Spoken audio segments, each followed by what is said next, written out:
ಮುದದಿಂದ ನಿನ್ನ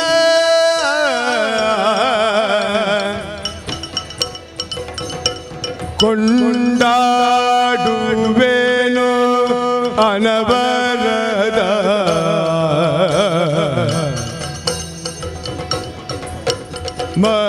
ಮದಪೂರ ವಿಘ್ನೇಶ ದೇವ ಜಗದೀಶ ಮುದದಿಂದ ನಿನ್ನ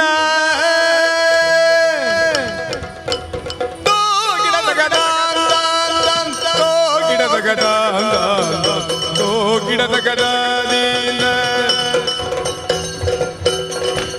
ಪರಬ್ರಹ್ಮ ರೂಪ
ಮುದದಿಂದ ನಿನ್ನ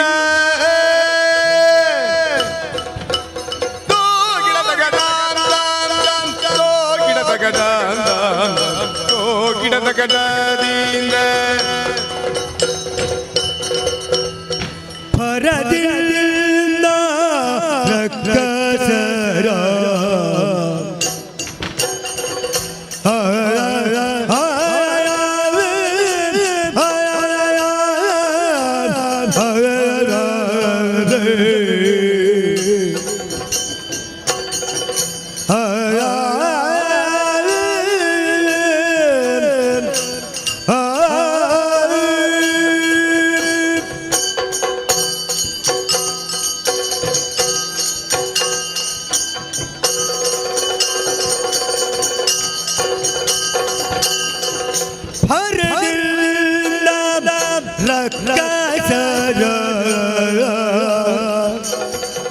ಪುರವ ಸಾಚವ ಮಾಡಿಗೆ ಹರಿಬೋದಲು ನಿನ್ನ ಅರ್ಚಿಸಿ ಮೆಚ್ಚಿಸಿ ಹರಬೇರೆ ಜಯ ಜಯದು ಜಯಬೇನಲು ವರಬೆದ್ದು ಬೆರೆದೆ ಗಣನಾಥ ಪ್ರಕ್ಷದ ಮುದದಿಂದ ನಿನ್ನ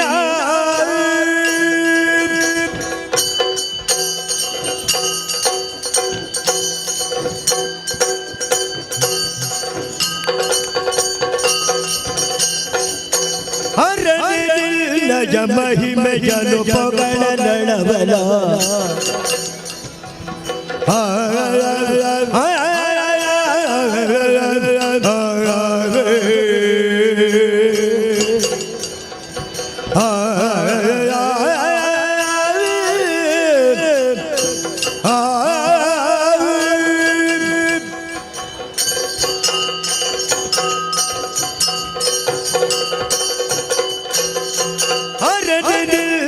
ಮಹಿಮೆಯನು ಪೊಗಳನವಲ ಧರಣಿಯನು ಪೊತ್ತಿದ್ದ ಮಹೇಶಗರೆಗೋ ಹರನ ಸುಕುಮಾರದಗಲ ಗಮಗೆ ಸಾಕಾರ ಕರಿಯುಳು ವಿಶೇಷ ಮದ ಭೂರ ಭಿಕ್ಷೇಶ ದೇವ ಜಗದೀಶ ಮುದದಿಂದ ನಿನ್ನ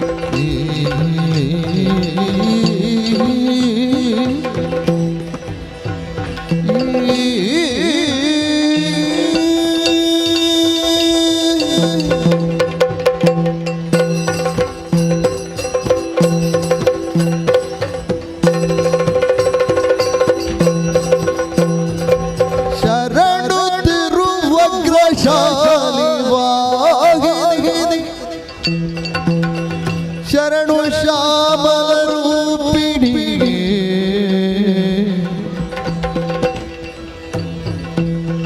ಶರಣು ಶಂಕರಿ ಗೌರಿ ಪಾರ್ವತಿ ಶರಣು ಬಳಿರನ ಪೂರಿಣಿ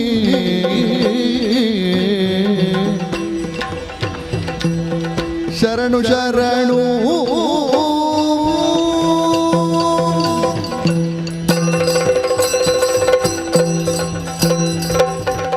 ಚಂದ್ರವದನ ಸುಧಾಂಶು ಶೇಖರಿ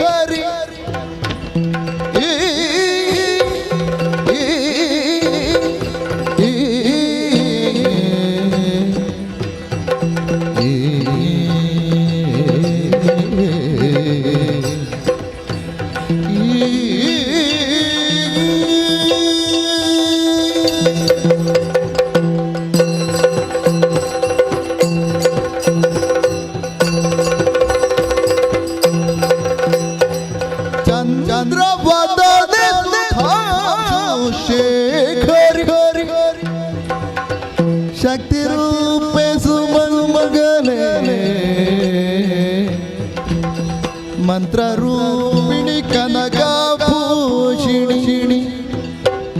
ಶಾಲಿನಿ ಗುಣಶೀಲಿನಿ ಶಾಲಿನಿ ಗುಣಶೀಲಿನಿ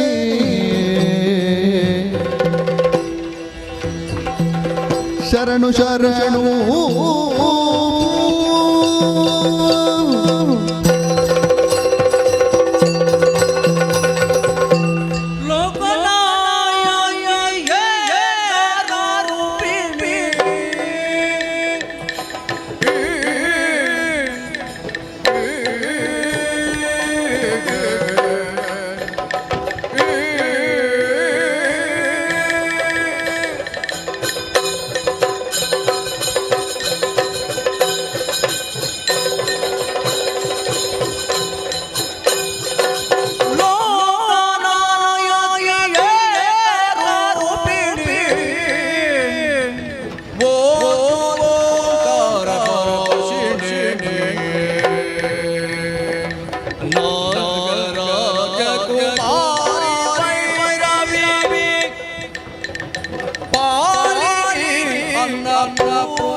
ಶರಣು ಶರಣು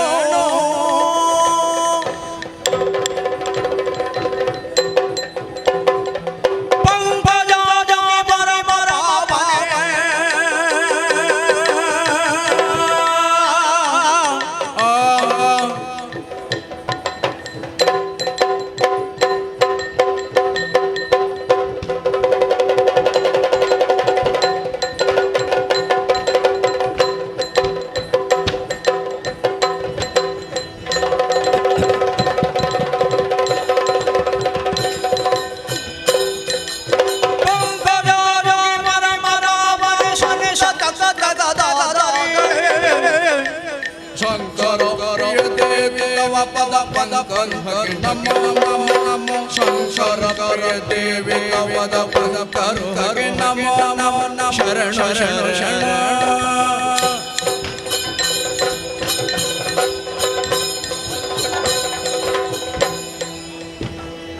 मुखतो पूर्णचन्द्रस्य नेत्रपद्मदलाकृति कोटिसूर्यप्रकाशेण सभा सर्वाभिवन्दनौ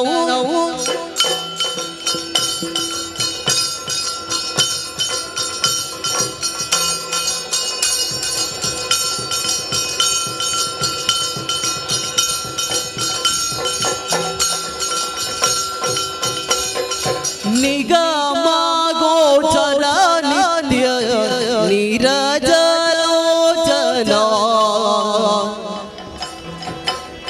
खगवाहन गंधर्व गान विलोला भृगु वसिष्ठ वाल्मीकि भूसुर सेविता अगणित गुण करुणैक श्री रघुराम हरे दशरथ नंदन तनुज संहारण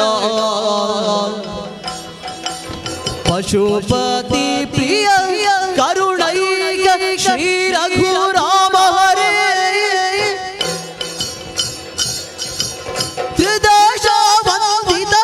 पादा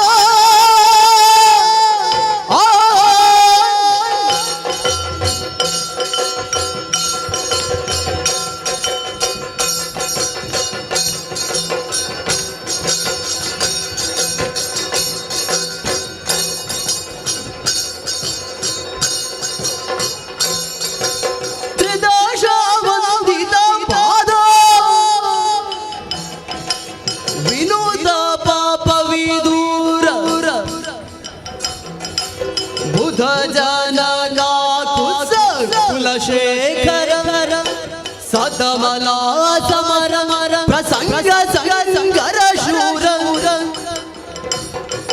मदन जनक कैवल्यद श्री रघुराम हरे निगम गोचर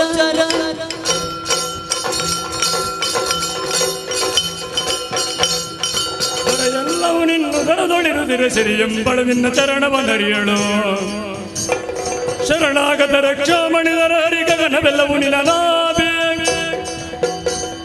ನೀಲವೇಣಿದಿ ಬರುಕು ಮಿಣಿ ಬಿಟ್ಟದ ಬಾಲಕರುಣನಿಯ ಬಾಲಗೋಪಾಲಕ ಬಾಲಜನದಿಗೋ ಬಲರುಣ ನಾಡಿದ ಗಗನವೆಲ್ಲವೂ ನಿನನಾಭೆ ಅನುಪಮ ಗುಣನಿಧಿ ಅನಂತ ಕೀರುತಿ ಮುನಿಗಣ ಸಂತ ಗಗಪತಿ ವಾಹನ ಗಣಧರ ಗದುಗಿನ ವೀರ ನಾರಾಯಣ ಗಗನವೆಲ್ಲವೂ ನಿನ್ನ ನಾಭಿ ಗಗನವೆಲ್ಲವೂ ನಿನ್ನ ನಾಭಿ ಗಗನವೆಲ್ಲವೂ ನಿನ್ನ ನಾಭಿ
ವಿಘ್ನದ್ವಾಂತ ನಿವಾರಣೆ ಕತರಣೆ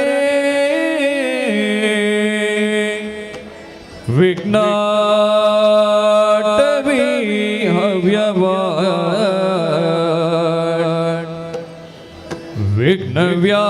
ವಿಘ್ನವ್ಯಾಳ ಕುಲಾಭಿಮಾನ ಗರುಡು ವಿಘ್ನೇ ಪಂಚಾನನ ವಿಘ್ನೋ ತುಂಗ ಗಿರಿ ಪ್ರಭೇದನ ಪವಿ ವಿಘ್ನಾತಿ ಕುಂಭೋದ್ಭವ ವಿಘ್ನೋ ಕುಲ ಪ್ರಚಂಡ ಪವನೋ ವಿಘ್ನೇಶ್ವರ ಪಾಹಿಮಾ ವಿಘ್ನೇಶ್ವರ ಪಾಹಿಮಾ ಗಜಮುಖದವಾಗಿ ಗಣಪಗೆ ಚೆಲ್ವತ್ರಿ ಜಾಗ ಬಂದಿತ ನಿಗಾರತಿ ಎತ್ತೀರೆ ಆರತಿ ಎತ್ತೀರೆ ಗಜಮುಖದ ಬಗೆ ಗಣಪಗೆ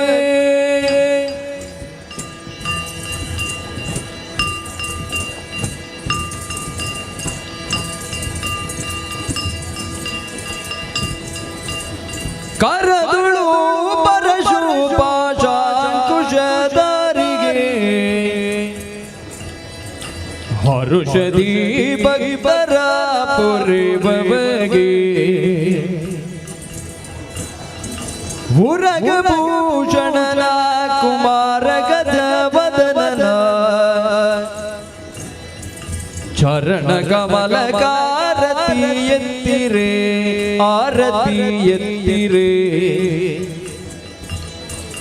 ಗಜಮುಖದ ಬಗೆ ಗಣಪಗೆ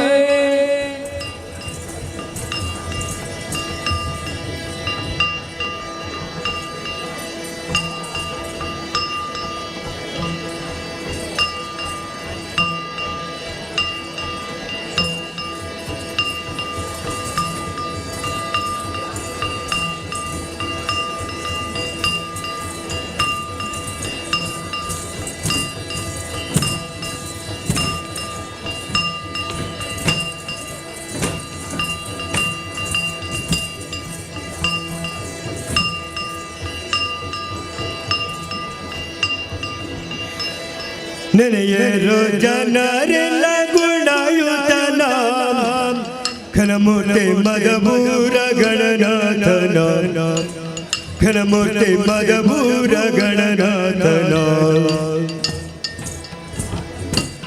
ದೇವರ ದೇವ ಕೃಪಾ ಕರುಣಾ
देवर देव कृपा करना पवन चरित पुण्योदयन पवन चरित पुण्योदयन भवज विषय के सिलु करना गोविंद गिरि जय बर सुतन गोविंद गिरि जय बर सुतन सुरमुनि नमिता सर्वेश्वर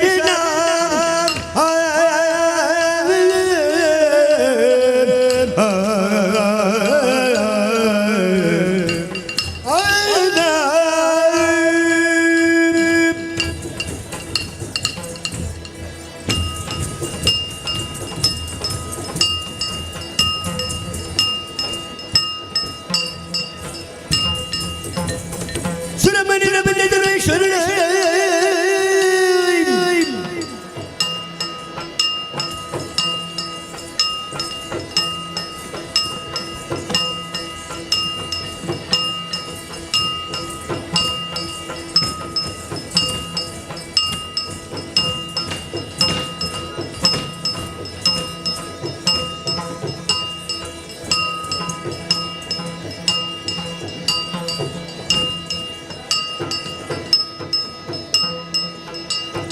सुरमुनि नमिता सर्वेश्वर नाम भरिता सिद्धि अधिव भव हरण भरिता सिद्धि अधिव भव हरण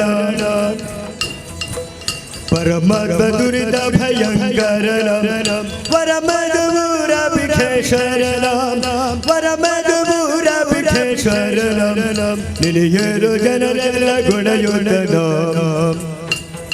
तो ತೊಂದನ ದಿಲ್ಲದೆ ತಿಂದನ ದಿಲ್ಲದೆ ದಿಲ್ಲದೆ ತಿಂದನ ದಿಲ್ಲದೆ ತದೇ ದಿನ ದಿನ ತದೇ ದಿನ ದಿನ ತದೇ ದಿನ ದಿನ ತದೇ ದಿನ ದಾದಿನ ತೇ ದಿನ ದಾದಿನ ತೇ ದಿನ ದಾದಿನ ತಂ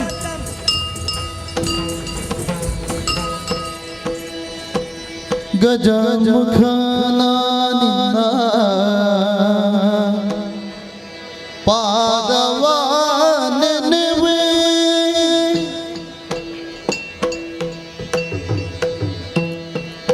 ನಿನ್ನ ಪಾದವ ನೆನೆವೆ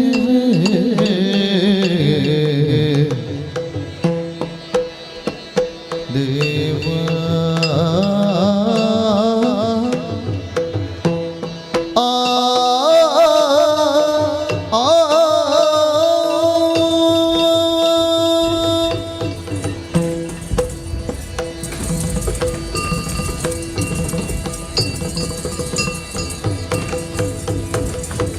ಗಜಮುಖನ ನಿನ್ನ ಪಾದವನೆನೆವೆ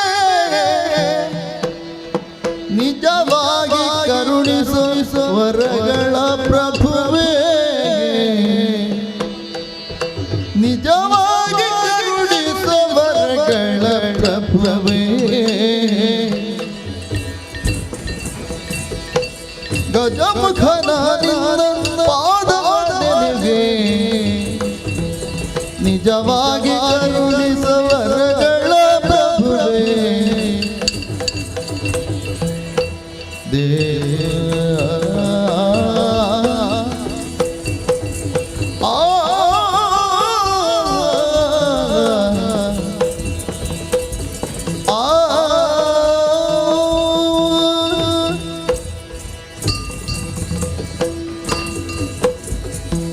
ಮೂಷಿಕ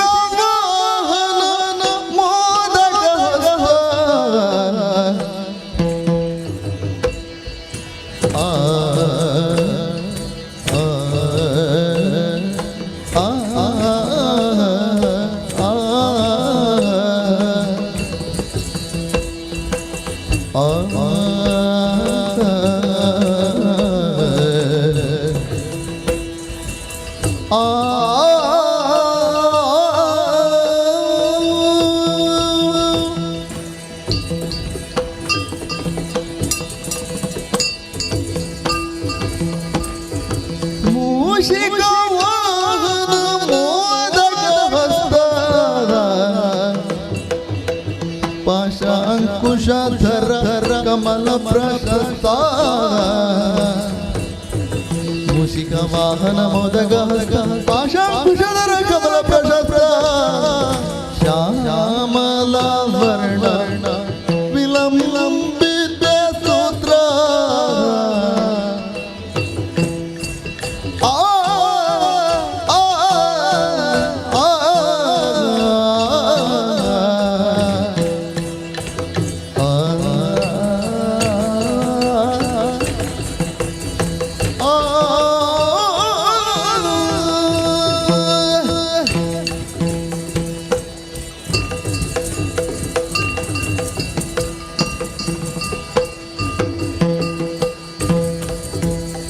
ಶ್ಯಾಮಲ ವರ್ಣ ವಿಲಂಬಿತ ಸೂತ್ರ ವಾಮನ ರೂಪ ಮಹೇಶ್ವರ ಪುತ್ರ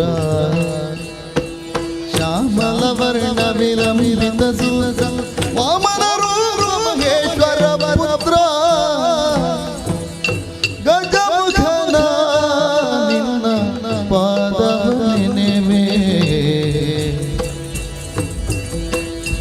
ನಿಜವಾಗಿ ಕರುಣಿಸೋ ವರಗಳ ಪ್ರಭುವೇ ತಿಂತನ ತಿನ್ನತಿ ತಿನ್ನತಗ ತಿನ್ನತ ತೊಂತನ ತಿನ್ನತಿ ದತ್ತಗ ತಿನ್ನತ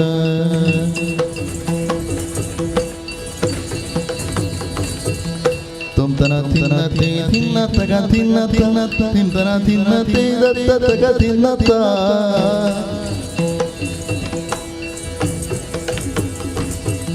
ತಿಂತನ ತಿನ್ನತಿ ತೊಂತನ ತಿನ್ನದ ತೈ ತಿನ್ನದ ತಗ ತಿನ್ನದ ತೈ ತಿನ್ನದ ತಿನ್ನತಿ ತೇ ತೇ ತೇ ತತ್ತ ತತ್ತ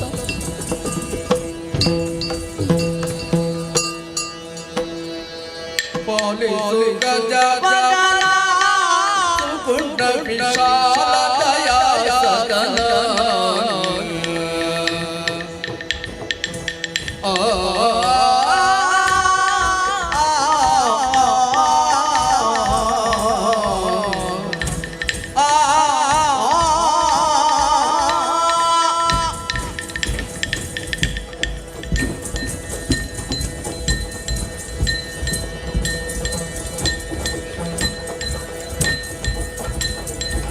ಪಾಲಿಸು ಗಜಾನನ ಸುಕುಂಡ ವಿಶಾಲ ದಯಾ ಸದನ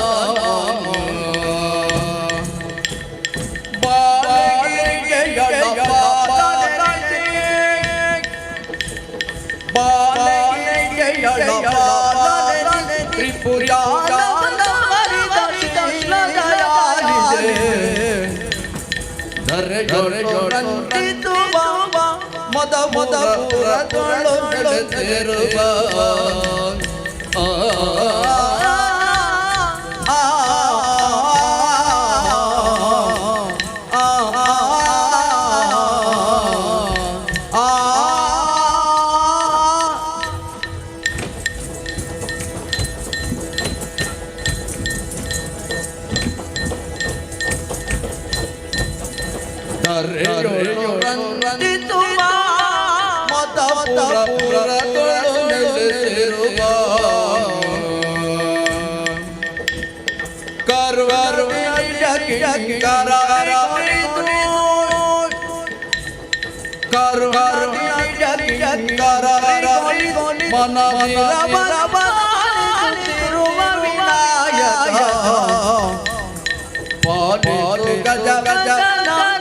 ಸುಗುಣ ವಿಶಾಲ ದಯಾ ಸದನ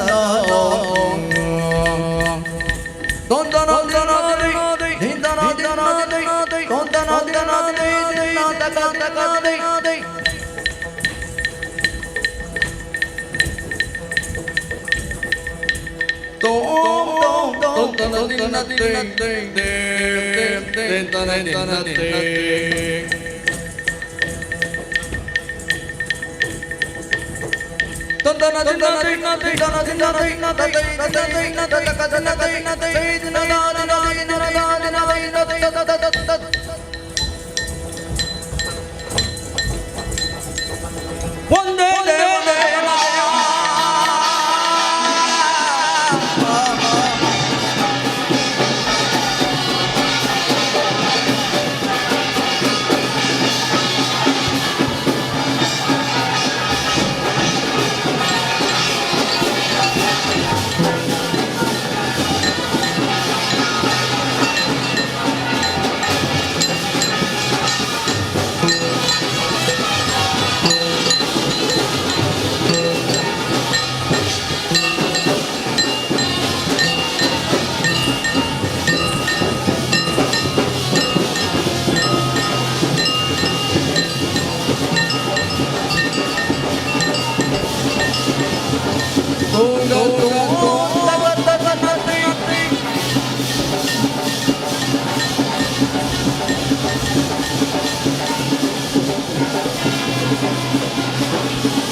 ಚಿಕ್ಕ ಪ್ರಾಯದ ಬಾಲೆ ಚತುರಿ ನಿನ್ನಂಗವ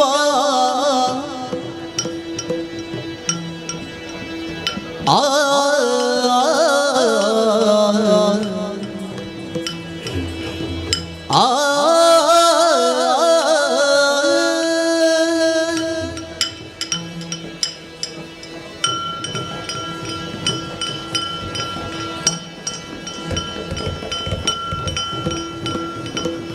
ಚಿಕ್ಕ ಪ್ರಾಯದ ಬಾಲೆ ಚದುರೆ ನಿನ್ನಂಗವಾ ಒರೆವುದೇನೆ ಮದವು ತೂತ ಬರುವುದಿದೆ ಮಾರನ ಮದದಾನೆ ಒರೆವುದೇನೆ ಒರೆವುದೇನೆ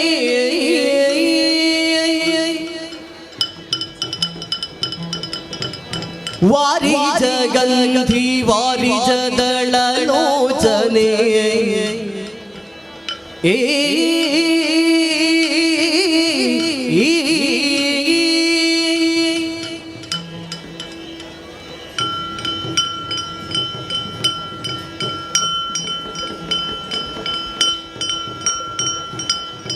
ವಾರಿ ಜಗಂಧಿ ವಾರಿ ಜದಳಲೋಚನೆ ಒರೆವುದೇನೆ ಸ್ಮರ ಬಿಂಗವ ಬಿಡಿಸೆ ನಿಶಂಕದಿ ಪಾಲಿಸೆ ಒರೆವುದೇನೆ ಸ್ಮರ ಬಿಂಗವ ಬಿಡಿಸಿ ನಿಶಂಕದಿ ಪಾಲಿಸೆ ಒರೆವುದೇನೆ ಚಿಕ್ಕ ಪ್ರಾಯದ ಬಾಲೆ ಚದುರೆ ನಿನ್ನಂಗವಾ ಆ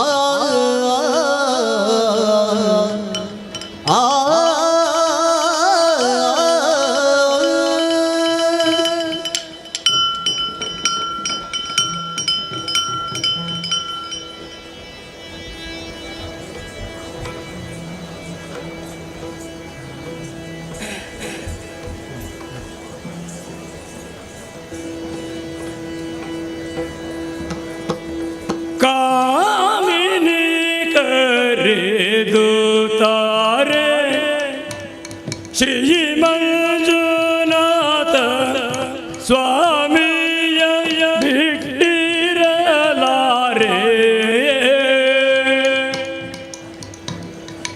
ತಾನನಂತ ದಿರಿನ ಹರೇ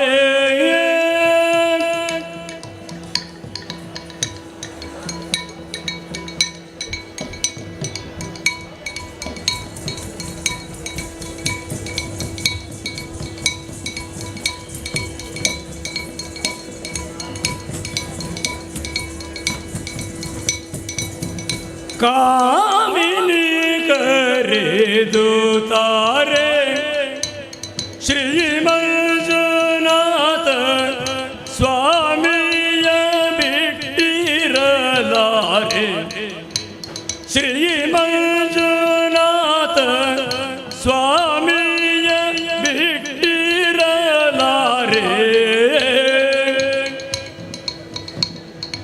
ಈ ಮಗಿಯೊಳಗಿಂತ ಪುರುಷನುಳ್ಳನೆ ಕಾಂತೆ ತಾನನಂತ ತಿರಿನ ಹರೇ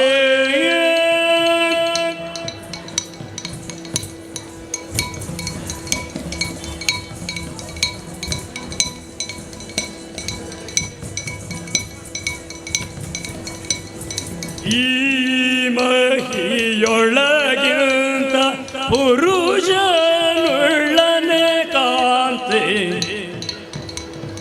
ಭೀಮ ಬಲನು ಬಲು ಸಾಮರ್ಥ್ಯನು ಇವ ಭೀಮ ಬಲನು ಬಲು ಸಾಮರ್ಥ್ಯನು ಇವ ಪ್ರೇಮದಿ ಕರೆದರೆ ಕಾಮಿತವೀವನು ಪ್ರೇಮದಿ ಕರೆದರೆ ಕಾಮಿತವೀವನು ಪ್ರೇಮದಿ ಕರೆದರೆ ತೈ ತಕತ ದಿನ್ನತೈ ದಿಮಿತ ದಿನ್ನತೈ ತಹತ ದಿನ್ನತೈ ದಿನತ ದಿನತೈ ದಿನತೈ ದಿನತೈ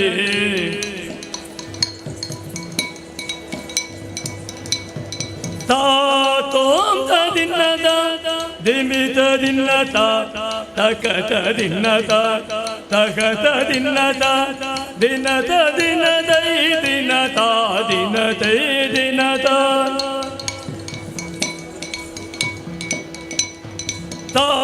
ತಕಿಟ ದಿನ್ನದ ತಕತ ದಿನ್ನತ ತಕತ ದಿನ್ನತ ದಿಮಿತ ದಿನ್ನತ ದಿನತ ದಿನತೈ ದಿನತ ದಿನತೈ ದಿನತ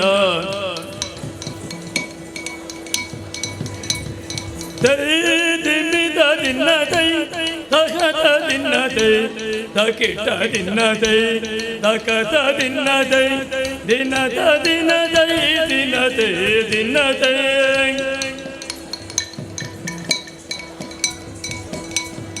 ತಾ ಜಣುತ ಜಣುತ ಜಣುತ ದಿನ್ನತ ಜಣುತ ಜಣುತ ಜಣುತ ಜಣು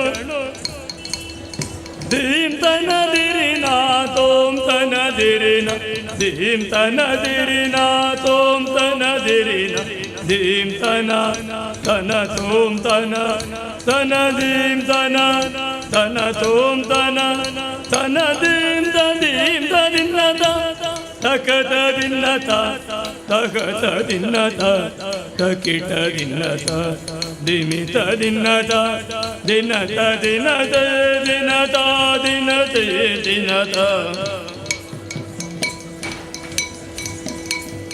ತತ್ತೋಂಗದಿ ಕೂತಕದೈ ತಾದರಿ ಗಿಡ ಗಿಡದಗದಿ ತೋಂಗದಿ ಕೂತಕದೈ ತಾದರಿ ಗಿಡ ಗಿಡದಗ ತತ್ತೋಂಗದಿ ಕೂತಕದೈ ತಾದರಿ ಗಿಡ ಗಿಡದಗದಿ ತೋಂಗದಿ ಕೂತಕದೈ ಯತೈ ಯತಿಯತ ತಹತ ದಿನ್ನತ ದಿಮಿತ ದಿನ್ನತ ತಕಿಟ ದಿನ್ನತ ದಿನದ ದಿನದೈ ದಿನತ ದಿನತೈ ದಿನತ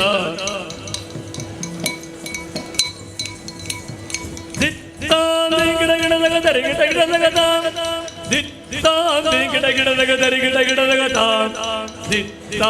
ಗಿಡ ಗಿಡದಾಗ ದರಿ ಗಿಡ ಗಿಡದಾಗ ದರಿ ಗಿಡ ಗಿಡದಾಗ ದರಿ ಗಿಡ ಗಿಡದಾಗ ದರಿ ಗಿಡ ಗಿಡದಾಗ ಗಿಡದಾಗ ತಕತ ದಿನ್ನತೈ ತಕತ ದಿನ್ನತೈ ದಿಮಿತ ದಿನ್ನತೈ ದಿನದ ದಿನದೈ ದಿನತೈ ದಿನತೈ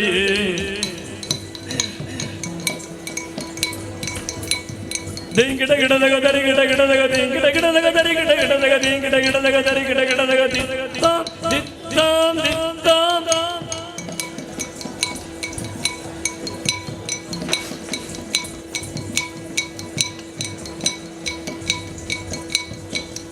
ತಗದ ದಿನದ ದಿಮಿತ ದಿನದ ತಗದ ದಿನದ ದಿನದ ದಿನದೈ ದಿನದ ದಿನದೈ ದಿನದ ದಿನದೈ ದಿನದ ದಿನದೈ ದಿನದ ತಾನನಂತ ದಿರಿನ ಹರೇ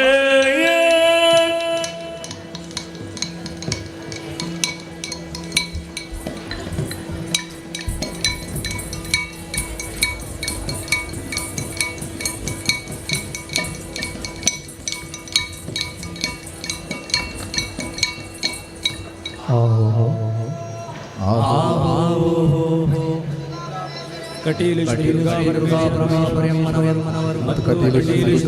ಪರಮೇಶ್ವರಮ್ಮನವರು ಸರ್ವಮಂಗಲಮಾಂಗಲ್ಯೆ ಶಿವೆ ಸರ್ವಾರ್ಥ ಸಾಧಿಕೆ ಶರಣ್ಯೇ ತ್ರ್ಯಂಬಕೆ ಗೌರಿ ನಾರಾಯಣಿ ನಮೋಸ್ತುತೆ ಎಂಬುದಾಗಿ ನಂಬಿದಂತಹ ಭಕ್ತರ ಮೇಲೆ ಪ್ರೀತಿ ಇಟ್ಟು ದಕ್ಷಿಣ ಶ್ರೀ ಬಡಿಗಂಧ ಪ್ರಸಾದ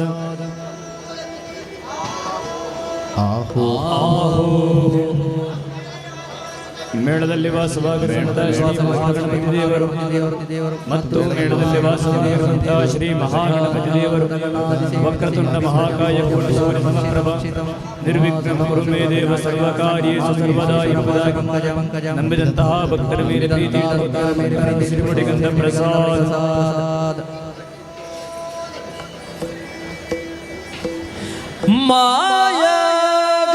ಮಾಯಗಾರನು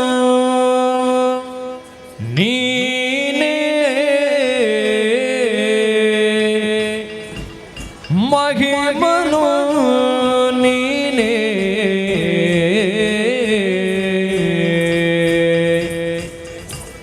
ಆ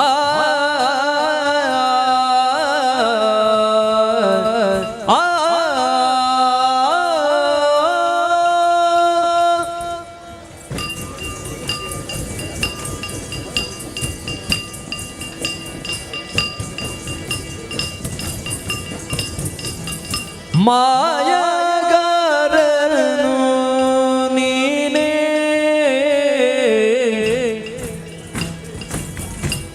ಮಹಿಮನು ನೀನೇ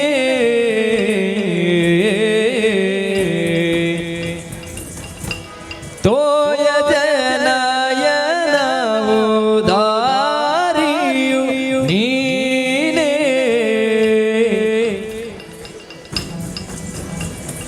ಕಾಯ ಜಪಿತಲು ಕನಾಯಕ ಹರಿ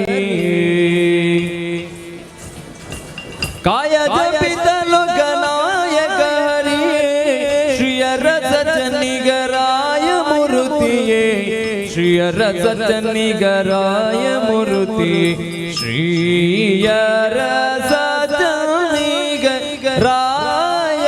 ಮೂರುತಿಯೇ ಶ್ರೀಯ ರಸನಿಗರಾಯ ಮೂರುತಿಯೇ ಮಾಯಗಾರನು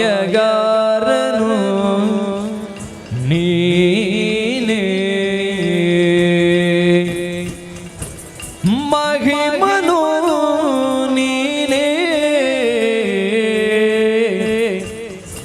ದಿಂದನ ದಿನತೆ ದಿನತೆ ದಿನತೆ ತುಂದನ ದಿನತೆ ದಿನತೆ ದಿನತೆ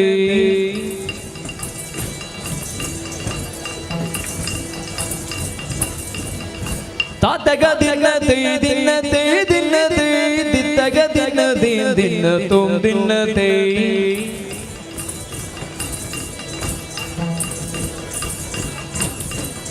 ತಾತಗ ದಿನತೆ ತತೆ ದಿನತೆ ತತಗ ದಿನತೆ ತತೆ ದಿನತೆ ತೈ ದಿನತಾ ದಿನತೆ ದಿನತಾ ದಿನತೆ ತೈ ತೈ ತೈ ತೈ ತತ ತತ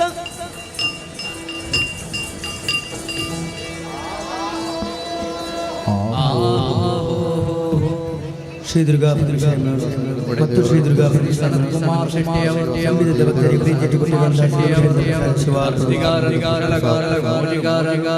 ನಮ್ಮ ಮೇಲೆ ಪ್ರೀತಿರುವ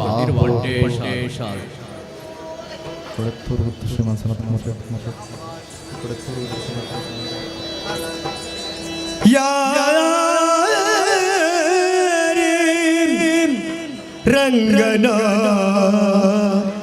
ಕರೆಯ ಬಂದವರು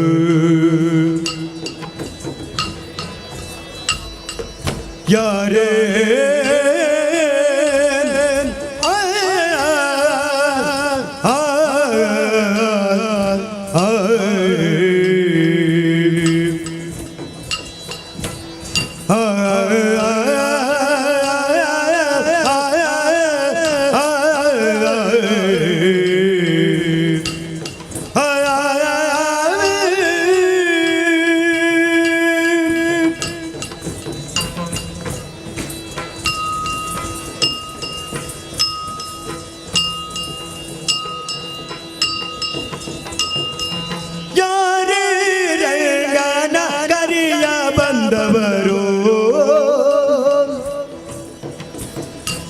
ಯಾರೇ ಕೃಷ್ಣನ ಕರಿಯ ಬಂದವರು ಯಾರೇ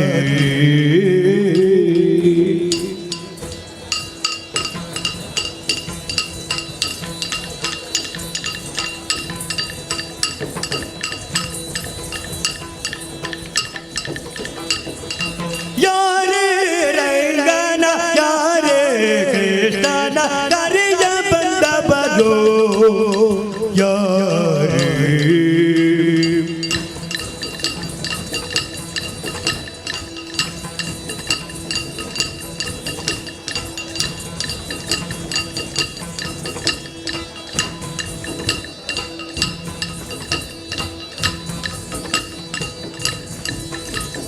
ಯಾರಿ ರಂಗನ ಯಾರಿ ಕೃಷ್ಣನ ಕರೆಯ ಬಂದವರು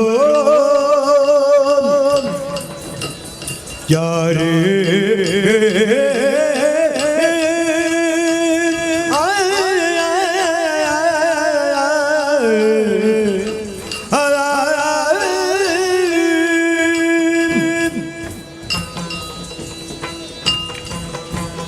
ಗೋಪಾಲ ಕೃಷ್ಣನ ಪಾಪ ವಿನಾಶನ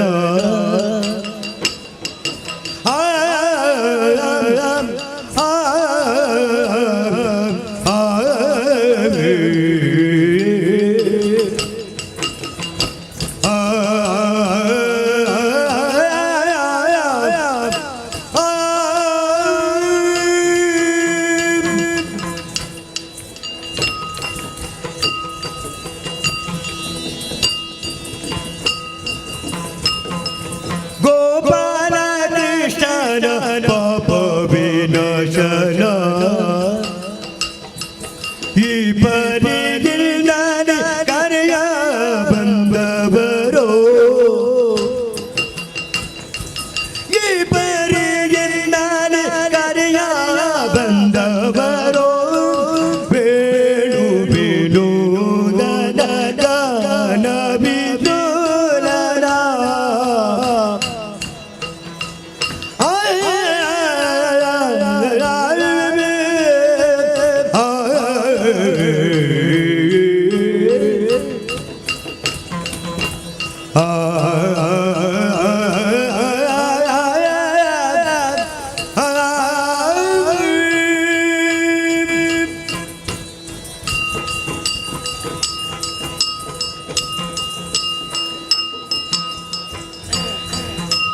ಬೇಡು ಬಿಡುವುದನ ಗಾನ ಬಿಡುಲನ ಜಾಣಿಯರ ರಸನ ದರಿಯ ತಂದಬರೋ ಬಿಡು ಬಿಡುವುದನ ಗಾನ ಬಿಡೋಲನ ಜಾಣಿಯರ ರಸನ ಕರೆಯ ಬಂದವರು ಜಾರಿ ರಂಗನ ಕರೆಯ ಬಂದವರು ಕರಿರಾಜ ವರದನ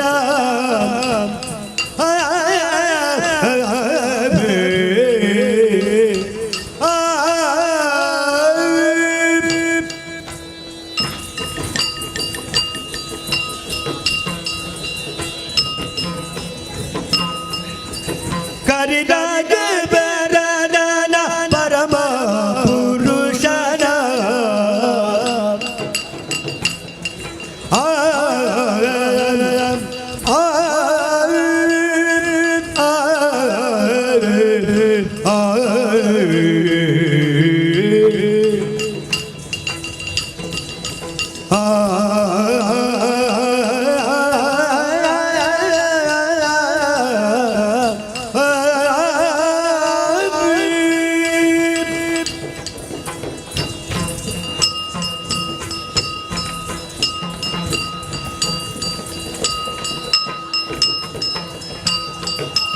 ಕರಿರಾಜ ವರದನ ಪರಮ ಪುರುಷನ ಪುರನರ ವಿಠಲನ ಕರೆಯ ಬಂದವರು ಪುರನರ ವಿಠಲನ ಕರೆಯ ಬಂದವರು ಯಾರೇ ರಂಗನ ಕರೆಯ ಬಂದವರು ನಮ್ಮ ಕೃಷ್ಣಯ್ಯನ ಯಾರೇ ಕರೆಯ ಬಂದವರು ಯಾರೇ ತೊಂದರ ತೊಂದರ ತೊಂದರ ಧಿನ್ನರೆ ಧಿಂದರ ಧಿಂದರ ಧಿಂದರ ಧಿನ್ನರೆ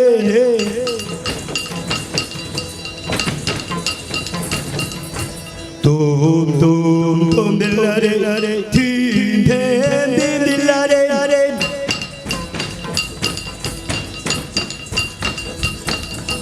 ತೋಮ್ ತೋಮ್ ತೋಮ್ ತೋಮ್ ತೋಮ್ ಧಿನ್ನರೆ ಧೀಂ ಧೀಂ ಧೀಂ ಧೀಂ ಧೀಂ ದಿಲ್ಲರೆ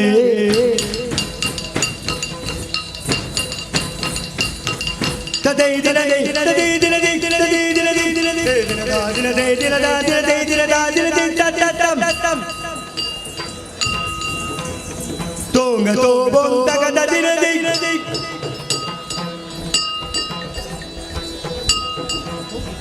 ಪೋಗ ಬೇಡಮ್ಮ ಹತ್ತ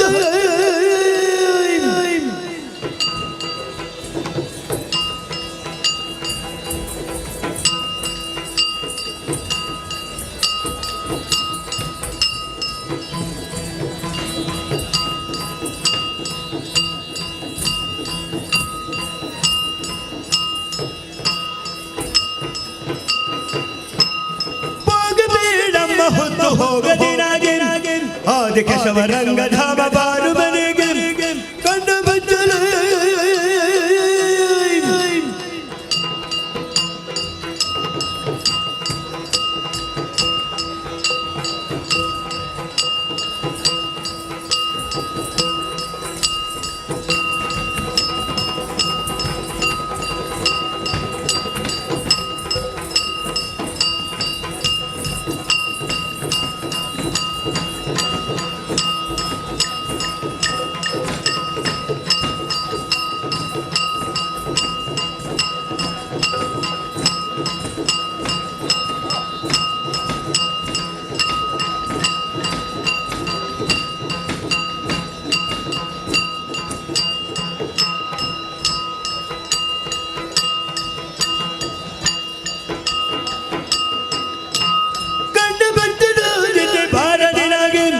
ಬಣ್ಣಿಸಿ ಮಾತನಾಡ ಸೇರಿದಿನಗೆ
ಹರಸುತ ಗಜವಜ್ರವೋ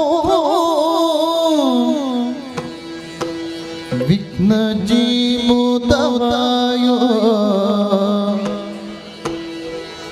ದಿನಮಣಿ ಶತತೇಜಂ ದತ್ತ ಭಕ್ತೆ ಸಿತಾರ್ಥಂ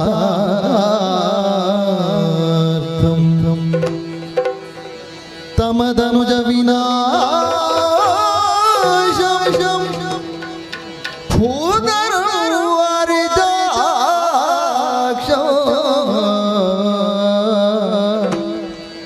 ಕಮಲಜ ಸುರಸ್ತೋತ್ರಂ ವೇದ ವೇದಂ ನಮಾಮಿ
ಪರಿಪಂಥಿ ರಣಭೀಮಾ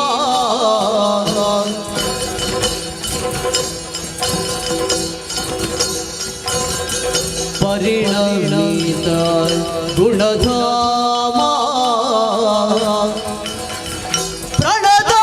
ಪ್ರಣದಾಭಿರಾಮ ಜಯ ಜಯತು ಜಯತು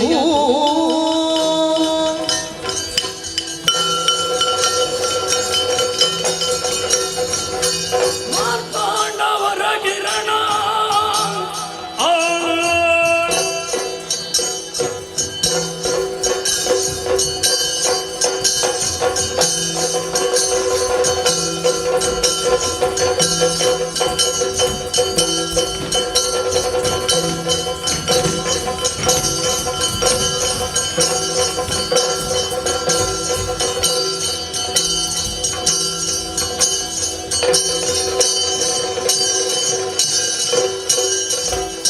ಮಾರ್ತಾಂಡವರ ಕಿರಣ ಮಾನದ ವಿಮೋಚನ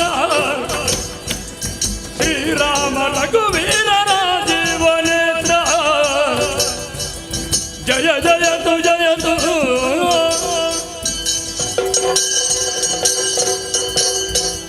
ಪಂಪಾಲ್ ಬಲ ಭಯ ಮಾರ್ಬಲ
ಪಂಪಾಲ್ ಬಲ ಭಯ ಮಾರ್ಬಲ ಮಾರ್ಬಲ ಎರೆಯೋ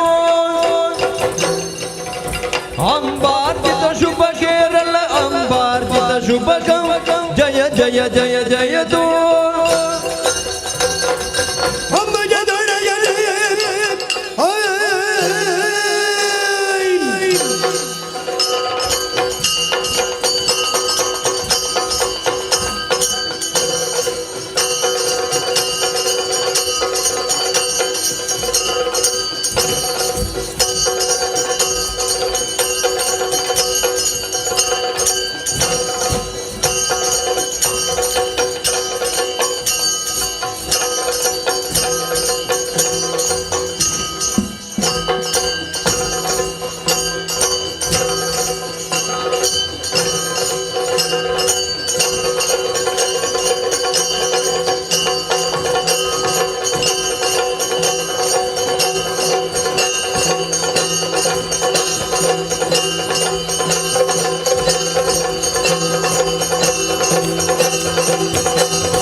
ಕಾಂಬಿಕೆ ಮುಖಾಂಬಿಕೆ ಜಯ ಜಯ ಜಯ ಜಯ ತೋ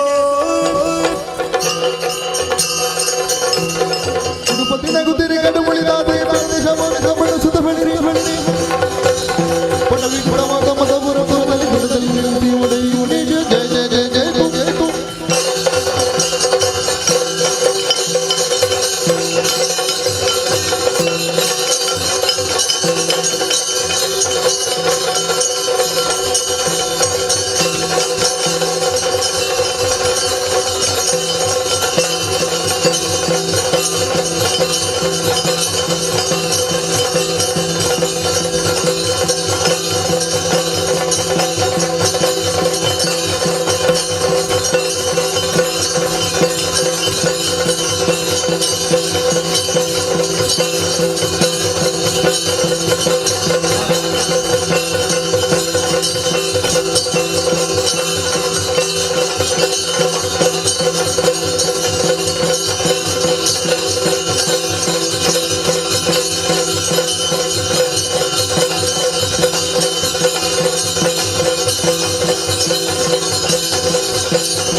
ದೋಂಗ ದೋಂ ತಗದ ದಿನ ತೈನ ತೈ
ಶ್ರೀ ದುರ್ಗಾಂಬಿಕೆಯ ಬಲಗೊಂಡು ಭಕ್ತಿಯೊಳು ಶ್ರೀ ದುರ್ಗಾಂಬಿಕೆಯ ಬಲಗೊಂಡು ಭಕ್ತಿಯೊಳು ಅಂಬಿಕಾ ಸುತ ವಿಘ್ನರಾಜನ ಪೆರೆದು ಸಂಸ್ತುತಿಸಿ ಈ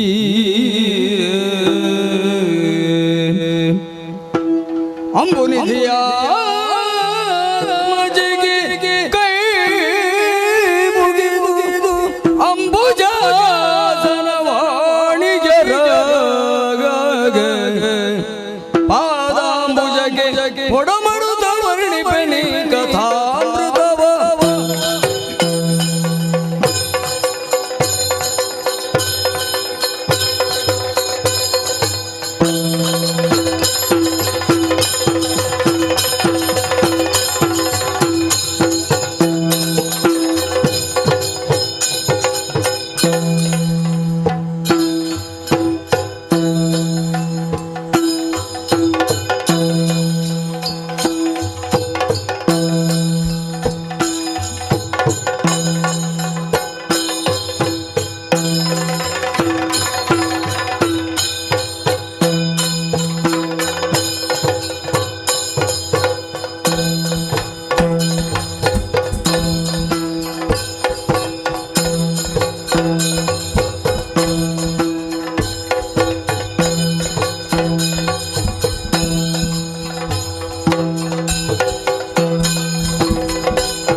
Thank you.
ಪರಾಕ್ರಮ ಕಂಠೀರವ ಇರುವಂತಹ ಸ್ಥಳ ಅಮರೇಂದ್ರ ಹೊರಟು ಬಂದ ಕಾರ್ಯಕ್ರಮ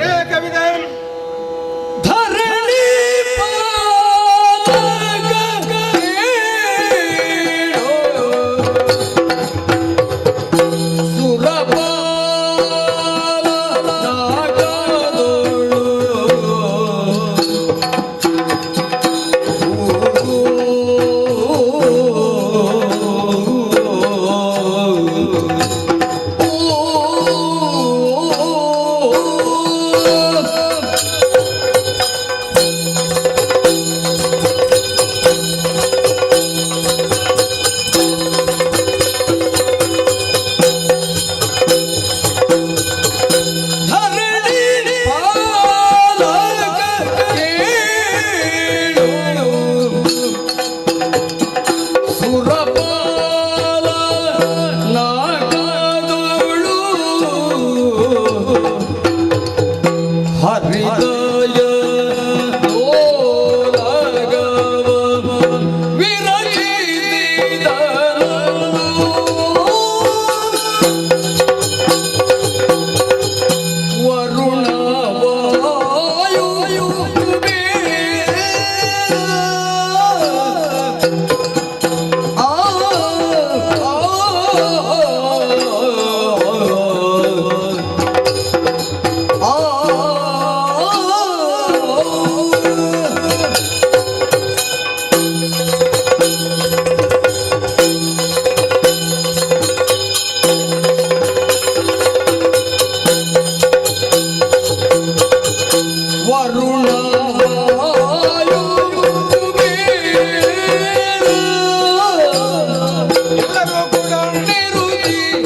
ವಿರಾಟ್ ಸ್ವರೂಪಿಯಾಗಿರುವಂತಹ ಭಗವಂತನ ಶಿರವನ್ನು ಸ್ವರ್ಗಕ್ಕೂ ಮಧ್ಯಭಾಗವನ್ನು ಭೂಲೋಕಕ್ಕೂ ಪಾದವನ್ನು ಪಾತಾಳಕ್ಕೂ ಪ್ರಪಂಚದಲ್ಲಿ ಪ್ರಾಪ್ತಿಯರು ಹೋಲಿಸಿದ್ದು.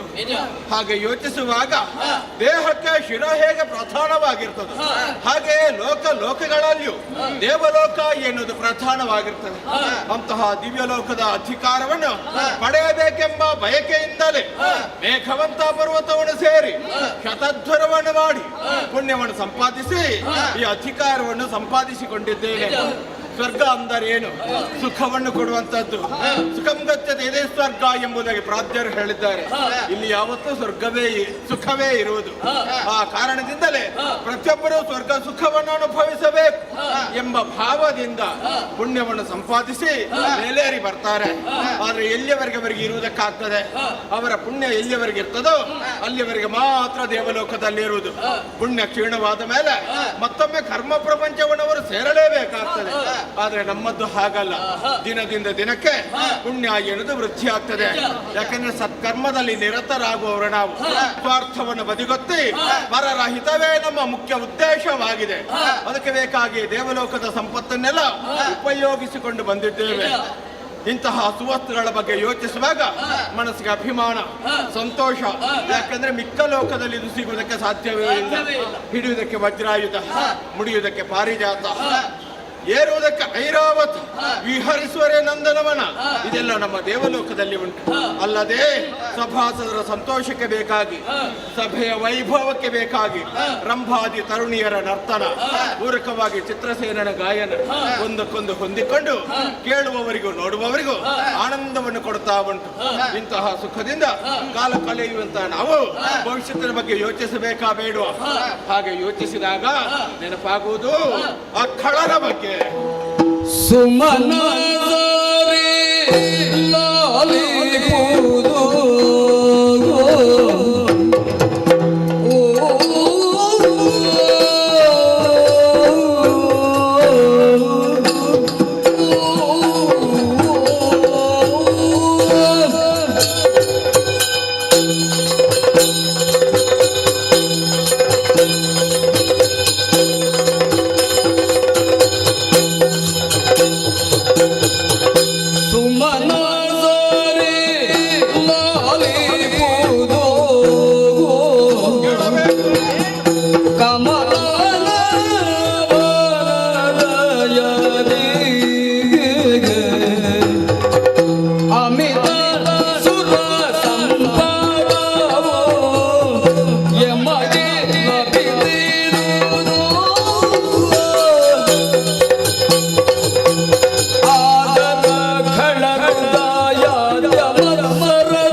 ಈ ಪ್ರಪಂಚದಲ್ಲಿ ವಿಶೇಷವಾಗಿರುವಂತಹ ಸಂಪತ್ತು ಯಾವುದಿದೆ ಅದನ್ನು ಗಳಿಸುವುದೇ ಮುಖ್ಯವಲ್ಲ, ಗಳಿಸಿದ ಮೇಲೆ ಉಳಿಸುವುದು ಅಷ್ಟು ಮುಖ್ಯವಾಗಿರ್ತದೆ.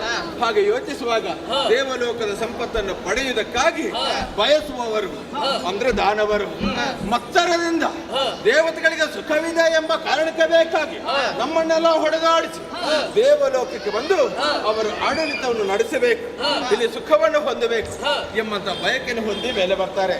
ಕೇವಲ ದೈಹಿಕವಾಗಿರುವಂತಹ ಬಲವನ್ನೇ ಹೊಂದಿಕೊಂಡು ಮೇಲೇರಿದರು ಎಂದಿದ್ದರೆ ದೊಡ್ಡ ವಿಷಯವಲ್ಲ. ಅವರನ್ನೆಲ್ಲ ಬಡಿದು ಓಡಿಸುವುದರ ಮುಖ್ಯವಾಗಿ ನಮ್ಮ ಸಂಪತ್ತನ್ನು, ನಮ್ಮ ಅಧಿಕಾರವನ್ನು ಉಳಿಸಿಕೊಳ್ಳುವುದಕ್ಕೆ ಸಾಧ್ಯವಾಗ್ತದೆ. ಹಾಗಂತಲೇ ದೈವ ಬಲ ಎನ್ನುವುದೊಂದು ಪ್ರತ್ಯೇಕ ಉಂಟು. ದಾನವರೆಲ್ಲರೂ ಸುಮನಸರಿಂದ ಸೋಲಾಗಬಾರ್ದೆಂಬಂತ ವರವನ್ನೇ ಸಂಪಾದಿಸಿಕೊಂಡು ಮೇಲೇರಿ ಬರ್ತಾರೆ. ಅಂತವರ ಮುಂದೆ ನಾವು ಬಲವನ್ನು ಪ್ರಯೋಗಿಸಿದ್ರು, ಯಾವ ಅಸ್ತ್ರವನ್ನು ಪ್ರಯೋಗಿಸಿದ್ರು ಪರಿಣಾಮ ಬೀರುವುದಿಲ್ಲ, ನಮ್ಮ ಬಲಿಗೆ ಸೋಲೆ ಆಗ್ತದೆ. ಹಾಗಾಗಿ ಮುಂದೆಯೂ ಒಂದು ವೇಳೆ ದಾನವರು ವರಬಲಾನ್ವಿತರಾಗಿ ದೇವಲೋಕವನ್ನು ಏರಿದ್ರೆ ನಾವೇನು ಮಾಡುವುದು?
ಇದ್ದಾರೆ ಆ. ಕುರಿತಿರುವ ದಾವಕ್ಕಿಗೆ ಆ. ಪತಂಗ ಬಿದ್ದ ಹಾಗೆ ಆ.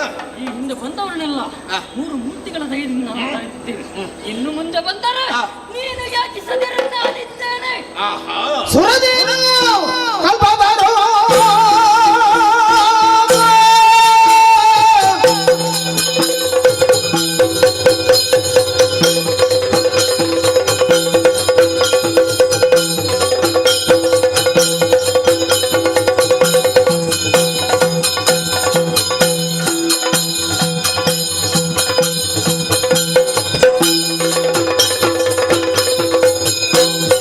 ಸುರದೇನು ಕಲ್ಪತರು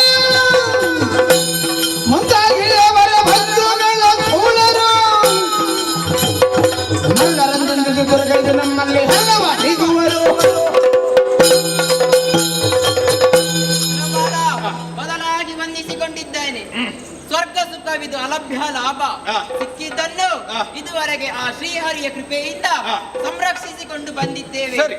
ಇನ್ನು ಮುಂದೆ ಎಂದಾದರೂ ಕಳರು ಆಕ್ರಮಿಸಿದ್ದಾರೆ, ನಾವು ಅವರನ್ನು ಕೊಂದು ಕಳೆಯುತ್ತೇವೆ. ಸರಿ ಹೊರಬರಲಾಗದು.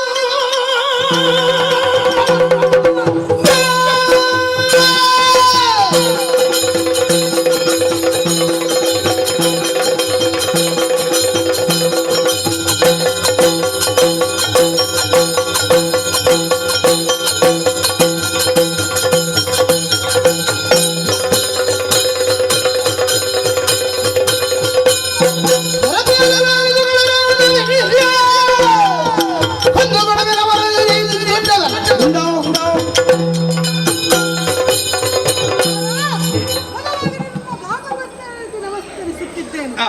ಸುರಪಾಲ, ಆ. ಹಿಂದೆ ಬಂದ ರೈತರನ್ನು ಆ. ಶ್ರೀಹರಿಯ ಕೃಪೆಯಿಂದ ಕೊಂದು ಕಳುಹಿದ್ದೇವೆ. ಹೌದು.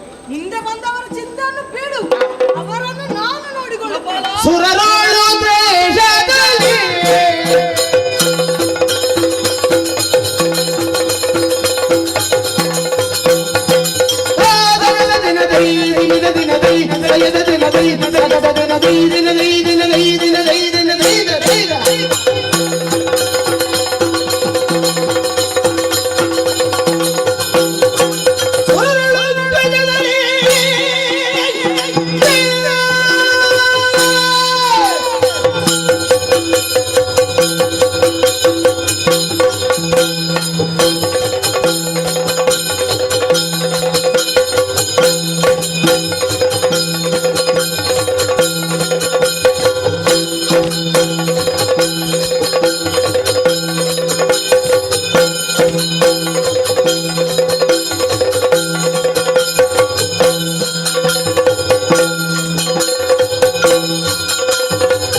ದೇಶದಲ್ಲಿ ನೀರಿನಲ್ಲಿರುವಂತಹ ಮೀನುಗಳಿಗೆ ಬೆತ್ತದ ಭಯ, ಕಾಡಿನಲ್ಲಿರುವಂತಹ ಪ್ರಾಣಿಗಳಿಗೆ ಬೇಟೆಗಾರನ ಭಯ, ಶ್ರೀಮಂತರಿಗೆಲ್ಲ ಕಳ್ಳರ ಭಯ. ನಾವು ಆ ದಾನವರಿಗೆ ಹೆದರಿಕೊಂಡಿದ್ದೇವೆ ಎಂದಾದರೆ ಬದಲಾಗಿ ನಮ್ಮ ಕರ್ತವ್ಯದಲ್ಲಿ ಎಷ್ಟು ನಿಷ್ಠೆಯಿಂದ ಇದ್ದೇವೆ ಎನ್ನುವುದನ್ನು ಸೂಚಿಸುತ್ತದೆ. ಸುರಪಾಲ, ಚಿಂತಿಸುವಂತ ಅವಶ್ಯಕತೆ ಇಲ್ಲ. ಬರುವಂತ ರಾಕ್ಷಸರು ಎಷ್ಟೇ ಬಲಿಷ್ಠವಾಗಿರಲಿ, ಇದು ವರುಣ ನಾನಿದ್ದೇನೆ. ನನ್ನ ಕೈಯಲ್ಲಿದೆ ಬಾಣ, ತೋಳಲ್ಲಿದೆ ತ್ರಾಣ, ತೆಗೆದಿದೆ ಆ ದುಷ್ಟನ ಪ್ರಾಣ. ಬಲು ದೋಷವಾಂದೇನ ನೀವಿಂದ ನುಡಿಗೆ ನೀವಿಂದ ನುಡಿಗೆ ಆ ಆ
ತುಂಬಾ ಸಂತೋಷವಾಯಿತು.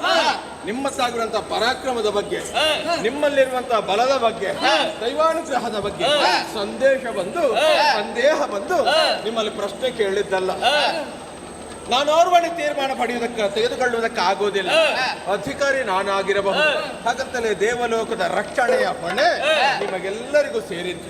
ಆದ್ದರಿಂದ ಪ್ರತಿಯೊಬ್ಬರು ಒಂದು ತೀರ್ಮಾನಕ್ಕೆ ಬಂದು ಮತ್ತೆ ಮುಂದಡಿ ಇಡುವುದು ಎಂಬ ಕಾರಣಕ್ಕೆ ಬೇಕಾಗಿ ನಿಮ್ಮಲ್ಲಿ ರಕ್ಕಸರು ಬಂದರೆ ಏನು ಮಾಡೋಣ ಎಂಬಂತ ಪ್ರಶ್ನೆಯನ್ನು ಕೇಳಿದ್ರು. ನಿಮ್ಮ ಮಾತನ್ನು ಕೇಳಿದಾಗ ಉಳಿದವರು ಕೂಡ ಕೈ ಎತ್ತಿದ್ದಾರೆ. ತಾವು ಸಿದ್ಧರಾಗಿದ್ದೇವೆ ಎಂಬುದಾಗಿ ನಮಗೆ ಇದೇ ಬೇಕಾದದ್ದು. ಮತ್ತೆ ದಾನವರು ಬರಲಿ, ವಿಷಯವಲ್ಲ, ಹಿಂದೆ ಬಂದಿದ್ದಾರೆ, ಯಾರಾದ್ರೂ ಉಳಿದಿದ್ದಾರೆ. ಒಂದು ಮನ್ವಂತರದವರೆಗೆ ಅಧಿಕಾರ ಪೀಠ ನನ್ನದ್ದೇ, ನಾನು ಎಲ್ಲೇ ಇರಲಿ ಅಧಿಕಾರ ನನ್ನದ್ದೇ ಅಲ್ವಾ? ಹಾಗಿರುವಾಗ ಅವರ ಬಗ್ಗೆ ನಾವು ಯಾಕೆ ಯೋಚಿಸುವುದು? ಅದರ ಜೊತೆಯಲ್ಲಿ ಭಯ ಎನ್ನುವುದು ಇಲ್ಲ ಎನ್ನುವುದಕ್ಕೆ ಸಾಕ್ಷಿಯೇ ಶ್ರೀಹರಿ ಅನುಗ್ರಹ ನಮ್ಮ ಮೇಲೆ ಇರುವುದು. ಅವನ ಕರುಣೆ ಎಲ್ಲಿಯವರೆಗೆ ಇರ್ತದೋ ಅಲ್ಲಿಯವರೆಗೆ ನಾವು ಯಾರಿಗೂ ಯಾವ ಕಾಲಕ್ಕೂ ಹೆದರುವ ಅಗತ್ಯವೇ ಇಲ್ಲ. ಆದ್ದರಿಂದ ಇಂದಿನ ಸಭೆಯನ್ನು ಮುಕ್ತಾಯಗೊಳಿಸುವಂತ ಸಮಯ ಸನ್ನಿಹಿತವಾಗಿದೆ. ಹಾಗಾಗಿ ಮೂರು ಮೂರ್ತಿಗಳಿಗೂ ಹಾಗೂ ಜಗನ್ಮಾತೆಗೂ ವಂದಿಸುವುದರೊಂದಿಗೆ ಸಭೆಯನ್ನು ಮುಕ್ತಾಯಗೊಳಿಸುವ.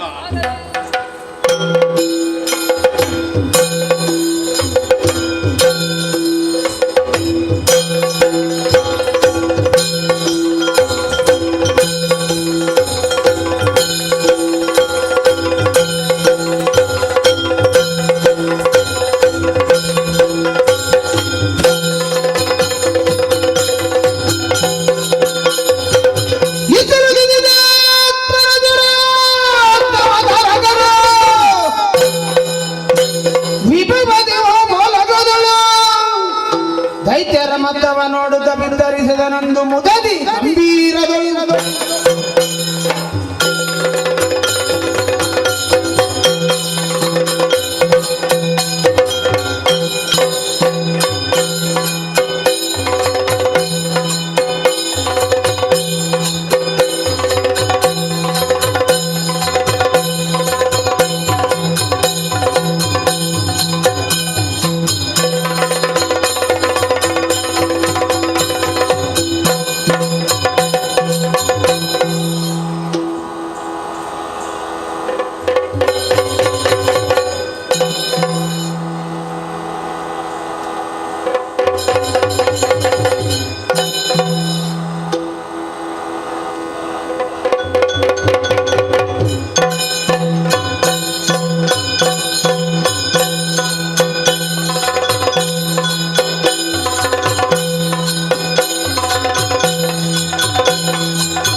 ಪರಮೇಶ್ವರಿ ಹೊರಟು ಬಂದ ಕಾರ್ಯ ಕಾರಣ ಅನೇಕವಿದೆ ಆಲಿಸಬೇಕಯ್ಯ. ಇಂದಲೇ ಇದ್ದ ಫಲ.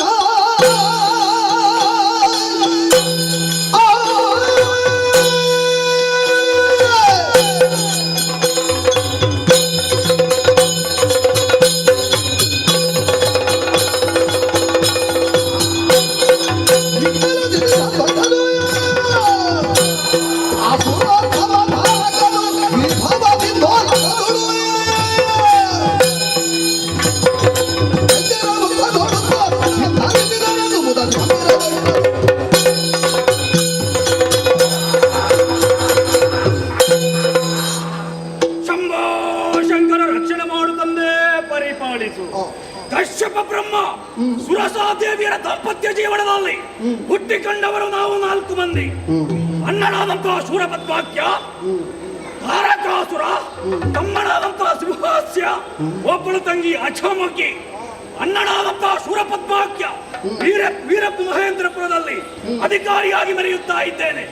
ತಾರಕಾಸುರ ಆದಿ ದೈತ್ಯರೆನಿಸಿಕೊಂಡಂತಹ ಹಿರಣ್ಯಾಕ್ಷ ಹಿರಣ್ಯಕಶ್ಯಪರು ಸ್ಥಾಪಿಸಿದಂತಹ ಈ ಶೋಣಿತಾಪುರದಲ್ಲಿ ಹರಿಯುತ್ತಾ ಇದ್ದಾನೆ ತಾರಕಾಸುರ.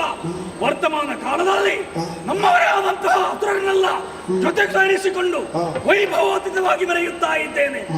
ಶೋಣಿತಾಪುರ, ಶೋಣಿತ ಅಂದರೆ ರಕ್ತವನ್ನು ಬೆವರಿನೋಪಾದಿಯಲ್ಲಿ ಹರಿಸಿ ತಮ್ಮದಾದಂತಹ ಸಾಮರ್ಥ್ಯದ ಮುಖಾಂತರವಾಗಿ ಇಂದು ಕೂಡ ಸ್ಥಾಪಿಸುವಂತಹ ಈ ಶೋಣಿತಾಪುರದಲ್ಲಿ ವೈಭವದಿಂದಲೇ ಬೆರೆಯುತ್ತಾ ಇದ್ದಾನೆ ಈ ತಾರಕಾಸುರ. ಹಾಗೆಂದು ನಮ್ಮವರಿಗೆ ಯಾವುದೇ ತೊಂದರೆಯನ್ನು ಮಾಡಿದವನಲ್ಲ, ಬೇಕಾದಂತಹ ವ್ಯವಸ್ಥೆಯನ್ನು ಕಲ್ಪಿಸಿಕೊಟ್ಟಿದ್ದೇನೆ. ಎಂದಿನಂತಹ ನಿತ್ಯ ವಿಧಿಗಳನ್ನ ಪೂರೈಸಿ ಒಳಗಸ್ತನಾದಂತಹ ಕಾಲಕ್ಕೆ ಸೇರಿರುವಂತಹ ಆಸುರ ವೀರನನ್ನ ನೋಡುವಾಗ ಮನಸ್ಸಿಗೆ ಸಂತೋಷವಾಗುತ್ತಾ ಇದೆ. ಒಂದು ಕಡೆಯಿಂದ ಮಂತ್ರಿ ಮಂಡಲಿಕರು, ಇನ್ನೊಂದು ಕಡೆಯಿಂದ ಭಟರು ಭಟ್ಟಂಗಿಗಳು, ಮತ್ತೊಂದು ಕಡೆಯಿಂದ ಸೇನಾ ಪದಾಧಿಗಳು, ಮತ್ತೊಂದು ಕಡೆಯಿಂದ ಪುರೋಹಿತರು, ಇವರನ್ನೆಲ್ಲ ನೋಡುವಾಗ ಮನಸ್ಸಿಗೆ ಸಂತೋಷವಾಗುತ್ತಾ ಇದೆ. ಆದರೆ 2 ಲೋಕವನ್ನು ಹೇಗೂ ನಾನು ಸ್ವಾಧೀನಪಡಿಸಿಕೊಂಡವನಿದ್ದೇನೆ. ಇಷ್ಟಿದ್ದರೆ ಸಾಕೆ ಈ ತಾರಕಾಸುರನಿಗೆ ಸಾಕಾಗುವುದಿಲ್ಲ. ನಾನು ನನ್ನದು ಎನ್ನುವ ಹಾಗೆ ಪ್ರಪಂಚ ಮುಖದಲ್ಲಿ ನಾನು ತೋರಿಸಿಕೊಡಬೇಕಾದ್ರೆ ಹರಿಯುತ್ತಾ ಇದೆ ಸ್ವರ್ಗಲೋಕ. ಅಲ್ಲಿ ಇಂದ್ರಾದಿ ದೇವತೆಗಳು ಹರಿಯುತ್ತಾ ಇದ್ದಾರೆ. ಅವರನ್ನ ಸಾಧನೆ ಮಾಡಿದ್ದು ನಮ್ಮ ಸಾಮರ್ಥ್ಯದ ಮೂಲಕವಾಗಿ ಸ್ವರ್ಗವನ್ನು ಸ್ವಾಧೀನಪಡಿಸಿಕೊಳ್ಳಬೇಕಾಗಿದೆ. ಒಬ್ಬಂಟಿಯಾಗಿ ತೀರ್ಮಾನ ಮಾಡಿದ್ರೆ ಸಾಕಾಗುವುದಿಲ್ಲ. ಯಾರಲ್ಲಿ ನಮ್ಮವರು ಮಾಡಲಿ.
ದೀರ್ಘ ಕರೆ ಕೊಟ್ಟವರು ತಾವು. ನಿಮ್ಮ ಕರೆಯನ್ನು ಆಲಿಸಿ ಸಭೆಯನ್ನು ಬಂದು ಸೇರಿದ್ದೇವೆ. ಮುಖ ನೋಡುವಾಗ ರಾಜವೇಷದಿಂದ ಇದ್ದೀರಿ. ಹಾಗಾದ್ರೆ ನಮ್ಮನ್ನು ಕರೆಸಬೇಕಿದ್ರೆ ಉದ್ದೇಶ ಇರಲೇಬೇಕು. ಏನು ನಮ್ಮಿಂದ ಗಣಕಾರಿಯಾಗಬೇಕು.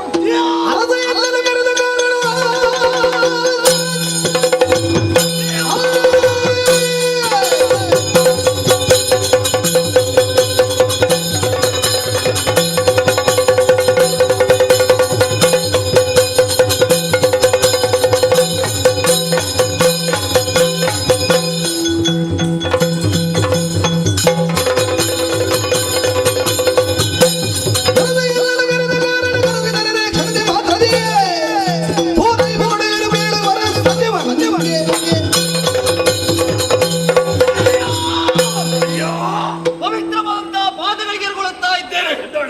ಅಯೋಚಿತವಾಗಿಯೂ ತಮ್ಮ ಕರೆಯನ್ನು ಆಲಿಸಿ ಓಡೋಡಿ ಬಂದಿದ್ದೇವೆ. ಅಯ್ಯೋ, ನಿಮ್ಮ ಮುಖವನ್ನು ಅವಲೋಕನ ಮಾಡಿದಾಗ ಎಂದಿನಂತೆ ಇನ್ನಲ್ಲ, ಬಹಳ ಕ್ರೋಧಾಗ್ತಿದ್ದೀರಿ. ಈ ರೀತಿ ಆಗುವುದಕ್ಕೆ ಕಾರಣವೇನು? ನಮ್ಮನ್ನು ಕಳಿಸೋದಕ್ಕೆ ಕಾರಣವೇನು? ಸಕಲ ವಿಚಾರ ನಮ್ಮಲ್ಲಿ ಹೇಳಿದಂತಾದರೆ ಕ್ಷಣ ಮಾತ್ರ ನಾವು ನೆರವೇರಿಸಿಕೊಡ್ತೇವೆ.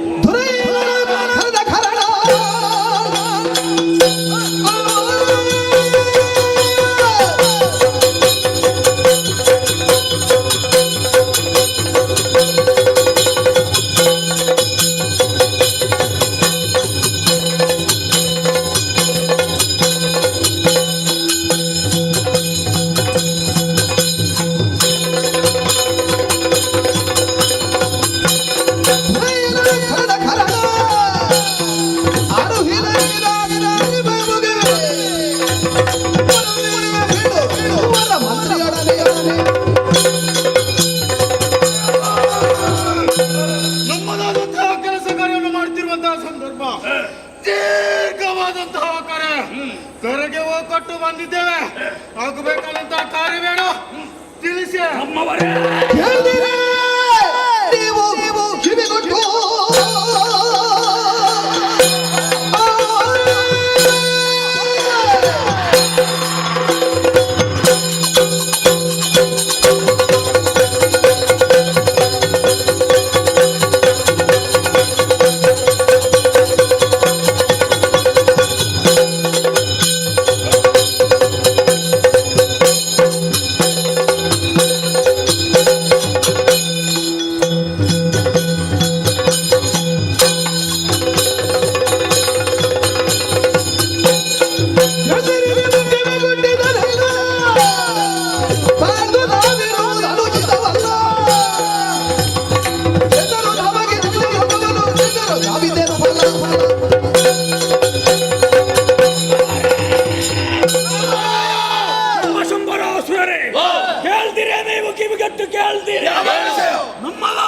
ಶೋಣಿತಾಪುರ ಮಾತ್ರವಲ್ಲ ಪಾತಾಳ ಎರಡನ್ನು ನಾವು ಸ್ವಾಧೀನಪಡಿಸಿಕೊಂಡವರಿದ್ದೇವೆ. ಇಷ್ಟಿದ್ದರೆ ಸಾಕಾಗುವುದಲ್ಲ ನಮಗೆ. ವೈಭವದಿಂದ ಮೆರೆಯುತ್ತಾ ಇದೆ ಸ್ವರ್ಗಲೋಕ. ಅಂತಹ ಸ್ವರ್ಗಲೋಕವನ್ನು ಸೇರಿ ಇಂದ್ರಾದಿ ದೇವತೆಗಳನ್ನು ಸದೆ ಬಡಿದು ಅಧಿಕಾರವನ್ನು ಸ್ಥಿರಗೊಳಿಸಬೇಕಾಗಿದೆ.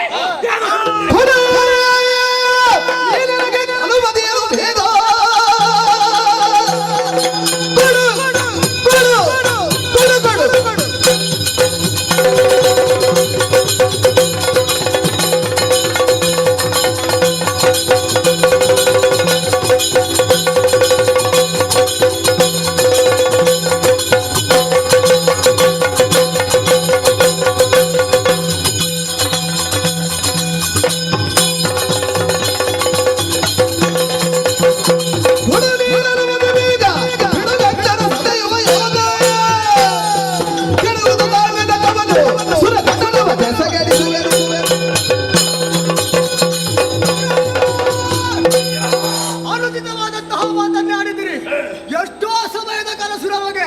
ಸ್ವರ್ಗವನ್ನು ಏರಬೇಕು. ಯಾಕಂದ್ರೆ ಹಿರಿಬಾಯಿಗಳು ನಾವಾಗಿದ್ದೇವೆ, ಕಿರಿಬಾಯಿಗಳವರಾಗಿದ್ದಾರೆ. ಹಾಗಾಗಿ ನಾವೇನು ಮಾಡಬೇಕು? ನೇರವಾಗಿ ಏರಬೇಕು ನಾಗಲೋಕ. ಸುರಪಾದಿ ಮುಖ್ಯ ನಿಮ್ಮ ವಿಚಾರ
ಪವಿತ್ರ ಪಾದಕ್ಕೆ ಪ್ರಣಾಮ. ಎದ್ದೊಳಯ್ಯ. ಒಬ್ಬೊಬ್ಬರ ಮಾತನ್ನು ಕೇಳಿದಾಗ ನಿಮಗೆ ಉಲ್ಲಾಸ ಬಂದಿದೆ, ಸಂತೋಷವಾಗುತ್ತಾ ಇದೆ, ಉತ್ಸಾಹ ಉಕ್ಕೇರುತ್ತಿದೆ. ಹೌದು, ಈಗಲೇ ಹೋಗ್ಬೇಕು, ಸ್ವರ್ಗವನ್ನು ಪಡೆಯಬೇಕು ಎಂಬ ಉದ್ದೇಶ ನಿಮ್ಮಲ್ಲಿದೆ. ಖಂಡಿತ ಪ್ರಭು, ನಮಗೆ ಶಿವನ ಅನುಗ್ರಹ ಇದೆ. ನಮ್ಮ ಕುಲದೇವ ಪರಮೇಶ್ವರ ಅವ ಯಾವತ್ತು ನಮಗೆ ಉಣಿದಕ್ಕಿಲ್ಲ. ಆದರೆ ದೇವತೆಗಳನ್ನೆಲ್ಲ ಸಕಲ ಪಡೆಯುವವ ಆ ಕಪ್ಪಿನ ಮೈಯವ. ಅವ ಯಾರು? ಅವ ಶ್ರೀಹರಿ. ಸ್ವರ್ಗಲೋಕ ಸಿಕ್ಕಿದ್ರು ಕೂಡ ಒಂದು ವೇಳೆಗೆ ಮಾತ್ರ ನಮಗೆ ಶಾಶ್ವತವಾಗಿ ಉಳಿಯುವುದಕ್ಕೆ ಸಾಧ್ಯ. ಅದಕ್ಕಾಗಿ ಒಂದು ಉಪಾಯ ಇದೆ. ಏನು ಉಪಾಯ? ಬನ್ನಿ. ಉಪಾಯ ಅಂತ ನಾವು ಹೀಗೆ ಉಳಿದಲ್ಲ, ಜನಬಲ ಇದೆ, ಭುಜಬಲ ಇದೆ, ಸಂಪತ್ತಿನ ಬಲ ಇದೆ. ಯಾವುದರಲ್ಲಿ ಕಡಿಮೆ ಹೇಳು? ನಮ್ಮ ಸಭೆ ನೋಡಿ ಒಬ್ಬೊಬ್ಬರೇ ಹೇಳ್ತಾನೆ, ನಾನಿದ್ದೇನೆ ಹೋಗುವ ಶೋಣಿತಾಪುರದಲ್ಲಿ ಇಷ್ಟು ಮಂದಿ ಮಾತ್ರ ಅಲ್ಲ, ಮತ್ತೆ? ಕೋಟಿ ಕೋಟಿ ಸಂಖ್ಯೆಯ ದೈತ್ಯರ ವೀರರಿದ್ದಾರೆ. ಎಲ್ಲರೂ ಇಲ್ಲಿ ಇವತ್ತು ಬರಲಿಲ್ಲ. ಅವರನ್ನೆಲ್ಲ ಬದಿಗೆ ನಿಲ್ಲಿಸಿ ನಾನೊಬ್ಬ ಇಲ್ಲಿಗೆ ಬಂದಿದ್ದೇನೆ. ಒಳ್ಳೆ. ಯಾಕೆ? ಅವನ ಹತ್ತಿರ ನಾವು ಹುಡುಕಬಾರ್ದು. ನಮ್ಮ ಉತ್ತರದಲ್ಲೇ ನಾವು ಮೇಲಾಗುವುದಕ್ಕೆ ಸ್ವಲ್ಪ ಕಾಯಬೇಕು. ಆದ್ರೆ ನನ್ನ ರಾಜಕೀಯ ಜೀವನದಲ್ಲಿ ಏನಾದ್ರೂ ಇಷ್ಟರವರೆಗೆ ನೀವು ತೊಂದರೆಯನ್ನು ಅನುಭವಿಸಿದ್ದೀವಿ ಉಂಟಾ? ಪ್ರಭು, ನಮಗೆಲ್ಲ ಅಡಿಗಡಿಗೆ ನಮಗೆ ಮುಳ್ಳೆ ಅದ್ದು. ಯಾವ ಪ್ರಜೆಗಳನ್ನು ದೇವರ ರೀತಿಯಲ್ಲಿ ನಾನು ಇಷ್ಟರವರೆಗೆ ನೋಡಿಕೊಂಡು ಬಂದಿದ್ದೇನೆ. ಆದರೆ ಇಂದು ಸಹ ಯಾವ ರೀತಿಯ ಒಂದು ಕೊರತೆ ಬಾರದ ರೀತಿಯಲ್ಲಿ ನಿಮ್ಮನ್ನು ಪೋಷಿಸುತ್ತಾ ಇದ್ದೇನೆ. ಏನಾದ್ರೂ ಕೊರತೆ ಕಂಡಿರಲಿ? ಕೊರತೆ ಒಂದುಂಟು ಪ್ರಭು. ಕೊರತೆ ಎಂತದ್ದು ಕೊರತೆ? ನಿಮಗೆ ದೈವ ಬಲ ಇಲ್ಲ. ಓಹೋ, ಸೇನಾ ಬಲ, ಭುಜಬಲ, ಪರಾಕ್ರಮ ಎಲ್ಲ ಸಂಪತ್ತು ಉಂಟು ನಮ್ಮಲ್ಲಿ.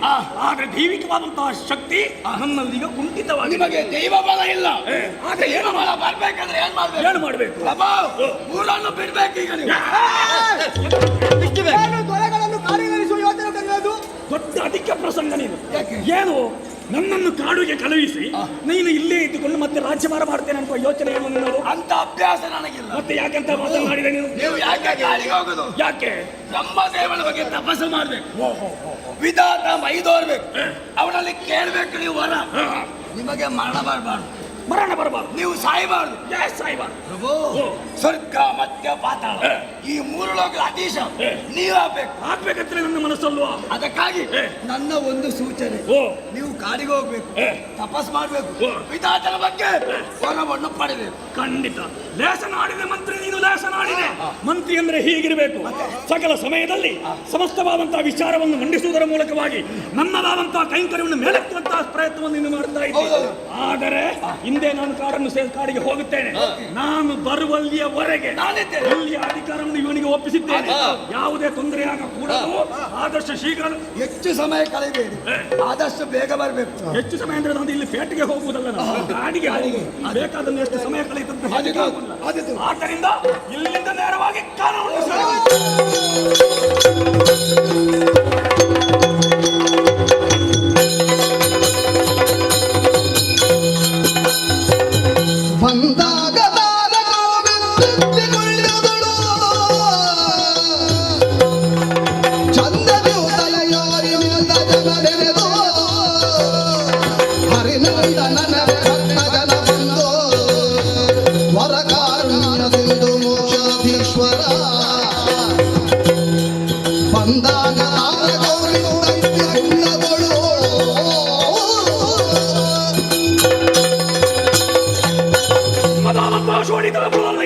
ಬೇಕಾದಂತಹ ವ್ಯವಸ್ಥೆಯನ್ನು ಕಲ್ಪಿಸಿದ್ದೇನೆ.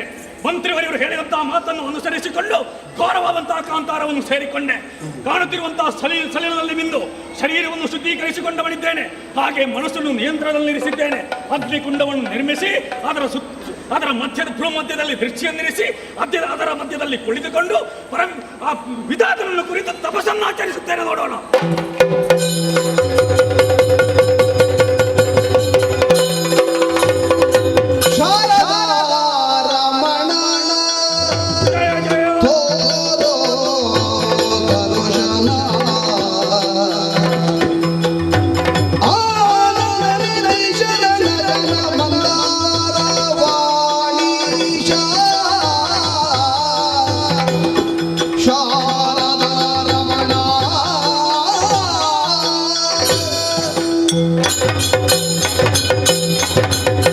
ಶಾರದಾರಮಣ ಓ ಚತುರ್ಮುಖ ಬ್ರಹ್ಮಣೇ ಓ ಶಾರದಾರಮಣ ಬ್ರಹ್ಮದೇವಾಯ ನಮಃ ಬ್ರಹ್ಮದೇವಾಯ ನಮಃ ಬ್ರಹ್ಮದೇವಾಯ ನಮಃ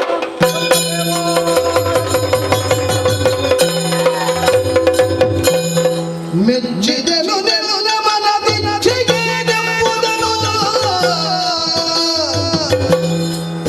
ಮೆಚ್ಚಿದೆನು ಮನದಿ ಚಿಗಿದೆಂಬುದನು ಉಚ್ಚರಿಸಲ ನೀವಿ ಈ ಕ್ಷಣದೊಳೆದನು ಮೆಚ್ಚಿದೆನು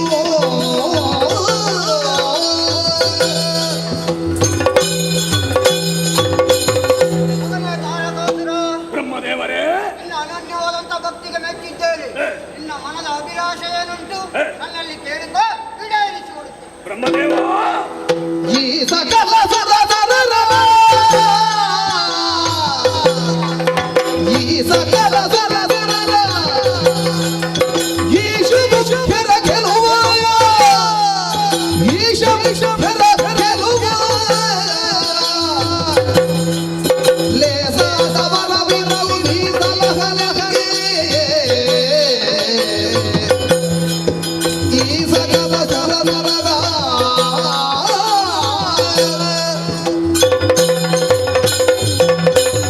ಬ್ರಹ್ಮದೇವ ಮಗನೇ ತಾರಕಾಸುರ, ಸಾಷ್ಟಾಂಗ ಪ್ರಣಾಮಗಳು ಸ್ವಾಮಿ. ಅದೆಷ್ಟೋ ಕಾಲದಿಂದ ತಪಸ್ಸನ್ನಾಚರಿಸುತ್ತಾ ಇದ್ದೆ. ಯಾವಾಗ ಪ್ರತ್ಯಕ್ಷರಾಗ್ತೀರಿ ಎಂಬುದು ನನಗೆ ಅರ್ಥವಾಗಲಿಲ್ಲ.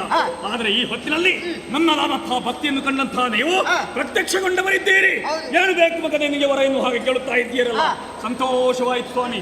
ಸಾಕಲ್ಲ ಸುರ ನರ ಭುಜಂಗರಿಂದ ಆ ದೇವಲೋಕದಲ್ಲಿರುವಂತಹ ಇಂದ್ರಾದಿ ದೇವತೆಗಳಿಂದ ಮಾತ್ರವಲ್ಲ, ಆ ಮೂರು ಮೂರ್ತಿಗಳಿಂದಲೂ ಸಹ ನನಗೆ ಮರಣವೇ ಬಾರದಂತಹ ಅಜಯತ್ವ ವರವನ್ನು ನನಗೆ ದಯಪಾಲಿಸಬೇಕು ಸ್ವಂದೇ, ದಯಪಾಲಿಸಬೇಕು. ಮಗನೇ ಅಮರತ್ವವನ್ನು ಕೇಳುತ್ತಾ ಇದ್ದೀಯ. ಖಂಡಿತ ಅಮರತ್ವವನ್ನು ಕೊಡಲು ಸಾಧ್ಯವಿಲ್ಲ. ಯಾಕೆ? ಯಾಕಂತ ಹೇಳಿದ್ರೆ ಈ ಭೂಮಿಯಲ್ಲಿ ಹುಟ್ಟಿದಂತ ಜೀವಿಗೆ ಮರಣ ಅನ್ನೋದು ಶಾಶ್ವತ. ಹಾಗಾಗಿ ನಿನಗೆ ಬೇರೆ ಒಂದು ವರವನ್ನು ಕೊಡಲಿಕ್ಕಿದ್ದೇನೆ. ಏನು ದೇವೆ? ನಿನಗೆ ಮರಣ ಬಂದರೆ ಮುಂದೆ ಶಿವಕುಮಾರನಿಂದ ನಿನಗೆ ಮರಣ ಬಂದಿತು. ಧನ್ಯನಾದೆ ಸ್ವಾಮಿ, ಧನ್ಯನಾದೆ.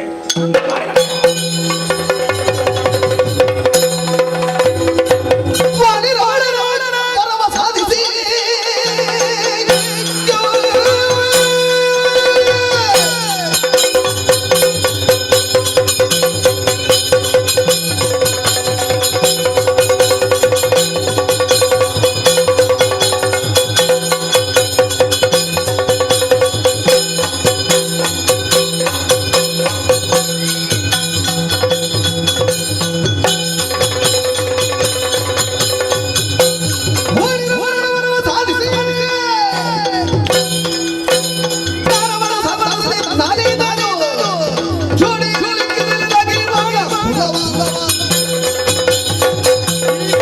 ನಮ್ಮವರಿಗೆ ತಿಳಿಸಬೇಕಾಗಿದೆ. ಸೇರಿಕೊಳ್ತೇನೆ ಸ್ವಾಮಿ.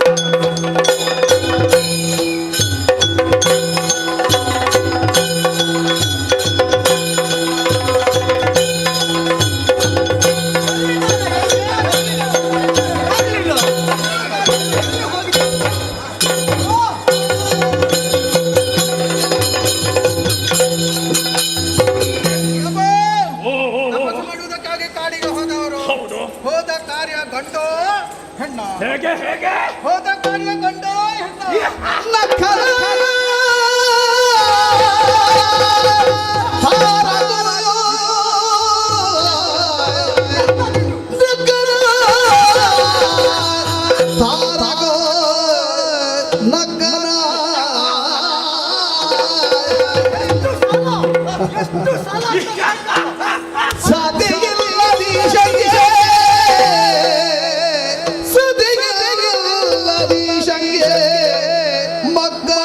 ಮಕ್ಕಳಾಗುವುದುಂದೇ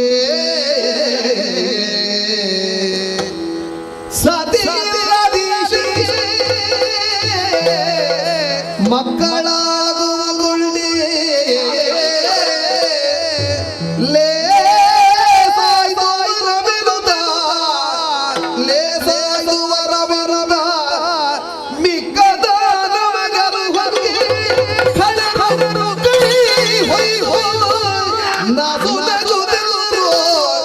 ನಸು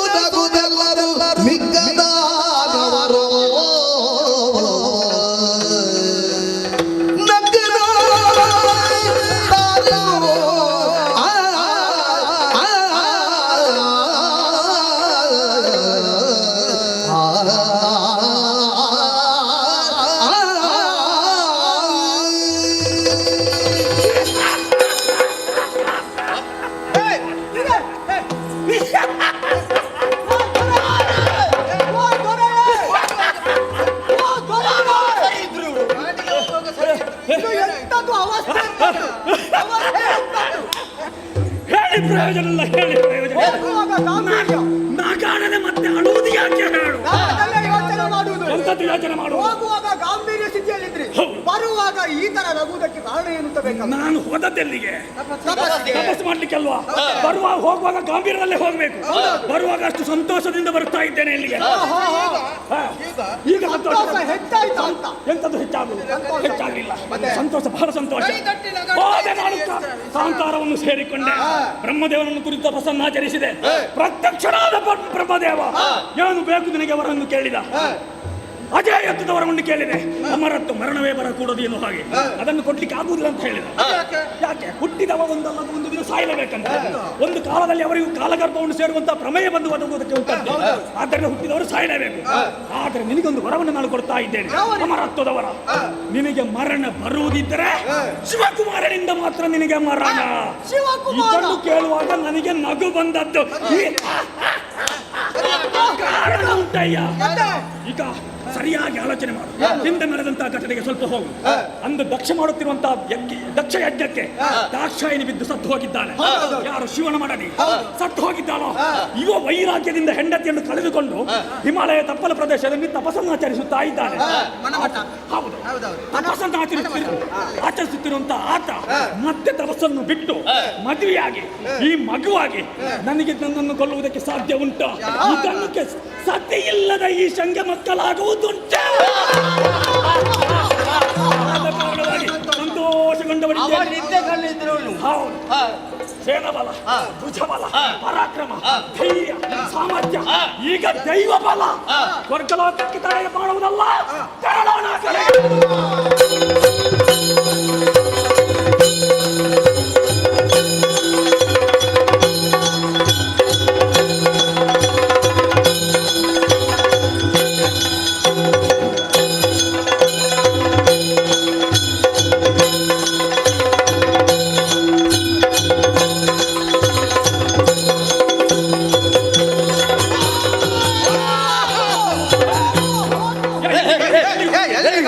ಏನು ಅವಸರ ನಿನಗೆ? ದೇವಲೋಕಕ್ಕೆ ಹೋಗಬೇಡ. ಮುಂದೆ ಬರೆದಿದ್ದಾರಷ್ಟೇ. ಸ್ವಲ್ಪ ಸೇರಿಸಿಕೊಳ್ಬೇಕು. ಯಾಕೆ? ರಾಕ್ಷಸರಾದರೂ ನಮಗೆ ಒಂದು ಸಂಸ್ಕಾರ ಅಂತ ಉಂಟು. ಬರೆದು ಹಾಕಿದ್ದಾರಲ್ಲ, ಅಪ್ಪನ ವಿನಃ ಒಳಗೆ ಪ್ರವೇಶ ಇಲ್ಲ. ಹಾಗಾದ್ರೆ ದ್ವಾರದಲ್ಲಿ ಯಾರು ಇರಲೇಬೇಕು. ಯಾರಿದ್ದಾರೆ ನೋಡಿ.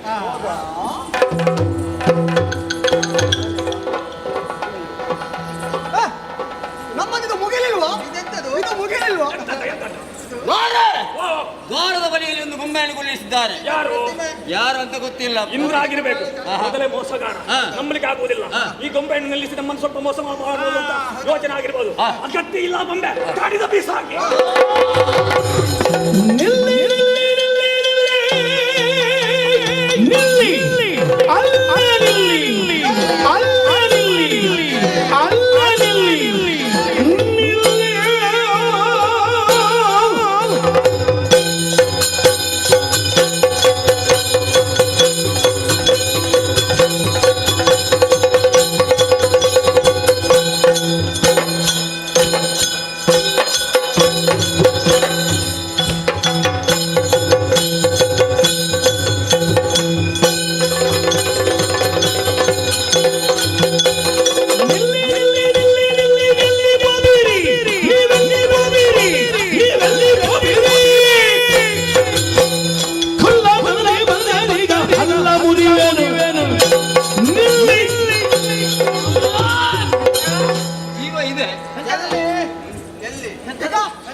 ನಮ್ಮನ್ನು ಮೀಸುವುದಕ್ಕಿಂತ ಮುಂಚಿತವಾಗಿ ನೀನೊಮ್ಮೆ ನಿಂತುಕೋ. ನಾನಿಲ್ಲಿ ನಿಂತು ಮಾತಾಡ್ತಾ ಇದ್ದೇನೆ. ಮತ್ತೆ ಇರುವೆ ಕಚ್ಚಿದ ಹೀಗೆ ಮಾಡ್ತೇನೆ. ಹೀಗೆ ಇರುವ ಕಚ್ಚಿದಾಗೆ ನಿಮ್ಮ ಕಣ್ಣು ಸರಿ ಉಂಟಾ ಇಲ್ವಾ? ಹೌದೇನೋ? ನಮ್ಮನ್ನು ನೋಡಿದ ರೀತಿಯಲ್ಲಿ ಮೌನದಲ್ಲಿ ಕುಳಿತುಕೊಂಡಿದೆಯಲ್ಲ, ನಾವು ಬಂದದ್ದು ಗೊತ್ತಾಗಲಿಲ್ಲ. ನನಗೆ ಗೊತ್ತಾಗಿದೆ. ನಿಮ್ಮ ಬೊಬ್ಬೆ ಕೇಳಿ ನಾನು ಸುಮ್ಮನೆ ನಿಂತದ್ದು ಗೊತ್ತಾಯ್ತಲ್ವಾ? ನೀವು ಈ ಅದೆಲ್ಲ ವಿಷಯ ಬೇಡ. ನೀವು ಅಲ್ಲಿ ನೋಡು, ಮುಂದೆ ನೋಡು. ಓ ದೇವರೇ, ಇವರೆಲ್ಲ ನಿಮ್ಮವರೇ? ನಮ್ಮವರೇ, ಸೋನಿತಾಪುರದವರು. ಹೌದಾ? ಅದರಲ್ಲಿ ಇವರು ನಮ್ಮ ಯಮನು. ನಿಮ್ಮ ಯಜಮಾನ್ರ ಯಜಮಾನ್ರ ನಮಸ್ಕಾರ. ಬಂತ ಎಂತದನ್ನು ನೋಡಿ ಎಂತದ್ದು ಅಂತ ಹೇಳಿದ್ದು ಹಾಗೆ ನೋಡಿದ್ದು. ನಮಸ್ಕಾರ ಬಂತು ಅಂತ ಹೇಳಿದ್ದು. ಓ ಹಾಗೆ ನಮಸ್ಕಾರ ಕೊಡೋಕೆ ಆಮೇಲೆ ಬಂತು. ದೊಡ್ಡವರು ಹಾಗೆ ಕೊಡುವುದಾದ್ರೆ ಕೊಡ್ಲಿಕ್ಕಿಲ್ಲ. ಕೊಡ್ಲಿಕ್ಕೆ ಆದ್ರೆ ಯಾವ್ದು ಸಮಾನತೆ ಬೇಕಲ್ಲ. ಹೌದಾ? ನಿನಗೂ ನನಗೂ ಸಮಾನತೆ ಉಂಟು ಅನ್ನೋದು ಸರಿಯಾಗಿ ಕೊಡು. ಎಂತ ಕೊಡುತ್ತಾರೆ? ಎಂತದನ್ನು ನಿನ್ನ ಬಾಯಲ್ಲಿ ಇಟ್ಟು ಎಂತದ್ದು? ಅಲ್ಲ ಮಾತಾಡಿಸು. ನಿನ್ನ ಬಾಯಿಯಲ್ಲಿ ನನ್ನ ಬಾಯಿಯಲ್ಲಿ ಅದು ನನ್ನಲ್ಲಿ ಇಲ್ಲ. ಗೊತ್ತಾಯ್ತು ಗೊತ್ತಾಯ್ತಲ್ಲ. ನಾವು ವಿಷಯಕ್ಕೆ ಬರುವ. ನೀವು ಯಾರು, ಎಲ್ಲಿಂದ ಬಂದದ್ದು, ಯಾಕೆ ಬಂದದ್ದು, ಬಂದ ಉದ್ದೇಶ ಏನು, ಹೀಗೆಲ್ಲ ಬಂದದ್ದಾ ಅಲ್ಲ ಬಿದ್ದಾಡ್ಕೊಂಡು ಹೀಗೆ ಹೋಗುವಂತ ಬಂದದ್ದ ನೀವು? ನನ್ನಂತ ಪ್ರಶ್ನೆ ಮಾಡ್ತಾ ಇದ್ದೀನಿ. ನಿಮ್ಮಲ್ಲಿ ಪ್ರಶ್ನೆ. ಒಳ್ಳೇದು ಒಳ್ಳೇದು. ಒಳ್ಳೆ ನಾನು ಯಾರು? ಶೋಣಿತಾಪುರ ಗೊತ್ತುಂಟಾ? ಗೋಡಿದಾಪುರ. ಭೂಲೋಕದಲ್ಲಿ. ಭೂಲೋಕದಲ್ಲಿ. ಭೂಲೋಕದಲ್ಲಿ ಭೂಲೋಕದಲ್ಲಿ ಶೋಣಿತಾಪುರ ಸೋಡಿದಾಪುರ. ಅಲ್ಲಿ ಅಧಿಕಾರಿ. ಅಲ್ಲಿ ಅಧಿಕಾರ ಅವ ಸಾಯಿ ಮಾರೆ. ನೀನ್ ಯಾರು? ಅಧಿಕಾರಿ ಅವರೆಂತ ಹೇಳಿದ್ದ. ಹೇಳುವುದನ್ನು ಸ್ವಲ್ಪ ಕೇಳಿಸಿಕೊ. ಸರಿಯಾಗಿ ಅಲ್ಲಿ ಅಧಿಕಾರಿ ಅದು ಅಧಿಕಾರಿ. ತಾರಕಾಸುರ. ಓ ನೀವು ತರಕಾರಿ ಮಾರುದಾ? ಯಾವುದೆಲ್ಲ ಉಂಟು? ಎಂತದ್ದು ತರಕಾರಿ? ಅಲ್ಲ ತಾರಕಾಸುರ. ಓ ತಾರಕಾಸುರ. ಬಂದ ಉದ್ದೇಶ ಉದ್ದೇಶ ಹೌದು. ಸ್ವರ್ಗಲೋಕದ ಪೀಠ ನನಗೆ ಬೇಕು. ಬೇಕಾ? ಬಿಟ್ಟು ಕೊಟ್ರೆ ಅವನಿಗೆ ಒಳ್ಳೇದು. ಒಳ್ಳೇದಾಯ್ತು. ಇವತ್ತೇ ಬಂದದಲ್ವಾ, ಬೇಕಾದ ಕೊಟ್ಟ ತಕೊಂಡು ಹೋಗಿ.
ನಿಮ್ಮ ಅಪ್ಪಣೆಯಂತೆ ಕಾಲ್ ಮಾಡ್ತಾ ಏನು ಅವಸರದಲ್ಲಿ ಬಂದೆ? ನನಗೆ ಕೆಲಸ ಮಾಡ್ಲಿಕ್ಕೆ ಮನಸ್ಸೇ ಇಲ್ಲ ಇವತ್ತು. ಅದು ಯಾಕೋ? ಈ ಸಲ ನಾನು ಬಿಡುವ ಲಕ್ಷಣದಲ್ಲಿ ಇದ್ದೇನೆ. ಅಂದ್ರೆ ನಿನ್ನ ತಿರುಗಾಟ ಇಲ್ಲಿಗೆ ಮುಗಿಯಿತು. ಇಲ್ಲಿಗೆ ಮುಗಿಸುವಂತ ಇದ್ದೇನೆ ನಾನು. ಯಾಕೆ? ಬೇಡ ಅಂತ ಹಾಗೆ ನಿನ್ನೆ ಯಾರಿಗೆ ತಿರುಗಾಟ? ಬೇಕಲ್ಲ. ಹಾಗಾಗಿ ದೂರದಲ್ಲಿ ನಾನು ಕೆಲಸ ಮಾಡ್ತಾ ಇದ್ದೆ. ಹೌದು. ಅಲ್ಲಿ ಬಹಳ ದೊಡ್ಡ ಸೇನೆ ಬಂದಿದೆ. ಅಲ್ಲಿಗೆ ಹೌದು. ನಡೆದು ವಿಚಾರಿಸಬೇಕು. ದೊಡ್ಡ ನಿಲ್ಲಿಸಿ ವಿಚಾರ ಮಾಡಿದೆ. ಯಾರು ನೀವು ಎಲ್ಲಿಂದ ಯಾಕೆ ಬಂದದಂತ ಕೇಳಿದೆ. ಭೂಲೋಕದಲ್ಲಿ ತಾರಕಾಸುರ ಅಂತೆ.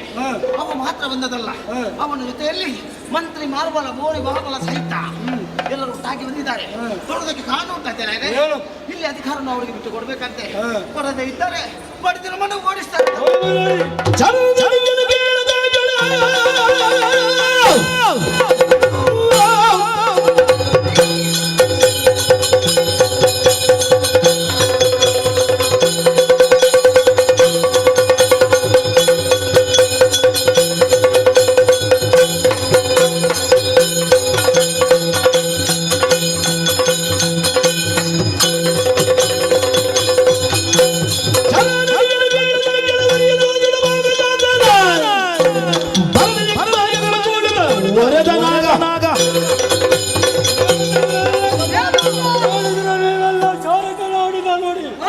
ಒಂದೊಮ್ಮೆಗೆ ಬ್ರಹ್ಮನವರ ಬಲದಿಂದ ಕೊಪ್ಪಿದಂತ ತಾರಕಾಸುರ ಅನ್ನುವಂತ ಗೌರವ ಸೇನಾ ಸಮೇತರಾಗಿ ನಮ್ಮ ದೇವಲೋಕಕ್ಕೆ ಮುತ್ತಿಗೆ ಹಾಕಿದವರಿದ್ದಾರೆ.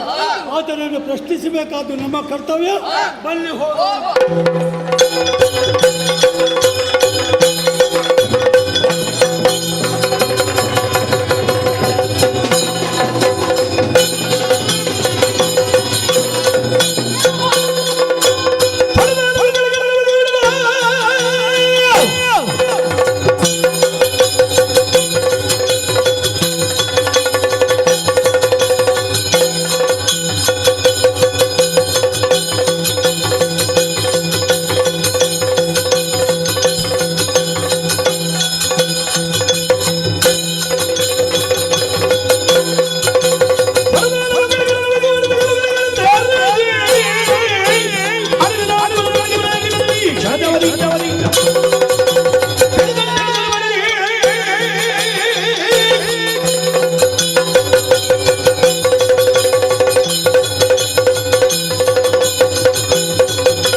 ನೂತನ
ಮುಖ್ಯರ ವಿಚಾರವನ್ನು ತಿಳಿದಿದ್ದೇನೆ. ಒಂದೊಮ್ಮೆಗೆ ದೇವಲೋಕಕ್ಕೆ ದಾಳಿ ಇಕ್ಕಿ ಅಧಿಕಾರವನ್ನು ಪಡೆಯುವುದಕ್ಕೆ ಬೇಕಾಗಿದೇನು ಒಂದಿದೆಯಲ್ಲಾದ್ರೆ ಕನಸಿನ ಕಟ್ಟುತ್ತ ಭಾವಿಸಿಕೋ. ಒಂದೊಮ್ಮೆಗೆ ಮೇಘವಂತ ಪರ್ವತವನ್ನೇ ಸೇರಿ 100 ಯಾಗವನ್ನು ಮಾಡುವ ಮುಖೇನ 3 ಮೂರ್ತಿಗಳ ಮನಸ್ಸನ್ನು ಏಕಕಾಲದಲ್ಲಿ ಮೆಚ್ಚಿಸಿ ಪಡೆದಂತ ಸುರ ಕತ್ತುಗೆ ಇದು. ಇದನ್ನು ಪಡೆಯುವಂತ ಅರ್ಹತೆ ನಿನಗಿಲ್ಲ. ಮುನ್ನೊತ್ತಿ ಬಂದೆ ಎನ್ನಾದ್ರೆ ದೀಪವನ್ನು ಮುಚ್ಚಿದ ಪತಂಗದತ್ತ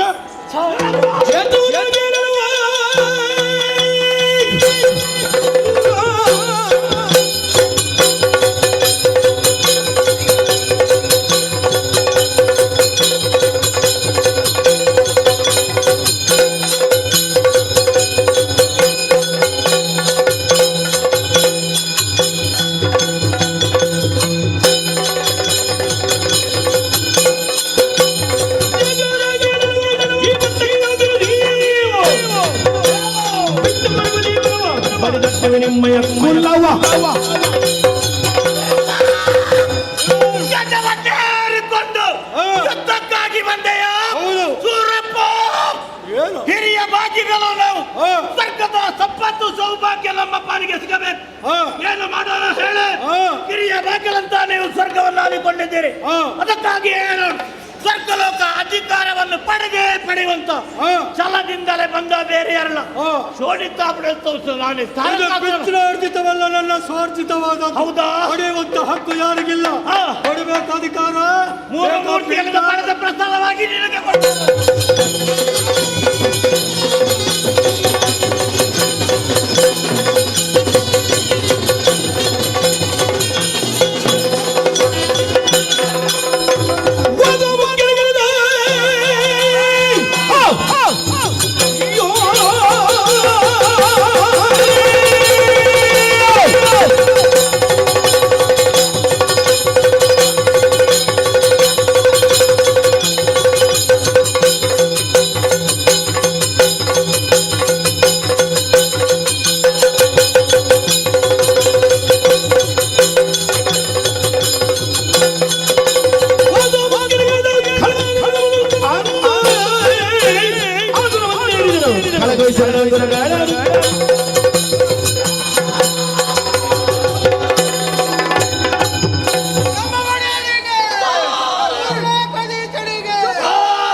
ದೇವಾದಿ ದೇವತೆಗಳು ಓಡಿ ಹೋಗಿದ್ದಾರೆ. ಏನಾಗಲಿ, ಓಡಿ ಹೋದವರು ಬೆನ್ನಟ್ಟು ಸರಿಯಲ್ಲ. ಸ್ವರ್ಗಲೋಕದ ಅಧಿಕಾರ ನಮ್ಮ ಪಾಲಿಗೆ ಸಿಕ್ಕಿದೆ ಅಲ್ವೇ? ಇನ್ನು ಮುಂದೆ ಸ್ವರ್ಗದ ಅಧಿಕಾರವೇ ನಮ್ಮದಾಗಿದೆ. ಆದರೆ ಏನು ಮಾಡೋಣ ಹೇಳಿ? ಅವರಲ್ಲಿ ಯುದ್ಧ ಮಾಡಿದಂತ ಸ್ವಲ್ಪ ಆಯಾಸ, ಸ್ವಲ್ಪ ವಿಶ್ರಾಂತಿ ಪಡೆಯುವ ಕಣ್ಣಿನ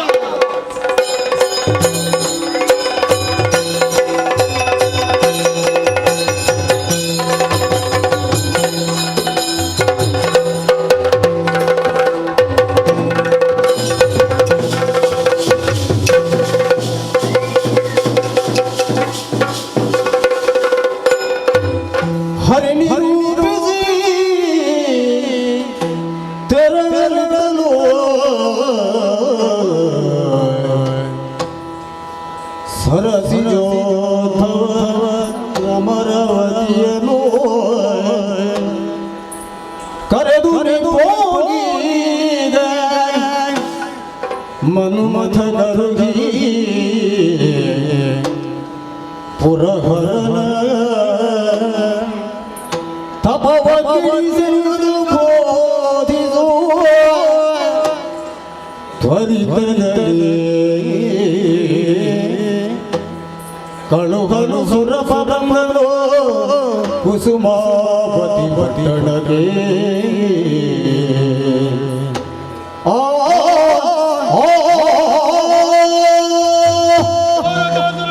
ನನಗೆ ನಡೆದಂತ ಕಾಳಗ ಪರಿಣಾಮ ನನ್ನ ಪಾಲಿಗೆ ಸ್ವರವಾಗಿ ಹೋಯಿತು. ಹೌದು, ಈಶನ ಮಗನಲ್ಲ ಮಾತ್ರವಲ್ಲ ಅನ್ನುವಂತ ವರವೇ ಆತನಿಗಿದೆ. ಒಂದೊಮ್ಮೆಗೆ ತನ್ನ ಹೆಂಡತಿಯನ್ನು ಕಳ್ಕೊಂಡ ಈಶ ತಪಸ್ಸಿನಲ್ಲಿ ನಿರ್ಧರಾಗಿದ್ದಾನೆ. ಈ ಸಮಯದಲ್ಲಿ ನನ್ನ ಕಷ್ಟವನ್ನು ಪರಿಹಾರ ಮಾಡುವವರು ಯಾರು ಅನ್ನುವಂತೆ ತಿಳಿದು ನೇರವಾಗಿ ವೈಕುಂಠವನ್ನು ಸೇರಿದೆ. ವಿಚಾರವನ್ನು ಅವರ ಸಮ್ಮುಖದಲ್ಲಿ ಮಂಡಿಸಿದಾಗ ನನ್ನಿಂದಾಗದ ಸುರಪ್ಪ ಅನ್ನುವಂತೆ ನಾರಾಯಣ ಹೇಳಿಯೇ ಬಿಟ್ಟಾರಲ್ಲ. ಮತ್ತೇನು ಮಾಡಬೇಕು ಅಂತ ಅವರಲ್ಲಿ ಕೇಳಿಕೊಂಡಾಗ ಕುಸುಮಾವತಿ ಪಟ್ಟಣದಲ್ಲಿ ನನ್ನ ಮಗ ಇದ್ದಾನೆ, ಅವನ ಬಳಿಗೆ ಹೋಗು, ಕಷ್ಟದ ವಿಚಾರವನ್ನು ತಿಳಿಸು, ನಿನ್ನ ಕಷ್ಟವನ್ನು ದೂರೀಕರಿಸ್ತಾನೆ ಅಂತ. ಮತ್ತ್ಯಾಕೆ ತಡ, ನೇರವಾಗಿ ಹತ್ತ ಸಾಗುತ್ತೇನೆ.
ನರಸಿರತಿ ಜಗದೊಳಗೆ ಬಿಲ್ಗಾರಾಜಾಣ ಎನ್ನುವ ಅಭಿಧಾನ ಸಲ್ಲುವುದಿದ್ರೆ ಅದು ಕಾಮಚಕ್ರಾಸುರನಾದಂತಹ ನನಗೆ ಮಾತ್ರ. ಸತ್ಯವಚನ ನೋಡಿದೆಯ ಏನು ಪ್ರಪಂಚದ ಯಾವ ಮೂಲೆಯಲ್ಲಾದರೂ ಯಾವುದೇ ಒಂದು ನೂತನವಾದಂತಹ ಜೋಡಿ ಸಿದ್ಧವಾದ್ರೆ ಹೋಲಿಕೆ ಕೊಡುವುದು ಯಾರಿಗೆ?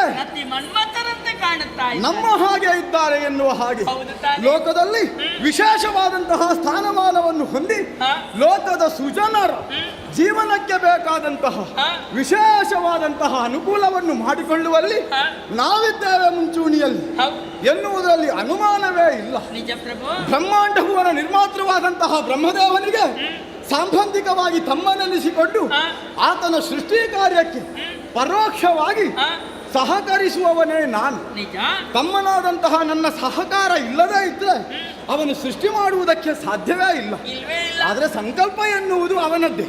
ನಾನು ಸಂಕಲ್ಪಕ್ಕೆ ಪೂರಕನಾಗಿ ವ್ಯವಹರಿಸ್ತೇನೆ. ಆದ್ದರಿಂದಲೇ ಆಡಿದ್ದಾರಲ್ಲ ಲೋಗರು, ಕಾಮನಿದ್ದರೆ ಮಾತ್ರ ವಿಕಸನಕ್ಕೆ ಕ್ಷೇಮ, ಕಾಮನಿಲ್ಲದಿರೆ ಮನುಕುಲಕ್ಕೆ ಕ್ಷಾಮ. ಪ್ರಪಂಚದಲ್ಲಿ ಮಾನವ ಜೀವಿಗಳು ಎನ್ನುವುದು ಉತ್ಪನ್ನಕ್ಕೆ ಬರಬೇಕು ಅಂತಾದ್ರೆ ನಾನೇ ಕಾರಣ. ಕೇವಲ ಗಂಡು ಮತ್ತು ಹೆಣ್ಣಿನ ಸಂಸರ್ಗದಿಂದ ಒಂದು ವಿಶೇಷವಾದಂತಹ ಸ್ಥಿತಿ ಆವಿಷ್ಕಾರವಾಗುತ್ತದೆ ಎಂದಾದ್ರೆ ನನ್ನದಾದಂತಹ ಪೂಷರಗಳ ಪ್ರಯೋಗವಾಗಬೇಕು. ಅರವಿಂದ, ಅಶೋಕ, ಚೂತ, ನೀಲೋತ್ಪಲ, ನವಮಲ್ಲಿಕ ಎನ್ನುವಂತಹ ಶರವನ್ನು ನನ್ನ ಕಪ್ಪಿಲ್ಲಿಗೆ ಪೋಣಿಸಿ ಪ್ರಯೋಗಿಸಿದ್ದೇನೆ ಎಂದಾದರೆ ಎರಡಿದ್ದದ್ದು ಒಂದಾಗುವುದು. ಆ ಮೂಲಕವಾಗಿ ಶುಕ್ಲ ಶೋಣಿತಗಳ ಸಂಪರ್ಕವಾಗಿ ನೂತನವಾದಂತಹ ಜೀವಿಯ ಉತ್ಪನ್ನವಾಗುತ್ತದೆ ಪ್ರಪಂಚದಲ್ಲಿ. ಆದ್ದರಿಂದಲೇ ನನ್ನನ್ನು ಹಾಡಿಕೊಂಡಾಡುತ್ತಾ ಇದ್ದಾನೆ. ಹಾಗೆಂದು ನೀನೇನು ಕಡಿಮೆ? ಹರಿಸುತನ ಸತಿರತಿ ಅತಿ ರೂಪವತಿ ಎನ್ನುವುದೇ ಪ್ರತೀತಿ. ಇಂತಹ ವೈಭವವನ್ನು ಹೊಂದಿದಂತಹ ನಾವು ಕುಸುಮಾವತಿ ನಗರದಲ್ಲಿದ್ದು ಚೆನ್ನಾದ ಜೀವನ ಕ್ರಮವನ್ನು ಹೀಗೆ ನಡೆಸಬೇಕು ಎನ್ನುವುದನ್ನು ಲೋಕಕ್ಕೆ ಆದರ್ಶಪ್ರಾಯರಾಗಿ ತೋರಿಸುತ್ತಾ ಇದ್ದೇವೆ. ಏನದು? ಏನೋ ಕೇಳಿಸ್ತಾ ಇದೆ. ಯಾರದು? ಯಾರು ಕರೆಯುವಂತೆ ಕೇಳಿಸ್ತಾ ಇದೆ. ನಾನು ಸ್ವಲ್ಪ ಉದ್ದ ಮಾತನಾಡುವಂತ ಭಾವಿಸಿ. ಆದ್ರೆ ಅವರು ನಮ್ಮ ಮಾತಿಗೆ ತಡೆ. ಯಾರದು? ಯಾರು? ಸ್ವರ ಇಲ್ಲಿ ಪರಿಚಿತ ಸ್ವರ. ಓ, ಇದೊಂದು ಹಳೇ ಸ್ವರ ಅಲ್ವಾ? ಕೇಳಿದ್ದೇನೆ. ಕೇಳಿದ್ದೀರಿ? ಅಂದ್ರೆ ಹಳೇ ಕಾಲದಲ್ಲಿ ಕೇಳಿದ ನೆನಪುಂಟು. ತುಂಬಾ ಹಳೆಯದಂತಲ್ಲ, ಇತ್ತೀಚೆಗೆ ಈ ಸ್ವರ ಕೇಳಿದ್ದು ಬಹಳ ಕಡಿಮೆ. ಬಹುಶಃ ಅದೇ ಸ್ವರದವನು ಇರಬೇಕು. ಯಾರು? ಯಾರದು? ಒಳಗೆ ಬರಬಹುದು. ಅಲ್ಲ, ಒಳಗೆ ಬರಬೇಕು ಅಂತಂದ್ರೆ ಬೇಕಲ್ಲ. ಯಾರವನು? ನಾನು ಊಹಿಸಿದ್ದು ಸರಿ ಆಯ್ತಲ್ಲ. ಇದೇ ಸ್ವರ. ಸ್ವರಕ್ಕೂ ವ್ಯಕ್ತಿ ಮೊದಲಿಂದಲೂ ನಮಗೆ ಒಡನಾಟ ಉಂಟು ಅಲ್ವಾ? ಹೌದು. ಆದ್ದರಿಂದಲೇ ಸರಿ, ಬರೋಣವಾಗಲಿ. ಹೃದಯ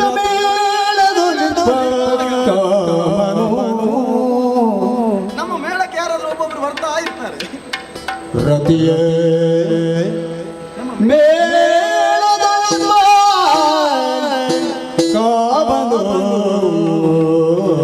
ಅವರಿಗೆ ಬೇಸರಾಗ್ಲಿಕ್ಕಿಲ್ಲ ಇಷ್ಟು ದೀರ್ಘಾದ್ರೆ. ಸುರಪತಿಯ ಕಂಡಿದಿರದು ಪ್ರೇಮದಿ, ಸುರಪತಿಯ ಕಂಡಿದಿರದು ಪ್ರೇಮದಿ. ಏನು ಸುರಪತಿ?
ಬೇಡ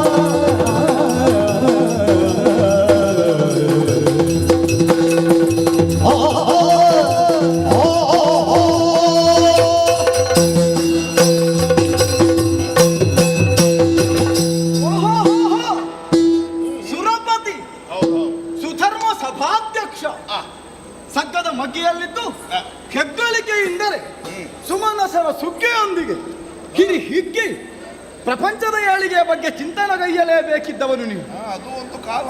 ಹೌದು, ಅದು ಒಂದು ಕಾಲ ಅಂದ್ರೆ ಅಲ್ಲ, ಅದು ಒಂದು ಕಾಲ. ಏನು ಮನ್ವಂತರ ಮುಗಿಯಿತು. ಇಲ್ಲ ಇಲ್ಲ, ಮತ್ತೆ ಒಂದು ಕಾಲ ಅಂದ್ರೆ ಹಾಗಾದ್ರೆ ಏನೋ ಉಂಟು ಅಂತ ಆಯಿತು. ಅಂತಹ ಸುರಪತಿ ಒಬ್ಬನೇ ಇದ್ದು. ಅಲ್ಲ, ಸುರಪತಿ ಒಬ್ಬನೇ. ನೀನು ಹೌದು. ಬೆಂಗಳೂರಲ್ಲಿ ದೇವತೆಗಳು 33 ಪ್ರಾಕಾರ ದೇವತೆಗಳು ಯಾರು ಕಾಣುವುದಿಲ್ಲ. ಇದ್ದಾರೆ, ಕಾಣುವುದಿಲ್ಲ ಅಷ್ಟೇ. ಅಂದ್ರೆ ಈಗ ಕಾಣುವುದಿಲ್ಲ. ಎಲ್ಲೆಲ್ಲೋ ಇದ್ದಾರೆ, ಇಲ್ಲೋ ಇದ್ದಾರೆ. ಅಲ್ಲ, ಇಲ್ಲಿ ಪ್ರಕಟವಾಗಿಲ್ಲ. ಓ, ಪ್ರಕಟವಾಗಿ. ಹಾಗಾದ್ರೆ ನೀನು ಪ್ರಕಟಗೊಂಡಿದ್ದಿ, ನೀನೇ ಬಂದಿ. ಒಂದು ಅರೆಕ್ಷಣ ಸತೀತಾಳೆ ಒಟ್ಟಿದ್ದು. ಅಮ್ಮ ನಮಸ್ಕಾರ. ಪ್ರತಿ ನಮಸ್ಕಾರ. ಹೇಗಿದ್ದೀರಿ ಅಧ್ಯಕ್ಷ? ತೊಂದ್ರೆ ಕ್ಷೇಮ. ಹಾ, ಕ್ಷೇಮ ಸಮಾಚಾರ. ಹೌದು ಹೌದು ಹೌದು ಹೌದು. ನಾವು ಯಾವುದೋ ಒಂದು ಸಮಾಲೋಚನೆಯನ್ನು ಮಾಡುವುದಕ್ಕೆ ಇರಬೇಕು. ಸುರಪತಿ ಬಂದಾಕ್ಷಣ ಹಾ. ತಾವು ತಮ್ಮನ್ನೇ ಮರೆತಿದ್ದೀರಿ ಅಂತ ಆಯ್ತು. ಯಾಕೆ? ಆನಂದ ಸಾಗರದಲ್ಲಿ ಮಾತುಕತೆ ಪ್ರಾರಂಭ ಆಗಿದೆ. ಹೌದು, ಎಷ್ಟು ಕಾಲ ಆಯ್ತು ಇವರ ನಿಲ್ಲಿಸುವುದಕ್ಕೂ ಭೇಟಿಯಾಗದೆ. ನನಗೂ ಆಗ್ಲಿಲ್ಲ. ಅಲ್ಲ, ಒಂದೊಂದು ಸಭೆ ಸಮಾರಂಭದಲ್ಲಿ ಸಿಗ್ತಾನೆ, ಒಂದು ಕೂಗಳೈತೆಯ ದೂರಕ್ಕೆ ಇರುವುದಷ್ಟು ಅಲ್ವಾ? ಈಗ ಹತ್ತಿರಕ್ಕೆ ಬಂದಿದ್ದಾನಂತ ಅಪ್ಪ, ನಮ್ಮ ಇಬ್ಬರ ಭೇಟಿ ಆಗದೇ ಇದ್ದರು. ಈ ಮನ್ಮಥ ಎನ್ನುವ ನನ್ನ ಮನಸ್ಸಿನಲ್ಲಿ ಯಾವಾಗಲೂ ಇರ್ತಾರೆ, ಸದಾ ಇರ್ತಾರೆ. ನನ್ನವರ ತಾನೆ ಆ. ಎಲ್ಲರ ಮನದಾಳದಲ್ಲಿ ಆದ್ದರಿಂದ ಅವ ಕೆಲವು ಸಲ ಹೋಗು ಅಂತ ಹೇಳಿದ್ರು ಹೋಗುವುದಿಲ್ಲ. ಹೋಗುದಿಲ್ಲ. ಹೋಗಬೇಕಾದಲ್ಲಿ ಹೋಗುತ್ತಾರೆ. ನಮ್ಮ ಕಾರ್ಯ ಮುಗಿಸದೆ ನಾವು ಹೋಗುವುದಕ್ಕಾಗುತ್ತಲ್ಲ. ಇಲ್ಲವಲ್ಲ? ಹಾಗಿರುವಾಗ ಆ. ನಾವು ಹೋಗುವುದಂತಲ್ಲ, ಆ. ಬಂದವರನ್ನು ಕೂಡ ಅವರ ಕಾರ್ಯವನ್ನು ಪೂರೈಸದೆ ನಾವು ಕಳುಹಿಸುವ ಹಾಗಿಲ್ಲ. ಇಲ್ಲ, ಬೇಗ ಕಳಿಸ್ತೇನೆ. ಕಳಿಸ್ಬೇಕು ಅಂತ ಆದ್ರೆ ಸ್ವಲ್ಪ ಹೊತ್ತು ಇರು. ಅರೆಕ್ಷಣ ಹಾ, ನಾನು ವಿರಮಿಸಲಿ. ಅರಕ್ಷಣ ಎಷ್ಟು ಹೊತ್ತಾಗ್ತಂತ ಹೇಳಲಿಕ್ಕೆ ಆಗ್ಲಿಕ್ಕಿಲ್ಲ. ಆಯ್ತು. ಆದ್ರಿಂದ ಆದ್ರೆ ಇಂತಿಷ್ಟು ಸಮಯ ಅಲ್ಲಿ ಬೇರೆ ಏನು ಅರ್ಥ ಉಂಟು? ಯಾವುದು? ಅರಕ್ಷಣದಲ್ಲಿ ಸುರಪಾಲದನ್ನು ಕಳುಹಿಸಿ ಬಿಡಿ. ಹಾಗಾದ್ರೆ ಸುರಪಾಲನಿಗೆ ಆಗಬೇಕಾದದ್ದೇನು ಅನ್ನೋದನ್ನು ತಿಳಿದು ಬಹುಬೇಗ ಅವನನ್ನು ಪ್ರೀತಿಪಡಿಸಿ ಅಂತ ಹೇಳಿದ್ದವು. ಅಲ್ಲ, ನಿನ್ನ ಬರೋಣ ಈ ಕ್ಷೇತ್ರಕ್ಕೆ ಆದಾಗ ನಾವು ಯಾವ ರೀತಿ ಇದ್ದದ್ದು ನಮ್ಮದಾದಂತ ಸರಸ ಸಲ್ಲಾಪದಲ್ಲಿ ತೊಡಗಿ ಹೌದೌದು. ಅಲ್ವಾ? ಹೌದು. ಈ ಸಮಯದಲ್ಲಿ ಆದಷ್ಟು ಬೇಗ ಕಳುಹಿಸಿದೆ. ಅದು ಹೌದು ಅಂತ ಆದ್ರೂ ಬಂದವರಲ್ಲಿ ಅದನ್ನೆಲ್ಲ ಹೇಳುದು ಕೇಳಬಾರ್ದು. ನನ್ನ ಮಾತು ನೇರ. ಕೆಲವೆಲ್ಲ ಹೇಳದೆ ತಿಳಿದಿರುವ ಗುಟ್ಟು ಉಂಟು. ಹಾಗಾಗಿ ನೀವು ಹೇಗಿದ್ದೀರಿ ಅನ್ನೋದನ್ನು ನಾವು ನೋಡುವುದಕ್ಕಿಂತ ಮೊದಲು ನೀವು ಹೇಗಿದ್ದೀರಿ ಅನ್ನೋದನ್ನು ನಾವು ತರ್ಕಿಸಬಲ್ಲ. ಹೌದು, ಪ್ರಾಜ್ಞಮತಿಯಾದಂತಹ ನಿನಗದು ತಿಳಿಯದೆ ಹೋಗುತ್ತದು. ನೀನನ್ನಂತೆ ಅರಕ್ಷಣ. ನಾನು ಅದನ್ನು ಹೇಳಿದ್ದು, ನನ್ನ ಮನಸ್ಸಿನಲ್ಲಿ ಇವೇ ಇರ್ತಾನೆ. ಅಲ್ವಾ? ಹಾ. ಬೇಗ ಕಳಿಸ್ತೇನೆ. ಖಂಡಿತ ಸರಿ. ಆ ನಿರೀಕ್ಷೆಯಲ್ಲಿ ನಾನು ಇರ್ತೇನೆ. ಸರಿ ಸರಿ ಸರಿ ಆದಿತ್ತು. ನಾನಿಂದ ಒಳಗಿರ್ತೇನೆ. ಹೋಗುವಾಗ ನಿಮ್ಮ ಹತ್ರ ಹೇಳಲಿಕ್ಕೆ ಅಂತ ಇಲ್ಲ. ಇಲ್ಲ, ಬಂದದ್ದು ಗೊತ್ತಾಗಿದೆ ಅಲ್ಲ. ಸಿಗುವ ಇನ್ನೊಮ್ಮೆ. ಆದಿತ್ತು. ಸುರಪತಿ ಕಂಡಂತಹ ಉತ್ಸಾಹದಲ್ಲಿ ನಿನ್ನನ್ನು ನಿಂತುಕೊಳ್ಳಿಸಿಯೇ ಮಾತಾಡ್ತಿದ್ದೆ. ಹೀಗೆ ನಿಲ್ಲಿಸಿ. ಬಾ, ಬಾ, ಬಾ. ಕುಳಿತುಕೊಳ್ಳಿ. ಕೂತುಕೊಳ್ಳುವ ಒಂದು ಮನಸ್ಥಿತಿ ಇಲ್ಲ, ಆದರೂ ನಿನ್ನ ಒತ್ತಾಯಕ್ಕೆ ಕುಳಿತುಕೊಳ್ಳುವ ಹಾಗಲ್ಲ, ಬಂದಂತಹ ನಿನ್ನನ್ನು ಅತಿ ಮುದದಿಂದಲೇ ಉಪಚರಿಸಿ ಸತ್ಕರಿಸಬೇಕು ಅಂತಾದ್ರೆ ನಿಲ್ಲಿಸುವುದು ಹೇಳು. ಅದಕ್ಕಾಗಿ ಕೊಳ್ಳಿರಿಸಿದ್ದೇನೆ ಯಥೋಚಿತವಾಗಿ, ಕುಸುಮಾವತಿಯ ಯೋಗ್ಯತೆಗೆ ಅನುಗುಣವಾಗಿ, ಅಂದರೆ ಗೌರವಕ್ಕೆ ಅನುಗುಣವಾಗಿ, ನಿನ್ನ ಗೌರವಕ್ಕೂ ಧಕ್ಕೆ ಬಾರದ ರೀತಿಯಲ್ಲಿ ನಿನ್ನನ್ನು ಸತ್ಕರಿಸಿದ್ದೇನೆ. ಹಾಗೆಂದು ಸುಮ್ಮನೆ ಬರುವವನಲ್ಲ ಸುರಪತಿ. ಏನೋ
ಅದನ್ನು ನಿನ್ನ ಮುಖಾವಲೋಕನವನ್ನು ಮಾಡಿದಾಗ ಕಡು ಆಶ್ಚರ್ಯವನ್ನ ಕಾಣುತ್ತಾ ಇದ್ದೆ. ಅಂತರಂಗದಲ್ಲಿ ಯಾವ ನೋವಿದೆ ಎನ್ನುವುದನ್ನು ಕಂಡುಕೊಳ್ಳುವರೇ ನನಗೆ ಬಹಳ ತಡವಾಗಿ ಹೋಯಿತಲ್ಲ. ಯಾಕಂದರೆ ದೇವತಾ ವರ್ಗದಲ್ಲಿದ್ದಂತಹ ನಾವುಗಳು ಲೋಕರಕ್ಷೇಮದ ಕುರಿತಾಗಿಯೇ ಸದಾಕಾಲವು ಚಿಂತಿಸುವವರು. ಅಂತರಂಗದೊಳಗೆ ಏನು ಬೇರೆ ಇದ್ದರೂ ಕೂಡ ಅದನ್ನು ಹೊರತೋರ್ಪಡಿಸುವುದಿಲ್ಲ. ಆದ್ದರಿಂದಲೇ ನಿನ್ನ ಆಗಮನವಾದ ಬಳಿಕ ನಾನು ಕಂಡಂತಹ ಸಂತೋಷವನ್ನು ಕಂಡು ನೀನೂ ಸಂತೋಷವನ್ನು ಅನುಭವಿಸುತ್ತಾ ಇದ್ದೆಯಾದರೂ ಆ ಸಂತೋಷವೆನ್ನುವುದು ದೀರ್ಘವಾಗಿ ನಿನ್ನ ಮುಖದಲ್ಲಿ ಉಳಿದದ್ದೇ ಇಲ್ಲ. ಆದ್ದರಿಂದಲೇ ಆಶ್ಚರ್ಯವಾಯಿತು. ಯಾವುದೋ ಒಂದು ಅಂತರಂಗದಲ್ಲಿ ಬೇನೆ ಇದೆ, ಬೇಸರ ಇದೆ ಎನ್ನುವುದು ನನಗೆ ಅರ್ಥವಾಗುತ್ತದೆ ಮುಖದಲ್ಲಿರುವಂತಹ ಚಿಂತೆಯ ರೇಖೆಗಳನ್ನು ಕಂಡಾವಾಗ. ಏನಾಗಬೇಕಯ್ಯ ನನ್ನಿಂದ? ಗೀರ್ವಾಣಪತಿಯಾದಂತಹ ನಿನಗೆ ಇಲ್ಲಿ ತೊಂದರೆಗಳೇನಾದರೂ ಉಂಟಾಗಿದೆ ಎಂದಾದರೆ ಇಂದಿರೇಶನ ಸುತ ಇದ್ದೇನೆ, ಲೋಕಕ್ಕೆ ಒದಗಬಲ್ಲಂತಹ ಕುಂದುಕೊರತೆಗಳನ್ನು ನೀಗಿಸಲ್ಪಡಬಲ್ಲೆ ಎನ್ನುವುದು ವಿಶ್ವಾಸದಿಂದಲೇ ಕೇಳುವುದು. ಅಯ್ಯ, ಏನಾಗಬೇಕು ನನ್ನಿಂದ ಹೇಳು? ಮುಖವೆನ್ನುವುದು ಮನಸ್ಸಿನ ಕನ್ನಡಿ ಇದ್ದರೆ ಹೃದಯದಲ್ಲಿ ಆಗಬಹುದಾದಂತಹ ಭಾವನಾತ್ಮಕ ಏರಿಳಿತಗಳನ್ನು ವದನ ಪ್ರತಿಫಲಿಸುತ್ತದೆ. ಸುರಪಾಲನಾಗಿ ನಾನು, ಸುರ ತಿಂಥಿಣಿಯಲ್ಲಿ ಇನ್ನೂ ಹಲವರು ಮನಸ್ಸಿನಲ್ಲಿ ವ್ಯಥೆಯನ್ನು ತೋರ್ಪಡಿಸಬೇಕಾದ ಅಗತ್ಯ ಇಲ್ಲ. ಯಾಕೆ? ಅವರಿಗೆ ವೈಯಕ್ತಿಕವಾದ ಸುಖ ಸಂತೋಷಗಳಿಲ್ಲ.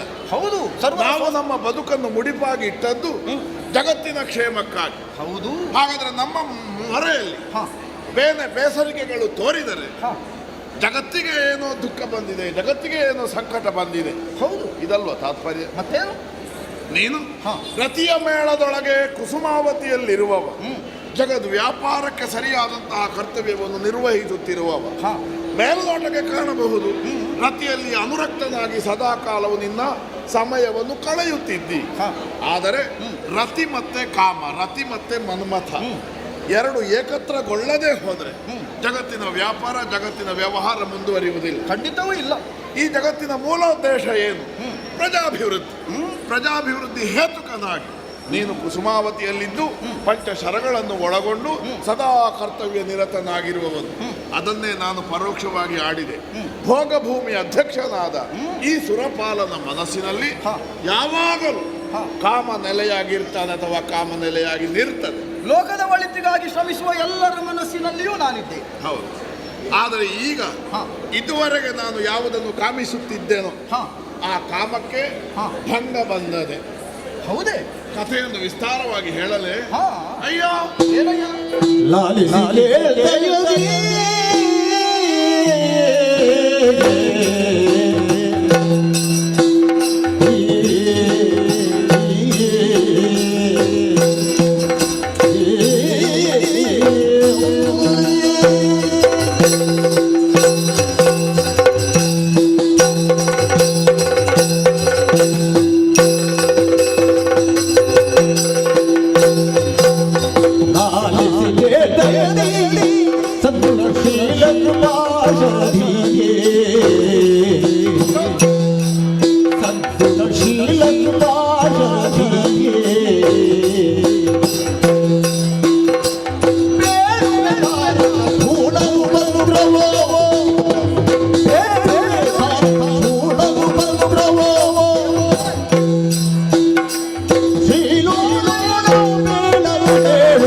ಮನ್ಮಥ ಏನಯ್ಯ ಹೊಸ ಹೊಸ ವಿಶೇಷಣಗಳುಂಟು. ಹೌದೌದು, ನಾವು ಸತ್ಯ ಕಥೆ ನಿನ್ನ ಅಭಿಮಾನಿ. ಯಾವಾಗಿನಿಂದ? ಮೊದಲಿನಿಂದ. ಒಬ್ಬ ಕಾಮನನ್ನು ಇಷ್ಟಪಡದೇ ಇರುವವ, ಮನ್ಮಥನನ್ನು ಪ್ರೀತಿಸದೇ ಇರುವವ ಭೋಗಭೂಮಿ ಅಧ್ಯಕ್ಷನಾಗುವುದಕ್ಕಾಗುತ್ತದೆ ಹೇಳು? ಅದು ನಿನ್ನ ಉಪಟಳದಿಂದ ನಾನು ಕೆಲವು ಸಲ ಕಷ್ಟಪಟ್ಟದ್ದು ಉಂಟು. ಹಾಗಾದ್ರೆ ನನ್ನ ಅಭಿಮಾನಿ ಆದದ್ದು ಹೇಗೋ? ನಾನು ತೊಂದರೆ ಕೊಡ್ತೇನೆ ಅಂತಾದ್ರೆ ಹೌದೌದು, ಅಭಿಮಾನಿಗಳಿಗೆ ಒಬ್ಬ ಯಾವತ್ತೂ ತೊಂದರೆ ಕೂಡದು ಅಲ್ಲ. ಅದು ವ್ಯಾವಹಾರಿಕವಾಗಿ ಸತ್ಯ. ಕೆಲವು ಸಲ ಅಭಿಮಾನಿಗಳಿಗೆ ಕಷ್ಟ ಕೊಡುವುದಲ್ಲ, ಅಭಿಮಾನಿಗಳಿಂದಲಾಗಿ ಕಷ್ಟ ಆಗುದು. ಅಂದ್ರೆ ನಮಗೊತ್ತೇ ಇರುವುದಿಲ್ಲ. ನಮ್ಗೆ ಗೊತ್ತಿಲ್ಲ, ನೀವು ಅನುಭವಿಸ್ತಾ ಇರ್ತೀವಿ. ಹೌದೌದು. ಹಾಗಾದ್ರೆ ಅಯ್ಯ, ಅವರಿಗೆ ಕಷ್ಟ ಆಗುದು. ಆದರೂ ನಿನ್ನ ಒಳ್ಳೆಯ ಗುಣವನ್ನು ಮನಸ್ಸಿನಲ್ಲಿ ಇಟ್ಟುಕೊಂಡು ನಾನು ಈ ಕಾಲದಲ್ಲಿ ಬಂದದ್ದು. ಸರಿ, ಜಗಕ್ಕೆ ಹಿತವನ್ನು ಶಕ್ರ ಅದು ಹೌದು, ನಿನ್ನ ಕುರಿತಾಗಿ ಹೇಳಿ ಹೇಳಿ ಸವಕಲಾದ ಶಬ್ದ. ಹಾ, ಆದರೆ ಜಗತ್ತಿನ ಹಿತಕಾರಕವಾದ ಕೆಲಸವನ್ನೇ ನಾನು ಎಸಗುತ್ತಾ ಸುರಲೋಕದಲ್ಲಿದ್ದರೂ ನಮ್ಮ ಮೇಲೆ ಅಭಿಯೋಗವನ್ನು ನಡೆಸಿ ನಮ್ಮನ್ನು ಸಂಕಟದ ಕೂಪಕ್ಕೆ ತಳ್ಳುವ ಮಂದಿಗಳಿಗೆ ಕೊರತೆ ಇಲ್ಲ. ಕೆಲವರಿಗೆ ಅದು ದಿನಚರಿಯನ್ನು ಹಾಗಾಗಿದೆ.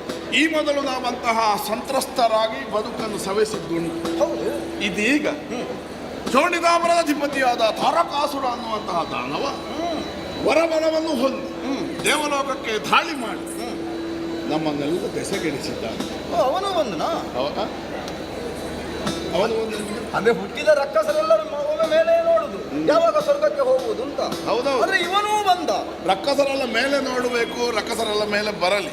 ಆದ್ರೆ ದೇವ ವರ್ಗವನ್ನು ಹೊಂದಬಹುದಾದ ಆಂತರಿಕವಾದ ಎತ್ತರವನ್ನು ಸಾಧಿಸಿ ಬರಲಿ ಆಕ್ಷೇಪ ಇಲ್ಲ.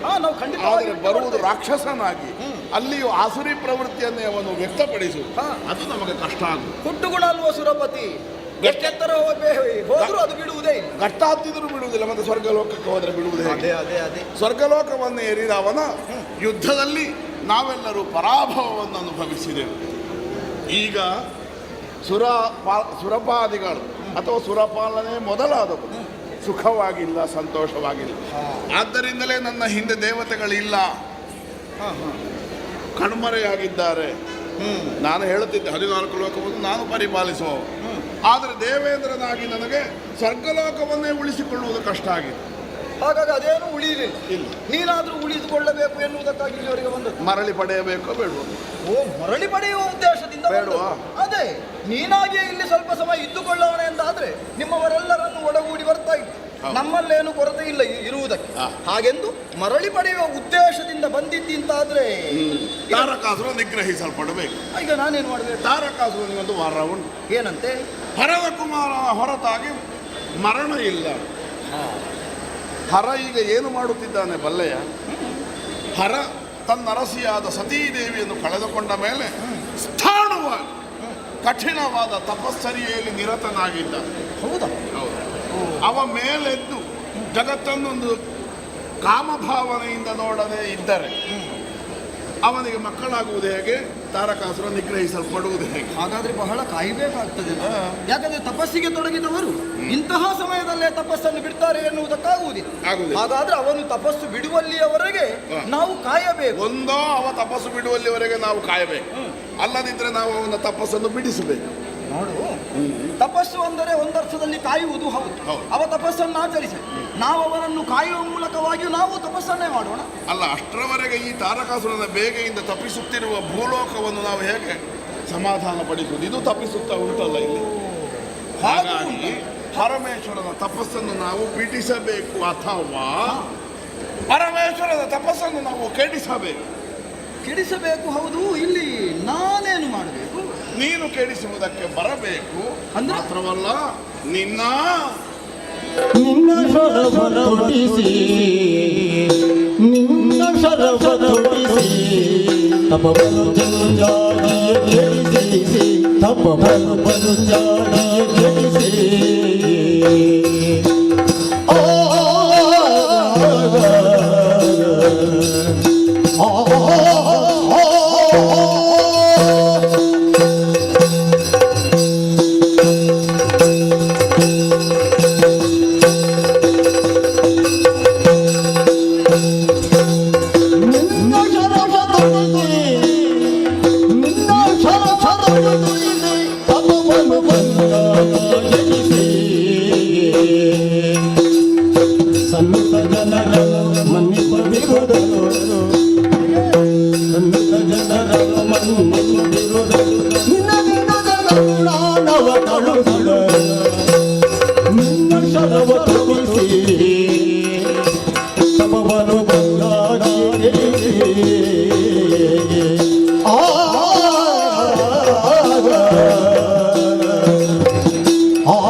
ತಪೋನಿರತನಾದಂತಹ ಭರ್ಗನ ಮನಸ್ಸಿನಲ್ಲಿ ಕಾಮ ಹುಟ್ಟಬೇಕು. ಯಾವುದೋ ಒಂದು ಸ್ತ್ರೀ ಸಂಘ ಮಾಡಬೇಕನ್ನುವ ವಾಂಛೆ ಹುಟ್ಟಬೇಕನ್ನುವುದು ನನ್ನ ತಾತ್ಪರ್ಯವಲ್ಲ. ಈ ಪ್ರಪಂಚ ತಾರಕಾಸುರನ ಉಪಟಳದ ಬೇಗೆಯಲ್ಲಿ ಬೇಯುತ್ತಿದೆ. ಭೂಮಿ ಬಾಯ್ಬಿಟ್ಟಂತೆ ತಪ್ಪಿಸುತ್ತಿರುವ ಭೂಮಿಗೆ ಸೋನೆ ಸುರಿಯಬೇಕು. ಈಶ್ವರನ ಕೃಪಾವರ್ಷ ಸುರಿಸಲ್ಪಡಬೇಕು.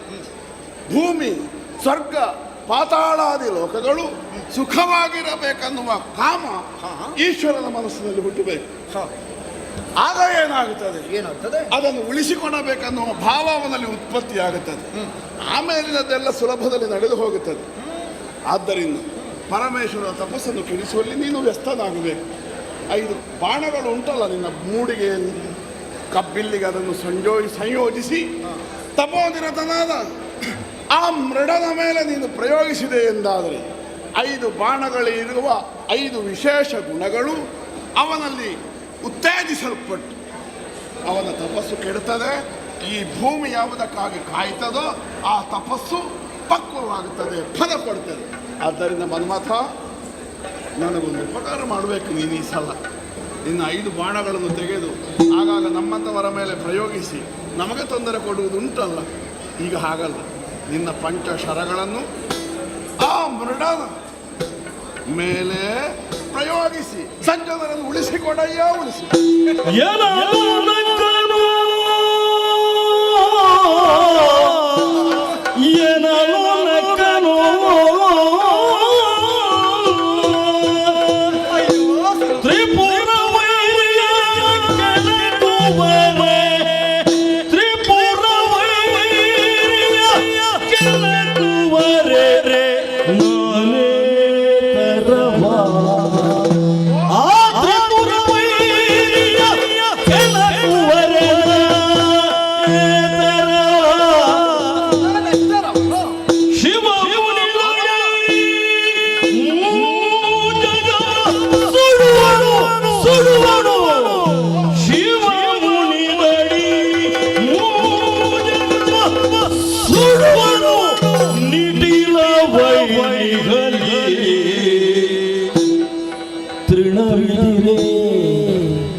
ತೃಣವಿರೆ ಕಲ್ಪಾಂತವಹಿನಿ ಗುಣವೇ ಗುಣವೇ ನಿನಗೆ ಮಾತು ಗುಣವೇ ಲೋಕಕ್ಕೆ ಸನ್ಮತವೇ ಲೋಕಕ್ಕೆ ಸನ್ಮತವೇ ಲೇಸಲ್ಲ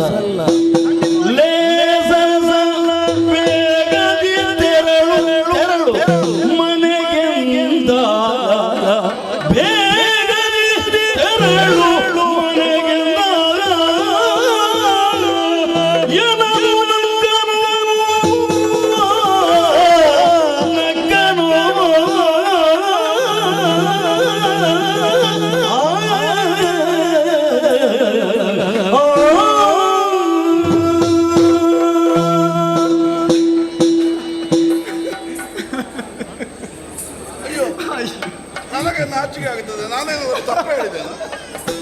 ಅಯ್ಯೋ ಅಯ್ಯೋ ಸುರಪತಿ ಸುರಪತಿ, ನಾನೇನಾದರೂ ತಪ್ಪು ಮಾತಾಡಿದ್ದೇನೆ? ಅಲ್ಲ, ಏನು ಮಾತನಾಡುವುದು ನೀವು? ಅನ್ಯರು ಯಾರಾದ್ರೂ ಆಡುತ್ತಿದ್ರೆ ನನಗೆ ಸಿಟ್ಟು ಬರ್ತಿತ್ತು. ಆದ್ರೆ ನೀನು ಲೋಕ 3 ಭುವನಗಳನ್ನು ಉಳಿಸುವಂತಹ ಗುರುತರ ಹೊಣೆಗಾರಿಕೆಯುಳ್ಳವನಾಗಿ ನೀನು ಈ ತೆರನಾದಂತಹ ಮಾತನ್ನಾಡುವುದು. ಹರ ಎಂದರೆ ಏನು ಎನ್ನುವುದನ್ನು ನಾನೇನು ನಿನ್ನ ಮುಂದೆ ವ್ಯಾಖ್ಯಾನಿಸಬೇಕಾದದ್ದಿಲ್ಲ. ಅದಿಲ್ಲ. ಹರ ಎಂದರೆ ಶಬ್ದಾರ್ಥದಲ್ಲಿ ಪರಮೇಶ್ವರ. ಹೌದು. ಏನಿದ್ದರೂ ಲೋಕ ನಿಯಂತ್ರಕನು ಅವನಿದ್ದಾನೆ. ಲೋಕರು ಹೇಳುವುದು 14 ಲೋಕ ಎನ್ನುವ ಹಾಗಿದ್ದರು ಸಾಮಾನ್ಯವಾಗಿ ಹೇಳುವುದು 3 ಲೋಕ ಎನ್ನುವ ಹಾಗೆ. 3 ಲೋಕದಲ್ಲಿ ಧರ್ಮಕ್ಕೆ, ಸತ್ಯಕ್ಕೆ, ನ್ಯಾಯಕ್ಕೆ ಯಾರಾದರೂ ವೈರಿಗಳಂತಿದ್ರೆ ಅವರಿಗೆ ಇವ. ಆದ್ದರಿಂದಲೇ ತ್ರಿಪುರ ವೈರಿ ಎನ್ನುವ ಹಾಗೆ ವ್ಯಾಖ್ಯಾನಿಸಲ್ಪಟ್ಟವರು.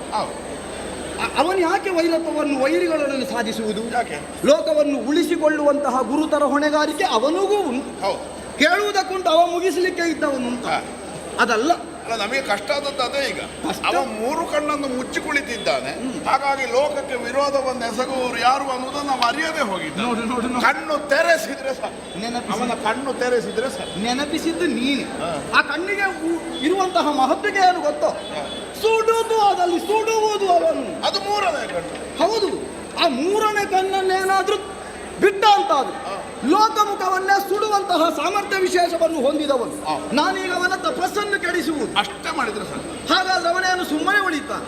ಯಾವುದನ್ನು ಸಾಧಿಸಬೇಕು ಎನ್ನುವ ಅಪೇಕ್ಷೆಯುಳ್ಳವನಾಗಿ ತಪೋನಿರತನಾಗಿದ್ದಾನೋ ಅಂತಹ ತಪೋಬಂಧ ಇಂದು ಮನ್ಮಥನಿಂದ ಆಯಿತು ಅಂತಾದ್ರೆ ಅವನನ್ನು ಸುಟ್ಟು ಸುಡುಕರಿ ಮಾಡಿಯ.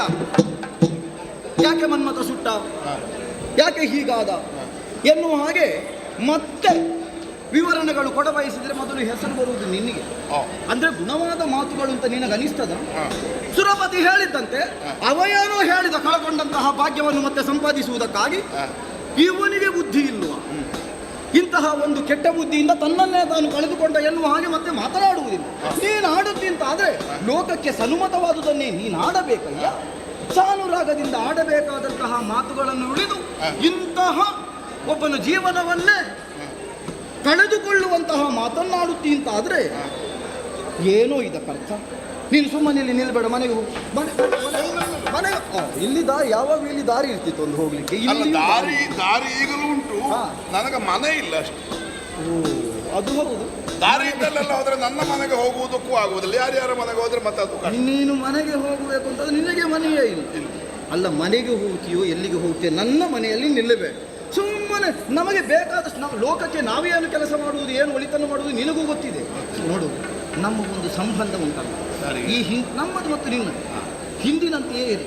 ಆ ಅಭಿಮಾನ ಹಾಗೆ ಇರಲಿ. ನಿನಗೆ ಅಭಿಮಾನ ಇರಲಿ, ಕೆಲಸಕ್ಕೆ ಹೋದಾಗುವುದಿಲ್ಲ ಅಷ್ಟೇ ಹೇಳುದು. ಸ್ನೇಹ ಇರಲಿ, ಅಭಿಮಾನ ಇರಲಿ, ನಿನ್ನ ಕಷ್ಟಕ್ಕೆ ನಾನಿಲ್ಲ. ಹೌದು, ನಾನು ನಿನ್ನೊಬ್ಬನ ಕೆಲಸಕ್ಕಾಗಿ ಇರುವುದಲ್ಲವಲ್ಲ, ನನಗಾಗಿ ಎಷ್ಟು ಮಂದಿಗಳು ಕಾಯ್ತಾ ಇದ್ದಾರೆ ಲೋಕದಲ್ಲಿ ಎನ್ನುವುದು ಗೊತ್ತಿದೆ ತಾನೆ. ಈಗ ನನ್ನ ಕೆಲಸಕ್ಕಾಗಿ ನಾನು ಬಂದದ್ದು ಅನ್ನೋದು ನಿನ್ನ ಧೋರಣೆ. ಮತ್ತೆ ನನ್ನಿಂದ ಆಗುದಿಲ್ಲ, ನೀನು ಹೋಗಿ.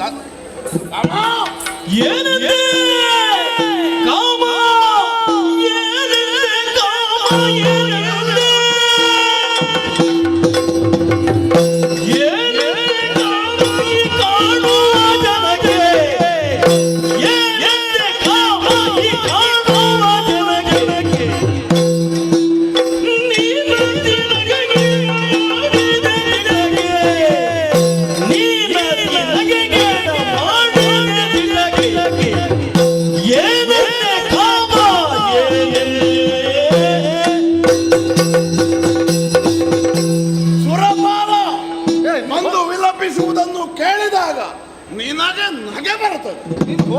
ನಿನ್ನ ಮಾತುಗಳನ್ನು ಕೇಳಿದಾಗ ಇತರ ಜನಾದಿಗಳು ನಗುತ್ತಾರೆ. ಅದನ್ನೇ ಅರ್ಥ ಆಗಲಿಲ್ಲ. ಯಾಕೆ ನಗುವುದು? ಹೋಗ್ತೇನೆ, ನಾನು ಹೋಗದೇ ಇರುವುದಿಲ್ಲ. ನಿನ್ನ ಮನೆಯಲ್ಲಿ ಆಶ್ರಿತನಾಗಿರುವುದಕ್ಕೆ ನಾನು ಬಂದದ್ದು ಅಲ್ಲ. ಮತ್ತೆ ಹೇಳಬೇಕಾದದ್ದನ್ನು ಹೇಳಬೇಕಾದಲ್ಲಿ, ಹೇಳಬೇಕಾದ ಸಮಯದಲ್ಲಿ ಹೇಳದೆ ಹೋಗುವವನಲ್ಲ ಈ ಸುರಪಾಲ. ಹೇಳಿ ಮುಗಿಸಬಹುದು. ತಾರಕಾಸುರನ ಉಪಟಳದಿಂದ ನನ್ನ ಸೌಭಾಗ್ಯ ನಷ್ಟವಾಗಿದೆ, ಅದನ್ನು ಮರಳಿ ಪಡೆಯುವುದಕ್ಕಾಗಿ ನಾನು ಇಲ್ಲಿಗೆ ಆಗಮಿಸಿದ್ದೇನೆ ಅನ್ನುವ ತಪ್ಪು ತಿಳುವಳಿಕೆಯನ್ನು ನೀನು ಹೊಂದಿದ್ದರೆ ಅದನ್ನು ಒರೆಸಿ ಕಳೆ. ನೀನು ಹೇಳಿದ ಬೇಕಾದದ್ದು ನಾಕ ಅಲ್ಲ, ನಾಕಾಧಿಪತಿಗೆ ಇರಬಹುದಾದಂತಹ ಕರ್ತವ್ಯ ಏನು, ಅದನ್ನು ಈಡೇರಿಸುವುದಕ್ಕೆ, ನೆರವೇರಿಸುವುದಕ್ಕೆ, ಮಾಡಿ ಮುಗಿಸುವುದಕ್ಕೆ ನಾನು ಉದ್ಯುಕ್ತನಾದದ್ದು. ನಮ್ಮವರೆಲ್ಲರೂ ಕಳೆದು ಹೋದ ಸೌಭಾಗ್ಯಕ್ಕಾಗಿ ಗೋವುಗಳ ಸಂಕಟ, ಬ್ರಾಹ್ಮಣರ ಸಂಕಟ, ಸ್ತ್ರೀಯರ ದುಃಖ ಇದೆಲ್ಲವನ್ನು ನಿವಾರಿಸುವುದಕ್ಕಾಗಿ ನನ್ನ ಮುಖ ನೋಡ್ತಾ ಇದ್ದಾರೆ. ಹಾಗಾದರೆ ಇಂದೀಗ ಜಗತ್ತಿನ ಕ್ಷೇಮ ಸಾಧನೆಗಾಗಿ ಪೀಠಾರೋಹಣವನ್ನು ಮಾಡಿದ ಈ ದೇವೇಂದ್ರನ ಕೆಲಸದಲ್ಲಿ ತೊಡಕಾದರೂ ಅಡ್ಡಿ ಇಲ್ಲ, ನಾನು ನನ್ನ ಮನೆಯಲ್ಲಿ ಕ್ಷೇಮವಾಗಿ ಇರ್ತೇನೆ ಅನ್ನುವ ಧೋರಣೆಯನ್ನು ನೀನು ತಳೆದರೆ ಏನು ಈ ಸೃಷ್ಟಿಯಿಂದ ನೀನು ಹೊರತಾಗಿನಿಂದ ಹಾಗಾಗುತ್ತದೆ. ಅಂದ್ರೆ ಈಗ ಹೇಳು, ಸಜ್ಜನರಿಗೆ ಸಂಕಟವಾದಾಗ ನಿನಗೆ ದುಃಖ ಆಗುವುದಿಲ್ವೇ? ಗೋವುಗಳು ದುರಿತಕ್ಕೊಳಗಾದರೆ ನಿನಗೆ ಸಂಕಟವಾಗುವುದಿಲ್ವೇ? ಬ್ರಾಹ್ಮಣರು, ಸ್ತ್ರೀಯರು ಕಣ್ಣೀರು ಕರೆದರೆ ನಿನ್ನ ಮನಸ್ಸಿನಲ್ಲಿ ವ್ಯಥೆ ಮೂಡುವುದಿಲ್ವೇ? ಯಾಕೆ ಮೂಡುವುದಿಲ್ಲ? ನೀನು ಕೇವಲ ಸ್ವಾರ್ಥಿಯಾಗಿದ್ದು, ನಿನ್ನ ಕೈಯ ಕಬ್ಬಿನ ಬಿಲ್ಲಾದರು, ನಿನ್ನ ಕೈಯ ಪಂಟ ಶರಗಳಾದರು ನಿನ್ನ ಸ್ವಾರ್ಥಕ್ಕಾಗಿಯೋ ನಿನ್ನ ರಮ್ಯತೆಗಾಗಿಯೋ ಇರುವುದಲ್ಲ, ಇನ್ನೊಬ್ಬರ ಆನಂದಕ್ಕಾಗಿರುವುದು. ಆದ್ದರಿಂದ ನಮ್ಮ ಬದುಕು ಪರಾರ್ಥಕ್ಕಾಗಿ ಅನ್ನುವ ಸತ್ಯವನ್ನು, ಅನ್ನುವ ಸಾರ್ವಕಾಲಿಕವಾದ ಸತ್ಯವನ್ನು ಮರೆತು ನೀನು ಸ್ವಾರ್ಥಿಯಾಗಿ ನನ್ನನ್ನು ಇಲ್ಲಿಂದ ಹೋಗು, ಹೀಗಳೆದರೆ ಒಂದು ವಿಷಯವನ್ನು ನೀನು ನೆನಪಿನಲ್ಲಿಟ್ಟುಕೋ. ಹಿಂದೆ ಜೀಮೂತ ವಾಹನ ದಧೀಚಿಯೇ ಮೊದಲಾದವರು ಪರಮತ್ಯಾಗವನ್ನು ಮಾಡಿದರು. ಯಾಕಾಗಿ? ತಮ್ಮ ದೇಹವನ್ನು ಉಳಿಸಿಕೊಳ್ಳಬೇಕು, ತಮ್ಮ ಸೌಖ್ಯಕ್ಕಾಗಿ ನಾವು ಬದುಕಬೇಕನ್ನುವ ಧೋರಣೆಯಿಂದಲ್ಲ. ತಮ್ಮ ದೇಹ ಗಣಿತವಾಗಿ ಹೋದರೂ ಅಡ್ಡಿ ಇಲ್ಲ, ನಮ್ಮ ದೇಹ ಮಣ್ಣಲ್ಲಿ ಮಣ್ಣಾಗಿ ಹೋದರೂ ತೊಂದರೆ ಇಲ್ಲ, ಇನ್ನೊಬ್ಬರು ಸುಖವಾಗಿರಬೇಕು ಅದರ ಕಾರಣದಿಂದ. ಆದ್ದರಿಂದಲೇ ನಾನು ಇಂದೀಗ ವಜ್ರಧರನಾಗಿದ್ದೇನೆ. ಜೀಮೂತವಾಹನ ತ್ಯಾಗದ ಮುಖಾಂತರವಾಗಿ ಸರ್ಪಕುಲದ ಸರ್ವರು ಸಂತೋಷದಿಂದಿದ್ದಾರೆ. ಹಾಗಾದರೆ ಜೀವರೆಲ್ಲರೂ ಮಾಡಬಹುದಾದ ತ್ಯಾಗವೇ ಜೀವನದ ಜೀವಾಳ ಭೋಗವಲ್ಲ ಅನ್ನುವಂತಹ ಜಪ ಏನುಂಟು, ಅದುವೇ ಈ ಭೂ ಮಂಡಲದ ಆಧಾರಭೂತವಾದ ಶಕ್ತಿ. ಅದನ್ನೇ ಮರೆತು ನಾನು ಉಳಿಯಬೇಕು ನೀನು ಹೋಗು ಅನ್ನೋ ಹಾಗೆ ಆಡ್ತಿ ಅಂತ ಆದರೆ, ನೀನು ಹೇಳಿದೆಯಲ್ಲ ನಮ್ಮ ಸಖ್ಯ ಹಾಗೆ ಇರಲಿ, ನಮ್ಮ ಅಭಿಮಾನ ದೊಡ್ಡದು, ನಿನ್ನ ಮೇಲೆ ಅಭಿಮಾನವನ್ನಿರಿಸಿಕೊಂಡು ನಿನ್ನ ಸಖ್ಯವನ್ನಿರಿಸಿಕೊಂಡು ನನಗಾಗಬೇಕಾದದ್ದೇನೂ ಇಲ್ಲ. ಒಬ್ಬ ಇನ್ನೊಬ್ಬರ ಸಂಕಟಕ್ಕೊನಗಾಗುವ ಮನೋಧರ್ಮವನ್ನು ಹೊಂದಿಲ್ಲವೆಂದಾದರೆ ಅವನಿಗೆ ಸುರಪಾಲನ ಮನಸ್ಸಿನಲ್ಲಿಯೂ ಸ್ಥಾನ ಇಲ್ಲ. ಆದ್ದರಿಂದ ಈಗ ಸಂತೋಷವನ್ನು ಅನುಭವಿಸುತ್ತಾ ಕುಸುಮಾವತಿಯಲ್ಲೇ ಇರ್ತೇನೆ ಅನ್ನುವ ಸ್ವಾರ್ಥ ಲಾಲಸೆಯಿಂದ ಮಾತನಾಡಿದ ನಿನ್ನನ್ನು ನಾನು ಇವತ್ತು ಕಾಣುವುದು, ನಾಳೆ ನನ್ನ ಭೇಟಿ ಇಲ್ಲ. ಆದ ಕಾರಣ ಇಂದಿದೋ ಹೊರಟ ಇಲ್ಲಿ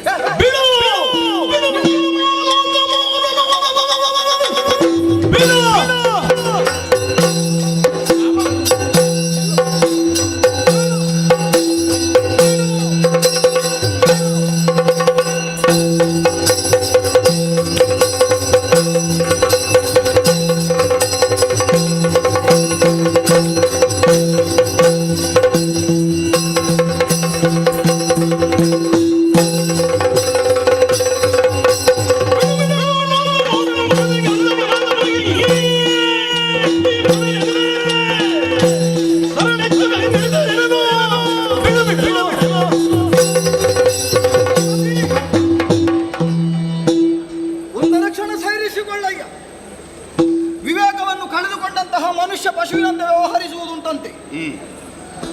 ನಾನು ಸ್ವಲ್ಪ ಅವಿವೇಕಿಯಂತೆ ಆಲೋಚಿಸಿದೆ ಹೋಗಿ. ವಿವೇಕ ಜಾಗೃತ ಮೂಡಿಸಬೇಕಾದಂತಹ ನಾವುಗಳೇ ಲೋಕದ ಕುರಿತಾದಂತಹ ಕಷ್ಟ ಕಾರ್ಪಣ್ಯಗಳನ್ನು ಸ್ಪಷ್ಟವಾಗಿ ತಿಳಿದುಕೊಳ್ಳದೆ ಇಷ್ಟಾಡುವ ಹಾಗಾಯಿತಲ್ಲ. ಮೊದಲಿಗೆ ನಿನ್ನ ಬೇಸರ ನನಗೆ ಮುಖದ ರೇಖೆಯಲ್ಲಿ ಗೊತ್ತಾಗಿತ್ತು. ಆದರೆ ಇಷ್ಟೊಂದು ದುರಂತವನ್ನು ಲೋಕ ಅನುಭವಿಸುತ್ತಾ ಉಂಟು ಒಬ್ಬ ತಾರಕನೆನ್ನುವ ದುರುಳನಿಂದ ಎನ್ನುವಾಗ ನೀನು ಸ್ವಾರ್ಥಕ್ಕಾಗಿ ಆಲೋಚಿಸ್ತಿ ಎನ್ನುವ ಹಾಗೆ ಚಿಂತಿಸಿದ್ದು ನಾನು. ಸರ್ವರ ಸ್ವಾಸ್ಥ್ಯದ ಕುರಿತಾದ ಚಿಂತನೆ ಉಂಟು ನಿನ್ನಲ್ಲಿ ಎನ್ನುವುದು ತಿಳಿಯುವಲ್ಲಿ ಇಷ್ಟು ತಡವಾಯಿತು. ಅನ್ಯತಾ ಭಾವಿಸಬೇಡ. ನಾನು ಆಡಿದಂತಹ ಮಾತುಗಳನ್ನು ಮನ್ನಿಸುತ್ತೇನೆ ಎನ್ನುವ ಹಾಗೆ ಹೇಳಿದರೆ ಮಾಡ್ತಾನೆ.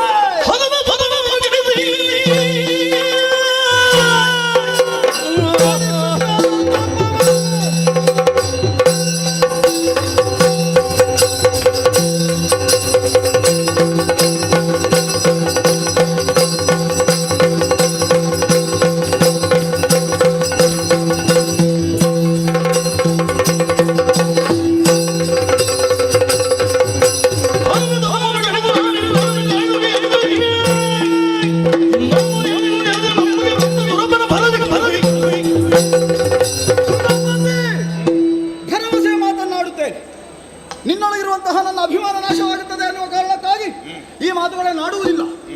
ಲೋಕಕ್ಷೇಮದ ಹೊಣೆಗಾರಿಕೆ ಎಷ್ಟುಂಟು ಅಷ್ಟೇ ನನ್ನಲ್ಲೂ ಉಂಟು ಹರಿತನೆಯನ್ನಾಗಿ. ನೀವೆಲ್ಲ ಇದ್ದೀರಿ, ನಾನು ಇದ್ದೇನೆ ಎನ್ನುವ ಕಾರಣಕ್ಕಾಗಿ ನಾನೀಗ ಮುಂದುವರಿಯಲೇಬೇಕಾದವನು. ಆಲೋಚಿಸಬೇಡ. ಯಾವ ಪ್ರಪಂಚದ ಕುರಿತು ಲಕ್ಷ್ಯವನ್ನಿರಿಸದೆ ಬೇರೊಂದು ಲಕ್ಷ್ಯ ಹರಿಸಿ ಆತ ತಪಸ್ಸನ್ನಾಚರಿಸುತ್ತಂತ ಆದರೆ ಅವನ ಲಕ್ಷ್ಯ ನಿಜವಾದೆಡೆಗೆ ಸಾಗುವಲ್ಲಿ ನಾನು ಸಹಕರಿಸ್ತೇನೆ. ನನ್ನ ಪ್ರಯತ್ನವನ್ನು ನಾನು ಮಾಡಿಯೇ ಮಾಡುತ್ತೇನೆ. ಆದ್ದರಿಂದ ನಿಶ್ಚಿಂತನಾಗಿ ಹೋಗು. ನೀನು ಹೋಗು. ಅಮರಾವತಿ ಆದಷ್ಟು ಬೇಗ ನಿನಗೆ ಲಭ್ಯವಾಗ್ತದೆ. ಆ ಕಾಲದಲ್ಲಿ ನಾನಿದ್ದೆ.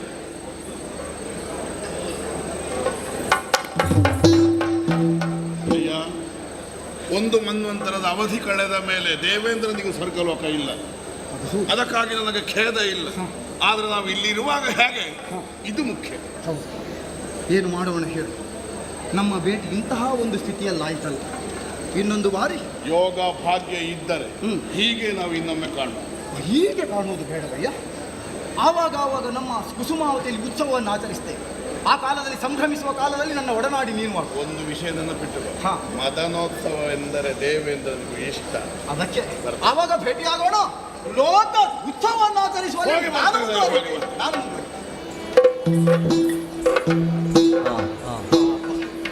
ಲೋಕವನ್ನು ಉಳಿಸುವ ಹೊಣೆಗಾರಿಕೆ ಉಂಟಲ್ವ. ಈಗ ನಾನು ಸಂತೋಷಗೊಂಡದ್ದು. ನನ್ನ ಸಂತೋಷ ಇಮ್ಮಡಿಯಾಗಬೇಕು ಅಂತಾದ್ರೆ ನನ್ನ ಮನದನ್ನೇ ಇದ್ದಾಳೆ ರತಿ. ಅವರಲ್ಲೂ ಹೇಳೋಣ, ಆಮೇಲೆ ಸಾಗೋಣ. ರತಿಯ ಗಲ್ಲವಾಗ ಸ್ನೇಹದಿಂದ ಅಲುಗಿಸುತ್ತ ರತಿಯ ಗಲ್ಲವ ಸ್ನೇಹದಿಂದ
ನಿಜ, ಕೇವಲ ಅದರಲ್ಲಿ ಸಿಗುವಂತ ಆತ್ಮಾನಂದ ಬಣ್ಣಿಸುವುದಕ್ಕೆ ಅಸಾಧ್ಯ. ಕೇವಲ ಅದು ನಮಗಾಗಿ ಹೊಂದುವ ಆತ್ಮಾನಂದವಲ್ಲ, ಅಲ್ಲ, ಲೋಕದ ಆತ್ಮ ಎಂದರೆ ಅದು ಜಗತ್ತು. ಹೌದು, ಲೋಕ ಅಂದರೆ ನನ್ನೊಡೆಯ ನಾರಾಯಣ, ನಿಜ, ನನ್ನ ತಂದೆ.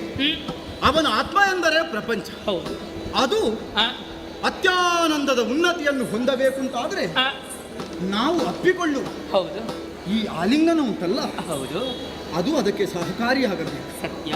ಸುರಪತಿ ನಿನ್ನ ಸಮಕ್ಷವೇ ಒಂದು ಮಾತಾಡಿದ. ಹೌದು, ನಾವು ಸುಖವನ್ನೇ ಹೊಂದುತ್ತಾ ಇರ್ತೇವೆ, ನಾವು ಸುಖವನ್ನು ಹೊಂದುತ್ತೇವೆ. ಹೌದು, ಉದ್ದೇಶ ಈ ನಾವು ಎನ್ನುವುದರಲ್ಲಿ ಲೋಗರೂ ಇದ್ದಾರೆ ಎನ್ನುವುದು ಜ್ಞಾನಿಗಳಿಗೆ ಮಾತ್ರ ಗೊತ್ತು. ಸತ್ಯ. ಹೌದು, ಯಥಾರ್ಥವಾಗಿ ಪ್ರಿಯೇ ಪ್ರಭು, ನಾವು ಸುಖವಾಗಿಲ್ಲ. ಸುಖವಾಗಿಲ್ಲ ಅಂದ್ರೆ ನಿಮ್ಮ ಮಾತಿನ ಮರ್ಮ ನನಗೆ ಅರ್ಥವಾಗಿಲ್ಲ. ನಾವು ಅಂದರೆ ಲೋಕ ಎನ್ನುವುದನ್ನು ಈ ಮೊದಲೇ ವಿಸ್ತರಿಸಿದವನ್ನ, ಆ ರೀತಿಯಾಗಿ ಸುಖವಾಗಿಲ್ಲ ಹಾಗೆಂದು ಸುಖವನ್ನು ಒದಗಿಸುವಲ್ಲಿ ಅವಶ್ಯವಾಗಿ ಒದಗಬೇಕಿದ್ದವನು ಯಾರು? ನಿನ್ನ ಅರಸನಾದಂತಹ ಮನ್ಮಥ ನಾನು. ಹೌದೇ? ಹಾಗಾದ್ರೆ ಇಂತಹ ಸೌಭಾಗ್ಯವೊಂದು ನನ್ನ ಪತಿಗೆ ಒದಗಿದೆ ಎಂದಾದಾಗ ಎನ್ನುವಂತ ಆನಂದ ಆಗಲೇಬೇಕು ತಾನಿಗೆ ಸತಿಗೆ. ನೀನು ಹೊಂದದೇ ಇರುವುದಕ್ಕೆ ಸಾಧ್ಯವುಂಟು. ಆಗಲೇ ನಮ್ಮ ಈ ಆನಂದ ಎನ್ನುವುದು ಇಮ್ಮಡಿಯಾಗಿ ನೂರ್ಮಡಿ ಆಗಬೇಕು. ಹೌದು, ನೂರ್ಮಡಿ ಆಯಿತು ಅಂತಾದ್ರೆ ಅದು ಲೋಕಕ್ಷೇಮವಾಯಿತು ಎನ್ನುವುದೇ ಅರ್ಥ. ಸತ್ಯ. ಆದ್ದರಿಂದಲೇ ಸುರಪತಿ ಬಂದದ್ದು ಬೇರೆ ಯಾವ ಕಾರಣಕ್ಕೂ ಅಲ್ಲ. ಪರಮೇಶ್ವರ ತಪಸ್ಸನ್ನಾಚರಿಸುತ್ತಿದ್ದಾನಂತೆ ಪ್ರಿಯೆ. ಆಚರಿಸಲಿ, ಲೋಕ ಕಲ್ಯಾಣಕ್ಕೆ ಇರುವವರು. ಲೋಕವನ್ನು ಕಾಯುವವರು ತಪಸ್ಸನ್ನಾಚರಿಸಿ ಲೋಕವನ್ನು ಉಳಿಸುವವರು ಯಾರು?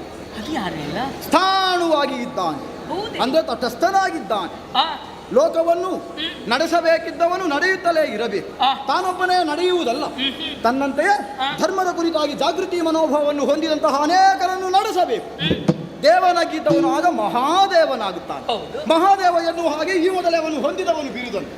ಹಾಗಾದ್ರೆ ಮಹಾದೇವನಾಗಿಯೇ ಉಳಿಯಬೇಕು ಅಂತಾದ್ರೆ ಅವ ತಪದಿಂದ ವಿಮುಖನಾಗಬೇಕು. ಲೋಕಕ್ಕೆ ಹಿತವನ್ನು ಒದಗಿಸುವಲ್ಲಿ ಹಿತದಿಂದಲೇ ನಾನು ಅವನ ತಪಸ್ಸನ್ನು ಬಿಡಿಸಬೇಕು ಎನ್ನುವುದು ಅಪೇಕ್ಷೆಯಾಗಿದೆ ಸುರಪತಿಯದು. ಭರವಸೆಯ ಮಾತುಗಳನ್ನಾಡಿ ತಪೋಭಂಗವನ್ನು ಮಾಡುವುದಕ್ಕಾಗಿ ನಾನು ಹೋಗಿ ಬರ್ತಾನೆ.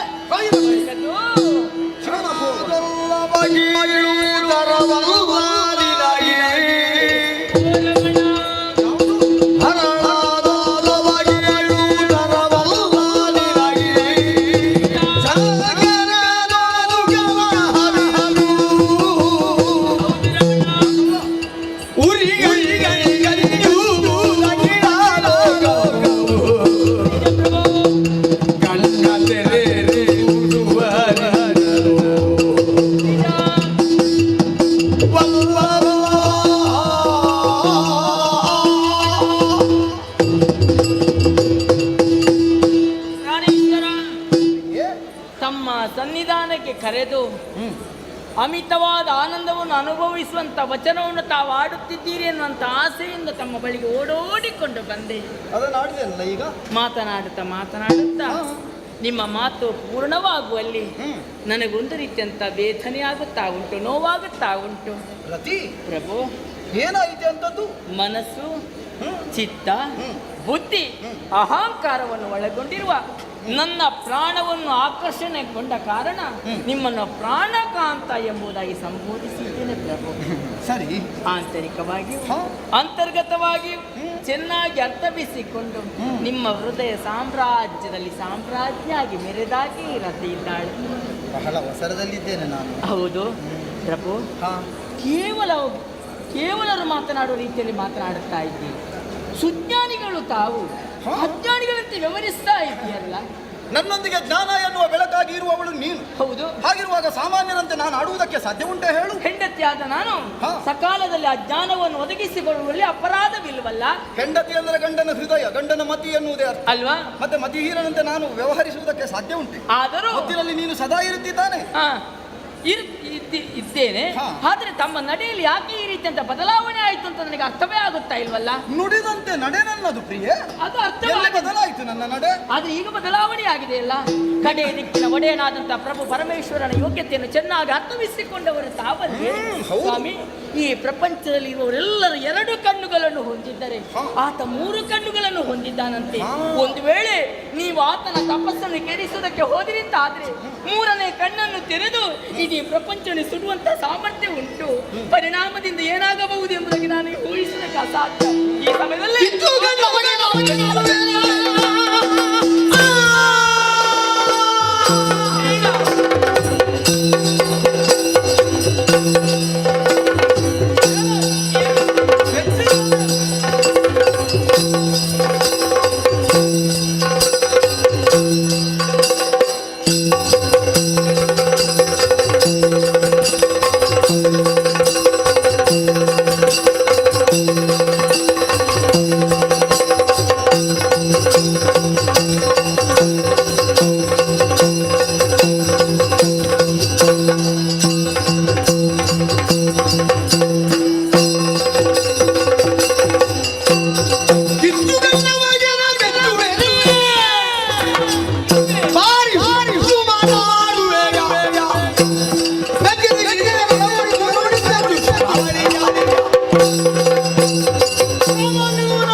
ಕ್ಷೇಮವನ್ನು ಒದಗಿಸುವಲ್ಲಿ ಎನ್ನುವುದನ್ನು ನಿನಗೆ ಬಿತ್ತರಿಸಿದ್ದೆ.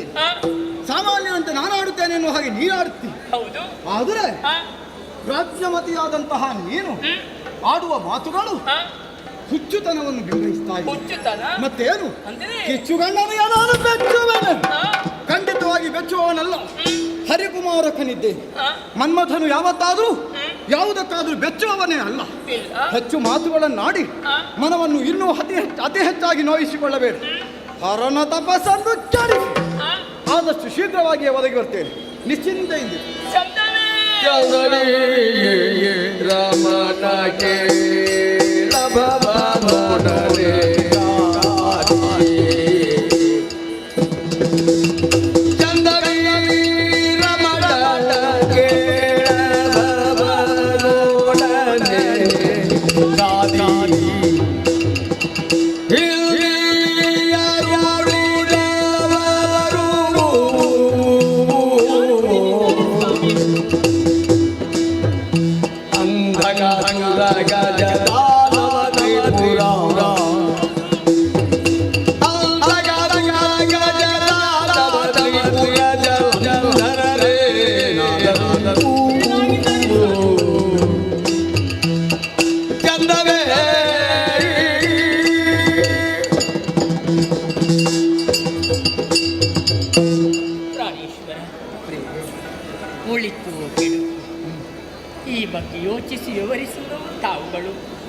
ಯಾಕಂದ್ರೆ ಜೊತೆಗೆ ನೀನಿರುವುದರಿಂದ ಅದೆಲ್ಲ ಸಾಧ್ಯ.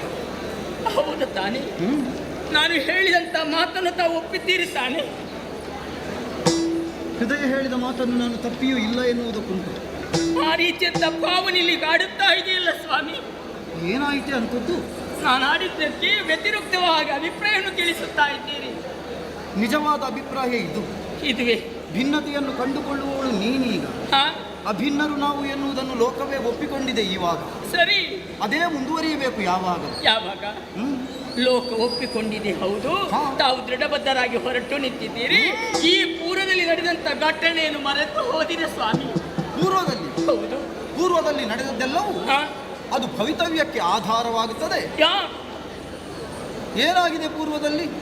ಈ ಹಿಂದೆ ಆ ಪರಶಿವನ ಜೊತೆಯಲ್ಲಿ ಹೋರಾಟವನ್ನು ನಡೆಸುವುದಕ್ಕೆ ಹೋದಂತ ಗಜಾಸುರ, ಅಂಧಕಾಸುರ, ಜಲಂಧರ ಇವರೆಲ್ಲರ ಸ್ಥಿತಿಗತಿ ಗೊತ್ತಿದ್ದರೂ ಕೂಡ ತಾವು ಛಲಬದ್ಧರಾಗಿ ಹೊರಟು ನಿಂತಿದ್ದೀರಲ್ಲ ಪ್ರಭು. ಕೈ ಮುಗಿದು ಬೇಡುವುದು ಒಂದೇ, ಈ ದೃಢವಾದ ನಿರ್ಣಯವನ್ನಾಂತ ತಾವು ಹೊರಟು ನಿಂತಿದ್ದೀರ.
ಅವಕಾಶ ಎನ್ನುವುದು ಎಲ್ಲವರಿಗೂ ಒದಗಿ ಬರುವುದಿಲ್ಲ.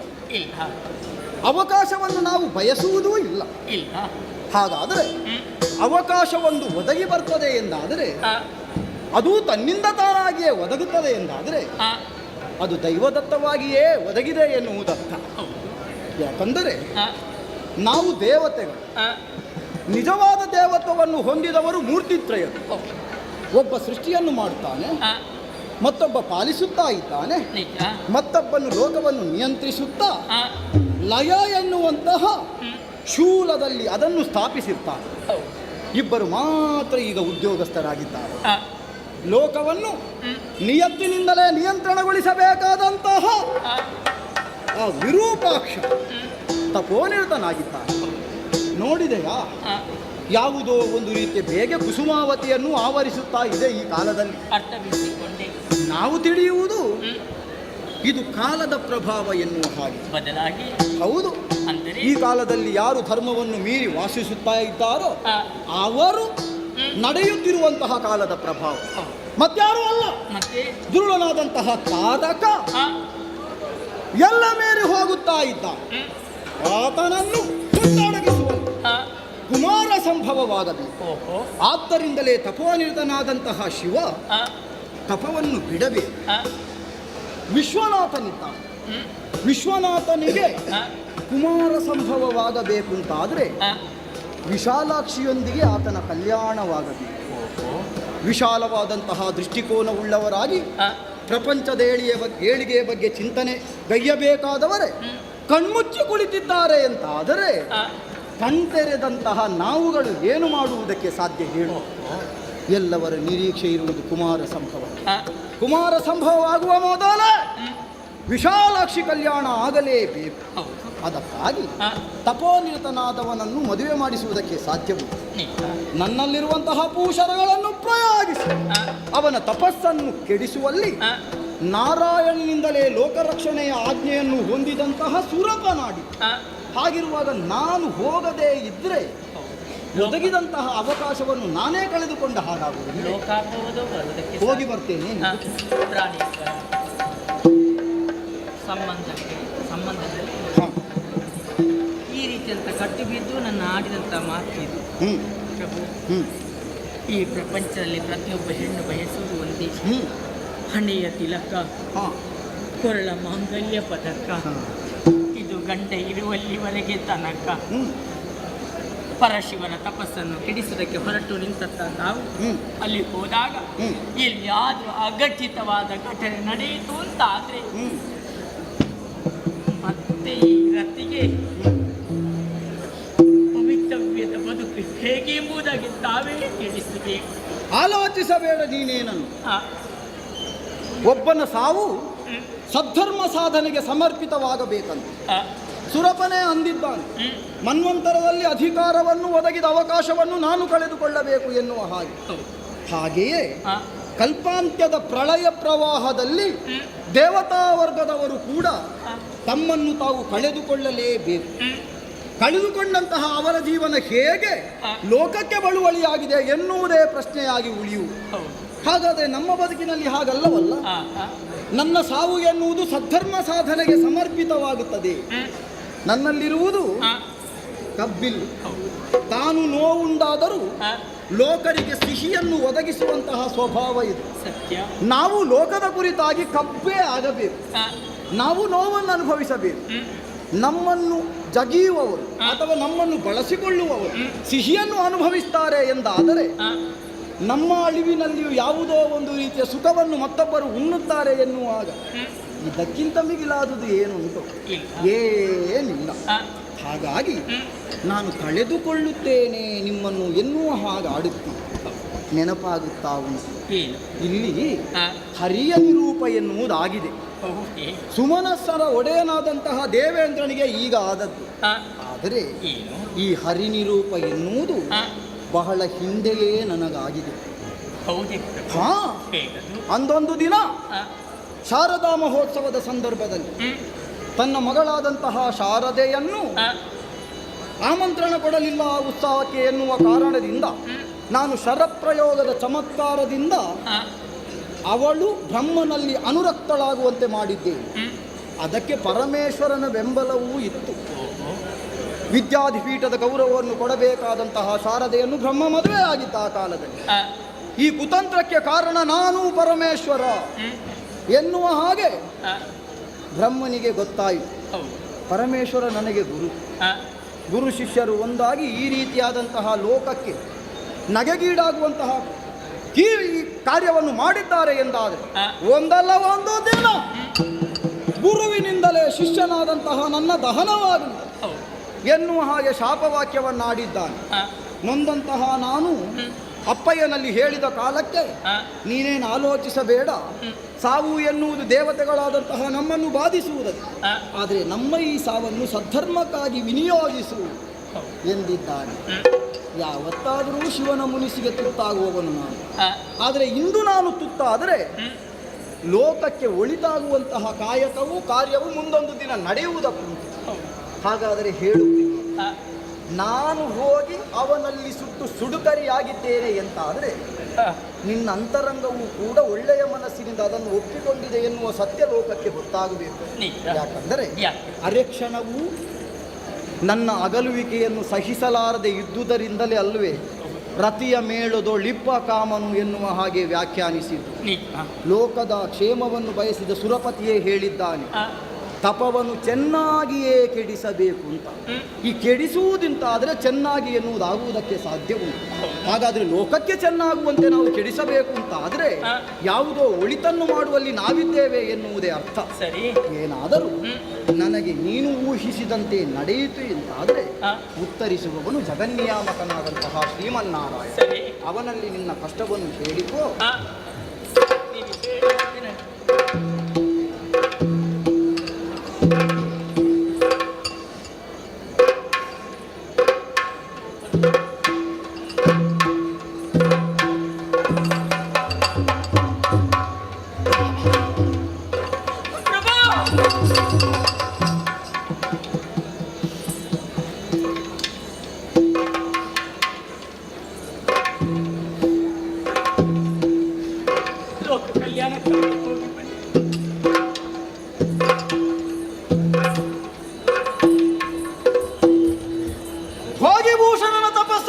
ಉಳಿಸುವುದಕ್ಕಾಗಿ ಸಾಂತ್ವನದ ಧೈರ್ಯದ ಮಾತುಗಳಲ್ಲಿ ರತಿಯನ್ನು ಬೇಳ್ಕೊಂಡವನಿದ್ದೇನೆ. ಮನ್ಮಥ ಹೊರಟದ್ದು ಲೋಕಕ್ಷೇಮಕ್ಕಾಗಿ ಅನ್ನುವುದರ ದ್ಯೋತಕವಾಗಿಯೇ ಸಿದ್ಧವಾಗಿದೆಯಲ್ಲ.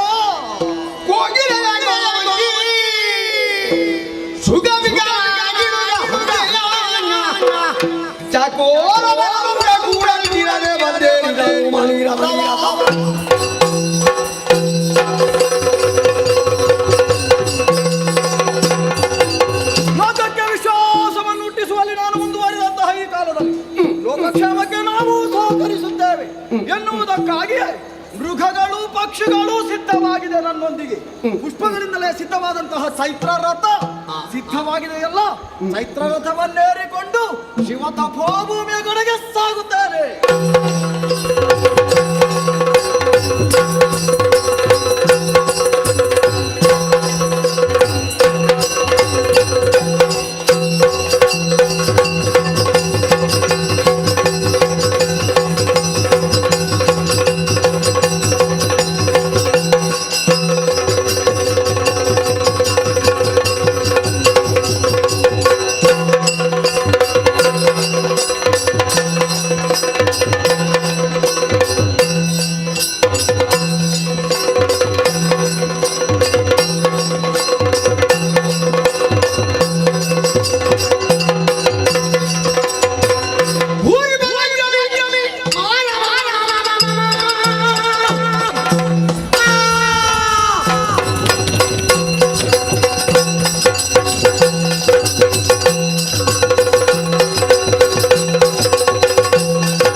ನಮ್ಮದ ಉಳಿವಿಗಾಗಿ ನಮ್ಮದೇ ತ್ಯಾಗ ಮಾಡಿದರು ಅದರಲ್ಲಿ ಯಾರು ಕಳೆದುಕೊಳ್ಳುವುದಕ್ಕಿಲ್ಲ.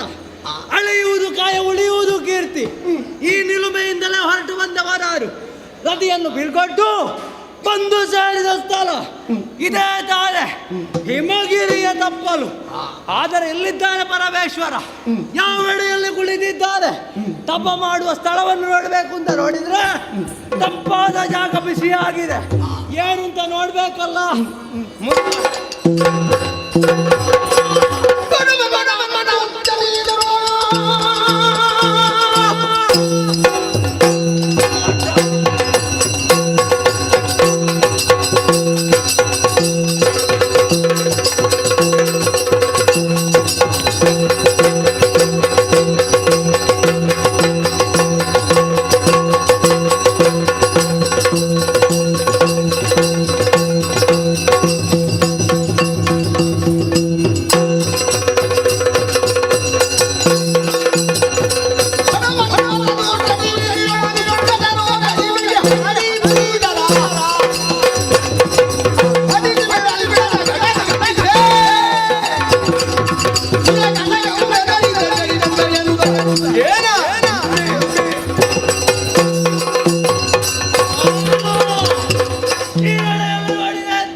ಕುಳಿತವನನ್ನು ಸಿಟ್ಟಿನಲ್ಲೇ ಬಿದ್ದರೆ ಸಾಲದು.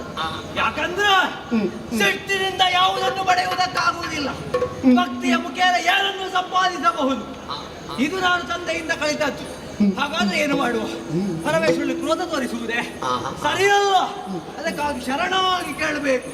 ರಮೇಶ, ಚರಣ ದ್ವಯಗಳಿಗೆ ಮನ್ಮಥ ವಂದಿಸಿದ್ದಾರೆ ತಂದೆ. ಏನು ಪ್ರಭೋ ಇದು? ಪ್ರಪಂಚವನ್ನು ಸರಿಯಾಗಿ ನೋಡು. ದುರುಳನ ತಾರಕಾಸುರ ಅಟ್ಟಹಾಸ ಮಿತಿ ಮೀರುತ್ತಾ ಇದೆ. ಮಿತಿ ಮೀರಿದ್ದು ಮಾತ್ರವಲ್ಲ, ಮಾಂಗಲ್ಯವತಿಯರ ಮಾಂಗಲ್ಯಕ್ಕೆ ಚ್ಯುತಿಯಾಗಿದ್ದಾರೆ. ಅನೇಕ ಮಕ್ಕಳನ್ನು ಅನಾಥರನ್ನಾಗಿಸಿದ್ದಾರೆ. ಆ ದುರುಳನ ವಧೆಯಾಗಬೇಕು ಅಂತಾದ್ರೆ ಪರಶಿವ ನೀನು ಹೇಳಲೇಬೇಕು ತಂದೆ. ಹೇಳು ಹೇಳು. ಓಹೋ, ದೇವರು ಹೇಳುವುದು ಅಂತಾದ್ರೆ ಏನು ಇದರ ಅರ್ಥ? ನನ್ನಲ್ಲಿರುವಂತಹ ಪಂಚಬಾಣಗಳು ಇವರನ್ನು ಸೇರಲೇಬೇಕಲ್ವೇ? ತಡ ಮಾಡುವುದಲ್ಲ, ಹಿಡಿದ ಒಂದೊಂದೇ ಶರವನ್ನು ಪರಮೇಶನಿಗೆ ಪ್ರಯೋಗಿ.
ಕೈಲಾಸದ ಪರಮೇಶ್ವರನಿಗೆ ಅಶಾಂತಿ ಒದಗಿದೆ ಎಂಬ ಉದ್ದೇಶದಿಂದ ಶಾಂತಿಯನ್ನು ಅರಸುತ್ತಾ ಹಿಮಾಲಯ ತಪ್ಪಲ ಪ್ರದೇಶವನ್ನು ಸೇರಿ ತಪಸ್ಸಿಗೆ ತೊಡಗಿದವ.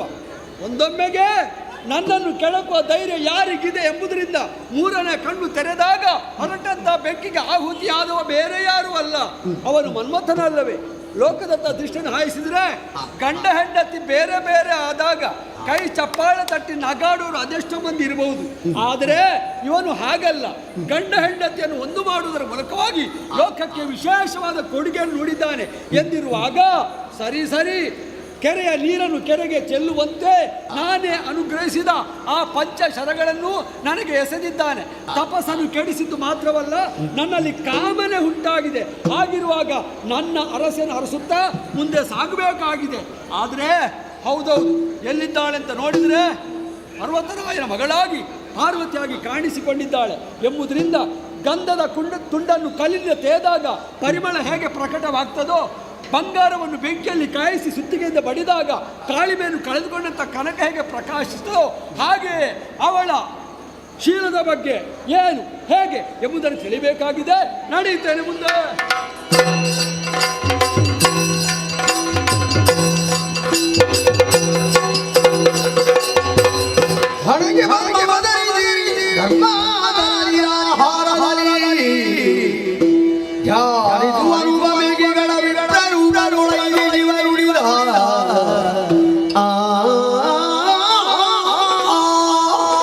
ಈ ಪ್ರಪಂಚದಲ್ಲಿ ಯೋಗ್ಯವಾದಂತಹ ತಂದೆ ತಾಯಿಗಳನ್ನು ಪಡೆಯಬೇಕಾದ್ರೆ ಯೋಗವೂ ಬೇಕಂತೆ, ಭಾಗ್ಯವೂ ಬೇಕಂತೆ.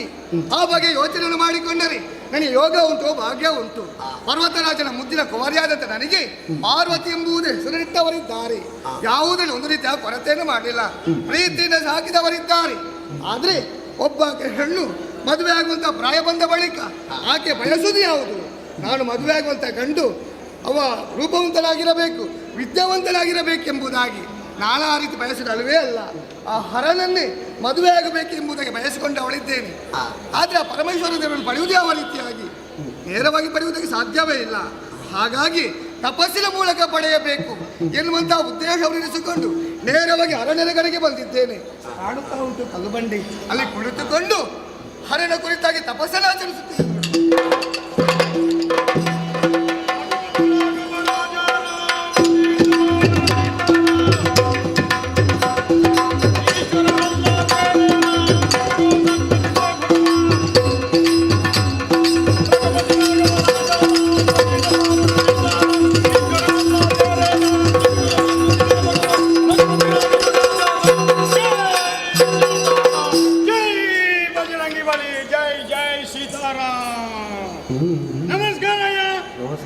ಪರಿಚಯ ಆಯ್ತಾ?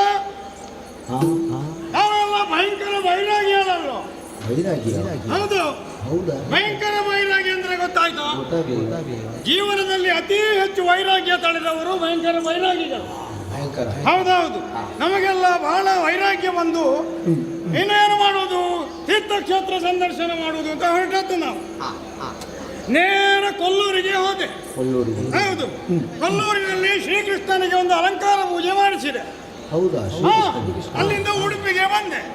ಉಡುಪಿಯಲ್ಲಿ ದುರ್ಗಾ ಪರಮೇಶ್ವರಿಗೆ ಒಂದು ಹೂವಿನ ಪೂಜೆ ಮಾಡಿಸಿದೆ. ಹೌದು, ಅಲ್ಲಿಂದ ಧರ್ಮಸ್ಥಳಕ್ಕೆ ಬಂದೆ. ಧರ್ಮಸ್ಥಳದಲ್ಲಿ ಮೂಕಾಂಬಿಕೆಗೆ ಒಂದು ಕುಂಕುಮಾರ್ಚನೆ ಮಾಡಿಸಿದೆ. ಅಲ್ಲಿಂದ ಕಟೀಲಿಗೆ ಬಂದೆ. ಕಟೀಲಿನಲ್ಲಿ ಮಂಜುನಾಥೇಶ್ವರನಿಗೆ ಒಂದು ರುದ್ರಾಭಿಷೇಕ ಮಾಡಿಸಿದೆ.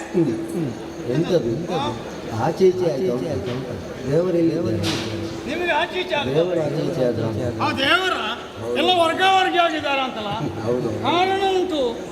ಈಗ ಆ ದೇವರಿಗೆ ಹೆಂಡತಿ ಉಂಟಾ? ದೇವರಿಗೆ ಹೆಂಡತಿ ಇಲ್ಲಲ್ಲ ಮಾರಾರೆ. ನಿಮಗೆ ವಿಷಯ ಗೊತ್ತಿಲ್ವ? ದಕ್ಷ ಯಜ್ಞ ನಡೆದುದು, ಆಗ ದಾಕ್ಷಾಯಿಣಿ ಯೋಗಾಗ್ನಿಯಲ್ಲಿ ಬೆಂದು ಹೋದುದು. ಹಾಗಾದ ಕಾರಣ ದೇವರಿಗೆ ಹೆಂಡತಿ ಇಲ್ಲದೆ ಹೀಗೆಲ್ಲ ದೇವರು ಬಿಡಾರ ಬಿಟ್ಟು ಎಲ್ಲೆಲ್ಲಿ ಬಿಡಾರ ಮಾಡಿದ್ದು. ದೇವರಿಗೆ ಹಾಗೆ ಆಗಿದಂತೆ ಮತ್ತೆ ನಮಗೆ ಹಾಗೆ ಆಗಬೇಡ. ನೋಡಿ, ಬಲ್ಲಾಳರೆಲ್ಲ ಏನು ಹೇಳಿದ್ರು ಗೊತ್ತಿಲ್ಲ ನಿಮಗೆ? ಬಲ್ಲಾಳರು ಎಂತ ಅವಸ್ಥೆ ಮಾರ್ಯಾರ ನಿಮ್ಮದು. ತಿಳಿದವರು ಬಲ್ಲಾಳರು ಏನು ಹೇಳಿದ್ರು? ವೆಚ್ಚಕ್ಕೆ ಧನವಿರಲು ಬೆಚ್ಚನೆಯ ಮನೆ ಇರಲು, ಇಚ್ಛೆಯರಿತು ನಡೆಯುವ ಸತಿ ಒತ್ತಿನಲ್ಲಿರಲು, ಸ್ವರ್ಗಕ್ಕೆ ಕಿಚ್ಚಿಡು ಅಂತ ಹೇಳಿದ್ರು. ಹೌದಾ? ಅದು ಸರಿಯಾಗಲಿಲ್ಲ. ಅದಕ್ಕಿಂತ ಒಂದು ಹೆಜ್ಜೆ ಮುಂದೆ ಹೋಗಿ ನಾನು ಹೇಳ್ತೇನೆ, ವೆಚ್ಚಕ್ಕೆಷ್ಟೇ ಧನವಿದ್ದರೂ, ಎಷ್ಟೇ ಬೆಚ್ಚನೆಯ ಮನೆ ಇದ್ದರೂ, ಇಚ್ಛೆಯರಿತು ನಡೆಯುವ ಸತಿ ಒತ್ತಿನಲ್ಲಿ ಇಲ್ಲದಿರಲು, ಮಿಕ್ಕ ಎಲ್ಲದಕ್ಕೆ ಕಿಚ್ಚಿಡು ಅಂತ ಆಗಬೇಕು. ಸರಿಯಾಗಬೇಕು, ಹಾಗೆ ಆಗಬೇಕು. ಈಗ ನನಗೂ ಹೆಂಡತಿ ಇಲ್ಲ ಮಾರ್ರೆ. ಹೆಂಡತಿ ಇಲ್ಲದ ಕಾರಣ ನನಗೂ ಎಲ್ಲ ಈಗ ನೆಲೆ ಇಲ್ಲ. ಹೆಂಡತಿ ಇಲ್ಲದಿದ್ರೆ ಹೋಯ್ತು. ಹೆಂಡತಿ ಒಬ್ಬಳು ಮನೆಯೊಳಗಿದ್ದರೆ ನಾನು ಒಬ್ಬ ಶಿಪಾಯಿ. ನಿಮಗೆ ಮದುವೆ ಆಗಿದೆ ಅಲ್ಲ, ನಿಮಗೆ ಹೆಂಡತಿ ಇದ್ದಾಳಿಲ್ಲ, ನೀವು ತವರು ಮನೆಗೂ ಕಳಿಸುವುದಿಲ್ಲ ಕಾಣ್ತದೆ. ಮತ್ತೆ ನಿಮಗೆ ಇದರ ಚಿಂತೆ ಇಲ್ಲ. ಈಗ ಹೆಂಡತಿ ಇಲ್ಲದ ಕಾರಣ ನನಗೊಂದು ಮದುವೆ ಆಗಬೇಕು ಅಂತ ನಮ್ಮದೊಂದು ಪ್ರೇಮ ಪ್ರಕರಣ ನಡೀತದೆ. ಹೌದು, ಅದು ಏನು ಎಲ್ಲಿ ಅಂತ ನಿಮಗೆ ಹೇಳಲಿಕ್ಕಿಲ್ಲ. ನೀವು ಅಡ್ಡಗಾಲಿಟ್ರೆ ಹೋಯ್ತಲ್ಲ. ಹೌದು, ಆದರೂ ಅವಳಿಗೆ ಈಗ ಮನಸ್ಸುಂಟು ಅಂತ ನೋಡಬೇಕು. ನನಗೆ ಮೂಗಿನವರಿಗೆ ಮನಸ್ಸುಂಟೆ ಕರ್ಮ. ಆದರೆ ಎಂದಲ್ಲ, ಇಬ್ಬರಿಗೂ ಮನಸ್ಸಿಲ್ಲದಿದ್ರೆ ಅದು ಸಂಸಾರ ಅಂತ ಆಗ್ತದ. ಅದು ಮತ್ತೆ ಅವಳಿಗೂ ನನಗೂ ಮನಸ್ಸು ಸ್ವಲ್ಪ ಹೆಚ್ಚು ಕಡಿಮೆ ಆದರೆ ಎತ್ತು ಏರಿಗೆ ಕೋಣ ನೀರಿಗೆ ಅಂತ ಆದೀತು. ಅದಕ್ಕೆ ಬೇಕಾಗಿ ನನ್ನ ಪ್ರೇಯಸಿ ಇಲ್ಲೇ ಎಲ್ಲ ಇರಬೇಕು. ಹಾಗಾಗಿ ಹೋಗಿ ಅವಳನ್ನು ಸ್ವಲ್ಪ ಮಾತಾಡಬೇಕು ಅಂತ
ರಾಜಕುಮಾರಿಯಾದವಳು ಸದಾಕಾಲ ಅರಮನೆಯಲ್ಲಿರುತ್ತಾ 16 ಮಂದಿ ಸೇವಕಿಯರನ್ನೇ ಸೇವೆಯನ್ನು ಕೈಗೊಳ್ಳುತ್ತಾ ಹೊತ್ತೊತ್ತಿಗೆ ಮೃಷ್ಟಾನ್ನ ಭೋಜನವನ್ನು ಉಣ್ಣುತ್ತಾ ಆ ಅಲಂಕಾರಕ್ಕೆ ಬೇಕಾದಂತಹ ಆಭರಣಗಳನ್ನು ತೊಟ್ಟುಕೊಂಡು ಸುಖದ ಸುಪ್ಪತ್ತಿಗೆಯಲ್ಲಿ ಕಾಲ ಕಳೆಯಬೇಕಾಗಿತ್ತು. ಹೌದು, ಅದರ ಬದಲಾಗಿ ಏನು ಅರಮನೆಯನ್ನು ಬಿಟ್ಟು ಈ ಗುಂಡಾರಣ್ಯವನ್ನು ಸೇರಿ ಅನ್ನಾಹಾರವನ್ನು ಬಿಟ್ಟು ಹೀಗೆ ಈ ಕೋಮಲವಾದ ಈ ಶರೀರವನ್ನು ಈ ರೀತಿ ದಂಡಿಸಿಕೊಂಡು ಏನೋ ಮಣಮಟ ಮಾಡುತ್ತಾ ಇರುವೆ ಅಲ್ಲ.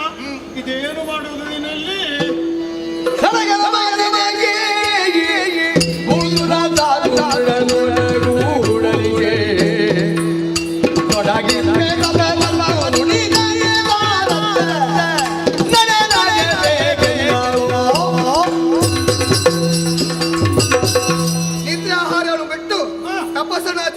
ಇದ್ದವಳು ನಾನು.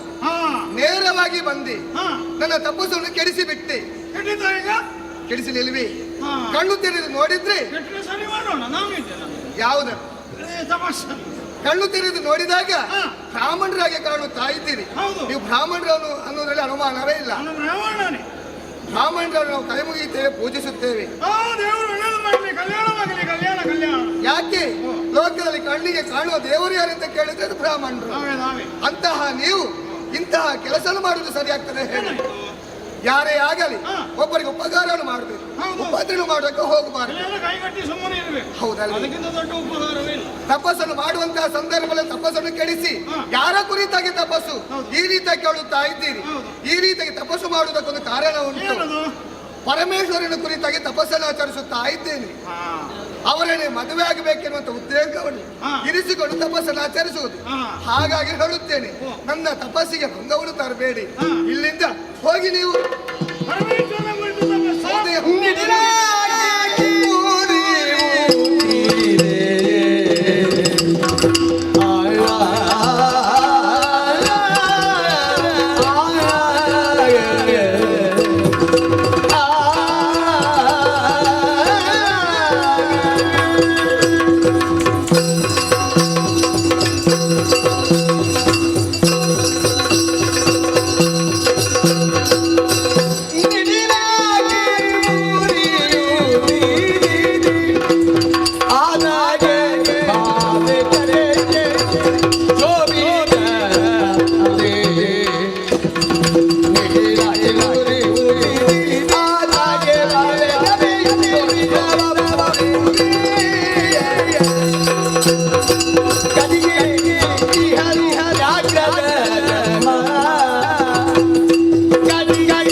ಪ್ರಾಯಪ್ರಬುದ್ಧೆಯಾದ ಹೆಣ್ಣು ನಾನು ವರಿಸುವಂತಹ ವರ ಒಳ್ಳೆ ರೂಪವಂತರಾಗಿರಬೇಕು, ಒಳ್ಳೆ ಐಶ್ವರ್ಯವಂತರಾಗಿರಬೇಕು, ಹಾಗೆ ಒಳ್ಳೆ ಕೀರ್ತಿವಂತರಾಗಿರಬೇಕು.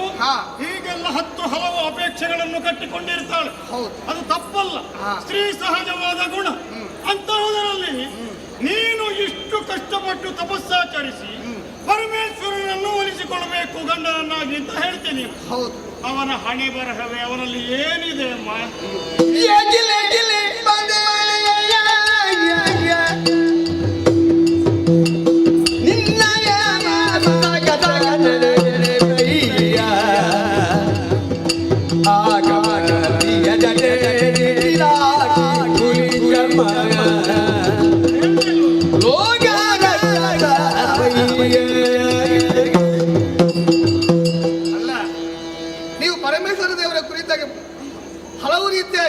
ಹೇಳುತ್ತಾ ಇದ್ದೀರಿ. ಏನೆಲ್ಲ ಹೇಳಿದ್ದು ಅಲ್ಲ, ನೀವು ಹೇಳಿದ್ದೇನು ಒಪ್ಪಿಕೊಳ್ಬಹುದು. ಯಾಕೆ ಆ ರೀತಿಯಾಗಿರುವುದು? ಅವರು ಲೋಕದ ಕಲ್ಯಾಣಕ್ಕೆ ಬೇಕಾಗಿ ಹೊರತು ಬೇರೆ ಯಾವುದಕ್ಕೂ ಅಲ್ಲ. ಮತ್ತೊಂದು ವಿಚಾರ ಹೇಳಬೇಕಾ? ವಿಶಾಲವಾದಂತಹ ಗಗನವನ್ನು ಕಾಣಬೇಕಾದ್ರೆ ನಮ್ಮ ಈ ಪುಟ್ಟ ಕಣ್ಣುಗಳಿಂದ ಸಾಧ್ಯ ಉಂಟು. ಹಾಗಂತ ಹೇಳಿ ಮತ್ತೊಬ್ಬನ ಮನಸ್ಸು ಯಾವ ರೀತಿ ಇದೆ ಎಂದು ಅರಿತುಕೊಳ್ಳಬೇಕಾದ್ರೆ ಮೊದಲಾಗಿ ನಮ್ಮ ಮನಸ್ಸು ಶುದ್ಧವಾಗಿರಬೇಕಂತೆ. ನೀವು ಆ ಹರದೇವರ ಕುರಿತಾಗಿ ಅವರ ಯೋಗ್ಯತೆಯನ್ನು ಅರಿತದ್ದು ಕಡಿಮೆ ಆಯ್ತು ಎಂಬುದಾಗಿ ನಿಮ್ಮ ಮಾತನ್ನು ಕೇಳುವಾಗ ಅರಿತುಕೊಂಡಿದ್ದೇನೆ. ಹಾಗಾಗಿ ಅವರ ಕುರಿತಾಗಿ ಈ ರೀತಿಯಾಗಿ ಹೇಳುವಂತ ಅಗತ್ಯ ನನ್ನಲ್ಲಿಲ್ಲ. ಮರ್ಯಾದೆಯಾಗಿ ನೀನು ಹೋಗ್ತೀರಾ ಇಲ್ವಾ ನೀವು? ಬಾಲೆನಿಡು ಜೀವನ ಬಾಲೆನಿಡು ಜೀವನ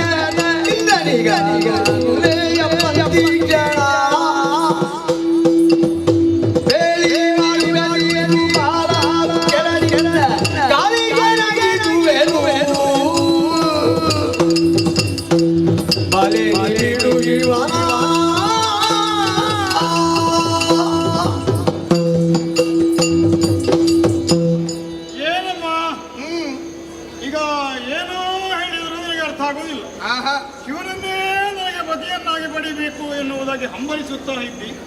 ಮಾತ್ರ ಅಲ್ಲ, ಅವನ ಕುರಿತಾಗಿ ಅವನಿಗೆ ಏನು ಯೋಗ್ಯತೆ ಇಲ್ಲ. ಅವನು ನಿನ್ನನ್ನು ಕಟ್ಟಿಕೊಂಡು ಎಲ್ಲಿ ಕುಳಿತುಕೊಳ್ತಾನೆ? ಎಲ್ಲಿಯಾದ್ರೂ ಮರದಡಿಯಲ್ಲಿ ವಿಡಾರ ಮಾಡಬೇಕಷ್ಟೇ. ಕುಳಿತುಕೊಳ್ಳುವುದಕ್ಕೆ ಮನೆ ಇಲ್ಲ ಅವನಿಗೆ. ಅವನ ಬೆಳ್ಳಿ ಬೆಟ್ಟ ಅಂತ ದೂರದಿಂದ ಕಂಡವರು ಹೇಳುವುದು, ನಿಜವಾಗಿ ಮಂಜುಗಡ್ಡೆ ಅದು. ಈ ಪ್ರಕೃತಿ ವಿಕೋಪ ಆಗುವುದೊಂದು ಉಂಟು, ಕೆಲವು ಆಗಾಗ ಆಗ್ತದೆ. ಈಗ ಈ ಪ್ರಕೃತಿ ವಿಕೋಪ ಹೆಚ್ಚಾಗಿ ಹೋದರೆ ಕೆಲವು ಸಲ ತಪ್ಪಿಯಲ್ಲಿಗೆ ಬಿಸಿಲು ಬಿದ್ದು ಬಿಟ್ರೆ ನಿನ್ನ ಬೆಳ್ಳಿ ಬೆಟ್ಟ ಜರ್ರನೆ ಕರಗಿ ಸಮುದ್ರದಲ್ಲಿ ಇರ್ತದೆ. ಮತ್ತೆ ಹೆಂಡತಿಯನ್ನು ಕಟ್ಟಿಕೊಂಡು ಎಲ್ಲಿ ಬಿಡಾರ ಮಾಡುವುದನ್ನು? ಹಾಗಾಗಿ ನಾನು ಹೇಳಿದ್ದು, ಅವನನ್ನು ಸುಮ್ಮನೆ ಅಪೇಕ್ಷೆ ಪಡಬೇಡ. ನಿನಗೆ ಹೇಳಿದ್ರೆ ಮತ್ತು ಹಠ ಮಾಡ್ತಿ, ಬಿಡು. ಈಗ ಅವನನ್ನು ಬಿಟ್ಟು ಈ ಲೋಕದಲ್ಲಿ ಎಂತೆಂಥ ಗಣ್ಯಾತಿ ಗಣ್ಯ ವ್ಯಕ್ತಿಗಳೆಲ್ಲ ಹೇಳು ಇದ್ದಾರೆ. ಈ ಲೋಕವನ್ನೇ ಬೆಳಗುವಂತಹ ಸೂರ್ಯನಿದ್ದಾನೆ, ಲೋಕಕ್ಕೆ ತಂಪನ್ನು ಕೊಡುವಂತಹ ಚಂದ್ರನಿದ್ದಾನೆ, ಲೋಕದ ಸಮಸ್ತ ಜೀವಿಗಳಿಗೆ ಪ್ರಾಣ ಸ್ವರೂಪನಾದಂತಹ ವಾಯು ಇದ್ದಾನೆ, ಇನ್ನು ಸಂಪತ್ತಿಗೆ ಅಧಿದೇವತೆಯಾದಂತಹ ಕುಬೇರನಿದ್ದಾನೆ. ಇವರಲ್ಲಿ ಯಾರು ಆದೀತು ಅಂತ ಒಬ್ಬರನ್ನು ಹೇಳಿದರೆ, ನಾನು ಒಂದು ಸಂತಾನಕ್ಕೆ ಇದು ಅದು ಸಂಧಾನ ಮದುವೆಯ ಸಂಧಾನ ಮಾಡಿ ಅವರೊಬ್ಬರಲ್ಲಿ ಯಾರನ್ನಾದರೂ ನಿನಗೆ ಮದುವೆಯಾಗುವಂತೆ ಮಾಡಿ ಮಿಕ್ಕುಳಿದ ಎಲ್ಲಾ ದಿಕ್ಪಾಲಕರನ್ನು ನಿನ್ನ ಪಾದ ಸೇವೆ ಮಾಡುವಂತೆ ನಾನು ಮಾಡ್ತೇನೆ. ಇವರಲ್ಲಿ ಯಾರಾದೀತು ನಿನಗೆ? ಅಲ್ಲ, ಏನಿದು ಬಾಯಿಗೆ ಬಂದ ಹಾಗೆ ಮಾತನಾಡುತ್ತಾ ಇದ್ದೀರಿ. ನಾನು ಹರದೇವರನ್ನೇ ಮದುವೆ ಆಗುತ್ತೇನೆ ಅಂತ ಹೇಳಿದ್ರು ಕೂಡ ಅವರನ್ನು ಮದುವೆ ಆಗುವುದು ಸರಿಯಲ್ಲ. ಅವರಿದ್ದಾರೆ, ಇವರಿದ್ದಾರೆ, ಸೂರ್ಯ ಇದ್ದಾನೆ, ಚಂದ್ರ ಇದ್ದಾನೆ, ದೇವತೆಗಳಿದ್ದಾರೆ, ಯಾರಾದ್ರೂ ಮದುವೆ ಆಗಬಹುದಲ್ಲ. ಈ ರೀತಿ ಹೇಳುತ್ತಾ ಇದ್ದೀರಿ. ಅಲ್ಲ, ಈ ರೀತಿ ಹೇಳಬೇಕಾದ್ರೆ ನಿಮಗೆ ಏನು ಯೋಗ್ಯತೆ ಉಂಟಂತ ಬೇಕಲ್ವಾ? ನೋಡಿ, ಒಳ್ಳೆಯ ಮಾತನ್ನು ಹೇಳುತ್ತೀನಿ. ನಿಮ್ಮ ಮಾತನ್ನು ಕೇಳುವುದಕ್ಕೆ ಬಂದವಳು ನಾನಲ್ಲ. ನಾನು ಯಾರನ್ನು ಮದುವೆ ಆಗಬೇಕೆಂಬುದಾಗಿ ತೀರ್ಮಾನ ಮಾಡಿಕೊಂಡಿದ್ದೇನು ಅವರನ್ನೇ ಮದುವೆ ಆಗ್ತೇನೆ. ಹಾಗಾಗಿ ಅದೇ ಕ್ಷಣ ನೀವು ನಿಲ್ಲಬಾರ್ದು. ನಿಂತರೆ ನನಗೆ ಕೋಪ ಬರ್ತದೆ. ಕೋಪಕ್ಕಿಂತ ಕ್ರೋಧ ಬಂದ್ರೆ ಏನು ಮಾಡ್ತದೆ ಹೇಳುವುದಕ್ಕೆ ಆಗುವುದಿಲ್ಲ. ಕೋಪಿಸದಿರು ಎನ್ನೋಳು ಹೋಗಿ ಬೇಡ ಹೇಳಿದಾಗೆ ಮಾತಾಡಬೇಡಿ. ಇಂದ್ರನು ಬೇಡ, ಚಂದ್ರನು ಬೇಡ, ಸೂರ್ಯನು ಬೇಡ, ಅವನ ಅಪ್ಪನು ಬೇಡ, ಮಣ್ಣು ಆಗಲಿ ಅದಕ್ಕೆ. ಒಂದು ಹೀಗೆ ಮಾಡೋಣ, ಏನು ಈಗ ಒಂದು ಸರಳ ವಿವಾಹ ಮಾಡಿ ಬಿಡೋಣ. ಹೇಗೂ ನಾನು ಬಂದಿದ್ದೇನೆ, ನನಗೂ ಒಂದು ಮದುವೆ ಆಗಬೇಕು ಅಂತ ಉಂಟು. ಎಲ್ಲ ಅದ್ದೂರಿ ಬೇಡ, ಸುಮ್ಮನೆ ಇಲ್ಲದೆ ಕಷ್ಟಪಟ್ಟು 6 ತಿಂಗಳು ದುಡಿದು ಒಂದು ಮದುವೆಗೆ ಎಲ್ಲ ಖರ್ಚು ಮಾಡೋದು ಯಾಕೆ? ಈ ಹೊರಗದವರು ಬಂದವರು ಅಲ್ಲೇ ಸುಮ್ಮನೆ ಇರಲಿ. ಮತ್ತೆ ಸುಡುಮದ್ದು ಬೇಡ, ಆಮೇಲೆ ಜನರು ಬೇಡ, ಹೆಚ್ಚು ಅದ್ದೂರಿ ಬೇಡ. ಇಲ್ಲಿ ಹತ್ತಿರದಲ್ಲಿ ದೇವಸ್ಥಾನ ಉಂಟು, ಅಲ್ಲಿಯೂ ಕೆಲವೆಲ್ಲ ಅದು ಬೇಕು ಇದು ಬೇಕು ಕೇಳ್ತಾರೆ. ಆದರೆ ಇಲ್ಲಿ ಮಾತ್ರ ಎಲ್ಲ ನನ್ನ ಪರಿಚಯಸ್ಥರು ಇರುವುದು. ಹಾಗಾಗಿ ನೀನು ಮತ್ತೆ ನಾನು 2 ಮಾಲೆ ಹಿಡ್ಕೊಂಡು ಅಲ್ಲಿಗೆ ಹೋಗೋಣ. ಅಲ್ಲಿ ಒಂದು ಸರಳ ರೀತಿಯ ಒಂದು ಮದುವೆ ಆಗೋಣ. ನಾವು ಮದುವೆ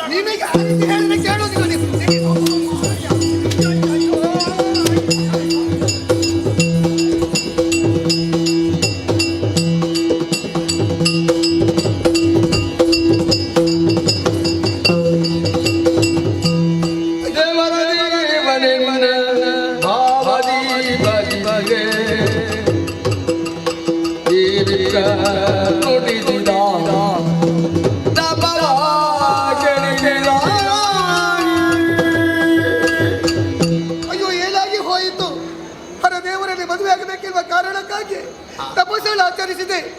ಆದ್ರೆ ಇವ ಎಲ್ಲಿಂದ ಬಂದನು ನಾನು ಅರಿಯದೆ ಹೋದೆ. ಒಂದು ನನ್ನ ತಪಸ್ಸನ್ನೇ ಕೆಡಿಸಿ ಬಿಟ್ಟ. ಅಯ್ಯೋ, ಏನು ಮಾಡಲಿ? ಸರಿ ಸರಿ, ಮತ್ತೆ ಕಾಣುತ್ತಿರುವಂತಹ ಸರಸ್ಯಲ್ಲಿ ಬಿಂದು ಶುಚಿರ್ಭೂತಳಾಗಿದ್ದೇನೆ. ಮತ್ತೆ ಹರದೇವರ ಕುರಿತಾಗಿ ತಪಸ್ಸನ್ನು ಆಚರಿಸುತ್ತೇನೆ ನೋಡುವ.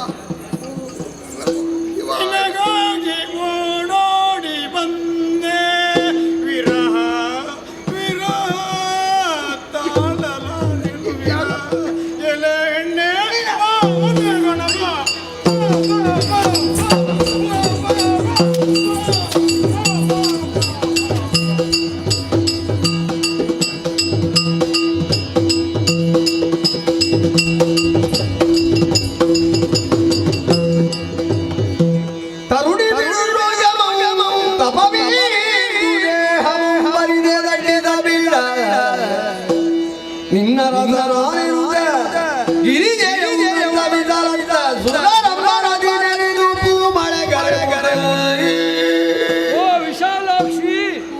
ಸತಿಗೆ ಪತಿಯೇ ಗತಿಯದೆಂಬುದು ಶ್ರುತಿಯ ವಚನ. ಅಂದೊಮ್ಮೆಗೆ ನೀನು ಕಾಣಿಸಿದಿರುವ ಕಾಲದಲ್ಲಿ ಮತ್ತೆ ಪರ್ವತರಾಯನ ಮಗಳಾಗಿ ಕಾಣಿಸಿಕೊಂಡಿದ್ದಿರುವುದು ತಿಳಿದು ಇವರಿಗೆ ಬಂದಿದ್ದೇನೆ. ಬರಿದೆ ದಂಡಿಸಬೇಡ, ನಿನ್ನ ತಪಸ್ಸನ್ನು ಬಿಡು.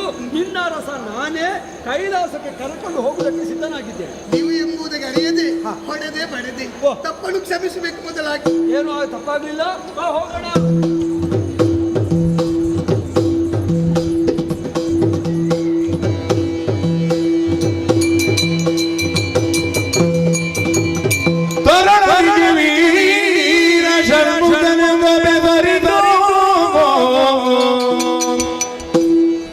ಪರಿಪರಿಯ ವಿದ್ಯೆಗಳ ತುದಿಗವೇ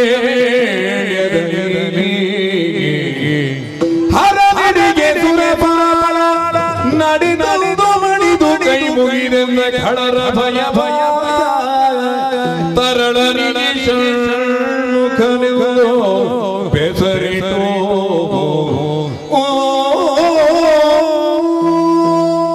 ಪಾರ್ವತಿ, ವಿಶಾಲಾಕ್ಷಿ ಕಲ್ಯಾಣದ ನಿರೀಕ್ಷೆಯಲ್ಲಿ ಲೋಕದವರಿದ್ದಾರೆಂಬುದನ್ನು ತಿಳಿದು ನಮ್ಮಿಬ್ಬರಿಗೂ ಮದುವೆಯೂ ಆಯಿತು. ಹಾಗೆಂದು ಪ್ರಕೃತಿ ಪುರುಷರ ಸಮಾಗಮ ಎಂಬಂತೆ ಹೊಸ ಜೀವಿಯ ಸೃಷ್ಟಿಯಾಗಿದೆ. ಮಗನಿಗೆ ಷಣ್ಮುಖ ಅಂತ ಹೆಸರಿಸಿದ್ದೇವೆ. ಅದ್ಯಾರು ಬರುತ್ತಿರುವುದು?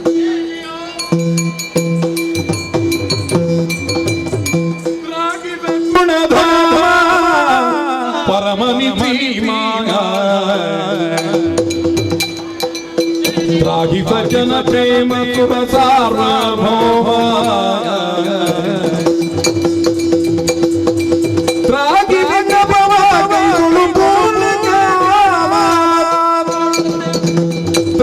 ರಾಗಿನರ ನಾಮ ರಾಗಿ ಸಗುಣಧಾಮ ಪರಮ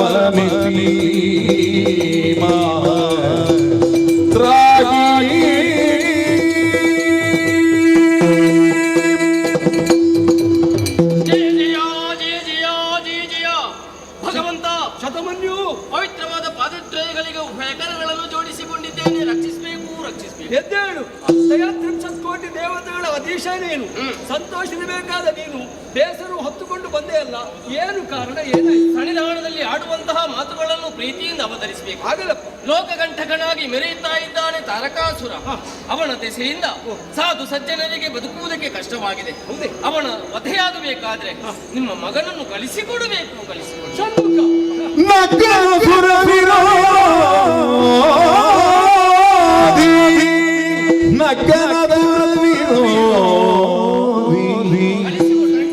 ನಮ್ಮಯ ಚಿಕ್ಕವನವನು ಸಂಗ್ರಾಮದಲ್ಲಿ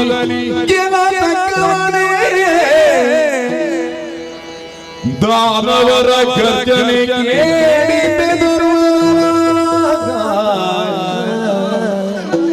ಮಕ್ಕಳ ಆಟಿಕೆಯಾಯಿತು ಬಂದು ಮಕ್ಕಳ ಆಟಿಕೆಯಾಯಿತು ಬಂದು ಸೊತ್ತು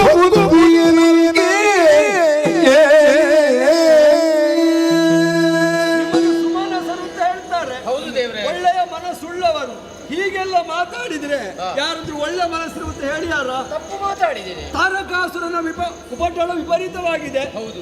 ತಾರಕಕ್ಕೆ ಏರಿದೆ ಅವನ ಹೆಸರು. ಹಾಗೆ ಅಂತ ಅದನ್ನು ತಡೆದು ನಿಲ್ಲಿಸಬೇಕಿದ್ರೆ ನನ್ನ ಮಗನ ಷಣ್ಮುಖನನ್ನು ಕಳಿಸಿಕೊಡ್ಬೇಕಾ? ಅವ ಇನ್ನು ಚಿಕ್ಕವನು. ರಕ್ಕಸರ ಆ ಗರ್ಜನೆ ಕಂಡು ಹೆದರಿಯಾನು. ಆದ್ರಿಂದ ನೀನು ಬಂದದುಂಟಲ್ಲ, ಇದು ಮಕ್ಕಳ ಆಟಿಕೆ ಆಯ್ತು. ಆದ್ರಿಂದ ನೀನು ಬಂದಂತೆ ಹೋಗುದು ಒಳ್ಳೆ. ಪದಕ್ಕೆ ವಂದಿಸುವುದಿಲ್ಲ ಬಾಬಾ ಪರಾಕ್ರಮ.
ಹೌದು, ದುಷ್ಟ ತಾರಕ ದೇವತೆಗಳಿಗೆ ತೊಂದರೆಯನ್ನು ಕೊಟ್ಟಿದ್ದಾನೆ ಎಂಬುದನ್ನು ತಿಳ್ಕೊಂಡಿದ್ದೇನೆ. ಅವನ ಒಡಲನ್ನು ಕೆಳಗಿ ಸಿಂಹಾದಿಗಳಿಗೆ ಸುಖವನ್ನು ನಾನು ನೀನು ಸಣ್ಣವನು. ಚಿಕ್ಕವನ ಗಮನವೆಂಬುದನ್ನು ತುಗಲ ಭಕ್ತುಗಳನ್ನು ಕುರಿತು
ಸಣ್ಣವನಾದ್ರೂ ನನ್ನ ಕೈಯಲ್ಲಿರುವಂತ ಆಯುಧಕ್ಕೆ ಸಣ್ಣ ತಲೆ ಇಲ್ಲ. ಆ ತಾರಕಾಸುರನ ಸೊಕ್ಕನ್ನು ದೇವತೆಗಳಿಗೆ ಸುಖ ನಾನು ಒದಗಿಸ್ತೇನೆ. ತಾರಕನು ಕೊಂದು ನೀನು ಯಾರಿಗೆ ಕೊಡುವುದು?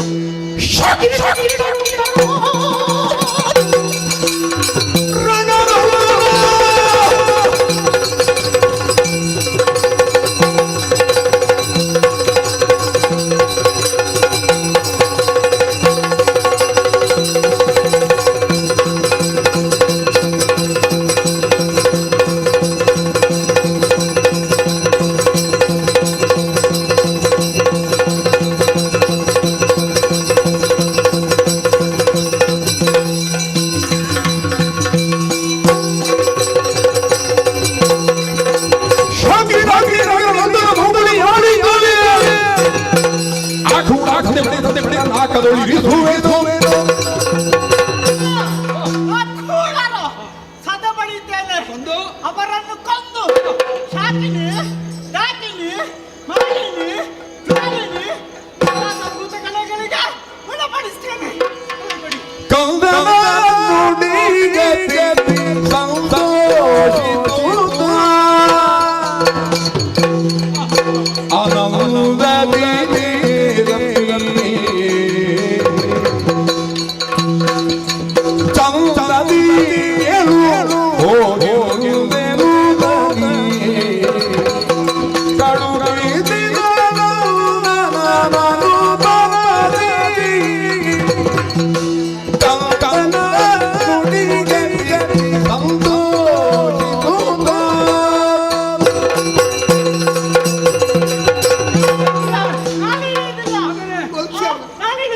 ಇಳಿಯಕ್ಕೆ ಹೊತ್ತಾಯ್ತು.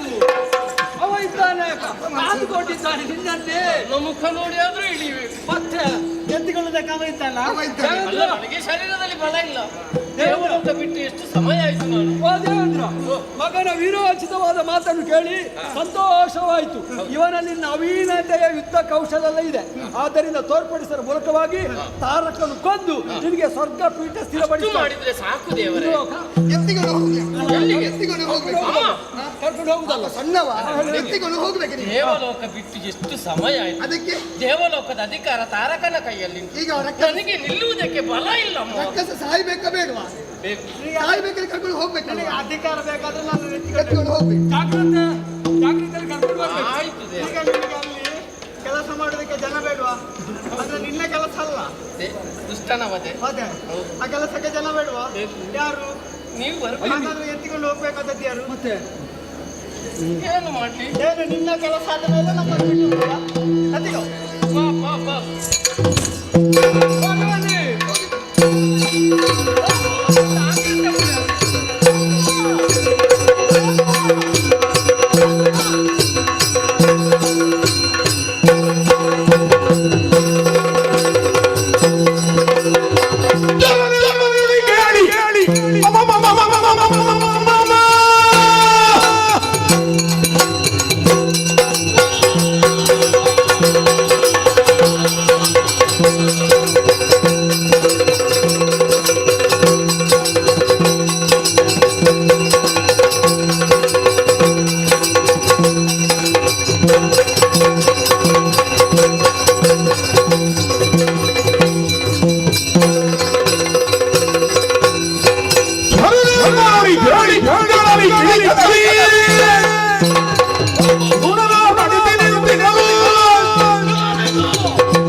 ಏನಿದು ಆಶ್ಚರ್ಯ!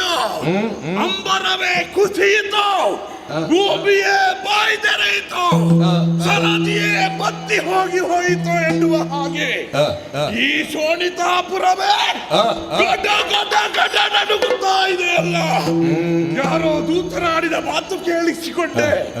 ಯಾರೋ ಒಬ್ಬ ಹುಡುಗ ದೇವೇಂದ್ರನ ಜೊತೆಯಲ್ಲಿ ಬಂದು ನಮ್ಮ ಜಂಬಾಸಂಬರಾದಿಗಳನ್ನ ಕೊಂದರಂತೆ. ಇವನನ್ನು ವಿಚಾರಿಸಲೇಬೇಕು. ನಡೆಯುತ್ತೇನೆ.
ಮೊದಲಿಗೆ ನಿನ್ನ ಜೊತೆಯಲ್ಲಿ ಕಾಲಗಾಮ ಕೊಟ್ಟವನು ನಾಡು. ಹೌದು, ನನ್ನ ಸಮರಕ್ಕೆ ನನ್ನ ಎದುರಾಗಿ ಸಮರಕ್ಕಾಗಿ ಬಂದು ನಿಂತವ. ನಿನ್ನನ್ನು ನೋಡದೆ ಬೇಕಾದಷ್ಟು ಮಾತನಾಡಿದೆ. ಕೊನೆಯ ಕಾಲಕ್ಕೆ ನನ್ನ ಕೈಯಿಂದ ಪೆಟ್ಟು ತಿಂದು ಓಡಿ ಹೋದವ ನೀನು.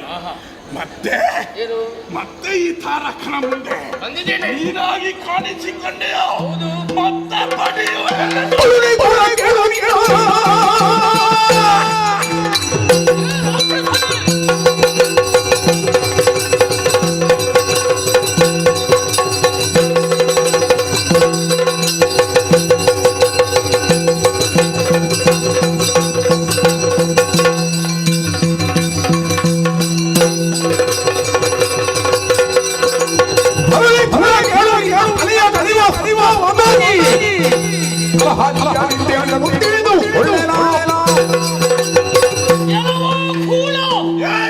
ನಿನ್ನ ಬೊಬ್ಬೆ ಇವತ್ತಿಗೆ ನಿಲ್ಲಬೇಕು.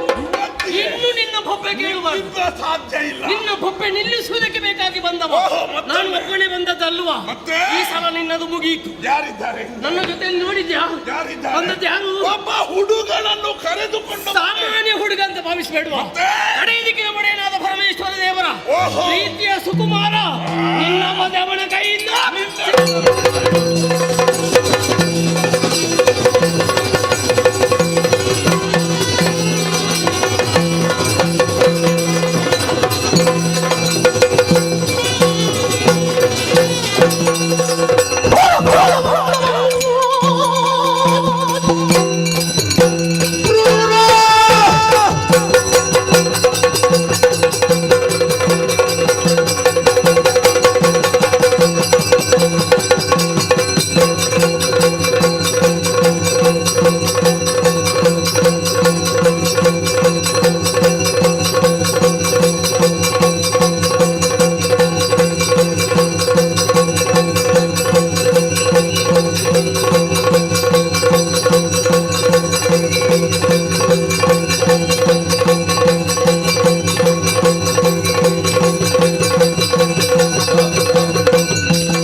ನರಕಾಸುರನ ಪಂಚಮಹಾಪಾತಕಗಳನ್ನು ಮಾಡಿ ಈ ಸಂದರ್ಭದಲ್ಲಿ ಅಧರ್ಮಿಯಾಗಿ ಮೆರೆಯುತ್ತಾ ಇದೀಯಾ?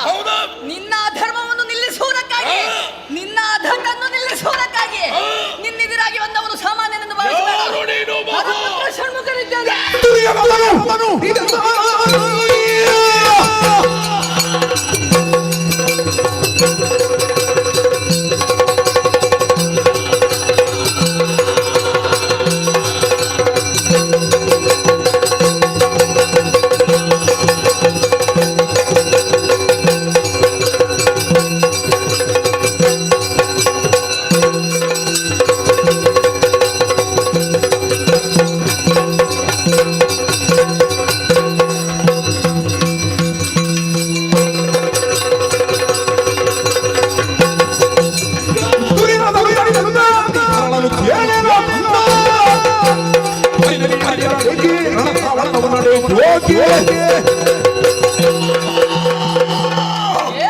ಸಾಮಾನ್ಯವಾದಂತಹ ಹುಡುಗ ನೀನು ಹೌದು. ನನ್ನ ಮುಂದೆ ಬಂದು ನಿನ್ನನ್ನು ಕೊಂದು ಮುಗಿಸುವೆ ಎನ್ನುವ ಹಾಗೆ ಧರ್ಮ ಅಧರ್ಮದ ಬಗ್ಗೆ ಭಕ್ತಿಯನ್ನು ನೀಡುವೆಯ ಎಲ್ಲ ಹುಡುಗ ನಿನ್ನನ್ನು ಒಮ್ಮೆ ಕೊಂದರೆ ನನಗೆ ಶಿಶು ಹತ್ಯಾ ದೋಷ ಬರುವುದು. ಅದಕ್ಕೆ ಬೇಕಾಗಿ ಬದುಕುವುದಕ್ಕೆ ಬಿಟ್ಟಿದ್ದೇನೆ. ಎಲ್ಲಿಂದ ಬಂದಿಯೋ ಅಲ್ಲಿಗೆ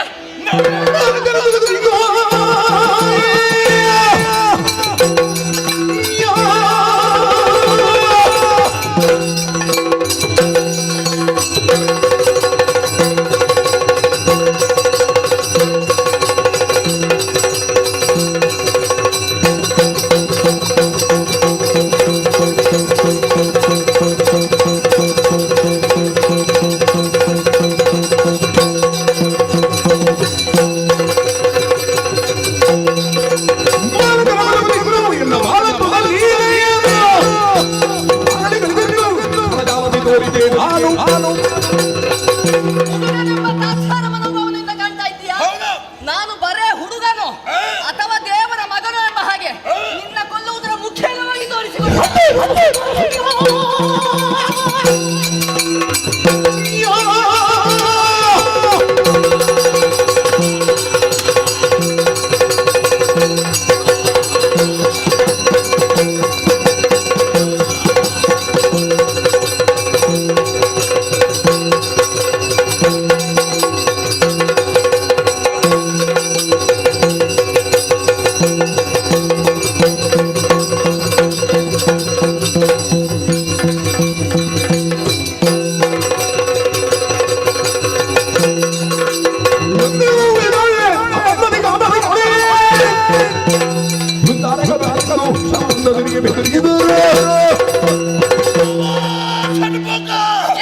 ನನ್ನನ್ನೊಮ್ಮೆ ಸರಿಯಾಗಿ ನೋಡು. ಏನಾಗಿದೆ? 3 ಲೋಕದ ಅಧ್ಯಕ್ಷ, ಕಣ್ಣಿನಲ್ಲಿ ರಕ್ತ ಇಲ್ಲದ ಜಾತಿ, ನಿನ್ನನ್ನು ಮಗು ಅಂತ ನೋಡ್ಲಿಕ್ಕಿಲ್ಲ. ಕಾದಿದ್ದು ಪಿಸಾಚಿ.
ದುರುಳನಾದಂತಹ ತಾರಕಾಸುರನ ವಧವಾದದ್ದೇ ತಡ.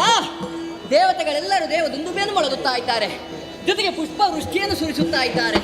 ಇದುವೇ ಸುಸಮಯ. ದೇವಾಧ್ಯಕ್ಷನು ದೇವಸೇನಾನಿಯ ಪಟ್ಟವನ್ನು ನನಗೆ ಈಗಾಗಲೇ ಕಟ್ಟಿದ್ದಾಗಿದೆ. ಎಲ್ಲವೂ ಸುಖವಾಗಿದೆ, ಎಲ್ಲವೂ ಮಂಗಳವಾಗಿದೆ ಎನ್ನುವಲ್ಲಿಗೆ ಈ ಒಂದು ಶುಭ ಸಮಾಚಾರವನ್ನು ಅಪ್ಪನಲ್ಲಿ ಹೇಳಬೇಡುವ. ಹೋಗ್ತೇನೆ.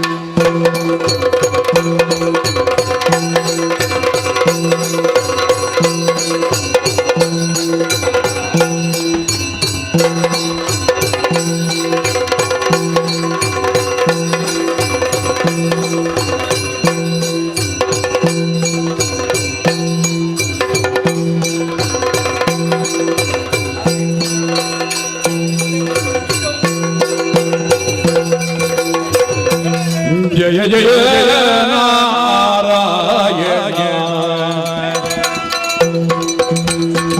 ಭವ ಭಯ ನಿವಾರಣ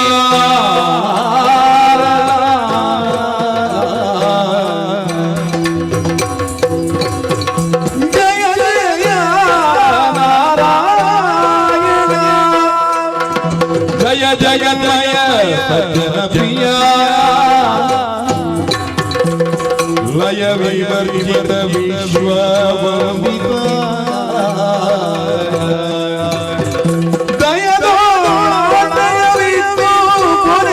ಜಯನ ತೋಯ ಜಯನ ಮಾಧವ ಜಯ ಜಯ ನಾರಾಯಣ ಜಯ ಜಯ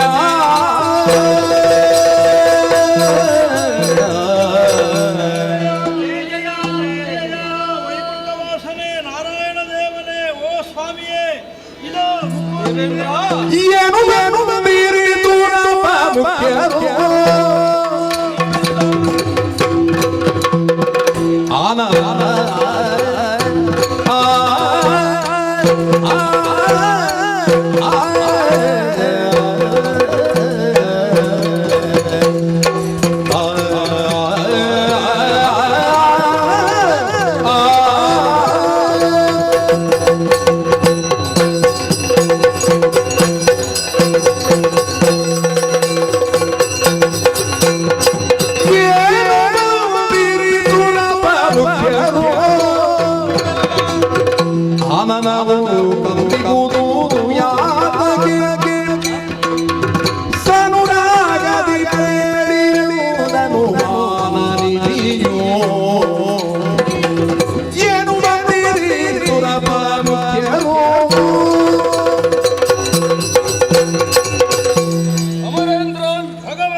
ಸ್ವರ್ಗಲೋಕದ ಪ್ರಭು ನೀನು, ಮೂರು ಲೋಕದ ವಿಭು, ಸಂಪತ್ತಿನ ಸಾಗರ, ಆನಂದದ ಆಗರ, ಎಲ್ಲವೂ ನಿನ್ನ ಅನುಗ್ರಹ.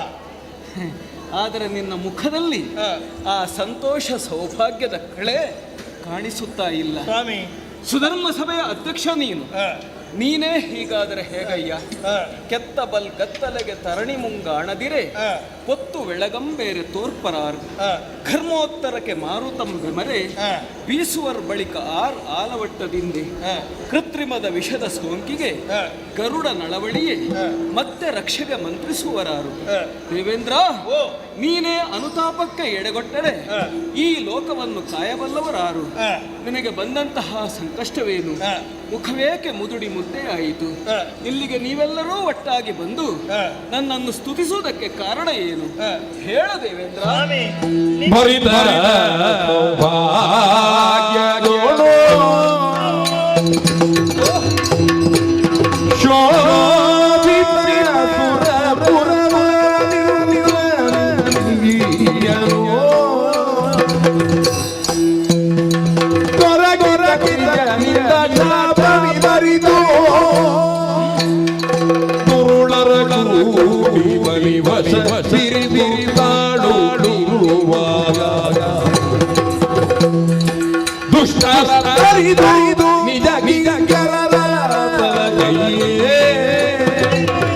ಜಯ ಜಯ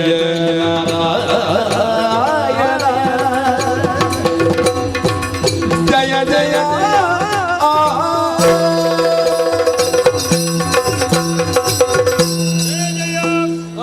ಓ ಭಗವಂತ, ಭಕ್ತರಿಗೆ ಏನು ಆಗುತ್ತದೆ ಎನ್ನುವುದನ್ನು ಕುಳಿತಲ್ಲಿಯೇ ತಿಳಿದುಕೊಳ್ಳುವುದಕ್ಕೆ ಸಾಮರ್ಥ್ಯ ಇರುವಂತಹ ಮಹಾತ್ಮ ನೀನು.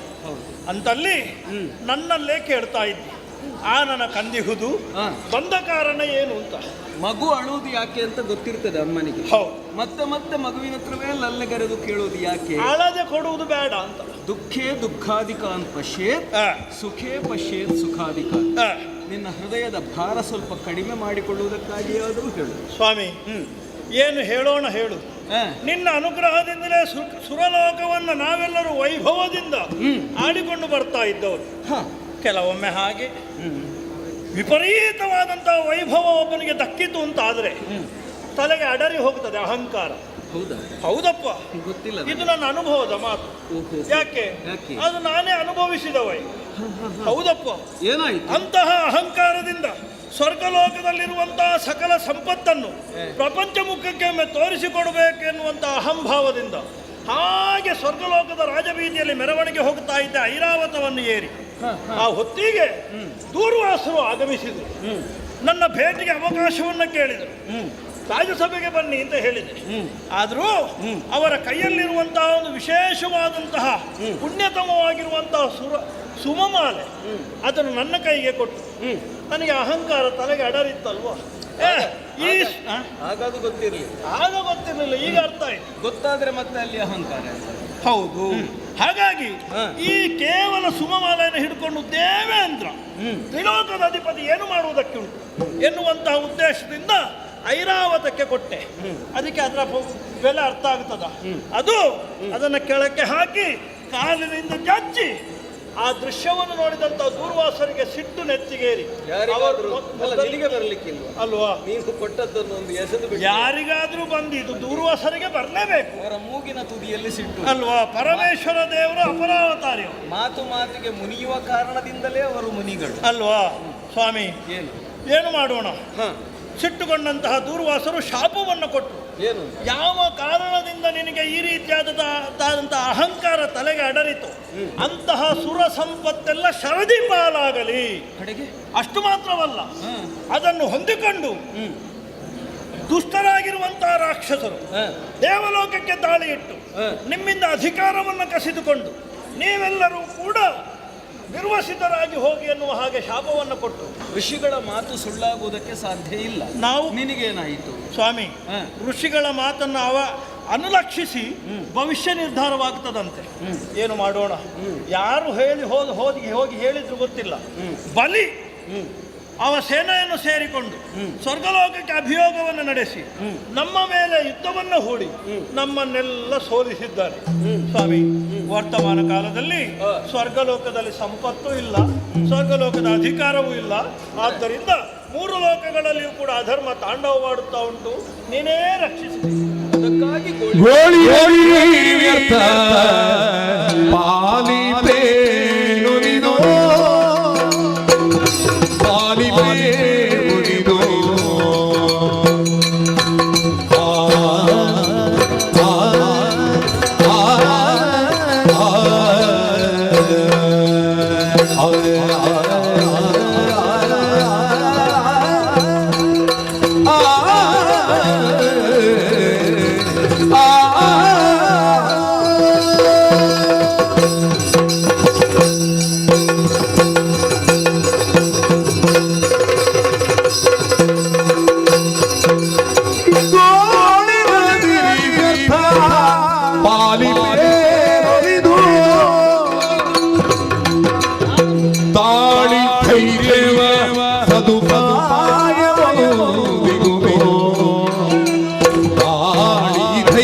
ರಕ್ಷಿಸುತ್ತಾನೆ ಎಂಬ ನಂಬಿಕೆ ನಿನ್ನದು.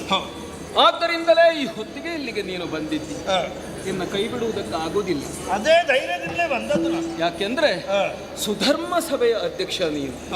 3 ಲೋಕಗಳಲ್ಲಿ ಧರ್ಮ ವ್ಯವಸ್ಥಿತವಾಗಿ ಇರಬೇಕು ಅಂತ ಇದ್ರೆ ನೀನು ಬೇಕೇ ಬೇಕು. ನೀನು ಆ ಭರವಸೆಯಲ್ಲಿ ನನಗೆ ಇದ್ದದ್ದಲ್ವ ಅಧಿಕಾರ. ಆದರೆ ಏನೋ ತೊಂದರೆ ಆಗಿದೆ. ಯೋಚನೆ ಮಾಡಬೇಡ. ಸೂರ್ಯನಿಗೂ ಮುಗಿಲು ಮುತ್ತುವುದಿಲ್ವೇನು? ಹೌದೇ. ಆ ದಿನವನ್ನು ದುರ್ದಿನ ಅಂತ ಹೇಳ್ತಾರೆ. ಕೆಲವೊಮ್ಮೆ ಹೀಗಾಗುತ್ತದೆ. ಏರುವುದು, ಇಳಿಯುವುದು, ಆರೋಹಣ, ಅವರೋಹಣ, ಕತ್ತಲೆ, ಬೆಳಕು, ಇದು ಇದ್ದದ್ದೇ ತಾನೆ. ಆದ್ದರಿಂದ ಚಿಂತೆ ಮಾಡಬೇಡ. ಈ ಜೀವನವೇ ಒಂದು ಯುದ್ಧ ರಂಗ. ಬದುಕೊಂದು ಕದನವೆಂದು ಅಂಜಿ ಬಿಟ್ಟು ಓಡುವವನು ವಿಧಿಯ ಬಾಯಿಗೆ ಕವಳವಾಗದೆ ಉಳಿಯುವನೇ. ಎದೆಯ ನುಕ್ಕಾಗಿಸುತ್ತ ಮತಿ ಗದೆಯ ಬಿಡಿದು ನೀನು ಇದಿರು ನಿಲೆ ಇದಿ ಒಲಿವ. ಸರಿ. ಆಪತ್ಕಾಲದಲ್ಲಿ ಬೇಕಾದ್ದು ಧೈರ್ಯ. ನೀನು ಅಧೀರನಾಗಬೇಡ. ಸರಿ. ಯಾರು ಗೋಳಿಡ ಕೂಡದು. ನಿಮ್ಮನ್ನು ನಾನು ರಕ್ಷಣೆ ಮಾಡುತ್ತೇನೆ. ಪ್ರಸ್ತುತ ಸಂದರ್ಭದಲ್ಲಿ ಯುದ್ಧದಿಂದ ಏನನ್ನೂ ಸಾಧಿಸುವುದಕ್ಕೆ ಸಾಧ್ಯ ಇಲ್ಲ. ಈ ಜಗತ್ತಿನ ಎಲ್ಲಾ ಸಮಸ್ಯೆಗಳಿಗೆ ಯುದ್ಧವೇ ಉತ್ತರವಲ್ಲ. ಅಲ್ಲ, ಮಾತುಕತೆಯಿಂದಲೂ ಅನೇಕ ಸಮಸ್ಯೆಗಳನ್ನು ಬಗೆಹರಿಸಿಕೊಳ್ಳಬೇಕು. ನಾನಂತೂ ಯುದ್ಧ ಮಾಡುವ ಸ್ಥಿತಿಯಲ್ಲಿಯೇ ಇಲ್ಲ.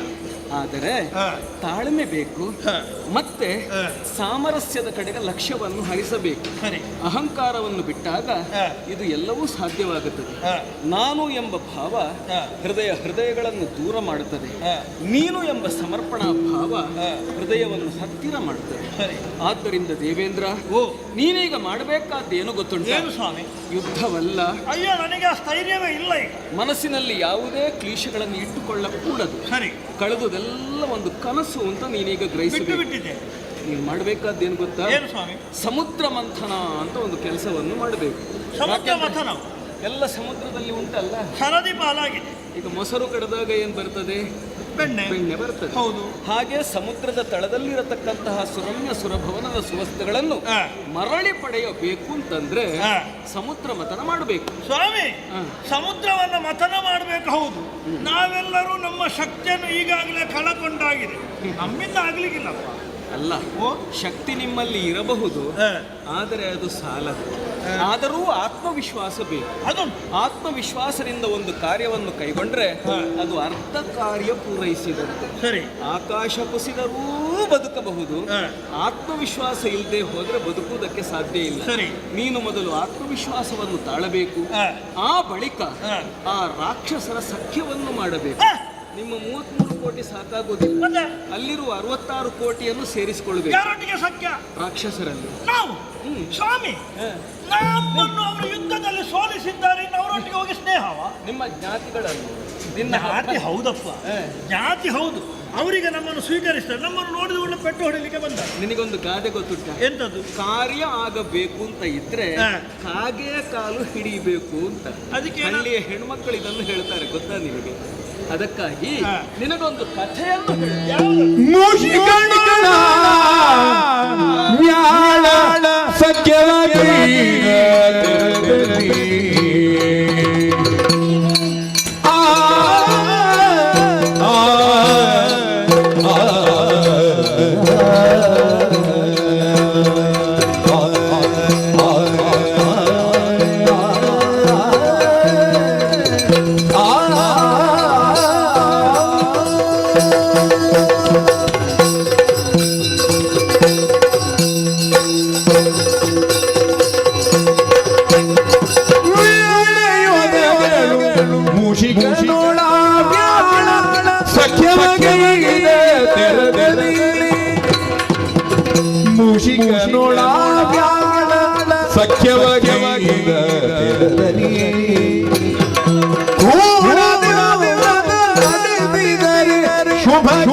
ಉತ್ಸಾಹ ಬಂದಿದರೆ ಕೆಲಸ ಆಗುವುದಿಲ್ಲ ಅಲ್ವಾ? ಸೋಲೋ ಗೆಲುವು ಯಾವತ್ತೂ ಉತ್ಸಾಹ ಕಳ್ಕೊಳ್ಳಕೂಡದು. ಸರಿ. ಅದೇ ಪುರುಷಾರ್ಥದ ಮೊದಲ ಲಕ್ಷಣ. ಈಗ ನೀನು ಬಹಳ ಬುದ್ಧಿವಂತ. ಎಂತದೊಂದು ಕತೆ ಹೇಳ್ತೇನೆ ಅಂತ ಹೇಳಿ. ಹೌದು, ಎಂತದ್ದು ಹೇಳಿದ್ರೆ ನಿನಗದು ಅರ್ಥವಾದೀತು ಅಂತ ಅಂದುಕೊಂಡಿದ್ದೆ. ಅರ್ಥ ಆಗುವ ಹಾಗೆ ಹೇಳಿದ್ರೆ ಆದೀತು. ಅಂದರೆ ಸಂದರ್ಭ ಬಂದಾಗ ನಮ್ಮ ಕಾರ್ಯವನ್ನು ಸಾಧಿಸಿಕೊಳ್ಳುವುದಕ್ಕೆ ನಾವು ಏನ್ ಬೇಕಾದ್ರೂ ಮಾಡಬೇಕಾಗ್ತದೆ. ಅದು ನಿನಗಾಗಿ ಅಲ್ಲವಲ್ಲ, ಲೋಕಕ್ಕಾಗಿ ತಾನೆ. ಆದ್ದರಿಂದ ಲೋಕಕ್ಷೇಮದ ಲಕ್ಷ್ಯವನ್ನು ಇರಿಸಿಕೊಂಡು ನೀನು ಕಾರ್ಯಪ್ರವರ್ತನಾಗಬೇಕು. ಏನು ಕಾರ್ಯ? ನಿನಗೆ ಸ್ಫೂರ್ತಿಯನ್ನು ತುಂಬುವುದಕ್ಕೆ ಈ ಕಥೆಯನ್ನು ನಾನು ಹೇಳ್ತಾ ಇದ್ದೇನೆ. ಯಾವ ಕಥೆ ಸ್ವಾಮಿ? ದೇವೇಂದ್ರ, ಒಂದು ವಿಶಾಲವಾದ ಬಯಲು. ಆ ಬಯಲಿನಲ್ಲಿ ಒಂದು ಹಾವು ಹರಿದಾಡುತ್ತಾ ಹೋಗುತ್ತಿತ್ತು. ಆರಂಭ ಒಳ್ಳೆದುಂಟು. ನೆನಪಿಡು, ಒಂದು ಕಾಲದಲ್ಲಿ ಒಂದು ಹಾವು ಹರಿದಾಡುತ್ತಾ ಹೋಗುತ್ತಿತ್ತು. ಆಕಾಶದಲ್ಲಿ ಗರುಡ ಹಕ್ಕಿ ಒಂದು ಆ ಹಾವಿನೆಡೆಗೆ ಕಣ್ಣು ಹಾಯಿಸಿತು. ಪರಸ್ಪರ ವಿರೋಧಿಗಳು ಆಕಾಶದಲ್ಲಿರುವ ಗರುಡ. ಇಲ್ಲಿ ಅವರು ಪರಸ್ಪರ ಜನ್ಮ ಜಾತ ಶತ್ರುಗಳು ಎಂಬುದನ್ನು ನೀನು ನೆನಪಿಟ್ಟುಕೊಳ್ಳಬೇಕು. ಆಕಾಶದಲ್ಲಿ ಹಾರುವ ಗರುಡನ ನೆರಳನ್ನು ಈ ಹಾವು ಕಂಡಿತು. ಹಾವಿಗೆ ಗೊತ್ತಾಯಿತು ನನ್ನನ್ನೊಂದು ಗರುಡ ಹೊಂಚುತ್ತಾ ಇದೆ ಅಂತ. ಹೌದು, ನನಗೆ ಪ್ರಾಣಾಪಾಯ ಇದೆ ಎಂಬುದು ಸ್ಪಷ್ಟವಾಗುತ್ತಿದ್ದಂತೆಯೇ ತನ್ನ ಆತ್ಮರಕ್ಷಣೆಯ ಪ್ರಯತ್ನವನ್ನು ಆ ಹಾವು ಮಾಡಿತು. ಏನ್ ಮಾಡೋಣ, ಆಚೆ ಈಚೆ ಎಲ್ಲ ನೋಡಿತು, ಓಡಿತು. ಕೊನೆಗೊಂದು ಇಲಿಯ ಬಿಲ ಕಂಡಿತು. ಬಿಲ, ಇಲಿಯ ಬಿಲ. ಹೌದೇ? ಹಾವೇನ್ ಮಾಡಿತು ಗೊತ್ತಾ? ಏನು? ಆ ಇಲಿಯ ಬಿಲದೊಳಗೆ ನುಸುಳಿತು. ಆಗ ಅಲ್ಲಿರುವ ಎಲ್ಲ ಇಲಿಗಳು ಒಗ್ಗಟ್ಟನ್ನು ಪ್ರದರ್ಶಿಸಿದವು. ಯಾಕೆ? ನಮ್ಮ ಶತ್ರು ಬಂದ, ಹಾವನ್ನು ಹೊಡೆಯುವುದು, ಅವ ಒಬ್ಬನೇ ಇದ್ದಾನೆ, ನಾವೆಲ್ಲರೂ ಸೇರಿ ಅವನನ್ನು ಕೊಂದು ಬಿಡೋಣ ಅಂತ. ಆಗ ಹಾವು ಏನ್ ಮಾಡಿತು ಗೊತ್ತಾ? ಏನು? ಹೆಡೆಯನ್ನು ಎತ್ತಲಿಲ್ಲ, ಕೂತ್ಕರಿಸಲಿಲ್ಲ, ಇಲಿ ತನ್ನ ಆಹಾರವೆಂದು ತಿನ್ನುವುದಕ್ಕೆ ಪ್ರಯತ್ನ ಪಡಲಿಲ್ಲ. ಈ ಹಾವು ಅವಳಿಗೆ ಸಾಷ್ಟಾಂಗ ಪ್ರಣಾಮ ಮಾಡಿತು. ಹೌದಾ? ಕೋರೆ ಕೋರೆ ಇರುವ ಹಾವು ನೆಟ್ಟಗೆ ಆಯಿತು. ಹೌದಾ? ಹೌದಪ್ಪ. ಇಲಿಯಣ್ಣ, ನೀನು ದೊಡ್ಡ ಕಲಿಯಣ್ಣ, ಹುಲಿಯಣ್ಣ. ಯಾವುದು ಹಾವು ಹೇಳಿದ್ದ? ಹಾವು ಅದಕ್ಕೆ ಹೇಳಿದ್ದು 2 ನಾಲಿಗೆ ಉಂಟಲ್ಲ ಅದಕ್ಕೆ. ಹೇಳಿ ಹೇಳಿ ಹೇಳಿ ಹೊಗಳಿದಾಗ ಈ ಇಲಿಗಳೆಲ್ಲ ಉಬ್ಬಿ ಹೋದವು. ಆಗ ಹಾವನ್ನು ಕೊಲ್ಲುವಂತಹ ಪ್ರಯತ್ನವನ್ನು ಆ ಇಲಿಗಳು ಮಾಡಲಿಲ್ಲ. ಮತ್ತೇನು ಮಾಡಿದವು? ಏನು? ನಮಗೊಬ್ಬ ಶತ್ರು ಕಡಿಮೆ ಆದ ಅಲ್ಲ. ಹೌದು. ಇನ್ನು ಈ ಹಾವುಗಳೆಲ್ಲ ಇಲಿಗಳನ್ನು ತಿನ್ನುವುದಕ್ಕಿಲ್ಲ. ಆದ ಕಾರಣ ಒಂದು ಬಲವಂತನ ಮಿತ್ರತ್ವ ಆಯ್ತಲ್ಲ ಅಲ್ವಾ? ಇವನನ್ನು ಕ್ಷಮಿಸಿಬಿಟ್ಟು ನಾವೆಲ್ಲರೂ ಇನ್ನು ಒಟ್ಟಾಗಿ ಬಾಳೋಣ ಅಂತ. ಆ ಬಳಿಕ ಈ ಹಾವು ಹೊರಗೆ ಬಂದು ಮೆಲ್ಲ ನೋಡ್ತಾ ಇತ್ತು. ನೋಡಿದ್ರೆ ಕತ್ತಲಾಗಿದೆ, ಹಕ್ಕಿಗೆ ಕಣ್ಣು ಕಾಣುವುದಿಲ್ಲ. ಅದು ಈ ಬಿಲದಿಂದ ಹೊರಬರುವ ಹಾವನ್ನು ಕಾದು ಕಾದು ಕಾದು ತಣಿದು ಅದು ತನ್ನ ಗೂಡಿಗೆ ಹೋಯಿತು. ಅಷ್ಟು ಹೊತ್ತಿಗೆ ಈ ಹಾವೇನು ಮಾಡಿತು ಗೊತ್ತಾ? ಏನು? ಒಮ್ಮೆಲೆ ಪೂತ್ಕರಿಸಿ ಆ ಎಲ್ಲ ಇಲಿಗಳನ್ನು ತಿನ್ನುವುದಕ್ಕೆ ಹೊರಟಿತು. ಎಲ್ಲ ಇಲಿಗಳು ಹೆದರಿ ಓಡಿ ಹೋಯಿತು. ಉಪಕಾರ ಮಾಡಿದ್ದಕ್ಕೆ ಅಪಕಾರ ಅಂತ ಎಣಿಸಿದರೂ ಲೋಕದ ಕಲ್ಯಾಣಕ್ಕಾಗಿ ಕೆಲವೊಮ್ಮೆ ಅದನ್ನೆಲ್ಲ ಮಾಡಬೇಕಾಗ್ತದೆ. ಸ್ವರಕ್ಷಣೆಗೆ ಬೇಕಾಗಿ, ನಿನ್ನ ಸ್ವಂತಕ್ಕಾಗಿ ಅಲ್ಲಪ್ಪ, ಲೋಕದ ಉದ್ಧಾರಕ್ಕೆ. ತಮ್ಮ ಸ್ವಂತಕ್ಕಾಗಿ ಏನಾದ್ರೂ ಇಂಥದ್ದು ಮಾಡಿದರೆ ಅದನ್ನು ನೀಚ ಸ್ವಾರ್ಥ ಅಂತ ಹೇಳಬಹುದು. ಸ್ವಾಮಿ, ಲೋಕದ ಕಲ್ಯಾಣಕ್ಕಾಗಿ ಮಾಡಿದ್ರೆ ಅದನ್ನು ಉದಾತ್ತ ಸ್ವಾರ್ಥ ಅಂತ ಬಣ್ಣಿಸಬಹುದು. ಸ್ವಾಮಿ, ನನ್ನಲ್ಲಿ ತ್ಯಾಗ ಬುದ್ಧಿ ಇದ್ದದ್ರಿಂದಲೇ ದೇವೇಂದ್ರ ಆದದ್ದು. ಹೌದು ಅಲ್ವಾ? ಸಮರ್ಪಣೆ, ಹೌದು. ತ್ಯಾಗ ಮತ್ತು ಸಮರ್ಪಣೆ ಎರಡೂ ಇತ್ತು ನಿನ್ನ. 100 ಯಜ್ಞಗಳ ಸಂಕೇತ ಅದೇ ತಾನೆ. ಯಜ್ಞ ಅಂದ್ರೆ ಸಮರ್ಪಣೆ ಅಂತಲೇ ಅರ್ಥ. ಒಂದು ಕಾರ್ಯಕ್ಕೆ ತನ್ನನ್ನು ಸಮರ್ಪಿಸಿಕೊಳ್ಳದೆ ಹೋದ್ರೆ ಅದರಲ್ಲಿ ಯಶಸ್ಸು ಉಂಟಾಗುವುದಿಲ್ಲ. ನೀನದನ್ನು ಲೋಕಕ್ಕೆ ಮಾಡಿ ತೋರಿಸಿದ್ದಿ. ಈಗ ನಾನು ಹೇಳಿದ ಈ ಕಥೆ ನಿನಗೆ ಅರ್ಥ ಆಯ್ತಲ್ಲ? ಈಗ ಹೋಗು. ಹಾಗಿದ್ರೆ ಸಮಯವನ್ನ ಕಾಯಬೇಕು. ಬಲಿಯ ಬಳಿಗೆ ನೀನು ಹೋಗಬೇಕು. ಹೋಗಿ ಅವನ ಸ್ನೇಹವನ್ನು ಯಾಚಿಸಬೇಕು. ಹೌದೇ? ಅವನನ್ನು ಮೆಚ್ಚಿಸಬೇಕು. ನಾಟಕ ಮಾಡಬೇಕು. ಅಭಿನಯ, ವಿನಯದ ಅಭಿನಯವನ್ನು ಮಾಡಬೇಕು. ಹೇಗಿರಬೇಕು ನಿನ್ನ ಮಾತೊಂದಂದ್ರೆ ವೇಷದ ಲವಲೇಶವೂ ಇಲ್ಲದ ಬೆಣ್ಣೆಯಿಂದ ಕೂದಲು ತೆಗೆದ ಹಾಗೆ. ಅದಿದು ಒಳ್ಳೆಯ ಉದಾಹರಣೆ ಅದು. ಇರ್ಲಿ, ಏನೇ ಆಗಲಿ ನಿನ್ನ ವಚನ ರಚನಾ ಕೌಶಲ ಇದೆಯಲ್ಲ ಅದನ್ನೆಲ್ಲ ಅವನ ಮುಂದೆ ನೀನು ತೋರಿಸು. ಸ್ವಾಮಿ, ನಿನ್ನ ಮೃದು ಮಾತಿನಿಂದ ಅವನನ್ನು ಮೋಡಿ ಮಾಡಿ ಹೇಗಾದ್ರೂ ಈ ಸಮುದ್ರ ಮಥನಕ್ಕೆ 66 ಕೋಟಿ ಬೆಂಬಲ ಸಿಗುವುದನ್ನು ಮಾಡಿಕೊಡ್ಬೇಕು. ಸ್ವಾಮಿ, ನೀನು ಎಂಥದ್ದೇ ಹೇಳು, ನನಗೆ ಯಶಸ್ಸು ಸಿಗುತ್ತದೆ ಅಂತ ಹೇಳುವುದ್ರಲ್ಲಿ ವಿಶ್ವಾಸ ಇಲ್ಲ. ಹೋಗಿ ರಕ್ಕಸದಲ್ಲಿ ನಾವು ನಂಬಿಯಾರ ಅವರು? ನಾನು ಹೇಳಿದ್ರೆ ನಂಬಿತಾರ ಅವರು? ಅಲ್ಲ, ನೀನು ಮಾತಾಡುವುದೆಲ್ಲ ಮಾತಾಡು. ಒಂದು ವೇಳೆ ತೀರಾ ಅಸಹಾಯಕನಾದರೆ ಆದ್ರೆ ನನ್ನ ಹೆಸರು ಹೇಳು. ಏನಂತ ಹೇಳ್ಬೇಕು? ನನ್ನ ಬಗ್ಗೆ ಅವನಿಗೆ ಗೌರವ ಉಂಟು. ಹೌದೇ? ನನ್ನ ಅಭಿಮಾನ. ಗೋವಿಂದ ಹೇಳಿದ್ದಾನೆ ಅಂತ ಹೇಳ್ಬೇಕಾ? ಹೇಳು, ಹೇಳು, ಏನ್ ಬೇಕಾದ್ರೂ ಹೇಳು. ನಿನ್ನ ಕೆಲಸ ಆಗಬೇಕಲ್ಲ. ಹೌದು. ಎಲ್ಲ ಹೇಳಿದ್ದು ನಾರಾಯಣ. ಆದ ಕಾರಣ ನಾವೇನು ಮಾಡುವ ಹಾಗಿಲ್ಲ. ನಾವು ನಿಮಿತ್ತ ಮಾತ್ರ ಮಾಡೋಣ. ಸರಿ. ದೇವ್ರೆ, ಇವರನ್ನೆಲ್ಲ ಕಲ್ಪು. ದೇವ್ರೆ, ಹೋಗು ಅಂತ ಹೇಳಿದ್ರೆಲ್ಲ ಬಿಚ್ಚಿ ಹಾಕಿ ಮಲ್ಕೊಳ್ಬೋದು. ಒಂದು ಆಶೀರ್ವಾದ ಎಲ್ಲ ನೇರ ಮನೆಗೆ ಅವ್ರಿಗೆ ಹೋಗುದು ತಗೊಂಡೇ ಬಂದಿದ್ದಾರೆ. ಹೋಗುದು ಎಲ್ಲಿಗೆ? ಮನೆಗೆ. ಅಲ್ಲಿ ಇಲ್ಲಲ್ಲ. ಓ, ಯಾರು ಇಲ್ಲ. ಹೌದು. ಸರಿ ಸರಿ ಸರಿ, ಒಂದು ಆಶೀರ್ವಾದ ಮಾಡಿ. ಸಮುದ್ರ ಮಥನಕ್ಕೆ ಜನ ಬೇಕಲ್ಲ. ಯಶಸ್ಸು ಉಂಟಾಗಲಿ. ಹೋಗಿ ಬನ್ನಿ. ಜಯ ಜಯ ಜಯ ಜಯ ಜಯ ನಡೆ.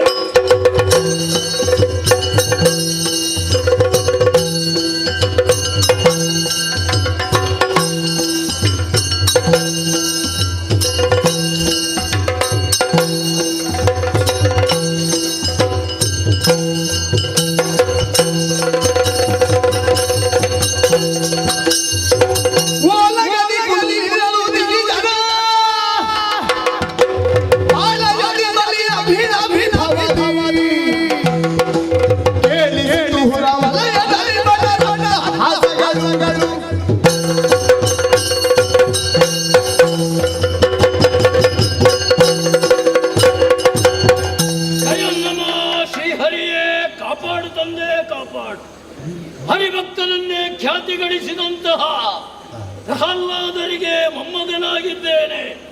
ವಿರೋಚನನ ಮಗನಾದ ಕಾರಣ ವೈರೋಚನೆ ಎನ್ನುವಂತ ನೆಗಳ್ತೆಯನ್ನು ಹೊಂದಿದ್ದೇನೆ.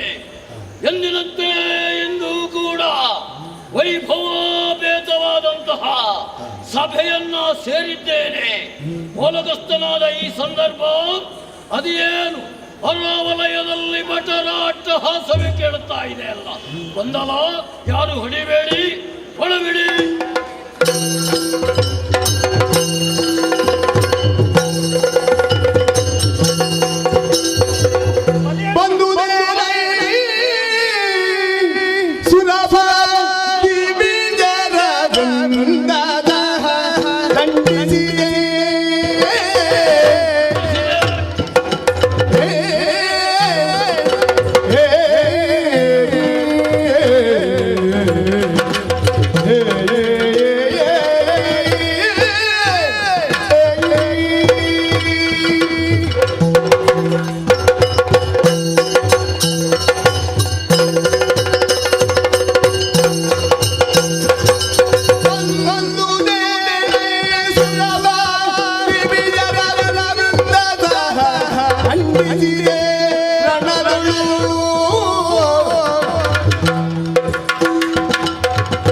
ಎಂದು ಕಳಬಳಿಸುವೆಯ ಎಂದು ಕಳಬಳಿಸುವೆಯ ಮದನವು ಕಂದಿದೆ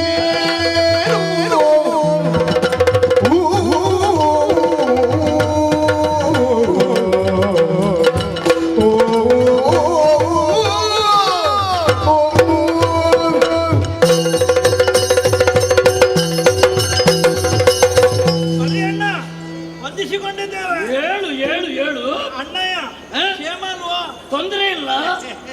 ಆದ್ರೆ ಕ್ಷೇಮದ ಜೊತೆಯಲ್ಲಿ ಒಮ್ಮಿಂದೊಮ್ಮೆಲೆ ಅಚ್ಚರಿಯೂ ಆಯಿತು ನನಗೆ. ಯಾಕ? ನೀನೊಬ್ಬನೇ ಬಂದದ್ದಲ್ಲ, ಮುಕ್ಕೋಟಿ ದೇವತೆಗಳೆಲ್ಲರಿದ್ದ ದಿವಿಜರ ವೃಂದ ಸಹ ಹಿಮ್ಮೇಳ ಸಹಿತ ಬಂದಿದ್ದಿ.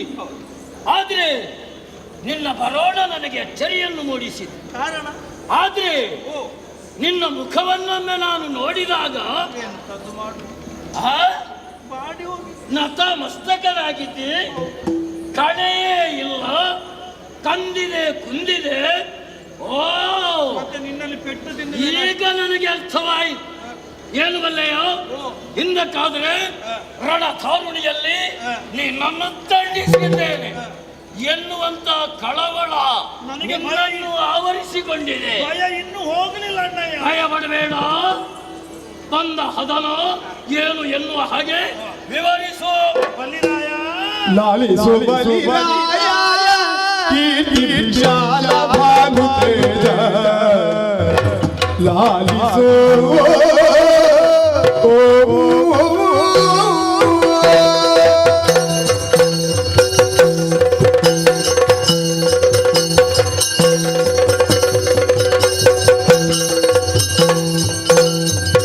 ಲಾಲಿಸು ಬಲಿರಾಯ ಲಾಲಿಸು ಬಲಿರಾಯ ಕೀರ್ತಿ ವಿಶಾಲ ಭಾನು ತೇಜ ಕೀರ್ತಿ ವಿಶಾಲ ಭಾನು ತೇಜ ಕೂಳದಿಂದ ನಾಳೆ ಸಗೈತೆ ಕೂಳದೊಳಗನ ನಾಳೆ ಸಗೈತೆ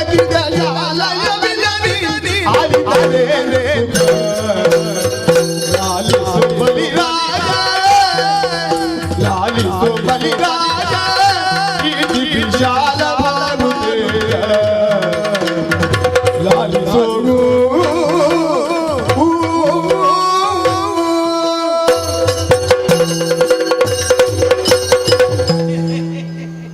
ಏನು ನಗೆಯ ಭೂತ ಹಿಡಿದದ್ದು ನಿನಗೆ? ಅಯ್ಯಯ್ಯೋ, ನನ್ನ ಮೇಲೆ, ನನ್ನ ಅಣ್ಣನ ಮೇಲೆ ಇರುವ ಅಭಿಮಾನ, ಹಾಗೆ ಹೌದಾ? ಗೌರವ. ಅಬ್ಬ, ಅಣ್ಣಯ್ಯ, ಗೌರವ ಕೊಡುವುದರಲ್ಲಿ ನಿನ್ನಲ್ಲಿ ಕಳ್ಳಿಬೇಕು. ಅಯ್ಯಯ್ಯೋ, ಮತ್ತೆ ನನಗೆ ಗೌರವ ಎಲ್ಲಿದ್ದು ಕಡಿಮೆ ಆದಂತೆ ಇಲ್ಲ. ಅಣ್ಣಯ್ಯ, ಮತ್ತೊಮ್ಮೆ ನಿನ್ನ ಪಾದೋದ್ವಯಗಳು ಒಮ್ಮೆ ಸಾಕ? ನಮ್ಮಂತವರಿಗೆ ಎಷ್ಟು ಬೇಕು ಹೇಳು? ನನಗೊಂದು ಗೌರವ ಉಕ್ಕಿ ಉಕ್ಕಿ ಬರುವುದಪ್ಪ. ಹೌದಾ? ಅಣ್ಣಯ್ಯ, ವರ್ತಮಾನ ಕಾಲದಲ್ಲಿ ಮೂರು ಲೋಕದಲ್ಲಿ ಬಲ್ಲಿರಾಯನಯ್ಯ ಅಂತ ಕೇಳಿದ್ರೆ ಎಲ್ಲರೂ ನಿನ್ನ ಹೆಸರು ಹೇಳು. ಹೌದಾ? ಹೌದಪ್ಪ. ಬಲಿರಾಯ ಬಲಿರಾಯ ಬಲಿರಾಯ, ತ್ರೈಲೋಕ್ಯಾಧಿಪತಿ ಬಲಿರಾಯ ಎನ್ನುವ ಹಾಗೆ ಪರಮ ಧಾರ್ಮಿಕನಿದ್ದಾನೆ, ಪರಮ ವೈಷ್ಣವನಿದ್ದಾನೆ ಎನ್ನುವ ಹಾಗೆ ಎಲ್ಲೆಲ್ಲಿಯೂ ನಿನ್ನ ಬಗ್ಗೆಯೇ ಪ್ರಚಾರ. ನಮ್ಮ ಅಜ್ಜ ಪ್ರಹ್ಲಾದ ಹೌದಪ್ಪ. ಮತ್ತೆ ಅವರಷ್ಟು ಪ್ರಚಾರ ಮಾಡಿದ್ದಾರೆ. ಹೌದಪ್ಪ.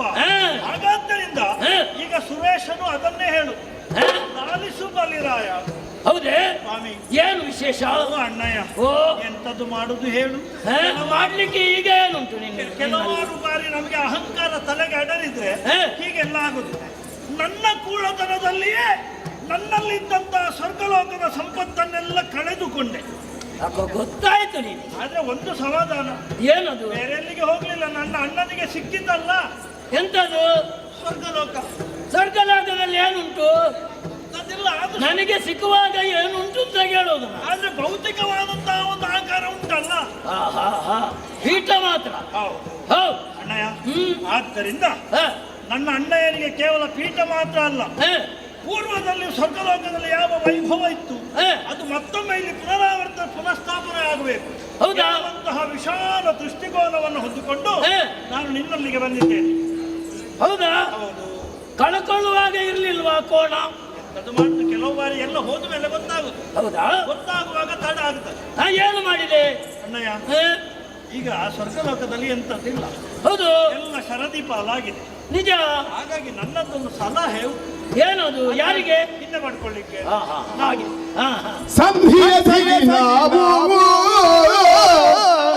ಸಂಧಿಯ ಸಗಿನಾವು ಒಮ್ಮನದಿರೆ ಸಂಪದವೋ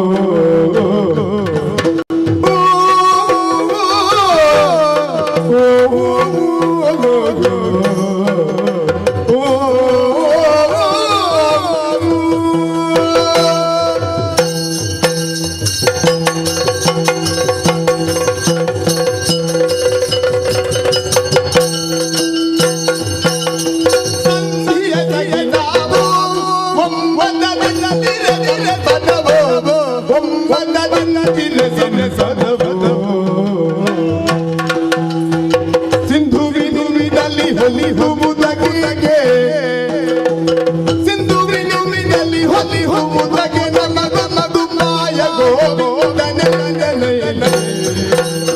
ಸಂಜಯದಗೆ ನಾವು ಸಂಜಯದಗೆ ನಾವು ಒಮ್ಮನದಿರೆ ಸಂಸದವು ಲಾಲಿಸು ಬಲಿರಾಜ ಲಾಲಿಸೋ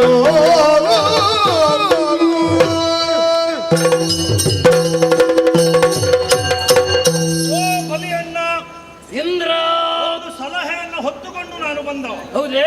ಹೌದಪ್ಪ. ಏನದು ಕೇಳುವ? ಹೇಳಿ ಕೇಳಿ ನೀನು ಅಣ್ಣ, ನಾನು ತಮ್ಮ, ನಾವು ಸಹೋದರರಲ್ವಾ? ಹೌದು. ಆದ್ದರಿಂದ ಪ್ರಪಂಚಕ್ಕೆ ಒಂದು ಆದರ್ಶವನ್ನು ಕೊಡುವ ಎನ್ನುವಂತಹ ಒಂದು ವಿಶಾಲ ಮನೋಭಾವದಿಂದ ಬಂದಿದ್ದೇನೆ. ಬೇಕದು. ಹೌದು. ಒಂದು ಈ ಸಲ ಅಣ್ಣ ತಮ್ಮಂದಿರು ಒಂದಾದ್ರೆ ಹೇಗೆ ಅಂತ. ಅಣ್ಣ ತಮ್ಮಂದಿರು ಒಂದಾದ್ರೆ ಹೇಗೆ? ಒಳ್ಳೇದಲ್ವಾ? ನೀವು 66 ಕೋಟಿ, ನಾವು 33 ಕೋಟಿ, ಒಟ್ಟಿಗೆ ಆಗುವಾಗ 99 ಕೋಟಿ ಸಂಖ್ಯೆಯಲ್ಲಿ ನಮ್ಮನ್ನು ಮೀರಿಸುವಂತಹ ಶಕ್ತಿ ಈ ಪ್ರಪಂಚದಲ್ಲಿ ಇರುವುದಿಲ್ಲ. ಒಂದಾಗಿ ಮಾಡುವುದೇನು? ಏನು? ಈ ಸ್ವರ್ಗಲೋಕ ಈಗ ಬರಿದಾಗಿದೆ. ಹಾಗಾಗಿ ಶರದಿಯಲ್ಲಿರುವಂತಹ ಎಲ್ಲ ಸಂಪತ್ತನ್ನು ನಾವು ಮರಳಿ ಹೊಂದಬೇಕಾಗಿದೆ. ಹೌದೇ? ಹೊಂದಬೇಕು ಅಂತ ಇದ್ರೆ ನಾವು ಒಟ್ಟಾಗಿ ಕೆಲಸ ಮಾಡಬೇಕು. ಹೌದು. ಶರದಿಗೆ ಹೋಗಿ ಶರದಿ ಮಥನವನ್ನ ಮಾಡಿದ್ದೇ ಹೌದು ಅಂತ ಇದ್ರೆ ಮಥನ ಮಾಡಬೇಕು. ಹೇಗೆ? ಒಂದು ರಾತ್ರಿಯನ್ನೇ ಆ ಸಮುದ್ರ ಮಧ್ಯದಲ್ಲಿ ಇಟ್ಟು ಅಡಗೆ ಅದಕ್ಕೆ ವಾಸುಕಿಯನ್ನೇ ಕಡುಗೋಲನ್ನಾಗಿ ಉಪಯೋಗಿಸದೆ ಉಂಟಾದ್ರೆ ಅದನ್ನು ಉಪಯೋಗಿಸಿಕೊಂಡು ಶರಧಿಯನ್ನು ಮದ್ದಿಸುವುದು. ಒಂದು ಕಡೆಯಿಂದ ರಾಕ್ಷಸರಾದ ನೀವು, ಇನ್ನೊಂದು ಕಡೆಯಿಂದ ದೇವತೆಗಳಾದ ನಾವು ಒಂದಾಗಿ ಮದ್ದಿಸಿದೆ ಉಂಟಾದ್ರೆ ಸ್ವರ್ಗ ಶರದಿಯಲ್ಲಿರುವಂತಹ ಸಕಲ ಸಂಪದವು ನಮಗೆ ದೊರಕುತ್ತದೆ. ಸಂಪದ ಸಿಕ್ಕುವುದು ಒಳ್ಳೆ, ಹೌದು. ಆದ್ರೆ ಈ ತೀರ್ಮಾನ ನಿನ್ನದೇಯೋ? ನನ್ನದೇ ತೀರ್ಮಾನ, ಆದ್ರೆ ಅದಕ್ಕೊಂದು ಅಧಿಕೃತ ಮುದ್ರೆ ಉಂಟು. ಹೌದಾ? ಆ ಮುದ್ರೆ ಯಾವುದು? ಗೋವಿಂದ ನಿರ್ದೇಶನ. ಯಾರು ಗೋವಿಂದ? ಗೋವಿಂದ ಗೋವಿಂದ ನಮ್ಮದೇ ವೈಕುಂಠವಾಸ. ಹೌದೇ? ಅವನು ಹೇಳಿದ್ದ. ಹಾಗಾಗಿ ಅವನ ನಿರ್ದೇಶನದ ಪ್ರಕಾರ ನಾವಿಬ್ಬರು ಒಟ್ಟಾಗಿ ಶರದಿ ಮತನ ಹೇಗೆ ಮಾಡುದ? ಇಂದ್ರ, ನೀನು ಹೇಳುವುದೇನೋ ನಿಜ. ಅದೇ ಮಾಡಿದ್ರೆ ದೇವರ ಮಾತನ್ನು ಹೊತ್ತು ತಂದಿದ್ದೀನಿ. ಹೌದು. ಆದ್ರೆ ನನ್ನ ಮನಸ್ಸು ಒಡಂಬಡುತ್ತಾ ಇದೆ. ಏನು? ಆದ್ರೂ ಒಂದು ಸಂದೇಹ ಬರ್ತಾ ಇದೆ. ಏನನ್ನ? ಯಾಕೆಂದ್ರೆ ನನ್ನನ್ನೇ ಓಲೈಸಿರುವಂತಹ ಅದೆಷ್ಟೋ ವೀರರಿದ್ದಾರೆ. ಹೌದಪ್ಪ, 66 ಕೋಟಿ. ಅವರಲ್ಲಿ ನಾನು ಕೇಳಬೇಕೋ ಬೇಡ? ನಮ್ಮವರಿಗೆಲ್ಲ ಒಪ್ಪಿಗೆ ಉಂಟು. ಅವರಿಗೆ ಇದ್ದಿತ್ತು, ನಮ್ಮವರಿಗೆ ಅವರಲ್ಲಿ ಕೇಳಿದ್ರೆ ನೀನು ಮೌನದಿಂದ ಇರು. ಏನು ಯಾರಲ್ಲಿ? ನಮ್ಮವರಲ್ಲ.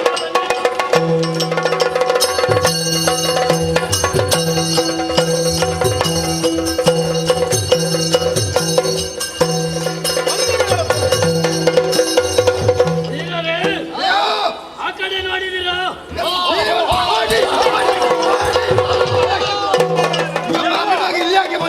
ತಡೀರಿ ತಡೀರಿ ತಡೀರಿ, ಹೊಡೆಯುವೆ. ಆದ್ರೆ ಅವ ಬಂದದ್ದು ಯಾಕೆ ಅಂದ್ರೆ ಋಷಿ ಶಾಪದ ನಿಮಿತ್ತವಾಗಿ ಸಕಲ ಸೌಭಾಗ್ಯವನ್ನ ಆತ ಕಳ್ಕೊಂಡವನಿದ್ದಾನೆ.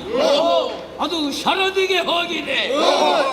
ಆದ್ದರಿಂದ ಮತ್ತೊಮ್ಮೆ ಪಡೆಯುವಲ್ಲಿ ಯತ್ನವನ್ನ ಮಾಡಬೇಕು ಎನ್ನುವ ವಾಂಛವುಳ್ಳವನಾಗಿಯೇ ಇಲ್ಲಿಗೆ ಬಂದಿದ್ದಾನೆ. ನಮ್ಮ ದೇವರು ಶ್ರೀಮನ್ನಾರಾಯಣ ಕಳುಹಿಕೊಟ್ಟದ್ದಂತೆ. ಆದ ಕಾರಣ ಹೇಗೆ ಶರದಿ ಮತನ ಮಾಡುವುದು?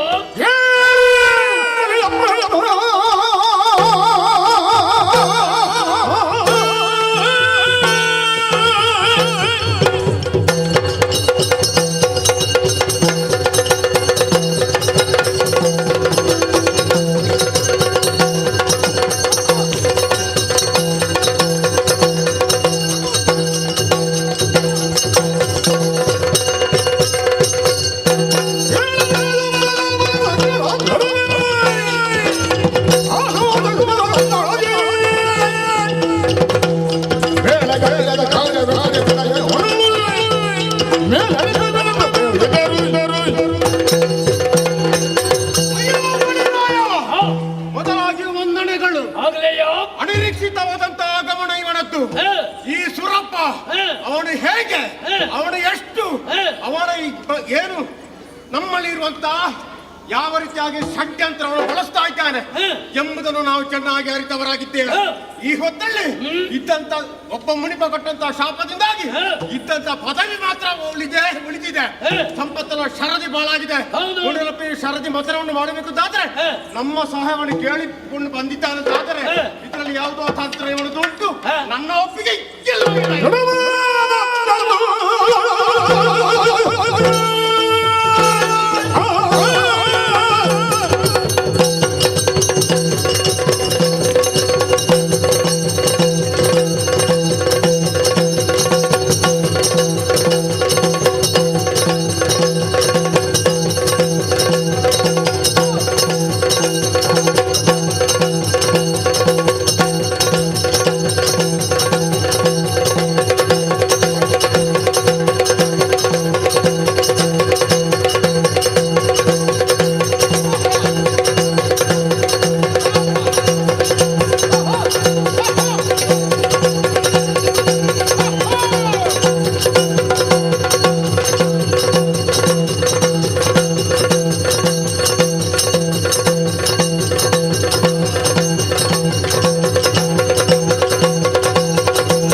ವಿಚಾರದಲ್ಲಿಯೂ ನನ್ನ ಒಪ್ಪಿಗೆ ಇಷ್ಟೇ.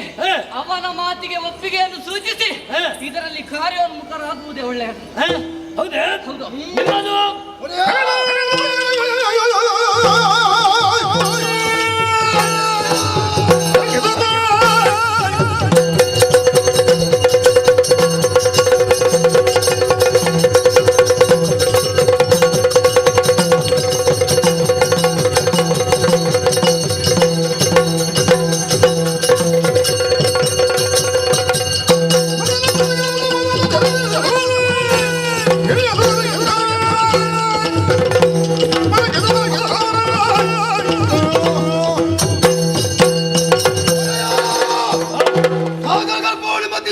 ಸಂದರ್ಭ ಈ ಹೊತ್ತಿಗೆ ಕಳೆದುಕೊಂಡಿರುವಂತಹ ಸುವಸ್ತುಗಳೆಲ್ಲವೂ ಕೂಡ ಹೊರಬರುತ್ತದೆ. ಅದರಲ್ಲಿ ನಾವು ಯಾವುದನ್ನು ಇಚ್ಛಿಸ್ತೇವೆ ಅದನ್ನು ನಮಗೆ ಸ್ವೀಕರಿಸಿದಂತೆ ಆತ ಒಪ್ಪಿಗೆ ಕೊಟ್ಟಂತಾದ್ರೆ ನಮ್ಮ ಸಮ್ಮತಿ ಇದೆ. ಹೌದೇ? ಏನಾಯ್ತು ಪ್ರಭು? ಇಂದ್ರ 66 ಕೋಟಿಯಲ್ಲಿ ನಾವು ಕಾಣುವುದೇ ಇಲ್ಲ. ಲೆಕ್ಕಾಚಾರ ನಮ್ಮದು ಸಂಖ್ಯೆ ಕಡಿಮೆ ಅಲ್ವಾ? ಏನು ಹೇಳಿದ್ರು ಇವ ಲೆಕ್ಕಾಚಾರ ಮಾಡ್ತಾ ಇರು. ಲೆಕ್ಕಾಚಾರದಲ್ಲೇ ಬದುಕಲ್ವ ಅಣ್ಣ? ಇರ್ಲಿ. ಆದ್ರೆ ಇಂದ್ರ ನಮ್ಮವರು ಏನೋ ಕೆಲವು ಮಂದಿಗಳು ಒಪ್ಪಿಗೆ ಸೂಚಿಸ್ತಾ ಇದ್ದಾರೆ. ಆರಂಭಿಸುವ. ಆದ್ರೆ ಅವಳು ಹೇಳಿದ ಪ್ರಕಾರವಾಗಿಯೇ ಒಂದು ಜಿಜ್ಞಾಸೆ ಉಂಟು. ಎಂತದ?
ಗೊತ್ತಾಯ್ತು ಪುಣ್ಯಾತ್ಮ.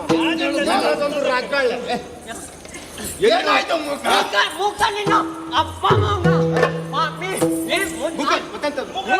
ಹೇಗೆ ಹೇಳ್ಬೇಕು ಪುಣ್ಯಾತ್ಮ? ನಮಸ್ಕಾರ.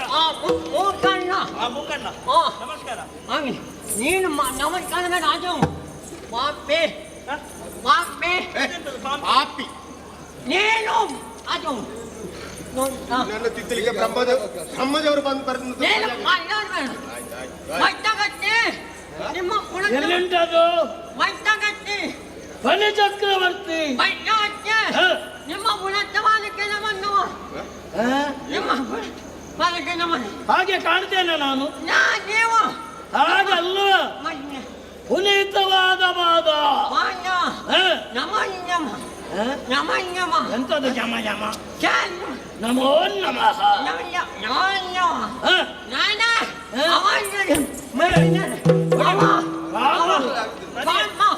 ಅವ ಕಂಪುನ ಮಗ ಕಂಬಿಸ್ ಮಗ ಕಪಟಿ ಮಗ. ನೀನು ತನಿ ಮಾಡ್ಬೇಡ, ಮತ್ತೆ ನಿನ್ನನ್ನು ಸರಿ ಮಾಡುವುದಕ್ಕೆ ಅವ ಕಮಿಟಿ ಮಗ. ಅವ ಹೇಳಿದ್ದ ಅವ ಹೇಳಿದ್ದು ನಮನ ಸಮುದ್ರ ಮತನ ಇವ ಅಬ್ಬೂನಿಂದಾನೆ. ಅಬ್ಬೂನು ಅಬ್ಬೂನು ನೀನಾಯ್ತು ನಡ್ಮಾನು ಮುಂಜೆ ಅವ ನಮೋಚಿ ನಮಂಚ ಅವನೆಲ್ಲ ಆಯ್ತು ತಗೆ ಮಗನು ಯಾಕೆ ಇಲ್ಲ ಸರಿಬಾರದು. ಯಾವ್ದು ಸರಿ? ಯಾಕೆ? ಸಮುದ್ರ ಮಠನ ಸರಿಮಾನನು ಸಮುದ್ರ ಮತನ ಸರಿಬಾರದು. ಯಾಕೆ ಬಾರದು? ನಾವು ನೋಡಿ ನಮ್ಮನ್ನು ನೋಡಿ 64 ಕೋಟಿ. ಅದು ನೀನು ಕೋಟಿ. 64 ಕೋಟಿ. ಅವರು 33 ಕೋಟಿ. 33 ಕೋಟಿ. ಕೋಟಿ. ಅವರನ್ನು ಬೇಕಾದ್ರೆ ಹೇಳು, ನಮ್ಮನ್ನು ಹೇಳಬೇಕು. ನೀನು ಅಂದೆ 66 ಕೋಟಿ. ಅದೇ ಪುಣ್ಯಾತ್ಮ ಅವ ಮನೋನ್ನ ಇವ ಅಪ್ಪನು ಹಾಗೆ ಹೇಳು. ಮುಂದೆ ನಾವು ಎಷ್ಟು ಇಮ್ಮಡಿ ಒಚ್ಚೋನಿನ ಮನೆಗೆ ಹೆಚ್ಚು.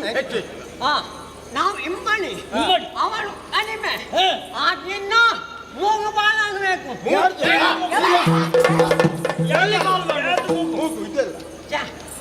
ಅದಲ್ಲ, ಇದು ಮೂಗು. ಅದೇ ಮೂಗು ಬಾಲು ಮಾಡ್ಬೇಕಲ್ಲ. ಮೂಗು ಬಾಲು ಸಿಕ್ಕಿದಂತ ವಸ್ತುಗಳಲ್ಲಿ 3 ಪಾಲು. ನಮಗೆ ಯಗನು ಅವನಿಗೆ 1. ಈ ಮದಾನಕ್ಕೆ ನಾನು ಮಾಡ್ತೇನೆ. ಮದಾನಕ್ಕೆ ಅಲ್ಲಿಗೆ ಕೊಂಡು ಹೋಗುದಲ್ವ? ಮನಾಣ ಮತಲಕ್ಕೆ ನೀನು ಬರ್ತಿ. ಇಲ್ಲ ನಿಂದ ಆಗೋದಿಲ್ಲ.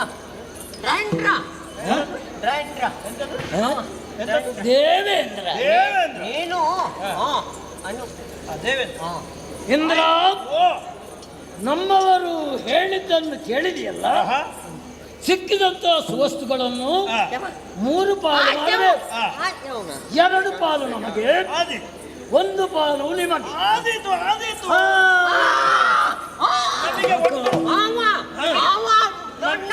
ನಮಗೆ ಒಟ್ಟು ಮತನ ಆದ್ರೆ ಆಯ್ತು. ಮೋಸಮಗಾರ ಇದು ಹೇಳಲಿಕ್ಕೆ ಬರುವುದಿಲ್ಲ. ಅದು ಮೋಸಗಾರ ಅಂತ ಮೂಕಣ್ಣ, ನಾನು ನಿನಗೆ ಯಾವಾಗ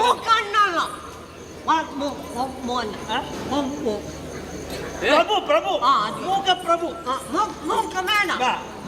ಪ್ರಭುಗಳೇ, ನಾವು ನಿಮಗೆ ಯಾವಾಗಾದ್ರೂ ಮೋಸ ಮಾಡಿದ್ದೇವೆ?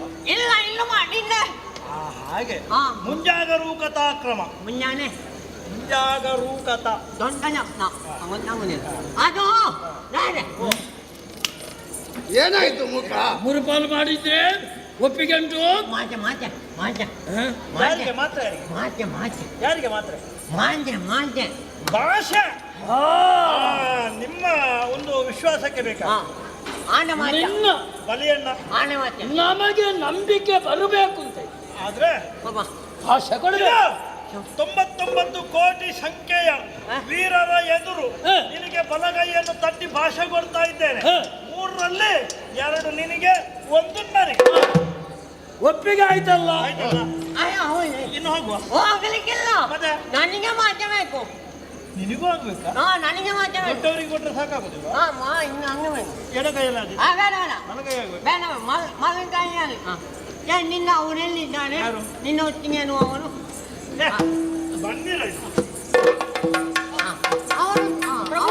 ಪ್ರಭು ನಿನಗೆ ನನಗೆ ಗೊತ್ತು.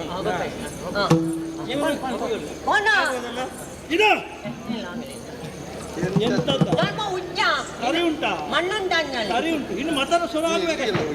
ಈಗ 3ರಲ್ಲಿ 2 ಪಾಲು ನಮಗೆ, 1 ಪಾಲು ನಿಮಗೆ. ನಾನು ಎಂತ ಹೇಳಿದ್ದೆ? ನನಗೆ ಏನು ಹೇಳಿದ್ದೇನೆ ಕೇಳಿದ್ದೆ? ಇಲ್ಲ 3 ಪಾಲು ಅವನಿಗೆ ಅಂತ. ಕೇಳಿಸಿ.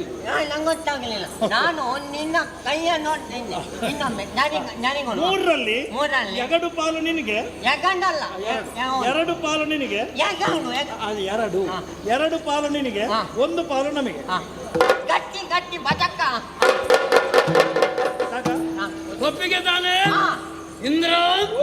ಹಾಗಿದ್ರೆ ಒಮ್ಮತ ಆಗಿದೆ. ಇಲ್ಲಿ ನಿಂತು ಏನು ಮಾಡುವುದು? ಸರದಿ ಬಳಿ ಹೋಗು. ಹೀಗೆ ಬನ್ನಿ.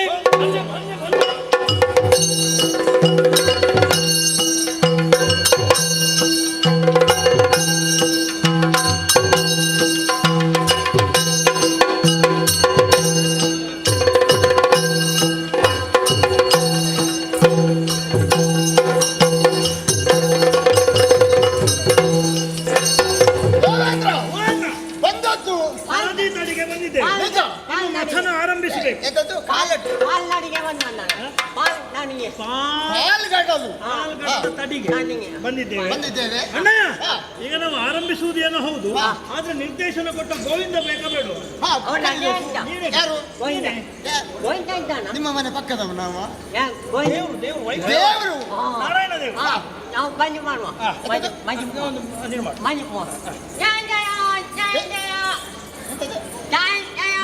ಕೈ ಕೈ ಅಂದಾಗ ಆಗ್ತದೆ ದೇವರನ್ನು ಜಯ ಜಯ ಜಯ ಜಯ ಜಯ ಜಯ ಜಯ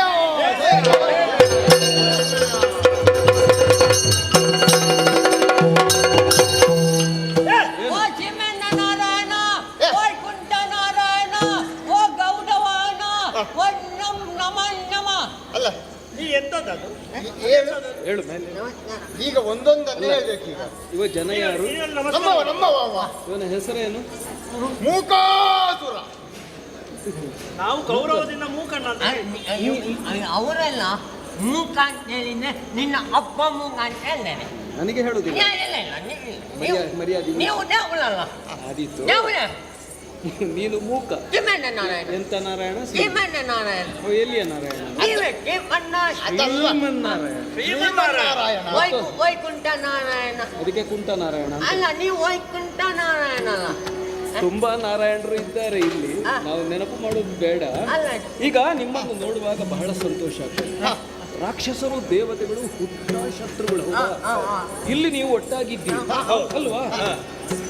ಪರಸ್ಪರ ದ್ವೇಷ ಮರೆತು ಎಲ್ಲರೂ ಒಂದಾದರೆ ಸಮುದ್ರ ಮಂಥನದಂತಹ ಮಹತ್ ಕಾರ್ಯವನ್ನು ಮಾಡುವುದಕ್ಕೆ ಸಾಧ್ಯ ಎಂಬುದನ್ನು ನೀವು ಜಗತ್ತಿಗೆ ತೋರಿಸಿಕೊಡಬೇಕು.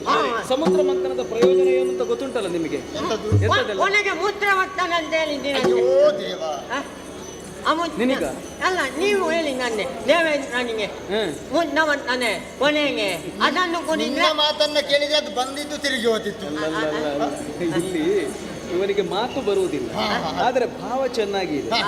ನೋಡ್ತೀರಾ? ಮನಕ್ಕೆ ಎಲ್ಲ ಸ್ವಸ್ತುಗಳು ಮರಳುತ್ತದೆ, ಜೊತೆಗೆ ಎಲ್ಲ ಮೂಲಿಕೆಗಳನ್ನು ಹಾಕಿ ಔಷಧದ ಸಾರವಾದ ಅಮೃತ.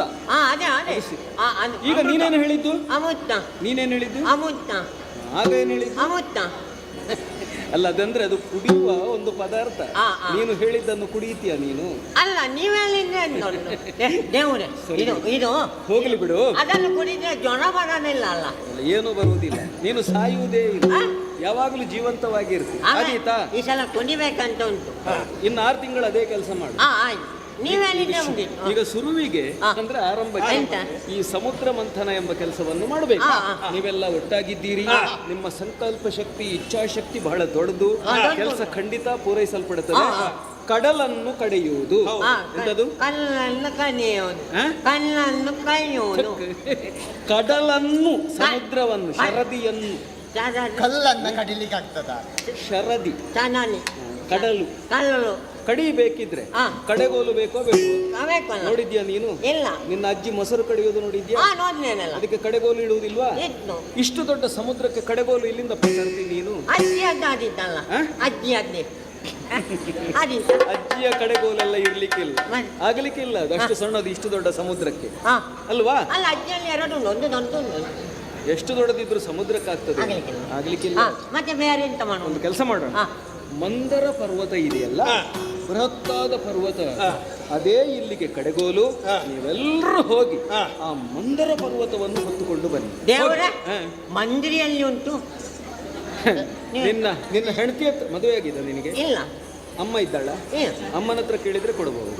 ಅದೇ ಅಮ್ಮನಲ್ಲಿ ಎಲ್ಲಿಂದ, ಅವನಲ್ಲಿ ನೀವು ಎಲ್ಲಿಂದ? ಅಲ್ಲ, ನೀನು ಕೇಳಿತ್ತು. ಮಂದಿನಿ. ಹೌದು, ನೀನು ಕೇಳಿ. ಮಂದಿನಿ ಅದು ನಾನು ಹೇಳಿದ್ದಲ್ಲ, ನಾನು ಮಂದರ ಪರ್ವತ ತರ್ಲಿಕ್ಕೆ ಹೇಳಿ. ಮಂದರ ಪರ್ವತ. ನೀನಲ್ಲಿ ಮಾತಾಡ್ಲಿಕ್ಕೆಲ್ಲ ಹೋಗ್ಬೇಡ. ಇವರೆಲ್ಲ ಇದ್ದಾರಲ್ಲ, ಅವರಿಗೆ ಅದು ಗೊತ್ತುಂಟು. ಅವ್ರಿಗೆ ಗೊತ್ತುಂಟು. ನೀನು ಕೈ ಜೋಡಿಸಿದ್ರೆ ಆಯ್ತು ಅಷ್ಟೇ. ಆಯ್ತಾ? ನಾನು ಹೊತ್ಕೊ. ನನಗೆ ಮನಸ್ಸುಂಟು, ಮಾರ್ಗ ಇಲ್ಲ. ಹೋಗಿ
ಅಷ್ಟೇನು ಹೆದರಿಕೆ? ನೀನು ಪೊಲೀಸ್ ಅಂತ ನಮ್ಮನ್ನು ಪೊಲೀಸು ಉಚ್ಚಾರ ಸರಿ ಇಲ್ಲಲ್ಲ? ನೀವೇ ಉಚ್ಚಾರ ಸರಿ ಇಲ್ಲ ಅಂದ್ರೆ ನೀನು ಹೇಳ್ತಾ ಇರುವುದು ನಮ್ಮನ್ನು ಪಾಲಿಸು ಪಾಲಿಸು ವಿಷಯ ಅಂತ. ಅಲ್ಲಿ ಪರ್ವತ ನನಗೆ ಬೀಳ್ತಾ ಇದ್ದಾರಲ್ಲ, ಅಂದ್ರೆ ನಿಮಗೆ ಎತ್ತಲಿಕ್ಕೆ ಆಗ್ತಾ ಇಲ್ಲ? ಅಲ್ಲ, ಅಡಿಗೆ ಬಿದ್ದು ಜಾಯ್ತಾ ಇದ್ದಾರೆ. ಪರ್ವತ ನನಗೆ ಬಿದ್ದು ಜಾಯ್ತಾ ಇದ್ದಾರೆ. ಆ ಕೈ ಅಂತ ಕೂಗಿದ್ದು ನೀನಾ?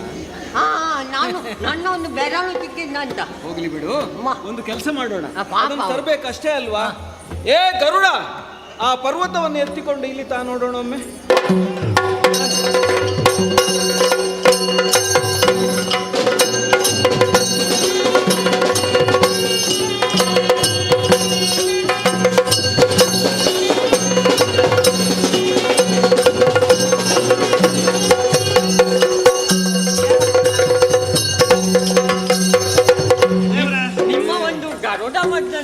ಅಲ್ವಾ? ನಿಮ್ಮೊಂದು ಗೌಡ ಭಯಂಕರ ಉಪಕಾರ ಮಾಡಿನ. ಎಲ್ಲಿಯ ಎತ್ತಿಕೊಂಡು ಬಂದು. ಯಾವ ಗೌಡ?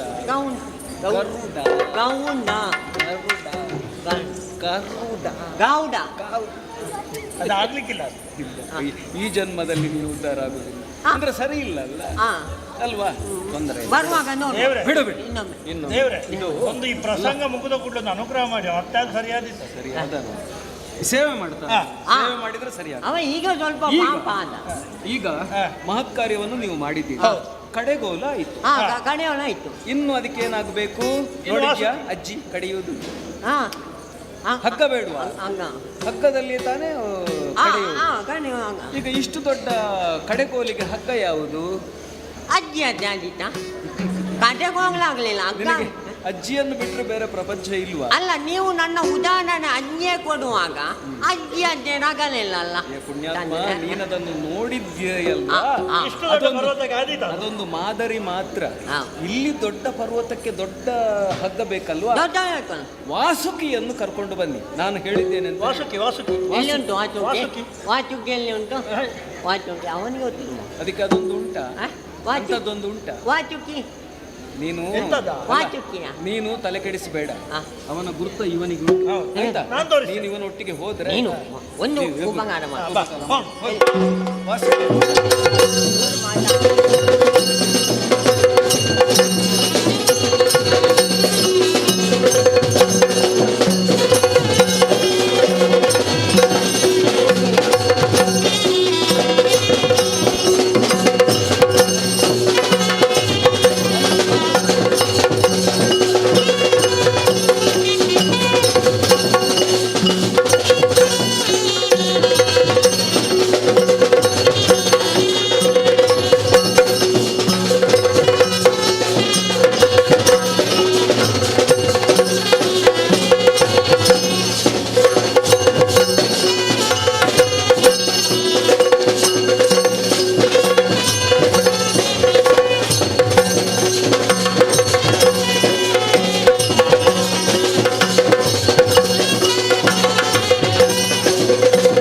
ಬೇರೆಯವ್ರ ಮುಖ ಅಂತ ಹೇಳಿದ್ರೆ ನಿನ್ನ ಅಪ್ಪ ಮುಖ ಅಂತೆಲ್ಲ ನೀವ್ ಹೇಳಿ. ನೀನು ಹೇಳದಿದ್ರು ತೊಂದರೆ ಇಲ್ಲ, ಹಾಗಾಯ್ತು. ಇಲ್ಲ ಇಲ್ಲ ನನಗೆ ಹೇಳುವುದಿಲ್ಲ. ಇಲ್ಲ ಇಲ್ಲ ಅಮ್ಮ ನೀವು ನೇವನಲ್ಲ. ಸರಿ, ಈಗ ಈಗ ಅದೇ ವಾಸು ಬಾವು ಉಂಟ, ಭಯಂಕರ ಬಾವು ಬಾರ ಉಂಟಾ? ಇನ್ನು ನೀವೊಂದು ಕೆಲಸ ಮಾಡಬೇಕು, ಎಲ್ಲರೂ ಸೇರಿ ಆ ಪರ್ವತವನ್ನು ಸಮುದ್ರಕ್ಕೆ ಇಡಬೇಕು. ಈಗ ನಿಮ್ಮ ಭಾರ ಸ್ವಲ್ಪ ಕಡಿಮೆ ಆಗ್ತದೆ. ಯಾಕೆ ಹೇಳು? ಆ ವಾಸುಕಿ ಸುತ್ತಿದಾಗ, ಅವನು ಸಮುದ್ರಕ್ಕೆ ಇಳಿದಾಗ, ನೀನೀಗ ಈಜುವಾಗ ಕಾಯಿ ಕಟ್ಟೋದಿಲ್ವಾ? ಆಗ ನೀನು ಮುಳುಗುತ್ತೀಯಾ? ಅಥವಾ ಬಾಳೆ ದಿಂಡು ಇಟ್ಕೊಂಡ್ರೆ ಮುಳುಗುತ್ತೀಯಾ? ಹಾಗೆ ಆ ಸಮುದ್ರದಲ್ಲಿ ಪರ್ವತವನ್ನು ಇಳಿಸುವಾಗ ಅದು ಮುಳುಗುವುದಿಲ್ಲ. ಆಯ್ತಾ? ಒಂದು ಪ್ರಯತ್ನ ಮಾಡಿ ನೋಡು, ಎಲ್ಲರೂ ಸೇರಿ, ಎಲ್ಲ 99 ಕೋಟಿ.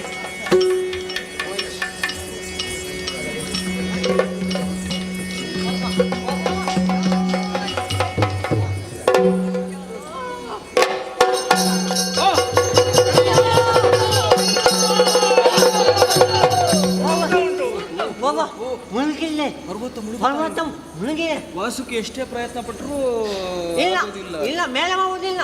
ಅನ್ಯಾನಿಗೆ ಹೋಗ್ತಾ ಉಂಟು. ಕಾರಣ ಗೊತ್ತಾ ಯಾಕೆ ಅಂತ? ಕೊರೋನೆ ಅಂತ ಕೊರೋನೆ ಅಂತ ಕೊರೋನೆ ಅಂತ ಎಂತದು ಕೊರೋನೆ ಅಂತ ಕಾರಣ ಎಂತದು ಅಂತ? ಎಂತ ನಿನ್ನ ಭಾಷೆ ಒಂದು ದೊಡ್ಡ ಪೀಡೆ ಮಾರ, ಅರ್ಥ ಆಗೋದಿಲ್ಲ ನಮಗೆ. ಇವನಿಗೆ ನನಗೆ ಗೊತ್ತಾಗ್ತದೆ, ಇವನು ನನ್ನ ಒಟ್ಟಿಗೆ ಇದ್ರು. ಇನ್ನೊಮ್ಮೆ ನಾನು ಕಲಿಬೇಕಾಗ್ತದೆ. ಇಲ್ಲ ಬೇಡ, ನೀವು ಕಲಿತದ್ದು ನಾಲ್ಕು. ಅಲ್ಲ, ಕಾಲ ಈಗ ಹಾಗೆ ಉಂಟು. ಎಷ್ಟು ಭಾಷೆ ಕಲಿತರೂ ಸಾಕಾಗುದಿಲ್ಲ. ಎಲ್ಲ ಭಾಷೆಗಳು ಬೇಕು. ಇರ್ಲಿ, ನಿನ್ನ ಭಾಷೆ ಇರ್ಲಿ. ಈಗ ಈಗ ಅದು ಮುಳುಗಲಿಕ್ಕೆ ಕಾರಣ ಏನ್ ಗೊತ್ತಾ? ಇಲ್ಲ, ಯಾವುದೇ ಕಾರ್ಯವನ್ನು ಆರಂಭಿಸುವ ಮುನ್ನ ಮಹಾಗಣಪತಿಯನ್ನು ನೆನೆಯಬೇಕು. ನೀವು ನೆನೆದಿದ್ದೀರಾ? ಇಲ್ಲ. ಮಹಾಗಣಪತಿಯನ್ನು ನೆನೆದಿದ್ದೀರಾ? ಓ, ಅದು ಮೇಲ್ಲ ನನಗೆ. ಗಜಮುಖದವಗೆ ಗಣಪಗೆ ಹೇಳಿಯೇ ಶುರು ಮಾಡಬೇಕಿತ್ತು. ಶುರು ಮಾಡಿದ್ದೀರಾ ನೀವು? ಆವಾಗ ಪ್ರಸಂಗ ಶುರುವಾಗುವ ಮೊದಲಾಗಿದೆ. ಅದು ನೀನಲ್ವಲ್ಲ, ಭಾಗವತರ. ಅಲ್ಲ, ಮತ್ತೆ ಆಗಲಿಲ್ಲ. ಆದ ಕಾರಣ ಎಲ್ಲರೂ ಕೈ ಮುಗಿರಿ, ನೋಡಿ ಗಣಪತಿಯನ್ನು ಸ್ತುತಿಸೋಣ. ನಾನೊಂದು ಇಲ್ಲಿ ಎಲ್ಲರೂ ಕೈ ಮುಗಿರಿ. ಸರಿ ಉಂಟಾ? ಅದು ಯಾಕೆ ನನಗೆ? ಅದು ದೇವರಿಗೆ ಎಚ್ಚರ ಆಗಬೇಕಂತ ಕೇಳಲಿಕ್ಕ. ಈ ದೇವರಿಗೆ ಎಚ್ಚರ ಆಗಬೇಕಿದ್ರೆ ಅದು ಬೇಕಾಗ್ತದೆ. ಗಂಟೆ ಹೌದಾ? ಗಂಟೆ ಮಾಡಿ ಗಟ್ಟಿ ಬೊಬ್ಬೆ ಹೊಡೆಯುವುದು. ಅದಕ್ಕೆ ಅದನ್ನಿಟ್ಟು ಎಷ್ಟು ದಿನಕ್ಕೆ ಎಷ್ಟು ಸಲ ಹೊಡೆಯುತ್ತಿ ಬೊಬ್ಬೆ? ಇಲ್ಲ, ನಾನಿಲ್ಲ, ದೇವರನ್ನು ಹೊಡಿತಾನೆ. ಇದು ಕೆಲವೆಲ್ಲ ದೇವಾಲಯದಲ್ಲಿ ಇರ್ತಾನೆ, ಗಂಟೆ ಮಾಡಿಸಿ ಅಂತ. ಯಾಕೆ ಅದು? ಮತ್ತೆ ದೇವರನ್ನು ಎಬ್ಬಿಸಲಿಕ್ಕೆ. ಹೋಗ್ಲಿ ಬಿಡು. ಈಗ ಇವತ್ತಂತೂ ಗಣಪತಿ ನಿದ್ರೆ ಮಾಡಲಿಲ್ಲ. ಇಲ್ಲ, ನಾನು ಪಾತ್ರ ಮಾಡಿ. ನಾನು ಹೇಳುವುದು ಬೇಡವಾ? ಹೇಳ್ತೀರಾ? ಅಲ್ಲಲ್ಲ, ನೀನು ಹೇಳು. ಹೇ ಗಜವದನ, ಏ ಕಂಠವದನ, ಗಜವದನ, ಕಂಠವದನ, ಹೇ ಕರಿವದನ, ಹೇ ಕರಿವದನ, ಕರಿವದನ, ಕರಿವದನ, ಹೇ ಲಂಬೋದರ, ಹೇ ಲಂಡೋನನ, ಹೇ ಲಂಡೋನನ, ಲಂಬೋದರ, ಲಂಡೋನನ, ಹೇ ರಂಬ, ಹೇ ಡಂಬ, ಏಕದಂತ. ಏಕದಂತ. ನಾನು ಹೇಳಿದ್ದು ನಿನಗೆ ಅರ್ಥ ಆಗೋದಿಲ್ಲ. ನಾನೊಂದು ಸಾಲು ಹೇಳ್ತೇನೆ, ಹೇಳ್ತೀಯಾ? ನಿತಾಂತ ಕಾಂತ ದಂತ ಕಾಂತಿ ಮಂತ ಕಾಂತ ಕಾತ್ಮಜಂ. ಬೇಡ ಬೇಡ, ನಿನ್ನದೇ ಹೇಳುವಾಗಿದೆ. ನಾನು ತುಳ ಮನೆ ಹೇಳ್ತೇನೆ.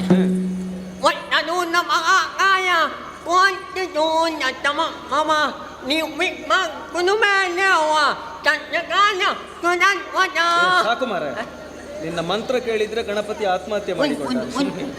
ಇನ್ನೊಂದು ಯಾರು? ಇನ್ನು ಇಷ್ಟು ತಡ ಮಾಡಿದ್ರೆ ಹೇಗೆ? ಮುಗಿಯಿತಲ್ಲ ದಿನ. ಇರ್ಲಿ, ನಿನ್ನ ಭಕ್ತಿ ಚೆನ್ನಾಗಿದೆಯಲ್ವಾ? ನಾನೊಂದು ಪಾತ್ರ ಮತ್ತೆ. ಆಯ್ತು. ಸ್ವಾಮಿ ಗಣಪತಿನೇ ಅವನೇ, ಗಣಪತಿನೇ ಅವನೇ.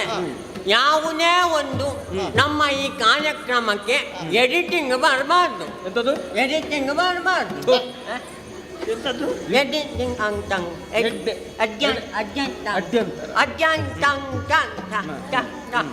ಯಾರ್ಯಾರನ್ನು ಕರಿಬೇಡ, ಅಭ್ಯಂತರ.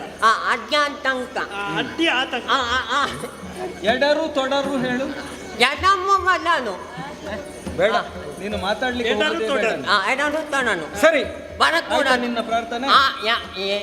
ನಿನಗೆ 101 ತೆಂಗಿನಕಾಯಿಯನ್ನು ಪಂಚಗಜ್ಞಾಯ ಮಾಡಿ ಯಾರಿಗೂ ಕೊಡನೆ ನಾನು ಒಮ್ಮನೆ ತಿಂತೇನೆ. ಸ್ವಾಮಿ ಗಣಪತಿನೇ ಅವನೇ. ಅದು ಯಾಕೆ? ಯಾರಿಗೆ ಕೊಡದೆ ನೀನು ತಿನ್ನೋದು, ಮತ್ತೆ ಅವನಿಗೆ ತೋರಿಸುವುದು ಯಾಕೆ? ಅವನು ದೇವರು ತಿನ್ನೋದಿಲ್ಲ, ತೋರಿಸುವುದು ನಾನೇ ತಿನ್ನೋದು. ದೇವರು ತಿನ್ನೋದಿದ್ರೆ ಯಾರೂ ಕೊಡ್ತಿರ್ಲಿಲ್ಲ ಅಲ್ವಾ? ಸರಿ ಬಿಡು, ಒಂದು ಕೆಲಸ ಮಾಡೋಣ. ಎಲ್ಲರೂ ಕೈ ಮುಗಿಯಿರಿ. ಶ್ರೀ ಮಹಾಗಣಪತಿ ದೇವರ ಪಾದಾರವಿಂದಕ್ಕೆ ಗೋವಿಂದ ಅನ್ನಿ ಗೋವಿಂದ. ಆರಂಭ ಮಾಡಿ.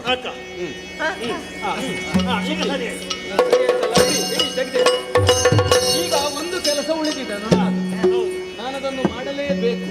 ಈ ಪರ್ವತವನ್ನು ಆಧರಿಸಬೇಕಲ್ಲ. ಇನ್ನೂ ಹೇಳಲಿಲ್ಲ ಮೇಲೆ. ಈಗ ನನ್ನದೊಂದು ವೇಷ ನೋಡ್ಬೇಕು ನೀವೆಲ್ಲ, ಆಯ್ತಾ? ಈಗ ಒಂದು ಮಾಡ್ತೇನೆ, ನೋಡ್ತಾ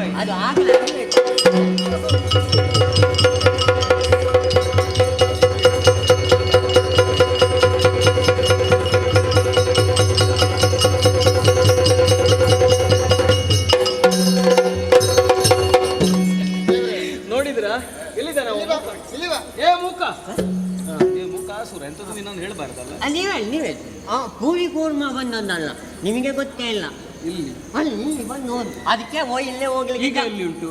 ಹೋಯ್ತು ನೀನೆಲ್ಲ ತಿಂದು ಮುಗಿಸಿದ್ಯಾ ಅಂತ? ಅಲ್ಲ ಹೋಯ್ತಾನು ಅದು ಕೂರ್ಮ ವಾರಿ ಕೂರ್ಮ ಅಂದ್ರೆ ಆಮೆ. ವಾರಿ ನೀನು ಹೇಳುದು ಮತ್ತೊಂದು ಇರ್ಲಿಲ್ಲ ಅದರಲ್ಲಿ. ದೊಡ್ಡದು ವಾರಿ ಭಾರಿ ಕೂರ್ಮ. ಈಗ ಅದು ಇಲ್ಲಿ ಆ ಹೋಗ್ಲಿಕ್ಕೆ ಕೂರ್ಮ ಯಾರು ಗೊತ್ತುಂಟಾ? ಯಾರು? ನಾನು. ಹ? ನನ್ನ ವೇಷ ಅದು. ನಿಮ್ಮ ನನ್ನ ಅವತಾರ ಅದು. ಈಗ ವಿಠಲ ಬಂದನ್ನು ನಾನು ಆಕಸ್ಮಿಕ ಅವತಾರವನ್ನು ತಾಳಿದ್ದು. ಆಕಸ್ಮಿಕ ಆಕಸ್ಮಿಕ ಅಂಶ ಅಂಶಾಂಶ ಪೂರ್ಣ ಆಕಸ್ಮಿಕ ಹೀಗೆಲ್ಲ ನನ್ನ ಅವತಾರಗಳು ಉಂಟು. ಈಗ ಆಕಸ್ಮಿಕ ಆಕಸ್ಮಿಕ ಈಗ ಅವಸರಕ್ಕೆ ಒಂದು ಮಾಡಿದ್ದು ನಿಮ್ಮನ್ನು ರಕ್ಷಣೆ ಮಾಡುವುದಕ್ಕಾಗಿ. ಆಕಸ್ಮಿಕ. ಇದರ ಅರ್ಥ ಏನು ಗೊತ್ತಾ? ಇಲ್ಲ. ಮುಳುಗುವ ಮಂದರ ಪರ್ವತವನ್ನು ನಾನು ಎತ್ತಿದ್ದೇನಲ್ಲ, ಹಾ. ಯಾರು ಈ ಲೋಕದಲ್ಲಿ ಮುಳುಗುತ್ತಾರೋ ಅವರನ್ನು ಎತ್ತಿ ಹಿಡಿಯುವವನು ಭಗವಂತ ಅಂತ ತೋರಿಸಿಕೊಟ್ಟಿದ್ದೇನೆ. ಅಂದರೆ ಪತಿತೋದ್ಧರಣ ನಾನು. ಹಾ. ಇನ್ನು ನಿಮಗೆ ಯಾವ ಹೆದರಿಕೆಯೂ ಇಲ್ಲ. ಆರಂಭ.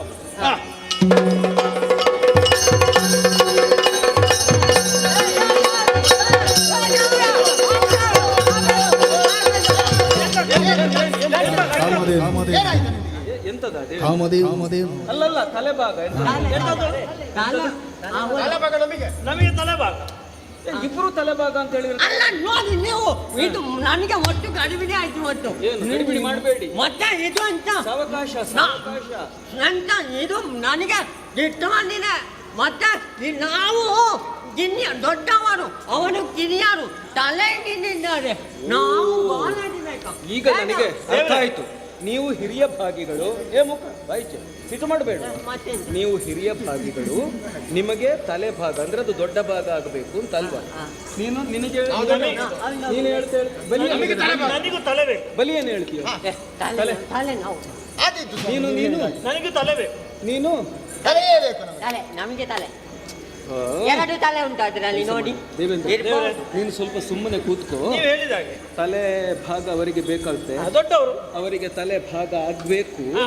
ಇದು ತಲೆ ಮುಂದೆ ಹೋಗುತ್ತದೆ, ಬಾಲ ಹಿಂದೆ ಉಳಿಯುತ್ತದೆ. ನಿಮಗೆ ತಲೆ ಭಾಗ ಆಗ್ತದೆ. ಹಿಡ್ಕೊಳ್ಳಿ.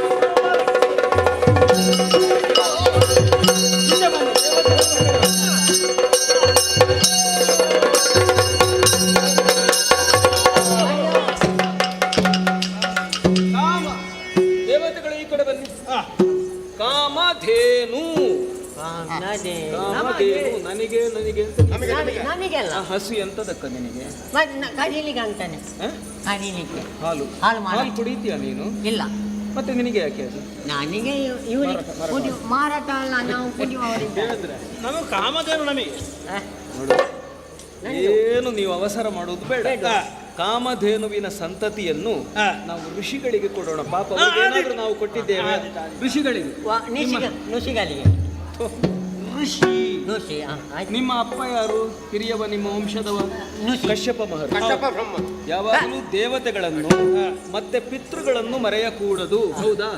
ದೇವತೆಗಳಿಗೆ ಬೇಕಾದ್ದನ್ನು ನೀವು ಕೊಟ್ಟಿದ್ದೀರಿ, ಗಣಪತಿಗೆ ಕೊಟ್ಟಿದ್ದೀರಿ, ಹೌದಾ? ಪಿತೃಗಳಿಗೆ ಕೊಡ್ಲಿಲ್ಲ ಅಲ್ವಾ? ಆದ ಕಾರಣ ಇದು ಋಷಿಗ ಪರಂಪರೆಗೆ ಇರಲಿ. ಆರಂಭ ಮಾಡಿ.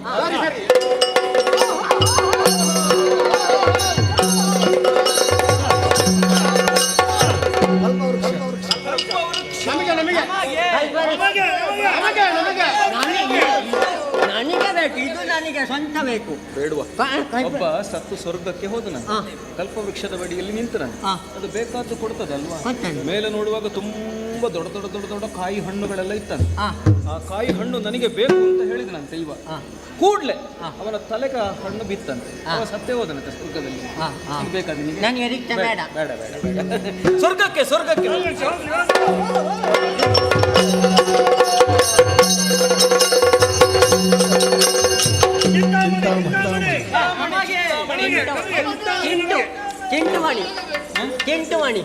ಚಿಂತಾಮಣಿ. ನೀನು ಅದರ ಕೈಯಲ್ಲಿ ಹಿಡ್ಕೊಂಡು ಏನನ್ನು ಚಿಂತಿಸ್ತೀಯೋ ಅದು ನಿನಗೆ ಕೊಡ್ತದೆ. ಅದು ನನಗೆ ಇರಲಿ. ಒಂದು ಕೆಲಸ ಮಾಡು, ಸ್ವರ್ಗ ಯಾರದ್ದು? ಈಗ ನೀನು ಸ್ವರ್ಗದಲ್ಲಿ ಇರ್ತೀಯಲ್ಲ, ನನ್ನೊಟ್ಟಿಗೆ ಹೋಗಿ ಚಿಂತಾಮಣಿಯನ್ನು ಕೈಯಲ್ಲಿ ಹಿಡ್ಕೊಂಡು. ಆಯ್ತಾ? ಸ್ವರ್ಗಕ್ಕೆ ಸ್ವರ್ಗಕ್ಕೆ. ಇನ್ನೇನು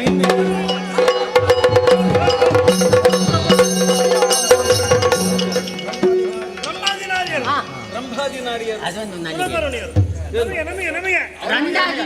ರಂಡಾದಿನಾರಿಯರು. ನಿನಗೆ ಅದು ಯಾಕೋ? ಅಲ್ಲ ನಾನಿಯಾರು ರಂಡಾನಿ ನಾನಿಯಾರು. ನಿನಗೆ ಈಗಲೇ ಮದುವೆ ಆಗಲಿಲ್ಲ ಅಂತ ಹೇಳಿ ಇಲ್ಲ. ನೀನ ರಂಭಾದಿ ನಾರಿಯರ ಸಹವಾಸ ಮಾಡಿದ್ರೆ ಮತ್ತೆ ನಿನಗೆ ಯಾರು ಹೆಣ್ಣು ಕೊಡ್ತಾರೆ ಹೇಳು? ಮತ್ತೆ ಅವ ಮಾಡ್ತಾನೆ. ಅವೊಂದು ಮದುವೆ ಆಗಿದೆ, ಮತ್ತೆ ಸಚ್ಚಿ ಬಿಟ್ಟು ಹೋಗುವಾಗ ಉಂಟಾ? ಇಲ್ಲ. ಸಹಿಸಬೇಕು ಎಲ್ಲವನ್ನು.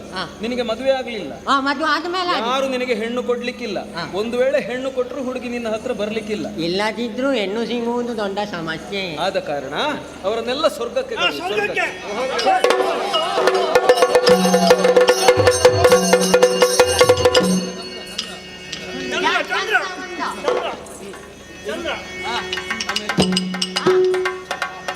ಕಾಮಧೇನು ಕಲ್ಪತರು ಕಲ್ಪ ಎಂತೆಲ್ಲ ಆಯ್ತಲ್ಲ, ಎಲ್ಲಾ ಸುವಸ್ತುಗಳು ಬಂತು. ಶ್ವೇತ ಗಜ ಬಂತು ಅಲ್ವಾ? ಸ್ವರ್ಗದಲ್ಲಿ ಏನೆಲ್ಲ ಇತ್ತು ಅವೆಲ್ಲವೂ ಈಗಾಗಲೇ ಬಂದಾಗಿದೆ. ಇನ್ನೂ ಆರಂಭ ಮಾಡಿ, ಎಲ್ಲ ಬಂದಾಯ್ತು.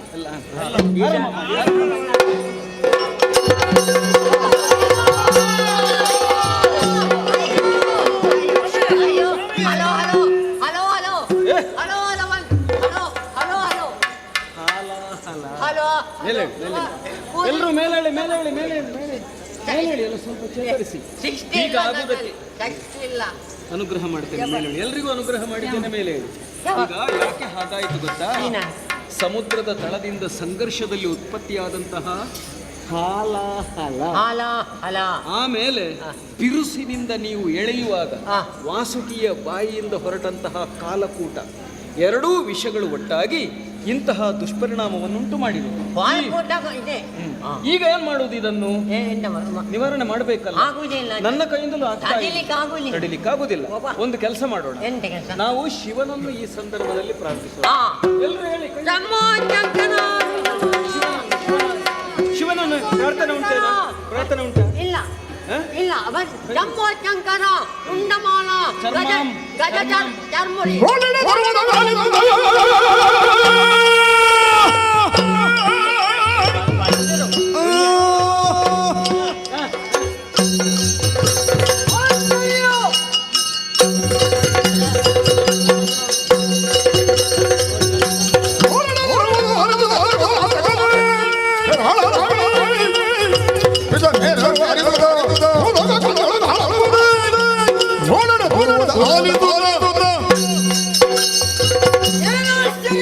ಏನಾಶ್ಚರ್ಯ! ದೇವಾಸುರರು ಸೇರಿ ಕಠಿಣ ಪರಿಶ್ರಮದಿಂದಲಾಗಿ ಸಮುದ್ರವನ್ನು ಮುಟ್ಟಿಸುತ್ತಿರುವಂತಹ ವೇಳೆಯಲ್ಲಿ ಬಂದದ್ದು ಆಲಾಹಲ. ಅದನ್ನು ಹೀಗೆ ಬಿಡುವುದೇ? ನಮ್ಮವರೆಲ್ಲ ಮೂರ್ಛಿತರಾಗಿ ಬಿದ್ದಿದ್ದಾರೆ, ಅವರು ಬದುಕಬೇಕು. ಅದಕ್ಕಾಗಿ ಏನು ಮಾಡುವೆ ಗೊತ್ತೇ? ಮೊಗೆದು ಈ ವಿಷವನ್ನು ಕುಡಿಯುತ್ತೇನೆ.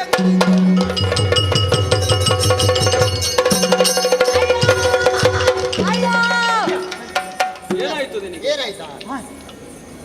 ಅದು ಬಂದದ್ದು ಶಿವ, ಕುಡಿದದ್ದು ವಿಷ. ಆಗ ಬಂದದ್ದು ಯಾರು ನೋಡು? ಪಾರ್ವತಮ್ಮ.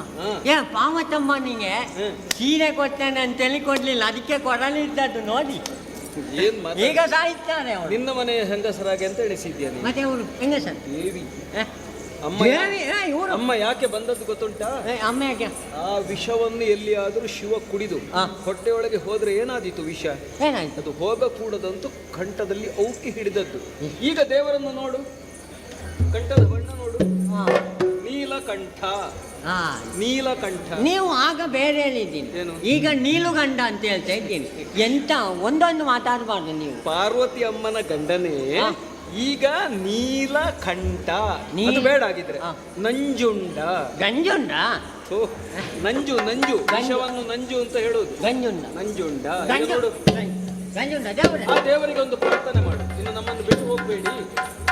ಅಮ್ಮ ಬೇಕಿದ್ರೆ ಹೋಗಲಿ, ಅಮ್ಮನಿಗೆ ಕೆಲಸ ಏನಾದ್ರೂ ಮನೆಯಲ್ಲಿ ಪಾರ್ವತಮ್ಮನಿಗೆ ಇಲ್ಲ ಮದುವೆ ನೋಡಿ ಈಶ್ವರ ದೇವರು ಮನೆಗೆ ಬರುವಾಗ ಏನಾದ್ರು ಮಾಡಿ ಇಡಬೇಕಿದ್ರೆ. ಹೌದು ದೇವರೇ, ನಿಮಗೆ ಕೂಡ ನಮಸ್ಕಾರ ಮಾಡ್ತಾ ಇದ್ದೇನೆ. ದೇವರೇ, ಇನ್ನಾದ್ರೂ ಒಳ್ಳೆಯದು. ನೀವು ತುಂಬಾ ಹೊತ್ತು ಇದ್ದು ಇನ್ನೂ ಒಂದು ವೇಳೆ ಹಲೋ ಬಂದ್ರೆ ಕುಡಿಲಿಕ್ಕೆ. ಯಾವುದು? ಹಲೋ ಏನು ನಿನ್ನಲ್ಲಿ ಮಾತಾಡ್ಬೇಕಿದ್ರೆ ಅವರೇ ಆಗುದು. ಅಲ್ಲ, ಇನ್ನೇನಾದ್ರೂ ಕುಡಿಲಿಕ್ಕಿದ್ರೆ ಇವ ಇಲ್ಲ ನೀನು ಅಂತ ಹೇಳಿ. ನೀವೊಂದು ಇದ್ದು ಈ ಕಾರ್ಯಕ್ರಮವನ್ನು ಚಂದ ಕಾಣಿಸಿ ಅಮ್ಮನ ಹತ್ರ ಹೇಳ, ಅಮ್ಮ ಕೂಡ ಇರ್ಲಿ. ಅಮ್ಮ ನೀವು ಇಲ್ಲಿ ಅವರಿಗೆ ನೀವು ಕೂತ್ಕೊಳ್ಳಿ ಕೂತ್ಕೊಳ್ಬೇಕು.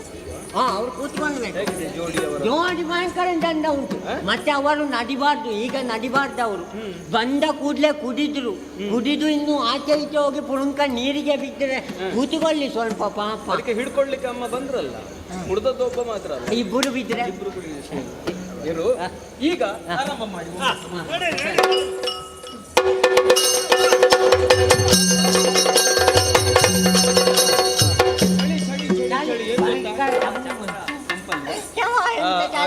ಚಂದ್ರ ಬೇಕಾ ನಿನಗೆ? ಈಗ ಬೇಡ ಅಲ್ಲ, ಮೊನ್ನೆಲ್ಲಾದ್ರೆ ಬೇಕಿತ್ತಲ್ವಾ? ಮಳೆ ಬರುವ ಮೊದಲು ಸೆಕೆ ಅಲ್ವಾ? ಆದ್ರೂ ಉಂಟು. ಈಗ ಬೇಡ, ನಾಳೆ. ನಾಳೆ ಯಾಕೆ? ಇನ್ನು ರಜೆ. ಒಂದು ಕೆಲಸ ಮಾಡು, ದೇವರಿಗೆ ಕುಡಿದು ಬಹಳ ಶಾಖ ಏರಿದೆ ಅಲ್ವಾ? ಶಾಖ ಏರಿದೆ. ತಡಿಲಿಕ್ಕಾಗುವುದಿಲ್ಲ, ಆಗುವುದಿಲ್ಲ. ವಿಷತುರಿ ಎಲ್ಲಿಯಾದ್ರೂ ಬಾಧಿಸಿದ್ರೆ ದೇವರು ಈಗಲೇ ನೋಡು ಹೇಗಾಗಿದ್ದಾರೆ ಅಂತ. ಭಯಂಕರ ತಪ್ಪಾಗಿದ್ದಾರೆ ಅವರು. ಇನ್ನೂ ಆ ವಿಷ ಏರಿ ಏನಾದ್ರೂ ಹೆಚ್ಚು ಕಡಿಮೆ ಆದ್ರೆ ದೇವರಿಗೆ ಸ್ವಲ್ಪ ತಂಪಾಗಲಿ. ಆದ್ದರಿಂದ ಈ ಚಂದ್ರನನ್ನು ನಾವೆಲ್ಲರೂ ಸೇರಿ ದೇವರಿಗೆ ಉಡುಗೊರೆಯಾಗಿ ನೋಡು, ಶಿವನ ತಲೆಯ ಮೇಲೆ ಇನ್ನು ದೇವರಿಗೆ ಒಂದು ಹೊಸ ಹೆಸರು. ಯಾವುದು? ಚಂದ್ರಚೂಡ. ಚಂದ್ರಚೂಡ. ಚಂದ್ರಚೂಡ. ಚಂದ್ರಚೂಡ. ಚಂದ್ರಶೇಖರ. ಚಂದ್ರಶೇಖರ ಇವರಲ್ಲ, ಚಂದ್ರಶೇಖರ. ಚಂದ್ರಶೇಖರ ಮತ್ತೆ ಹೇಳಿಕೊಡೋಣ. ಆಯ್ತು. ಇನ್ನು ನಿಮ್ಮ ಸಮುದ್ರ ಮಥನ ಆರಂಭ.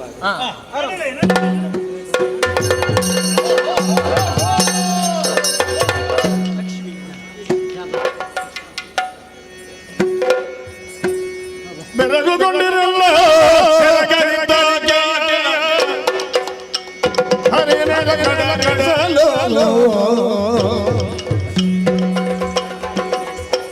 ತರುಣಿ ನಮಗೆಂದು ತರುಣಿ ನಮಗೆಂದು ಮುಂದರೆಯುವುದು ದೊರಳರು ಬರುತ್ತಿರಲು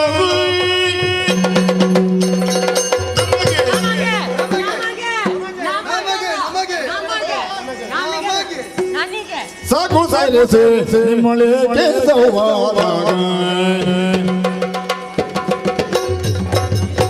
ಸಾಕು ಸಾರಿಸಿ ನಿಮ್ಮೊಳೆ ಹೀಗೆಯ ಹುಡುಗನು ಬಗುದ ಪ್ರಭಾದ ಕಾಕುತನಗಳು ವೇಗವಂತರಲಿ ಸೋಗದು ಬುದ್ಧಿ ಗೆಳೆಯಿಲ್ಲವಿಲ್ಲ ಸಾಕುಗರಿದು ನಿಮ್ಮೊಳೆಗೆ ಸಂವಾದ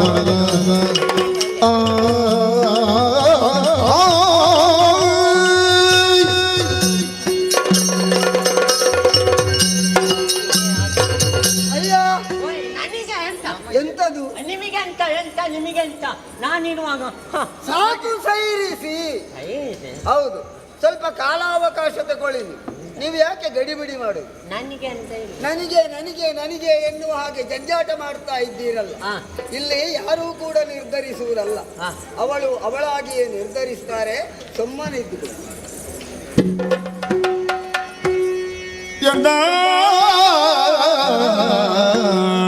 ನೋಡಲೇ ಇವಳೋ ಎನ್ನ ಕೂಡಲೇ ಎನ್ನ ನೋಡಲೇ ಇವಳು ಎನ್ನ ಕೂಡಲೇ ಎನ್ನ ಕೂಡಲೇ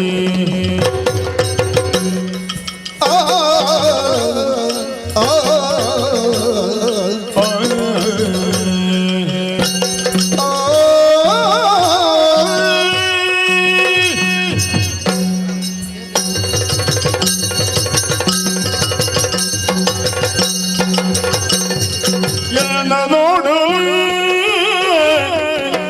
ಇವಳು ಎನ್ನ ಕೂಡಲೇ ಇವಳು ಎನ್ನ ಕೂಡಲೇ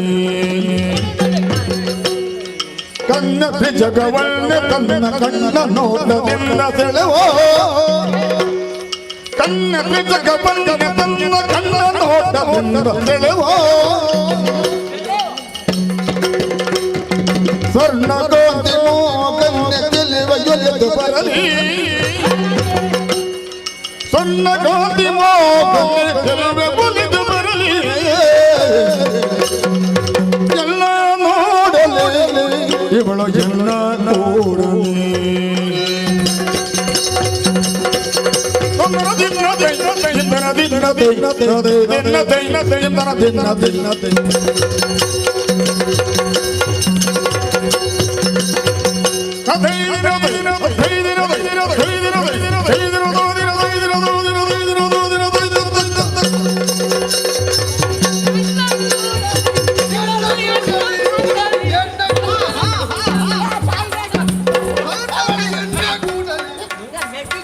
ಸ್ವಲ್ಪ ಸೈರಿಸಿ ಬಲಿರಾಯ ಹಾಗೂ ದೇವೇಂದ್ರ. ನಾನೇ ಸೃಷ್ಟಿಕರ್ತ ಬ್ರಹ್ಮದೇವ. ಬ್ರಹ್ಮದೇವರು ನಾನು ಮತ್ತೆ ಹಾ, ನಾನೀಗ ನೋಡಿ ಒಳ್ಳೇದಾಗಿ ಅವ ನನ್ನನ್ನು ದೂಡಿದ್ದ ಅಂತ ದೂಡಿದ್ದ. ಯಾರು ದೂಡಿಕೊಳ್ಳಬೇಕಾದ ಅಗತ್ಯವಿಲ್ಲ. ಸಮುದ್ರವನ್ನು ಮತಿಸುವ ಕಾಲಕ್ಕೆ ಸಮುದ್ರದಿಂದ ಉದಿಸಿ ಬಂದವಳು ಈಕೆ. ಹಾಗಾಗಿ ಈಕೆಗೆ ಲಕ್ಷ್ಮೀ ಎಂಬುದಾಗಿ ಹೆಸರನ್ನಿರಿಸಲ್ಪಟ್ಟಿದೆ.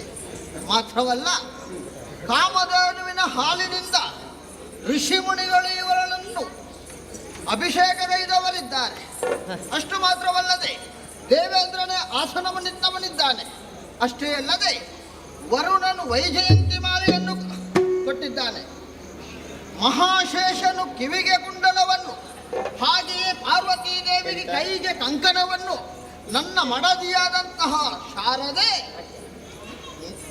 ಕೊರಳಿಗೆ ಮುತ್ತಿನ ಹಾರವನ್ನು ಧರಿಸಿ ಕೊಟ್ಟವಳಿದ್ದಾಳೆ.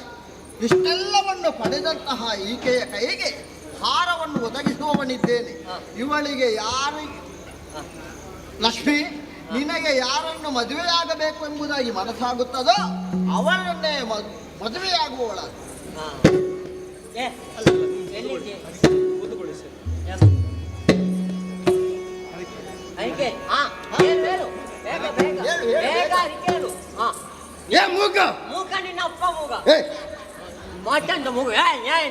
ನೀನೇ ನನ್ನನ್ನು ದೂದಿದ್ದೀವ. ಇವ ದೇವರೇ, ಇವ ನನಗೆ ದೂದಿದ್ದು. ಅವಳು ನನಗೆ ಬೇಕು ಅಂತ ಆ ಕಾರಣಕ್ಕಾಗಿ ನಿನ್ನನ್ನು ನಾನು ದೂರಿದ್ದು. ಬೇಕಾದ್ರೆ ಅಂತ ಮಾತ್ರವಲ್ಲ, ಮಾತ್ರ ಇಲ್ಲ, ಮಾತ್ರವಲ್ಲ, ಮಾತ್ರ ಇಲ್ಲ. ನಿನಗೆ ಕೇಳುವ ಕಿವಿ ಯಾವುದು ಇದೆ? ಸರಿಯಾಗಿ ಕೇಳು. ನೀನು ಸರಿಯಾಗಿ ಹೇಳು. ಇವಳು ನನಗೆ ಸಿಕ್ಕಲೆಂತಾದರೆ ಸಿಕ್ಕ ಅಂದರೆ ಮಾರಿಯಮ್ಮನಿಗೆ. ಬಾಯಮ್ಮನಿಗೆ? ಯಾವದ್ದು? ಅದೇ ನಿನ್ನ ಬಾಯಮ್ಮ. ಮಾರಿಯಮ್ಮ ಬಾಯಮ್ಮ. ನಿನ್ನ ಯಾರ ಬಗ್ಗೆ ಹೇಳಿದ್ದು? ಅದೇ ನಿನ್ನದೇ ನಮ್ಮ ದೇವರು ಮಾರಿಯಮ್ಮ. ಬಾಯಮ್ಮ ಅವರಿಗೆ 100 ಕುರಿಗಳನ್ನು ಬಳಿ ಕೊಡುತ್ತೇನೆ. ಕುರಿ ನಿನ್ನ ಅಪ್ಪನ ಮನೆಯಲ್ಲಿ ಉಂಟು? ನಮ್ಮಲ್ಲಿ ಉಂಟು. ಉಂಟಾ? ಮತ್ತೆ ಇಲ್ಲದನ್ನು ನಾವು ಹೇಳುವುದಿಲ್ಲ. ಕುರಿ ಬಲಿ ಕೊಡ್ತಾನೆ. ಯಾವುದು? ಕುರಿ ಕುರಿ ಕುರಿ ಕುರಿ. ಮೂಕಾಸುರನ ಮೂಕ ನಿನ್ನ ನವರ ಉಂಟಾ? ಮತ್ತೆ ನವರಿಲ್ಲದಿದ್ರೆ ಯಾವುದು ನಿಲ್ಲುವುದಿಲ್ಲ. ನಿನಗೆ ಬೇಡಲ್ಲ? ನನಗೆ ಬೇಕು ಅಂತಿಲ್ಲ. ಬರೀತಾನೆ. ನನ್ನದೊಂದು ಹರಕೆ ಉಂಟು ಈಗ. ನಿನ್ನನ್ನು ಹರಕೆ ಉಂಟು ಅಂತ ನೀನು ಬರುವಾಗಲೇ ಗೊತ್ತಾಗಿದೆ. ಅದೇ ನೀನು ಹರಕೆಗೆ ಉಂಟು. ಹರಕೆ ಬಾಕಿ ಆದದ್ದು ಅಂತ ಹೇಳಿದ್ದಲ್ವ? ಮತ್ತೆ ಇನ್ನು ಮುಂದಕ್ಕೆ ನನಗೆ ಹರಕೆ ಉಂಟು. ನಾಳೆ ಹೋಗುವಾಗ ಒಂದು ಹರಕೆ ಕೊಟ್ಟು ಹೋಗು, ಸರಿ ಆಗ್ತದೆ. ಇಲ್ಲ ಅಂತ ತಪ್ಪು ನಾನೇನು ಮಾಡ್ಲಿಲ್ಲ. ತಪ್ಪು ಇಲ್ಲಿ ಅಲ್ಲ. ಯಾವುದು? ತಕೊಂಡು ಹೋದ್ರ ಅದಲ್ವ? ತಪ್ಪು ಮಾಡ್ಲಿಲ್ಲ. ಆಯ್ತು. ನನ್ನ ಹರಕೆ ಏನು ಗೊತ್ತಾ? ಎಂತ? ಇವಳು ನನ್ನನ್ನು ಮದುವೆ ಆದಳು ಅಂತಾದ್ರೆ ನಾಳಿನ ದಿವಸ ಮಾರಿಯಮ್ಮರಿಗೆ. ನೀನು ಕೂಡ ಮಾರಿಯಮ್ಮನಿಗ? ಹೌದು, ನಮ್ಮೆಲ್ಲರ ಆರಾಧ್ಯ ದೇವರದು. ಈ ಸಲ ದೇವರಿಗೆ ಸ್ವಲ್ಪ ಗಡಿಮಿಡಿ ಆಗ್ತಾನೆ ಅಂತ. ಅದ್ಯಾಕೆ? ಇಬ್ಬರು ಮಾರಿಯಮ್ಮನಲ್ಲಿ ಕೇಳಿದ್ರೆ ಒಬ್ಬನನ್ನು ಯಾರಿಗೆ ಅಂತ ಕೊಡು? ಅಲ್ಲ ಅಲ್ಲ, ಅವನಿಗಿಂತ ಹೆಚ್ಚಿದನನ್ನು ನಾನು ಕೊಟ್ರೆ ನನಗೆ ಸಿಗುವುದಿಲ್ವಾ? ಅವನು 100 ತುರಿ ಅಲ್ಲ. ಅವನು ತುರಿ ಅಲ್ವೋ? ಕುರಿ. ಕುರಿ ಕೊಡ್ತೇನೆ ಅಂತ ಹೇಳಿ. ನಾನು ಹಾಗಲ್ಲ. ಮತ್ತೆ ನಾನು ನನ್ನ ಕೈಯಿಂದ ಎಷ್ಟು ಆಗುತ್ತದೆ ಅಷ್ಟು ಬಂಗಾರವನ್ನು ಎಲ್ಲವರಿಂದಲ್ಲ, ನನ್ನಲ್ಲಿ ಇದ್ದದನ್ನು ಸಂಗ್ರಹಿಸಿ ಅದರಿಂದ ಒಂದು ಬಂಗಾರದ ಹಾರವನ್ನು ಮಾಡಿ ನನ್ನ ಅಮ್ಮನನ್ನು ನಾನು ಶೃಂಗರಿಸ್ತೇನೆ. ನೀವು ಸ್ವಲ್ಪ ಜ್ಞಾಗಟ್ಟ ಮಾಡಿ, ಇವನಲ್ಲಿ ಒಂದು ತುಂಡು ಬಂಗಾರ ಇಲ್ಲ. ನಿಮ್ಮ ಮನೆಗೆ ಬಂದು ಕದ್ದು ಹೋಗ್ತಾನೆ. ನಾನು ನಿನ್ನಷ್ಟು ದೊಡ್ಡ ಕಳ್ಳ ಅಲ್ಲ. ಅಲ್ಲ, ನನ್ನ ಸಂಪಾದನೆಯಲ್ಲಿ ನಾನು ಹರಕೆ ಕೊಡುವುದಾಯ್ತು. ಈಗ ಅವರದೆಲ್ಲ ಮುಗಿಯಿತು. ಬಯ್ಯಣ್ಣ, ಬಯ್ಯಣ್ಣ, ನಾನು ಯಾವಾಗ ನೀವು ಬಯ್ಯಣ್ಣ ಬಲ್ಲಿ ನಿಮಗೆ ಮಾತನಾಡ್ಲಿಕ್ಕೆ ಆಗಲಿಲ್ಲ ಅಲ್ಲ ಇವತ್ತು. ಬೇಗ ಮುಗಿದ್ರೆ ಒಳ್ಳೆಯದು. ಸರಿ, ನನ್ನದೊಂದು ಅಡಿಕೆ ಉಂಟು. ಏನು? ನಿಜವಾಗಿ ಅವನೆಲ್ಲ ಮಾರಿಯಮ್ಮನ ಏನಿಲ್ಲ. ನಾನು ಮೊದಲಿಗೆ ಸ್ವಾಮಿ ಕಾಳಿಕಮ್ಮ ಕಾಳಿಕಮ್ಮ ಕಾಳಿಕಮ್ಮ ಕಾಳಿಕಮ್ಮ ಕಾಳಿಕಾಂಬ ಕಾಳಿಕಾಂಬ ಅಂಬ ಅಂಕ ಕಾಳಿಕಾಂಬ ಕಾಳಿಕಮ್ಮ ಕಾಳಿಕಮ್ಮ ಸರಿ ಹೇಳ. ಕಾಳಿಕಮ್ಮ ಅಮ್ಮ. ಜಾಗ್ರತೆ ಮಾಡಬೇಕು. ಕಾಳಿಕಾಂಬೆಯ ಭಕ್ತರು ಎದ್ದು ನಿಂತು ಹೊಡೆದರು. ಅವರಿಗೆ ಗೊತ್ತಾಗ್ತಾನಲ್ಲ ನನ್ನ ಬರೀತೀನಿ. ಸ್ವಲ್ಪ ಜಾಗ್ರತೆ ಮಾಡಬೇಕು. ಅಮ್ಮ ನಿಮಗೆ 100 ಕೋಳಿಯನ್ನು 100 ಕೋಳಿ ಕೋಳಿಯ ಕೋಳಿ ಎಲ್ಲುಂಟು ನಿಮ್ಮಲ್ಲಿ ಉಂಟಲ್ಲ ಅದನ್ನು ಈಗ ಸಿಕ್ಕಿದ್ದು ನಾನೇ ನಿನಗೆ ಮತ್ತೆ ಯಾರು ಕೊಡುವವರಿದ್ದಾರೆ ನೀವೇ ಅಲ್ವಾ ಯಜಮಾನರು ಅದನ್ನು ತಲೆ ಕಡಿದು ರಕ್ತಾಭಿಷೇಕ ಮಾಡ್ತೇನೆ ಅಷ್ಟು ಮಾತ್ರವಲ್ಲದೆ ಇವನ ಮನೆಯಿಂದ ತೆಂಗಿನಕಾಯಿ ತಂದು ಅವನ ಮನೆಯಿಂದ ಅವಲಕ್ಕಿ ತಂದು ಆಮೇಲೆ ಹಪ್ಪ ಕಜ್ಜಾಯವನ್ನು ಮಾಡಿ ಗಣಪತಿಗೆ ಇರ್ತೇನೆ. ಯಾವ ಕಜ್ಜಾಯ? ಕಜ್ಜಾಯ. ಹಪ್ಪು ಕಜ್ಜಾಯ ಅಲ್ಲ, ಅಪ್ಪ ಕಜ್ಜಾಯ ಮಾಡಿ ದೇವರಿಗೆ ಇದ್ದಾನೆ. ಸ್ವಾಮಿ ದೇವನೇ, ಈ ಹುಡುಗಿ ನನ್ನ ಕೊಳಲಿಗೆ ಹಾಕಲಿ. ಅದಕ್ಕೆ ಏನು ಹೇಳಿ ಆಯ್ತಲ್ಲ. ಈಗ ನಾವು ಒಂದು ಕಡೆಯಲ್ಲಿ ಇನ್ನು ಕೂತ್ಕೊಳ್ಬೇಕಾಯ್ತು. ಕೂತ್ಕೊಳ್ಳಿ ಕೂತ್ಕೊಳ್ಳಿ, ಎಲ್ಲರೂ ಕೂತ್ಕೊಳ್ಳಿ. ಬಂಧುಗಳು ಸಭಿಯ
ಮುಂದೆ ರಂಜಿಸುವಂತಹ ಈ ಸಭೆಯನ್ನೊಮ್ಮೆ ನೋಡಿದೆ ಅಂತಾದ್ರೆ ನನಗೆ ಕಾಣುತ್ತಾ ಇರುವುದು ಮೊದಲಾಗಿ ಕಂಡದ್ದೇ ಇಂದುದರ.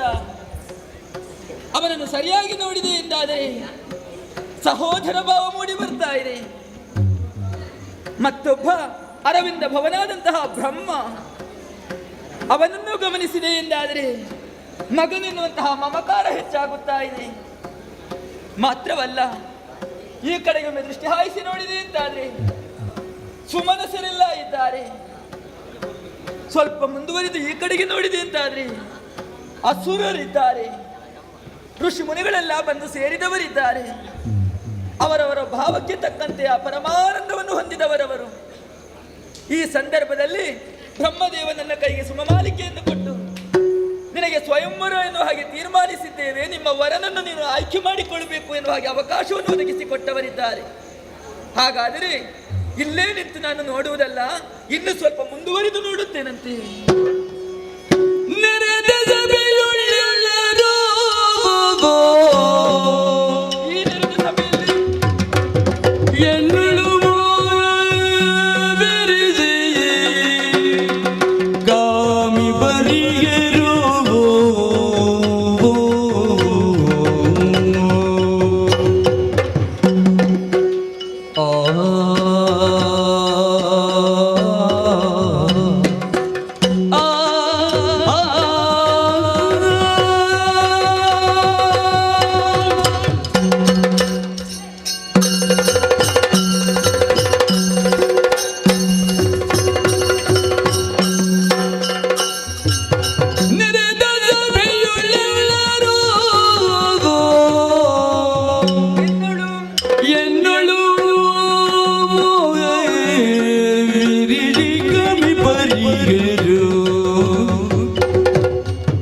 ಎನ್ನಳು ಮೋಯ ವಿರಿದೆ ಗಮಿ ಪರಿಯರು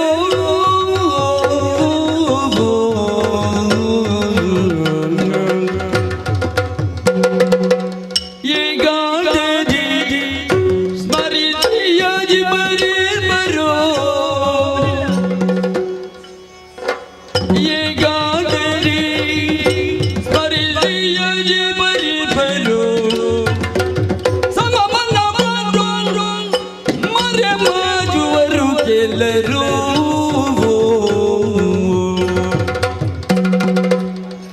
ಪರಿಬರಿಯ ಎಣ್ಣೆಗಳಿಗೆ ಇವರು ಮರುಳ ತಂದಿವರೇ ಮನೆನೆದರು ಪರಿಬರಿಯ ಎಣ್ಣೆಗಳಿಗೆ ಇವರು ಮರುಳ ಇವರಿಂದೆ ನೆನೆದರು ಸ್ಥಿರತೆ ಎನಿಸಲು ಮನದಿ ನಲ್ದರ ಮನೆಗೆ ನೋಡಲು ಗಂಟಲೆಯು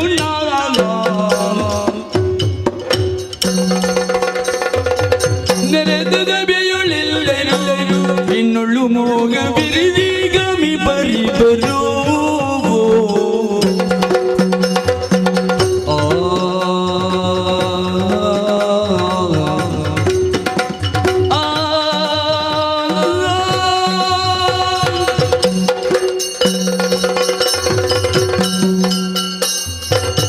ಈ ನೆರೆದ ಸಭೆಯನ್ನೊಮ್ಮೆ ನೋಡಿದೆ ಅಂತಾದ್ರೆ ಒಬ್ಬೊಬ್ಬರು ಒಂದೊಂದು ರೀತಿಯಲ್ಲಿ ವರ್ತಿಸುತ್ತಾ ಇದ್ದಾರಲ್ಲ. ಕೆಲವರೆಲ್ಲ ನನ್ನನ್ನು ನೋಡಿದಾಗ ಕೈ ಮುಗಿಯುತ್ತಾ ಇದ್ದಾರೆ. ಭಕ್ತಿ ಭಾವದಿಂದ ಎರಗಿದವರವರು, ನನ್ನ ಭಕ್ತರು ಎನ್ನುವ ಹಾಗೆ ತೀರ್ಮಾನಿಸಿಕೊಂಡೇ ಅವರನ್ನು. ಈ ಕಡೆಗೆ ನೋಡಿದೆ ಅಂತಾದ್ರೆ ಸುರರನ್ನು ಗಮನಿಸಿದ್ರೆ ಅವರು ಕೂಡ ಕೈ ಮುಗಿಯುತ್ತಾ ಇದ್ದಾರೆ, ಅಮ್ಮ ಎನ್ನುವ ಹಾಗೆ ನನ್ನನ್ನು ಕರೆಯುತ್ತಾ ಇದ್ದಾರೆ. ಹಾಗಾಗಿ ಅವರನ್ನೆಲ್ಲ ಮಕ್ಕಳು ಎನ್ನುವ ಭಾವದಿಂದ ಕಂಡವಳು ನಾನು. ಆದರೆ ಋಷಿಮುನಿಗಳೆಲ್ಲ ಏನೋ ಯೋಚನೆಯನ್ನು ಮಾಡುತ್ತಾ ಇದ್ದಾರೆ. ಅವರು ಈ ಸಮುದ್ರ ಮಥನವನ್ನು ಕಾಣಬೇಕು ಎನ್ನುವ ಹಾಗೆ ಕಾತುರದಿಂದ ಬಂದು ಕಾಯುತ್ತಾ ಇದ್ದವರು. ಒಂದು ಕಡೆಯಲ್ಲಿ ನೋಡಿದೆ ಅಂತಾದ್ರೆ ಏನೋ ಒಂದು ಸ್ತುತಿ ಮಾಡುತ್ತಾ ಇದ್ದಾರೆ, ನನ್ನ ಕುರಿತಾಗಿ ಸ್ಮರಣೆಯನ್ನು ಮಾಡುತ್ತಾ ಇದ್ದಾರೆ, ಏನೋ ಯೋಚಿಸುತ್ತಾ ಇದ್ದಾರೆ. ಈ ಕಡೆಗೆ ಗಮನ ಹರಿಸಿದೆ ಅಂತಾದ್ರೆ ಅಯ್ಯೋ ಇವರದ್ದೊಂದು ಪ್ರಾರಬ್ಧವೇ, ಇಂತಹ ಮರುಳಾಟ ಇವರದ್ದು. ಒಬ್ಬೊಬ್ಬರದ್ದು ಒಂದೊಂದು ರೀತಿಯದ್ದಾದಂತಹ ವರ್ತನೆ. ನನಗೆ ಕಾಮಿಸುವುದಕ್ಕೆ ಮುಂದಾಗುತ್ತಾ ಇದ್ದಾರಲ್ಲ. ಇವಳು ನನ್ನ ಕೊರಳಿಗೆ ಹಾರವನ್ನು ಹಾಕಬೇಕು ಎನ್ನುವ ಹಾಗೆ ಕೊರಳೊಡ್ಡುತ್ತಾ ಮುಂದೆ ಮುಂದೆ ಬರ್ತಾ ಇದ್ದಾರೆ. ಹಾಗೆಂದು ಈ ಮರುಳರಂತೆ ವರ್ತಿಸಿದವರನ್ನು ನಾನು ಮದುವೆಯಾದೆ ಅಂತಾದ್ರೆ ನನ್ನ ಜೀವನ ಎನ್ನುವುದು ಸುಖಮಯವಾಗಿ ಸಾಗುವುದಕ್ಕೆ ಸಾಧ್ಯ ಉಂಟೆ? ಖಂಡಿತ ಸಾಧ್ಯವಿಲ್ಲ.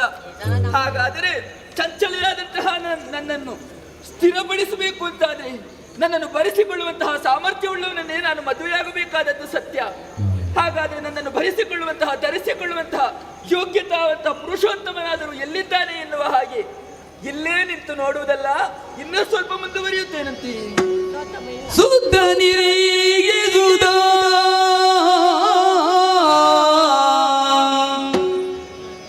ಎಲ್ಲರೂ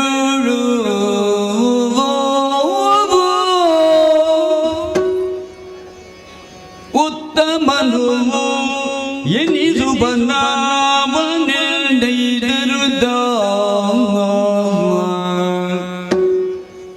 ಜಿದ್ದಯ ಬಿದ್ದನೆ ತಡೆಗೆಯೇ ಭಕ್ತಿಯುಳು ಮಾಲೆಯೇ ಮಣಿಯುವುದನಿಲ್ಲ.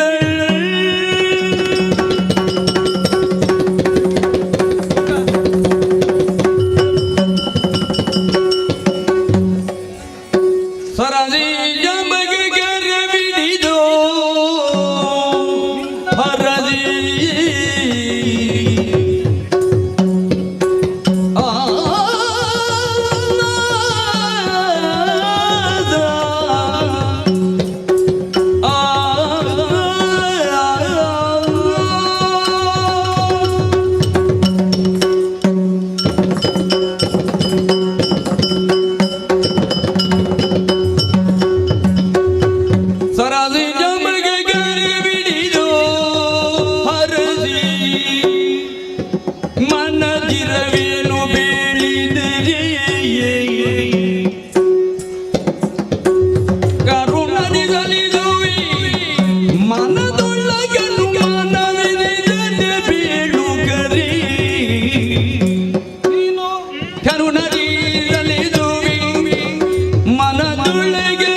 ಸಲ್ಲಕ್ಷಣ ಭರಿತೆಯಾದಂತಹ ನಿನಗೆ ಲಕ್ಷ್ಮಿ ಅಂತ ಹೆಸರು.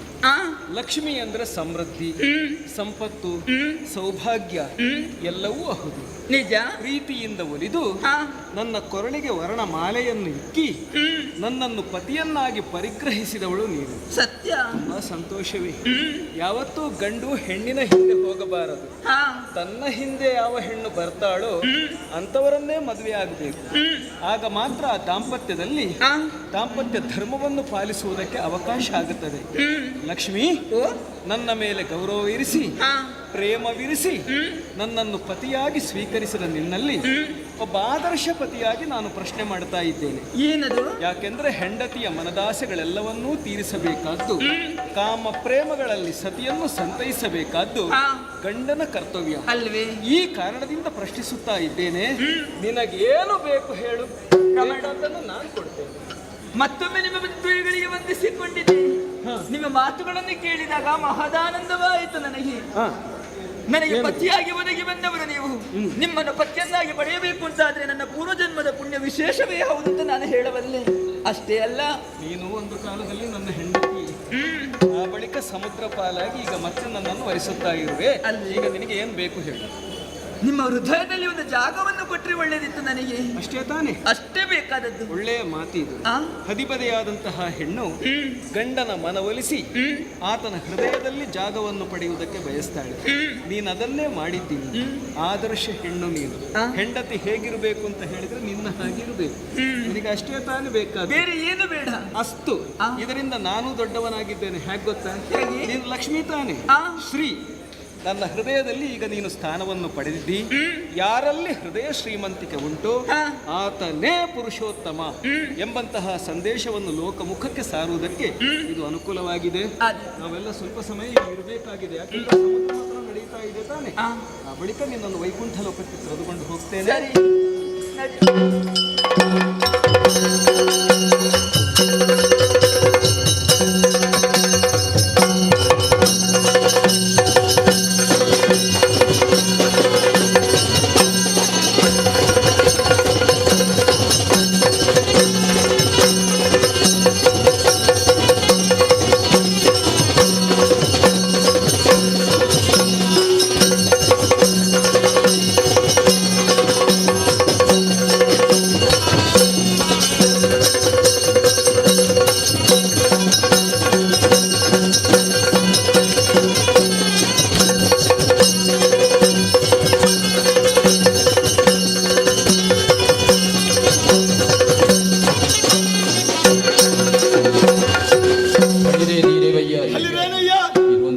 ಪಾಂಡ್ಯ ದೇಶಕ್ಕೆ ಯಾರತ್ತು ಕೇಳಿದ್ದೀರಿ?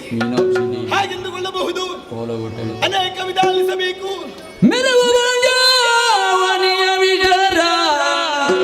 ತರುಣಿ ಮಣಿ ಮೀನಾಜಿಯೇರುದ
ವಸುಧಾವನಿತೆಯ ಮೊದಲು ತೋಗಿದಂತೆ ಶೋಭಿಸುತ್ತಾ ಇದೆ ನಮ್ಮಂತಹ ಪಾಂಡ್ಯ ದೇಶ.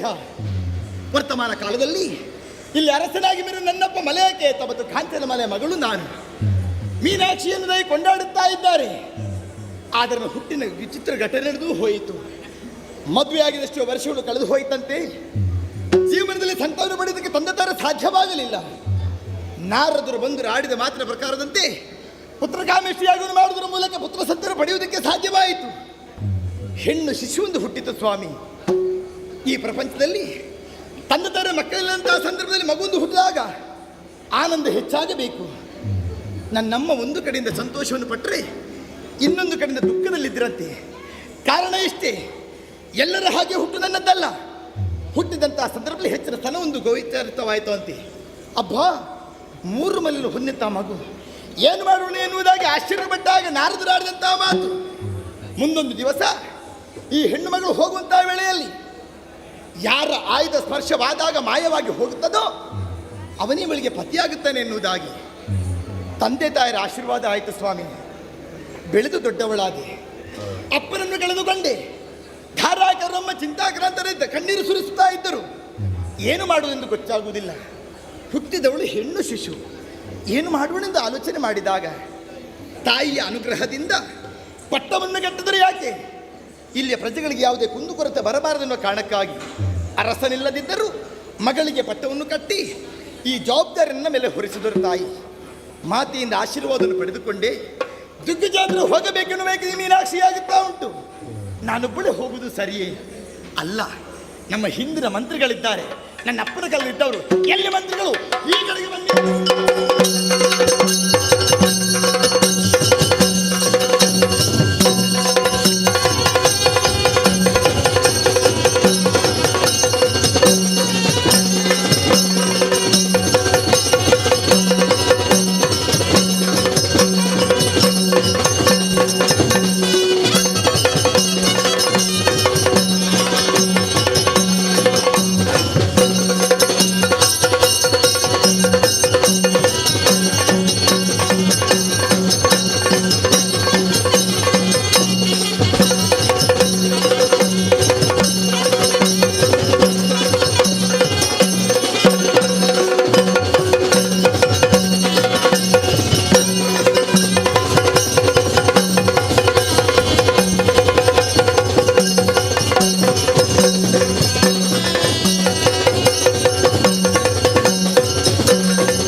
ಎದ್ದೇಳಿ ಮಂತ್ರಿವರ್ಯ, ನಮ್ಮದೇ ಆದಂತಹ ಕಾರ್ಯದಲ್ಲಿ ನಿರತರಾಗಿರುವಂತಹ ಸಂದರ್ಭದಲ್ಲಿ ಒಮ್ಮಿಂದ ಒಮ್ಮೆಲೆ ಮಂತ್ರಿಗಳು ಬರಲಿ ಎಂಬುದ ಕರೆಯಾಯಿತು. ನಿಜ. ನಮ್ಮಿಂದ ಏನು ಕಾರ್ಯವಾಗಬೇಕಂತ ತಿಳಿಸಿದ್ರೆ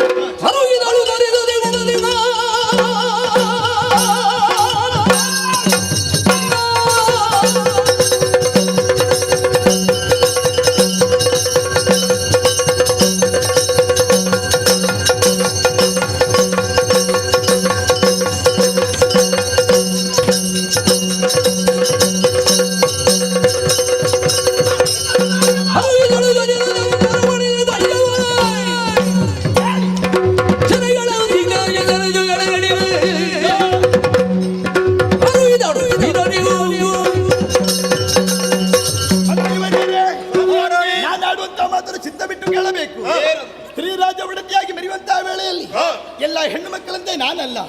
ಪುರುಷ ಸಮಾಜದಲ್ಲಿ ನನ್ನಪ್ಪನಿಂದ ನಿರ್ಮಿತವಾದ ಈ ದೇಶವನ್ನು ಆಳಿಕೊಂಡು ಬಂದವಳು ನಾನು. ಹಾಗಿದ್ರೆ ಹೆಣ್ಣು ಎನ್ನುವ ಕಾರಣಕ್ಕೆ ಮೂಲೆಯಲ್ಲಿ ಕುಳಿತಂತಾದ್ರೆ ನಮ್ಮದತ್ತ ಯೋಗ್ಯತೆ ಮತ್ತೊಬ್ಬರಿಗೆ ತಿಳಿಯಲಿಕ್ಕೆ ಸಾಧ್ಯ ಉಂಟೆ?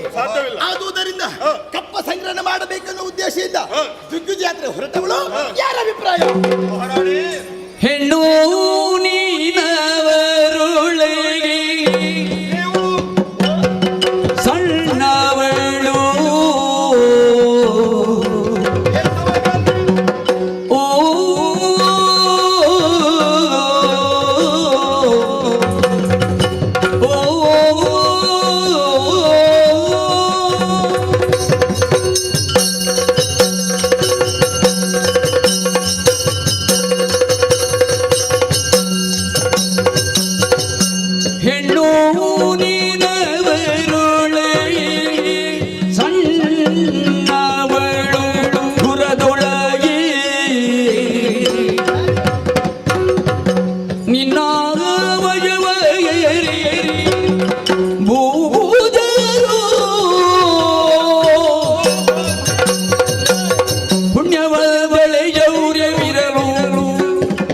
ಎಂದಿಯುವುದು ಜೀವಬಲ್ಲ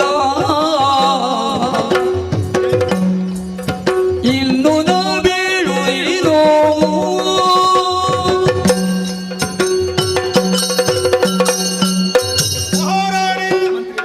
ಮಗದಮ್ಮ ತಮ್ಮ ಜನಗಳಿಗೆ ಪ್ರಣಾಮನ ಅರ್ಪಿಸ್ತಾ ಇದ್ದೇನೆ ಸ್ವಾಮಿ. ತಮ್ಮ ಯೋಜನೆ ಏನುಂಟು ಅದನ್ನು ನಮ್ಮ ಮುಂದೆ ಬಿತ್ತರಿಸಿದ್ದೀರಿ. ಎಲ್ಲರಿಗೂ ಮಹಾದಾನಂದವಾಗಿದೆ. ಆದರೂ ನನಗೊಂದು ಸಂಶಯ ಭಾವನೆ ಹುಟ್ಟಿಕೊಂಡಿದೆ. ಯಾಕೆ ಸ್ವಾಮಿ ಈ ವೇಳೆಯಲ್ಲಿ ಸಂಶಯ? ಕೆಲವು ಸಂದರ್ಭದಲ್ಲಿ ಅಪ್ರಿಯವಾದ ಸತ್ಯವನ್ನಾದ್ರೂ ಹೇಳಲೇಬೇಕಾಗ್ತದೆ. ಖಂಡಿತ. ಹೆಣ್ಣಂದ್ರೆ ಅಫಲ ಎಂಬುದಾಗಿ ಎಲ್ಲರೂ ತಿಳಿದಂತ ವಿಚಾರ ನಿಜ. ಮಾನಸಿಕವಾಗಿಯೂ ಬೌದ್ಧಿಕವಾಗಿಯೂ ದೈಹಿಕವಾಗಿ ಹೆಣ್ಣನ್ನು ಅಫಲ ಎಂಬುದು ಹೇಳಿದ್ದಾರೆ. ಹೇಳುವವರು ಹೇಳ್ತಾರೆ ಸ್ವಾಮಿ, ಏನು ಮಾಡೋಣ? ಹಾಗೆ ಅವರಿಗೆ ಸ್ವತಂತ್ರವಿಲ್ಲ ಎಂಬುದಾಗಿ ಕೆಲವರು ಅಂಬೋಣ. ಹಾಗಾದ್ರೆ ನಾನು ಯಾವತ್ತೂ ಹೆಣ್ಣನ್ನು ಕಡೆಗಣಿಸುವುದಿಲ್ಲ. ನನ್ನ ಮಹಾರಾಣಿ ಹೆಣ್ಣೆಂಬ ಅಭಿಮಾನ ಖಂಡಿತ ಉಂಟೇ ಉಂಟು.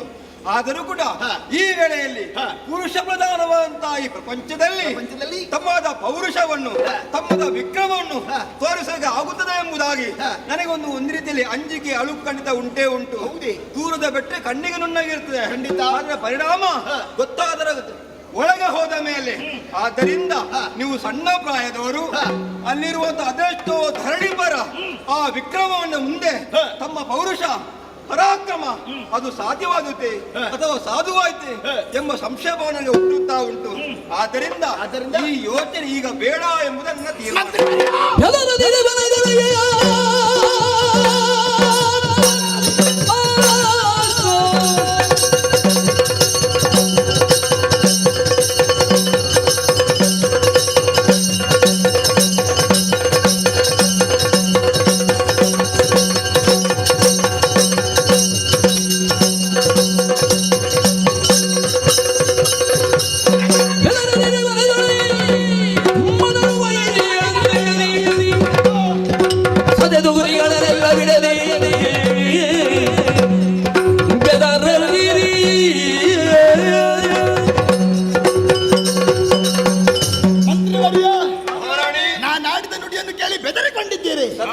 ಹೆದರುವುದು ಬೇಡ. ಮದನ ವೈರ್ಯ ಆಶೀರ್ವಾದ ನಮಗೆ ಉಂಟುತ್ತಾದ್ರೆ ಧರಣಿ ಪಾಲನ ದರ್ಪವನ್ನು ಅಡಗಿಸಿ ತಪ್ಪ ಸಂಗ್ರಹ ಮಾಡುವಂತ ಉದ್ದೇಶ ನಮ್ಮದು. ಹೋಗುವ ನಾವು.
ಬಂದಂತ ದರ್ಪರ ಅಡಗಿಸಿ ಕಪ್ಪ ಸಂಗ್ರಹ ಮಾಡಿದ್ದಾರೆ. ಕೆಲವರು ಬಂದು ಶರಣು ಅಂತ ಹೇಳಿದ್ರು. ಹಠವನ್ನು ಮಾಡಿದವರಿಗೆ ಶಿರಚ್ಛೇದನ ಎನ್ನುವುದಾಗಿ ಆಜ್ಞೆಯನ್ನು ಮಾಡಿದವರು ನಾವು.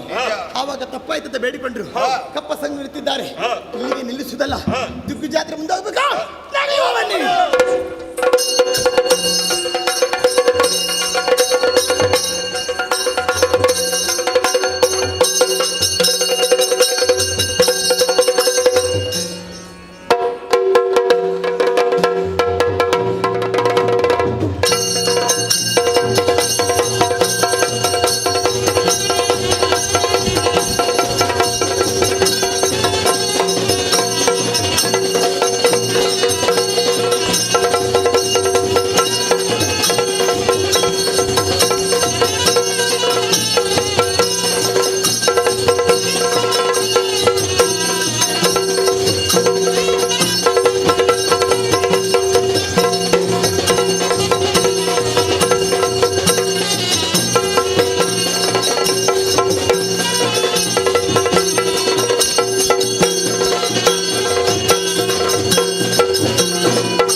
ಹೇಳಿ. ಅದೇ ಸರಿ, ಆಲಿಸಿ.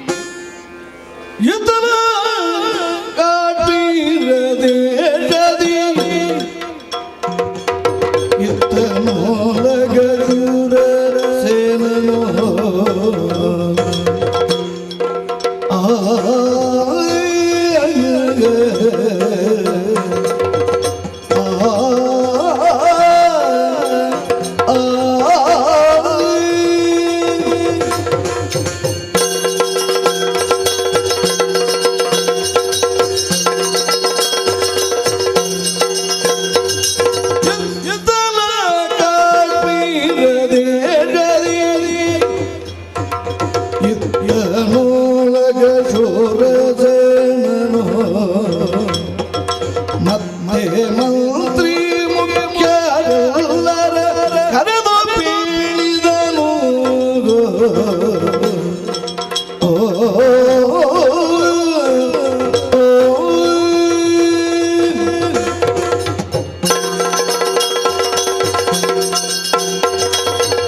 ಜಯ ನಮೋ ಪರಮೇಶ್ವರ, ರಕ್ಷಿಸು ಸ್ವಾಮಿ ರಕ್ಷಿಸು.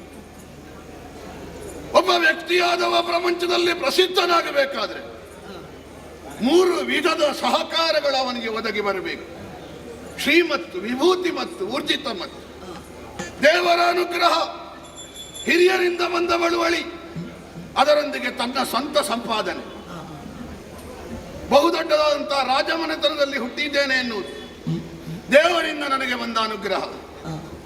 ಈ ಕಾಶ್ಮೀರದಂತಹ ಪುಣ್ಯಭೂಮಿ ನಮ್ಮ ಅಧಿಕಾರ ವ್ಯಾಪ್ತಿಗೆ ಒಳಪಟ್ಟಿದೆ ಎನ್ನುವುದು ಹಿರಿಯರಿಂದ ಬಂದ ಬಳುವಳಿ. 4 ಮಂದಿಗಳು ಇಷ್ಟು ಸುದೀರ್ಘವಾದಂಥ ಆಳ್ವಿಕೆಯನ್ನು ನಡೆಸಿದರು. ಕಪ್ಪು ಕಲೆ ಇಲ್ಲದೆ ಬಿಳಿ ಬಟ್ಟೆಯಂತೆ ಬದುಕಿದ್ದಾನೆ ಶೂರಸೇನ ಎನ್ನುವುದಾಗಿ ಮನ್ನಿಸುವ ಮಾತು ನಮ್ಮ ಸ್ವಂತ ಸಂಪಾದನೆ. ಆರ್ಯಾವರ್ತದ ಒಂದು ಸೂಕ್ಷ್ಮವಾದ ಬಹು ಪ್ರಸಿದ್ಧವಾದ ಪ್ರದೇಶ ಯಾವುದು? ಈ ಕಾಶ್ಮೀರ. ವಸ್ತ್ರಗಳಲ್ಲಿ ಬಹುಮೂಲ್ಯವಾದದ್ದು ಬೇಕಾ? ಕಾಶ್ಮೀರಕ್ಕೆ ಬರಬೇಕು. ಬಹುಮೌಲ್ಯಯುತವಾದಂತಹ ಒಂದು ಫಲ ಬೇಕಾ? ಕಾಶ್ಮೀರಕ್ಕೆ ಬರಬೇಕು. ಒಳ್ಳೆಯ ವಾತಾವರಣ ಬೇಕಾ? ಒಳ್ಳೆಯ ಗಾಳಿ ಬೇಕಾ? ಒಳ್ಳೆಯ ತಂಪಿನ ಹವಾಮಾನ ಬೇಕಾ? ಕಾಶ್ಮೀರಕ್ಕೆ ಬರಬೇಕು. ಬರಬೇಕು ಎನ್ನುವುದು ಒಂದು ಕಡೆಯಿಂದ ಹೆಮ್ಮೆಯ ವಿಷಯ, ಮತ್ತೊಂದು ಕಡೆಯಿಂದ ಬಹಳ ತಲೆಬಿಸಿಯ ವಿಷಯ. ನಾಣ್ಣುಡಿಯ ಮಾತಿಲ್ವಾ? ಊರಿನ ಕಳ್ಳನನ್ನಾದರೂ ನಂಬಬಹುದು, ಪರ ಊರಿನ ಸುಭಗನನ್ನು ನಂಬಲಿಕ್ಕಾಗುವುದಿಲ್ಲ ಅಂತ. ನಮಗೆ ಯಾರು ಪರಿಚಿತರೋ ಅವರು ಒಂದು ವೇಳೆ ಬೇಡದ್ದು ಮಾಡಿದರೂ ಅವರನ್ನು ನಂಬಬಹುದು. ಆದರೆ ಹೊರಗಿನಿಂದ ಬಂದವರು ಒಳ್ಳೆಯವರಾಗಿ ಕಾಣುವ ಕೆಟ್ಟವರು ಎಷ್ಟಿದ್ದಾರೆ ಅಂತ ಯಾರಿಗೂ ಗೊತ್ತು.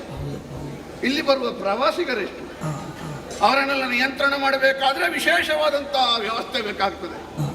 ಸೈನ್ಯದ ವ್ಯವಸ್ಥೆಯೋ ರಕ್ಷಣೆ ವ್ಯವಸ್ಥೆಯೋ ಇದೆಲ್ಲವನ್ನು ಮಾಡಿ ಕಾಶ್ಮೀರದಲ್ಲಿ ಒಂದು ಅಪಾಯ ಬರದೇ ಇರುವ ಹಾಗೆ ಇಲ್ಲಿಯವರೆಗೆ ಪಾಲಿಸಿಕೊಂಡು ಬಂದಿದ್ದೇನೆ. ಒಮ್ಮೊಮ್ಮೆ ಕಾಣ್ತದೆ ಪ್ರಾಯ ಕಳೆಯಿತು ಕೈವರ್ತಿಸುವ ಅಂತ ಕಾಣ್ತದೆ. ಆದರೆ ಏನು ಮಾಡುವ? ಒಟ್ಟು ನಾವು ಹೊಣೆಗಾರಿಕೆಯಿಂದ ಜಾರಿಕೊಳ್ಳಿಕ್ಕಾಗ್ತದ? ಸರಿಯಾದ ಜನ ಬೇಡುವ? ಏನು ಮಾಡುವ? ನಮ್ಮ ದುರದೃಷ್ಟವೋ ಅಥವಾ ದೇವರಿಗೆ ನಾವು ತುಂಬಾ ಕಾಲ ಇರಬೇಕು ಅಂತ ಬಯಕೆ ಉಂಟು. ಗಂಡು ಸಂತಾನವೇ ಇಲ್ಲದಾಗಿ ಹೋಯಿತು. ಹಾಗಾಗಿ ಸರಿಯಾದಂತಹ ಒಬ್ಬ ವ್ಯಕ್ತಿ ಬರುವವರೆಗೆ ನಾವೇ ವಹಿಸಿಕೊಳ್ಬೇಕಾದದ್ದು ಒಂದು ಹೊಣೆಗಾರಿಕೆ. ಹಾಗೆ ವಹಿಸಿಕೊಂಡು ಸುದೀರ್ಘ ಕಾಲದಿಂದ ರಾಜ ಆಡಳಿತವನ್ನು ಮಾಡಿರುವ ವೇಳೆಯಲ್ಲಿ ಯಾವ ಕೊಂಕು ಬಂದಿರಲಿಲ್ಲ. ಆದರೆ ಇವತ್ತೇನು ಚಾರಕ ಬಂದು ಹೇಳಿದ್ದು,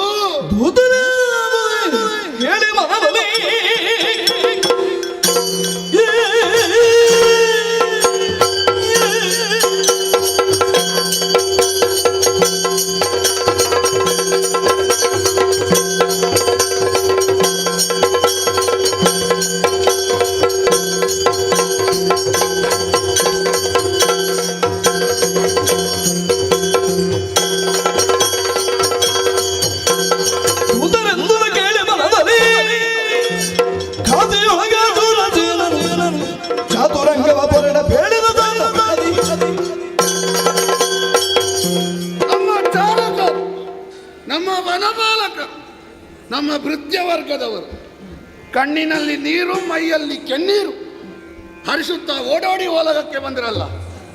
ಏನಾಯಿತು? ಅಲ್ಲ, ಏನಾಯಿತು ಅಂತ ಕೇಳುವಾಗ ನಮಗೆ ಮೊದಲಿಂದ ಆತಂಕ ಉಂಟು. ಈ ಕಾಶ್ಮೀರಕ್ಕೆ ಭಯೋತ್ಪಾದಕರ ದಾಳಿ ಹೆಚ್ಚು. ಎಲ್ಲಿಯಾದ್ರೂ ಹಾಗೆ ಆಯಿತಾ ಅಂತ ಅಲ್ಲ ಅಂತೆ. ಭಯೋತ್ಪಾದಕತನವೇ, ಆದರೆ ಭಯ ಉಂಟು ಮಾಡಿದ್ಯಾರು? ಒಬ್ಬಳೆ ಹೆಣ್ಣು ಎಲ್ಲಿಯವರೆಗೆ ಉಪವನಕ್ಕೆ ಬರುವುದಂತೆ, ಉಪವನ ಹಾಳು ಮಾಡುವುದಂತೆ, ಕೇಳಲಿಕ್ಕೆ ಹೋದ ನಮ್ಮವರಿಗೆ ಹೊಡೆಯುವುದಂತೆ, ಸುಣ್ಣದ ನಾಮ ಹಾಕುವುದಂತೆ, ಅವರ ಮೈಯನ್ನು ಮೂರಾಬಟ್ಟೆಯಾಗಿ ಹೊಡೆದು ಓಡಿಸುವುದಂತೆ. ಇದಕ್ಕಿಂತ ದೊಡ್ಡ ವಿಪರೀತ ಉಂಟಾ? ನಾನಿದ್ದೇನು ಪ್ರಯೋಜನ? ಕ್ಷತ್ರಿಯ ಜಾತಿಯಲ್ಲಿ ಹುಟ್ಟಿಯೇನು ಪ್ರಯೋಜನ? ಹೆಣ್ಣು ಮಗಳೊಬ್ಬಳು ಇಷ್ಟು ಅನಾಹುತ ಮಾಡಿಬಿಡ್ತಾಳೆ ಎಂದಾದರೆ ಇದನ್ನು ನಿಯಂತ್ರಣ ಮಾಡಿದರೆ ಲೋಕಕ್ಕೆ ಒಳ್ಳೆಯದಲ್ಲ. ಹಾಗಾಗಿಯೇ ಇದಕ್ಕೊಂದು ಸರಿಯಾದ ಶಾಸ್ತಿ ಮಾಡಬೇಕು ಅಂತ ನಿರ್ಣಯ ಮಾಡಿದ್ದೇನೆ. ಸೇನಾಧಿಪತಿಯಾದ ವೀರಸೇನ, ಅದರೊಂದಿಗೆ ಅವನ ಅತುಳವಾದಂಥ ಸೈನ್ಯ ಬಲ ಎಲ್ಲ ಬರಲಿ.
ಏನಾಗಬೇಕು ಹೇಳಿ. ನಮ್ಮವರೇ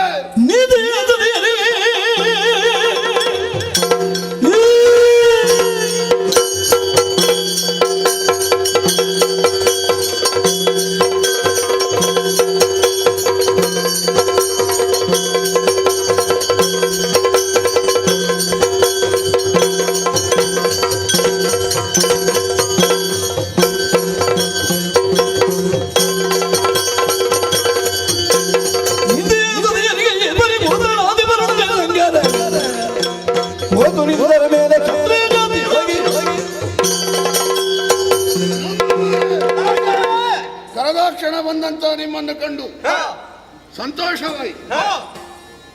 ಕರೆಯುವುದಕ್ಕೆ ಕಾರಣ ಉಂಟು. ಒಂದು ಬಹುದೊಡ್ಡ ವಿರೋಧಿಗಳ ಪಡೆ ಅಲ್ಲ, ಬಂದವಳು ಮುಂದಾಳಾಗಿ ಬಂದವಳು ಯಾರು ಅಂತ ಕೇಳಿದ್ರೆ ಒಬ್ಬಳು ಸ್ತ್ರೀ. ಹೌದು, ತಿಳಿದವರ ಮಾತೇ ಒಂದುಂಟು. ನಾಯಕನಿಲ್ಲದ ದೇಶ, ಬಹುನಾಯಕರಿರುವ ದೇಶ, ಬಾಲನಾಯಕತ್ವ ಇರುವ ದೇಶ, ಸ್ತ್ರೀ ನಾಯಕತ್ವ ಇರುವ ದೇಶ. ಅಲ್ಲಿಗೆ ವಾಮಾಚಾರ ಮಾಟ ಮಂತ್ರ ಯಾವುದು ಮಾಡಬೇಕು ಅಂತ ಇಲ್ಲ, ಅದು ತನ್ನಷ್ಟಕ್ಕೆ ಹಾಳಾಗಿ ಹೋಗ್ತದೆ. ಯಾಕೆ ಅಂತ ಕೇಳಿದ್ರೆ ಇವರೆಲ್ಲ ಸ್ಥಿರ ಬುದ್ಧಿ ಇಲ್ಲದವರು ಅಂತ ಅರ್ಥ. ಹಾಗಾಗಿ ಒಬ್ಬಳು ಹೆಣ್ಣು ಮಗಳು ಬಂದು ನನ್ನ ಆಳ್ವಿಕೆಯಲ್ಲಿ ಇಲ್ಲಿ ಬಂದು ಪ್ರಶ್ನಿಸ್ತಾಳೆ, ನಮ್ಮವರಿಗೆ ಹೊಡೀತಾಳೆ ಎಂದಿದ್ರೆ ಅದೇನು? ನಾವು ಮೊದಲು ಮಾಡಿದ ಸಾಧನೆ ಈಗಿನವರಿಗೆ ಗೊತ್ತಿಲ್ಲ. ಸಮಸ್ಯೆ ಆಗುದು ಅದು. ನಾವು ಆಗಾಗ ನಮ್ಮ ವಿಶೇಷತೆ ಏನು, ಪ್ರಭಾವ ಏನು ಎನ್ನುವುದಾಗಿ ತೋರಿಸದೇ ಇದ್ರೆ ಇವರು ದುರ್ಬಲರು ಅಂತ ಭಾವಿಸಿ ಬಿಡ್ತಾರೆ. ಕಚ್ಚುವ ಹಾವು ಕಚ್ಚದೇ ಇದ್ರೂ ಕೂಡ ಒಮ್ಮೊಮ್ಮೆ ಬುಸುಗುಟ್ಟಿ ಆದ್ರೂ ತನ್ನಲ್ಲಿ ಪ್ರಭಾವ ಉಂಟು ಅಂತ ತೋರಿಸಬೇಕು. ನಾವು ಬುಸುಗುಡುವುದನ್ನು ನಿಲ್ಲಿಸಿದ ಕಾರಣ ಈಗ ಒಂದೊಂದೇ ಎರೆಹುಳು ಎಡೆಯತ್ಲಿಕ್ಕೆ ಆರಂಭ ಮಾಡಿದೆ. ಒಂದು ವ್ಯವಸ್ಥೆ ಆಗಬೇಡವಾ? ಅದಕ್ಕೆ ನಿಮ್ಮನ್ನೇ ಕರೆಸಿದ್ದು. ಏನು ಮಾಡೋಣ?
ನಮಗೊಂದು ಆಜ್ಞೆ ನೀಡುತ್ತಿದ್ದಾದ್ರೆ ಈ ಕ್ಷಣವೇ ಹೋಗಿ ಕಾಶ್ಮೀರ ವಾಸಿಗಳ ಶಕ್ತಿ ಸಾಮರ್ಥ್ಯ ಏನು ಎಂಬುದನ್ನು ನಾವು ತೋರಿಸುತ್ತೇವೆ. ಶಾಬಾಸ್.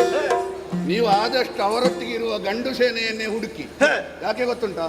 ಈ ಪ್ರಪಂಚದ ಬಹುದೊಡ್ಡ ದುರಂತ ಸ್ತ್ರೀಯರು ಎಷ್ಟು ತಪ್ಪು ಮಾಡಿದ್ರು ಅವರಿಗೊಂದು ಬೇರೆ ಸೌಲಭ್ಯ ಉಂಟು, ನಾನೇ ಎದುರಿಸಬಹುದು. ಯಾಕೆ? ಸ್ತ್ರೀಯರಿಗಿದ್ದ ಹಾಗೆ ಸೌಲಭ್ಯ ಒಂದು ಹಿರಿಯರಿಗೂ ಇರ್ತದೆ, ಹಿರಿಯರಿಗೆ ಬೇರೆ ಒಂದು ಸೌಲಭ್ಯ ಇರ್ತದೆ. ಹಾಗಾಗಿ ವಿಶೇಷ ಸಂಹಿತೆ ಇರುವ ಅವಳನ್ನು, ವಿಶೇಷ ಸಂಹಿತೆ ಇರುವ ನಾನು ಎದುರಿಸ್ತೇನೆ, ಸಮಾನ ಸಂಹಿತೆ ಇರುವ ನೀವು ಯುವಕರನ್ನು ಎದುರಿಸಿ ಅವರನ್ನು ಬಗ್ಗು ಬಡಿಯಿರಿ, ವಿಜಯ ಮುದ್ರೆಯನ್ನು ಒತ್ತಿ ಆಮೇಲೆ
ಯುದ್ಧಕ್ಕಾಗಿ ಬಂದಿದ್ದೀರಾ? ಹೌದು. ಹೌದಾ? ಇಲ್ಲಿಂದ ಹೋದರೆ ಒಳ್ಳೆಯದು, ಇಲ್ಲದಾದ್ರೆ ಕೈ ಕಾಲು ಮುರಿದ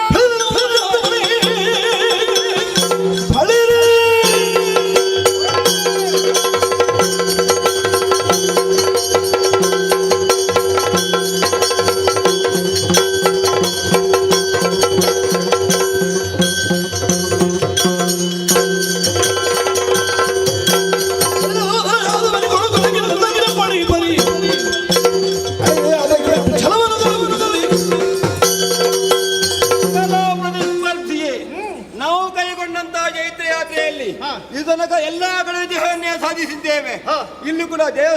ಎಂಬುದಾಗಿ ನಮಗೆ ಆತ್ಮವಿಶ್ವಾಸ ಉಂಟು. ಅದನ್ನು ಸಾಧಿಸುತ್ತೇವೆ.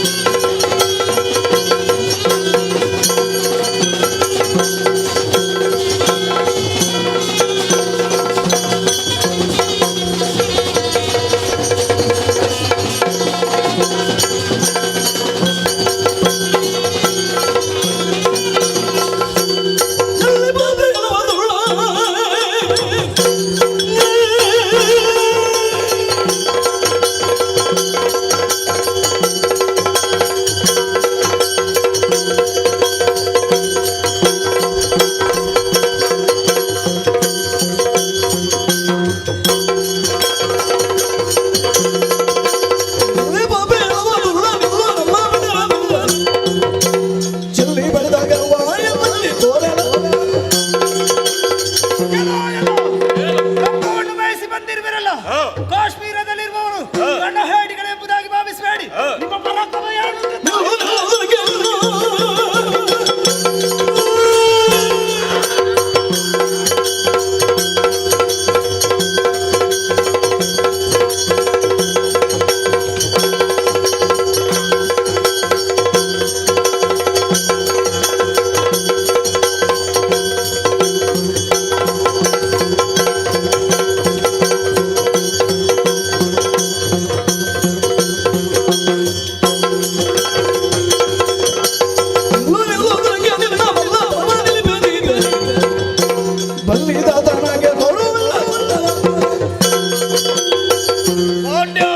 ಸಾಮ್ರಾಜ್ಞಾದ್ಯಂತ ಮೀನಾಕ್ಷ ಪದಗಳಿಗೆ ತಪ್ಪಾಡು ಒಪ್ಪಿಸಿದರಲ್ಲೇ ಇಲ್ಲವಾದ ತಲೆ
ಬಹು ತಯಾರಿಯಲ್ಲಿ ಹೊರಟಿದ್ದೆವು ನಾವು. ಅಲ್ಲಲ್ಲಿ ಕುಟ್ಟುತ್ತಿರುವ ಜಯಬೇರಿ, ಇಟ್ಟಣಿಸಿದಂತಹ ಸೈನಿಕರು, ಸೃಷ್ಟಿಪಾಲಕನಾದ ನಾನು ರಥ ಏರಿ ಅಮಿತ ಸಂಖ್ಯೆಯ ಸೇನೆಯೊಂದಿಗೆ ಬಂದಿದ್ದೆ. ನಿನ್ನನ್ನು ನೋಡುವಾಗ ಬೇಡ ಇತ್ತು ಅಂತ ಕಾಣ್ತದೆ. ಅದು ಯಾಕೆ? ನಿನ್ನನ್ನು ನೋಡುವಾಗ ಮೊದಲಿನ ಕ್ರೋಧದ ಭಾವ ಎದೆಯಲ್ಲಿ ಆರಿಹೋಯಿತು. ಯಾಕೆಂತ ಬೇಕಲ್ಲ? ಏನೋ ಒಂದು ಆರ್ದ್ರತೆ, ಅಂದ್ರೆ ಏನೋ ಒಂದು ವಾತ್ಸಲ್ಯ, ಏನೋ ಒಂದು ಎಳೆತ, ಏನೋ ಒಂದು ಸೆಳೆತ. ಹೆಣ್ಣು ತಾಸಾರವ? ತಾಸಾರ ಅಲ್ಲ ಮತ್ತೇನು? ಅರೆ ಇಲ್ಲಿಗೆ ಬಂದ್ರೆ ತಾಸಾರವೇ. ಅದು ಯಾಕೆ? ಯಾವುದು ಎಲ್ಲಿರಬೇಕು ಅಲ್ಲಿದು ಇರುವುದರಿಂದ ಅದಕ್ಕೆ ಮೌಲ್ಯ. ಅಲ್ಲಿ ತಪ್ಪಿದ್ರೆ ಅದಕ್ಕೆ ಮೌಲ್ಯ ಇಲ್ಲ. ಒಮ್ಮೊಮ್ಮೆ ಬೇಕಾಗ್ತದೆ ಹೀಗೆ. ಅಲ್ಲ, ಬೇಕಾದ್ರೆ ಅದು ಅತಿರೇಕ ಆಗ್ತದೆ ಅಂತ. ಯಾಕೆಂತ ಬೇಕಲ್ಲ? ಚರ್ಮ ಕಾಲಿಗೆ ಹಾಕುವುದಕ್ಕೂ ಆಗ್ತದೆ, ಮೃದಂಗಕ್ಕೂ ಆಗ್ತದೆ. ಖಂಡಿತ. ಮೃದಂಗ ಬಡಿಯುವ ಮೊದಲು ನಾವು ಕೈ ಮುಗಿತೇವೆ, ಕಾಲಿಗೆ ಹಾಕುವ ಮೊದಲು ಕೈ ಮುಗಿತೇವ. ಚರ್ಮವೇ. ಅದು ಎಲ್ಲಿದೆ ಎನ್ನುವುದರಿಂದ ಗೌರವವೋ ಅಥವಾ ಅಗೌರವವೋ ಎನ್ನುವುದು ನಿರ್ಣಯ ಆಗುವುದು. ಹೆಣ್ಣಿನ ಮಕ್ಕಳ ಗೌರವದಿಂದ ನೋಡ್ಬೋದಲ್ಲ ನಿಮಗೆ? ಹೌದು, ನೀನು ಇರುವಲ್ಲಿ ಇರ್ತೀರ, ನಾವು ನೋಡ್ತಿದ್ದೆವು. ನಿತ್ತಲ್ಲಿ ನಿಂತದೆ ಏನು ತಪ್ಪುಂಟು? ಹಾಗಲ್ಲ, ಇಲ್ಲಿ ಬಂದ ಕ್ಷೇತ್ರ ನೋಡು ನೀನು. ಹಾಗೆ ಹೆಂಗೂಸು, ಹೆಣ್ಣು ಕೂಸು. ಹೆಣ್ಣು ಎನ್ನುವ ಶಬ್ದದ ಅರ್ಥವೇ ಅದು. ಹೆರುವವಳು. ನಿಜ. ನೀನೇನು ಇದನ್ನು ಹೊತ್ತದ್ದು ಅಂದ್ರೆ ಈ ಒಂದು ಭಾರವನ್ನು ಹೊತ್ತು ಬಂದದ್ದೇನು ಅಂತ. ಹೆರುವವಳು ಅಂತ ಹೇಳುವುದು, ಹೊರುವವಳು ಅಂತ ಹೆಣ್ಣು ಅಂತ ಹೇಳುವುದಿಲ್ಲ. ಸರಿ. ಗಂಡು ಹುಡುಗಿಯನ್ನು ಹುಟ್ಟಿದ್ದಿ, ಬೆದ ಸೆಟಸಿ ನಿಂತಿದ್ದಿ. ಆಕೃತಿಗೂ ಪ್ರಕೃತಿಗೂ ಸಂಬಂಧವೇ ಇಲ್ಲ. ಆಕೃತಿಯಲ್ಲಿ ಹೆಣ್ಣು, ಪ್ರಕೃತಿಯಲ್ಲಿ ವೀರಾವೇಶ, ಪೌರುಷ ಭಾವ. ಗಂಡಾದವ ಸ್ವಲ್ಪ ಹೆಣ್ಣಿನ ಹಾಗೆ ಮಾಡಿದ್ರೆ ಅದು ತಾತ್ಸಾರವೇ. ಖಂಡಿತ. ಅವನೇನು ಹಾಗೆ ಹೆಣ್ಣಿನ ಹಾಗೆ ಮಾಡುದು? ಅವ ಹೆಣ್ಣಿಗನ? ಹೌದಪ್ಪ. ಹೆಣ್ಣಾದವಳು ಗಂಡಿನ ಹಾಗೆ ಮಾಡಿದ್ರೆ ಅದೇನ ಅವಳು ಗಂಡು ಬೀರಿಯ ಹಾಗೆ ಮಾಡುದು? ಇದ್ದದ್ದು ಇದ್ದ ಹಾಗೆ ಮಾತ್ರ ಇದ್ರೆ ಮಾತ್ರ ಮೌಲ್ಯ ಅದಕ್ಕೆ. ಸರಿ ಅಲ್ವಾ? ನೀನು ಬಂದಿದ್ದಿ, ಬಂದದ್ದು ನಮಗೆ ಸಮಸ್ಯೆ ಅಲ್ಲ. ಮತ್ತೇನು ಸ್ವಾಮಿ? ನೀನು ಬಂದಾಗ ಮಾಡಿದ ಒಂದೊಂದು ಅವಾಂತರ ಉಂಟಲ್ಲ, ಇನ್ನು ಶುರುವಾಗಬೇಕಷ್ಟೇ. ಎಂತದ್ದು ಶುರುವಾಗಬೇಕಷ್ಟೇ? ನಮ್ಮದು ಅವಾಂತರ. ಯಾರು ಹೇಳಿದ್ದು ಉಪವನ ಹಾಳು ಮಾಡಿದ್ದೆ ಅಂತ? ಹಾಗೆ ನಮಗೆ ಬಂತು ಸುದ್ದಿ. ಒಂದು ಉಪವನ ಹಾಳು ಮಾಡುವುದು ಒಂದೇ, ಒಂದು ಊರಿನ ವನಿತೆಯ ಸೆರಗನ್ನು ಹಿಡಿಯುವುದು ಒಂದೇ.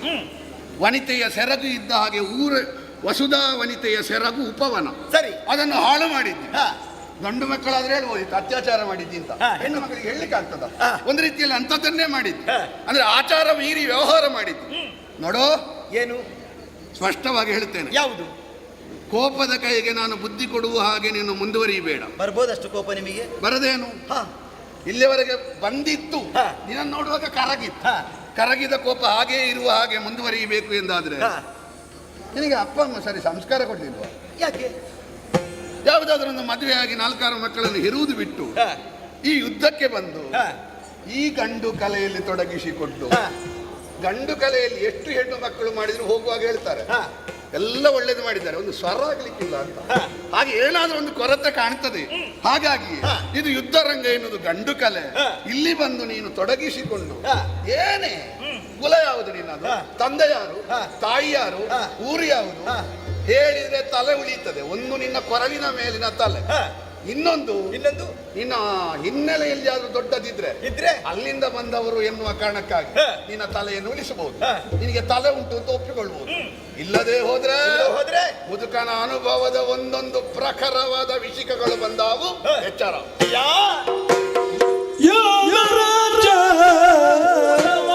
ಕುಲವ ಸಹಿತ ಏಕೆ ಬರಿದೆ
ಒಳ್ಳೇದಾಗಲಿ. ಇದು ನಿಮ್ಮ ಪ್ರಾಯಕ್ಕೆ ನಾನು ಗೌರವ ಸಲ್ಲಿಸಿದ್ದು. ಹಾ, ಉತ್ತಮ ತಂದೆ ತಾಯರಲ್ಲಿ ಹುಟ್ಟಿದವಳು ನಾನು. ಆ ಸಂಸ್ಕಾರವನ್ನೇ ಬೆಳೆಸಿಕೊಂಡು ಬಂದವಳು ನಾನು. ಒಳ್ಳೇದು. ಯೋಗ್ಯತೆಗೊಂದು ನಮಸ್ಕಾರ. ನಮಗೆ ಯಾರಾದ್ರೂ ನಮಸ್ಕಾರ ಮಾಡಿದ್ರೆ ತಲೆ ಕಡಿಲಿಕ್ಕೆ ಬಂದ್ರು ಅವನಿಗೆ ದೀರ್ಘಾಯುಷ್ಮಾನುಭವ ಅಂತ ಹೇಳುದು ನಾವು. ಪ್ರಾಯ ದೊಡ್ಡದ್ದು ನಿಮ್ಮದು. ಹೌದು ಹೌದು. ನಮಸ್ಕಾರ ಮಾಡಿದ ಮೇಲೆ ನಾವು ಆಶೀರ್ವಾದ ಕೊಡುವುದಿಲ್ಲ ಅಂತ ಹೇಳುದಿಲ್ಲ. ನಮಗುಂಟು ಸ್ವಾಮಿ. ಏನು? ಬಿಳಿಗಡ್ಡದವರನ್ನು ಕಂಡ್ರೆ ಸ್ವಲ್ಪ ನಮಗೆ ಸಂಸ್ಕಾರ ಉಂಟು. ನಾವು ಸ್ವಲ್ಪ ತಲೆ ಬಾಗುತ್ತೇವೆ. ಹೌದು. ಹಿರಿಯರು ಆಡುವ ಮಾತು ಯಾವುದೇ ಕಾರಣಕ್ಕೂ ಸುಳ್ಳಾಗುವುದಕ್ಕೆ ಸಾಧ್ಯವೇ ಇಲ್ಲ. ಈ ಸಂಸ್ಕಾರ ಎನ್ನುವುದು ಹುಟ್ಟುವುದೇ ಹಿರಿಯರಿಂದ. ನೀನೊಂದು 4 ಬೀದಿಯಲ್ಲಿ ಹಾಕ್ತಿದ್ರೆ ಒಳ್ಳೇದಿತ್ತು. 4 ಬೀದಿಯಲ್ಲಿ ಹಾಕಬೇಕಂತಿಲ್ಲ, ಪ್ರಚಾರಕ್ಕೆ ಮಾಡುವುದಲ್ಲ. ಅಲ್ಲ ಹಾಗಲ್ಲ, ಕೆಲವರೆಲ್ಲ ಬಿಳಿಗಡ್ಡ ಇದ್ದದನ್ನು ಕಪ್ಪು ಮಾಡ್ಲಿಕ್ಕೆ ಹೋಗ್ತಾರೆ. ಹೌದು, ಗೌರವ ಕೊಡ್ತೇನೆ ಅಂತ ನೀನು ಹೇಳಿದ್ರೆ ಅದನ್ನು ಕಪ್ಪು ಮಾಡ್ಲಿಕ್ಕೆ ಹೋಗ್ಲಿಕ್ಕಿಲ್ಲ. ಆದ್ರೆ ಹಾಗೆ ಇಟ್ಟಾರು. ಎಳೆಯ ಪ್ರಾಯದಲ್ಲಿ ಹಣ್ಣಾದ್ರೆ ನಾವೇನು ಮಾಡುದು? ಪ್ರಾಯಕ್ಕೊಂದು ಮರ್ಯಾದೆ ಕೊಡ್ಬೇಕಲ್ಲ. ಆದುದರಿಂದ ಹೇಳಿದ್ದು ನಾನು. ಈ ಪ್ರಪಂಚದಲ್ಲಿ 100ರಲ್ಲಿ 95 ಜನ ಪ್ರಾಯ ಆಗಿದೆ ಅಂತ ಎಲ್ಲಿ ಒಪ್ಪಿಕೊಳ್ತಾರೆ? ಎಲ್ಲ ಒಪ್ಪಿಕೊಳ್ಳುವುದಿಲ್ಲ. ಪ್ರಾಯ ಆಗಲಿಲ್ಲ ಆದದನ್ನು ಅಡಗಿಸಿಡುವವರೇ ಹೆಚ್ಚಲ್ವಾ?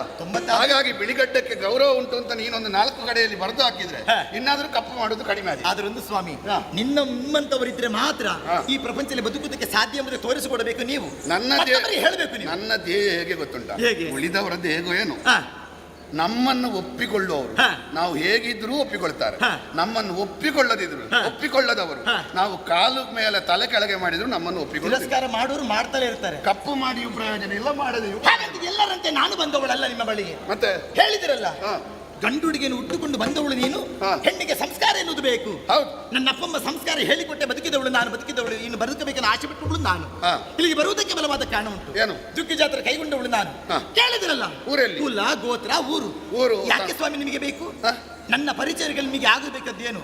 ಹಾಗಂತೇಳಿ ನಾನು ಧರಿಸಂತ ಆಯುಧವನ್ನು ಹಿಡಿದಾಗ ಯುದ್ಧವನ್ನು ಮಾಡಿ ಗೆದ್ದು ಆನೆ ತಿಳ್ಕೊಳ್ಳಿ.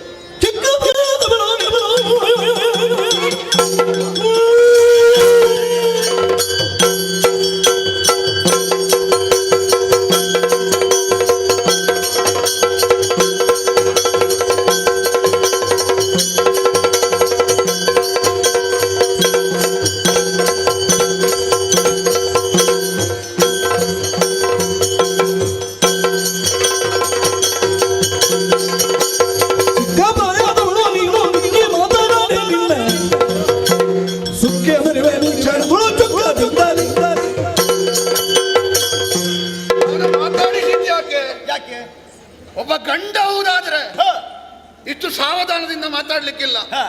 ಎಲ್ಲಿ ನಾರಿಯರಿಗೆ ಪೂಜೆ ಸಲ್ತದೋ ಅಲ್ಲಿ ದೇವತೆಗಳ ವಾಸಸ್ಥಾನ ಉಂಟು. ಗೊತ್ತುಂಟಲ್ಲ ನಿಮಗೆ? ಹೀಗೆ ನಂಬಿದ ಸಂಸ್ಕಾರ ನಮ್ಮದು. ಒಳ್ಳೆಯದು. ಪೂಜೆ ಮಾಡುವ ಹಾಗೆ ಹೆಣ್ಣು ಮಕ್ಕಳು ಇರಬೇಕು, ಆರಾಧಕವಾಗಿ ಇರಬೇಕು. ಅದನ್ನು ಬಿಟ್ಟರೆ ಯಾರು ಪೂಜೆ ಮಾಡುವುದಿಲ್ಲ. ಮತ್ತೊಬ್ಬನಿಗೆ ಪೂಜೆ ಮಾಡಬೇಕು ಅಂತ ಕಾಣಬೇಕು, ಹಾಗೆ ಇದ್ರೆ ಮಾತ್ರ ಪೂಜೆ ಮಾಡುವುದು. ಚಿಕ್ಕ ಪ್ರಾಯದವಳು ಅಂತ 4 ನಲ್ಲುಡಿಗಳನ್ನು ಆಡಿದ್ರೆ ನಿನ್ನದು ಅತಿಕ್ರಮಣ ಅಲ್ವಾ? ಇಲ್ವಪ್ಪ. ಊರು ಯಾವುದು, ಕುಲ ಯಾವುದು, ಗೋತ್ರ ಯಾವುದು ಅಂತ ಯಾಕೆ ನಿಮಗೆ ಯುದ್ಧವನ್ನು ಮಾಡಿ ಆಮೇಲೆ ತಿಳ್ಕೊಳ್ಳಿ. ಗೆದ್ರೆ ಮತ್ತೆ ನೋಡುವ. ಅದೌದು. ಎಲ್ಲಿಯಾದ್ರೂ ನೀನು ಬಿದ್ದವಳು ಹೇಳದೇ ಇದ್ರೆ ಯಾರು ಹೇಳಿದ್ದು? ನಿನ್ನದೊಂದು ಅಲ್ಲಿಗೆ ಸಾಗಿಸಬೇಕಲ್ಲ. ಪ್ರಾಯದವರು ಅದಕ್ಕಾದ್ರೂ ಊರು ಗೊತ್ತಿರಬೇಡ. ಈಗ ನನ್ನದು ಏನಿದ್ರೆ ಈ ಊರಿನಲ್ಲೇ ಆಗುದು. ಈಗ ನಾನು ಒಂದು ವೇಳೆ ಸತ್ರೆ ಈ ಊರಿನಲ್ಲಿ ಎಲ್ಲರೂ ಇದ್ದಾರೆ, ಏನಾದ್ರು ಮಾಡ್ಯಾರು. ಈಗ ನೀನೇನಾದ್ರೂ ಅಲ್ಲ ಆಗಬಾರ್ದು ಇಷ್ಟು ಸಣ್ಣ ಪ್ರಾಯದಲ್ಲಿ. ಆದ್ರೆ ನಿನ್ನ ಊರಿಗೊಂದು ಕುಟುಂಬಕ್ಕೆ ತಿಳಿಸಬೇಕಲ್ಲ. ಅದಕ್ಕಾದ್ರೂ ನಿನ್ನ ಕುಲ ಗೋತ್ರ ಊರು ಗೊತ್ತಾಗಬೇಡುವ? ಹಾಗೆ ಕೇಳಿದ. ಹಾಗೆ ಎಲ್ಲಾದ್ರೂ ನಾನು ಸತ್ತರೆ ಸಮರ ಅಂದ್ರೆ ಎಂತದ್ದು? ಮತ್ತೆ ಮರಣ ಸಹಿತವಾದ ಖಂಡಿತ ಮರಣವನ್ನು ಯಾರು ಅಂತುಕೊಳ್ತಾರೆ ಅಂತ ಹೇಳಲಿಕ್ಕೆ ಆಗುದಿಲ್ಲ. ಬದ್ಧರಾಗಿ ಬಂದವರು ನಾವು. ಅದಕ್ಕೆ ಹೇಳಿದ್ದು ಏನು? ನಿನ್ನ ಊರಲ್ಲಿ ಎಲ್ಲಿ ಗೋತ್ರ ಎಲ್ಲಿ ಇಲ್ಲಿ ಕೊಲಿಯುವುದಕ್ಕಿಂತ ಅಲ್ಲಿಗೊಂದು ಕಳಿಸಬಹುದಲ್ಲ. ಹಾಗೆ ಅದಕ್ಕೆ ಬೇಕಾಗಿ ಕೇಳಿದ್ದು. ನೀನು ಅತಿರೇಕದ ವರ್ತನೆ ಮಾಡ್ಲಿಕ್ಕೆ ಹೊರಡ್ತಿ ಎಂದಾದ್ರೆ ನೋಡೋ, ಏನು ಹಾಡುವ ಕೋಗಿಲೆ ಕುಣಿಲಿಕ್ಕೆ ಹೋಗಬಾರ್ದು, ಆಗಬಾರ್ದು. ಕುಣಿಯುವ ನವಿಲು ಹಾಡ್ಲಿಕ್ಕೆ ಹೋಗಬಾರ್ದು. ಆಗ್ಲಿಕ್ಕಿಲ್ಲ. ಮರದ ಕೆಳಗೆ ಬೇರಾಗಬೇಕು, ಮೇಲೆ ಫಲ ಆಗಬೇಕು. ಕೆಳಗೆ ಫಲ ಆಗಿ ಮೇಲೆ ಬೇರಾದ್ರೆ ಅದಕ್ಕೆ ಅತಿರೇಕ ಅಂತ ಹೆಸರು. ನಿಮ್ಮ ಬಗ್ಗೆ ಯೋಚನೆ ಮಾಡಿದ್ದೀರಾ? ಏನು? ಪ್ರಾಯ ಆಗ್ಲಿಲ್ವ ನಿಮಗೆ? ಆಗ್ಲಿ. ಅದಕ್ಕೆ ವಿರುದ್ಧವಾಗಿ ನೀವು ನೋಡಿದ್ರೆ ಹೇಗಾದೀತು? ಹೇಗೆ ವಿರುದ್ಧ? ಮಕ್ಕಳಲ್ಲಿ ಹೀಗೆ ಮಾತಾಡುದು ನೀವು? ಹೇಗೆ ಮಾತಾಡ್ಬೇಕು? ಅಲ್ಲ, ನಾನು ಹೇಳಿದಷ್ಟೇ ನಿಮಗೆ. ನಾನು ಮೊದಲಿಗೆ ಸರಿ ಮಾತಾಡ್ಲಿಲ್ಲ. ನೀವು ಸರಿಯೇ ಮಾತಾಡಿದ್ದು. ನನ್ನದು ಸರಿ ಇತ್ತು ಕ್ರಿಯೆ. ಹಾಗಂತ ಹೇಳಿ ನನ್ನ ಕ್ರಿಯೆಗೆ ನನ್ನ ಪ್ರತಿಕ್ರಿಯೆ ಮತ್ತೆ ಉದ್ಯೋಗ. ನಾನಲ್ಲಿ ತಪ್ಪಿ ಮಾತಾಡಿದ್ದೇನೆ. ಮತ್ತೆ ಎಂತದ್ದು? ಒಂದು ದಿಗ್ವಿಜಯಕ್ಕೆ ಬರುದ ನೀನು? ಹೌದು. ಹೆಣ್ಣಾದವಳು ಹೌದು. ನನ್ನ ಊರಿಗೆ ಬಂದು ನನ್ನ ಆಳ್ವಿಕೆಯಲ್ಲಿ ನೀನು ಅತಿಕ್ರಮಣ ಮಾಡಿದ ಮೇಲೆ ನಿನ್ನಲ್ಲಿ ನಾನು ಸೌಮ್ಯದಲ್ಲಿ ಮಾತಾಡ್ಲಿಕ್ಕೆ ನೀನು ಮದುವೆ ಚಪ್ಪರಕ್ಕೆ ಬಂದದ್ದು. ಸೌಮ್ಯದಲ್ಲಿ ನಾನು ಹೇಳ್ತಾ ಕುಲ ಯಾವುದು, ಗೋತ್ರ ಯಾವುದು, ಒಳ್ಳೆದ್ರಲ್ಲಿ ಹೇಳಿ ಬದುಕಿ ಅಂತ ಹೇಳಿದ್ರೆ ನೀನು ಅದಕ್ಕೆ ಒಪ್ಪಿಕೊಳ್ಳುವುದಿಲ್ಲ. ನಾನು ಸೋತ್ರಲ್ಲ ಹೇಳಬೇಕದ್ದು, ಗೆದ್ರೆ ಏನ್ ಮಾಡ್ಲಿಕ್ಕೆ ಉಂಟು? ಯಾರು ಹೇಳಿದ್ದು? ಮತ್ತೆ ರಾಜನೀತಿ ಹೇಗೆ ಹೇಗೆ? ತಾನು ಯಾರು, ಎದುರಿನವ ಯಾರು, ಇದನ್ನು ಸರಿಯಾಗಿ ಸ್ಪಷ್ಟವಾಗಿ ಅರಿತುಕೊಂಡೇ ಅಲ್ವ ಯುದ್ಧ ಮಾಡಬೇಕಾದ್ರೆ. ಖಂಡಿತ. ಆ ಯೋಧ ಧರ್ಮವನ್ನು ಬಿಟ್ಟು ನೀನು ಯುದ್ಧಕ್ಕೆ ಹೊರಡ್ತಿ ಎಂದಾದ್ರೆ ನೀನು ಮೊದಲಿಗೆ ಬಾಲಪಾಠದಲ್ಲೇ ತಪ್ಪಿದ್ದಿ.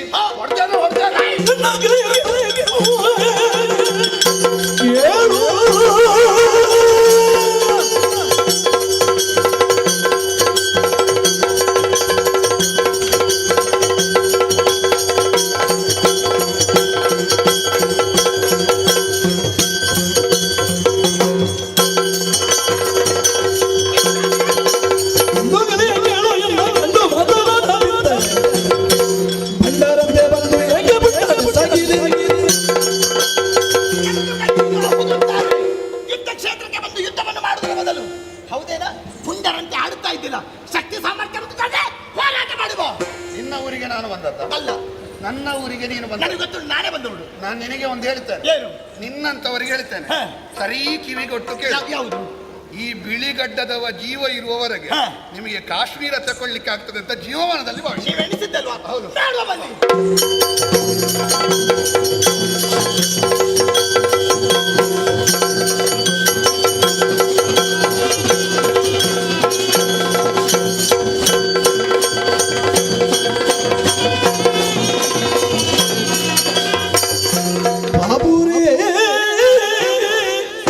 ಧರಣೀಶ ಪರಾಕ್ರಮಿ ಬಾಪುರೇ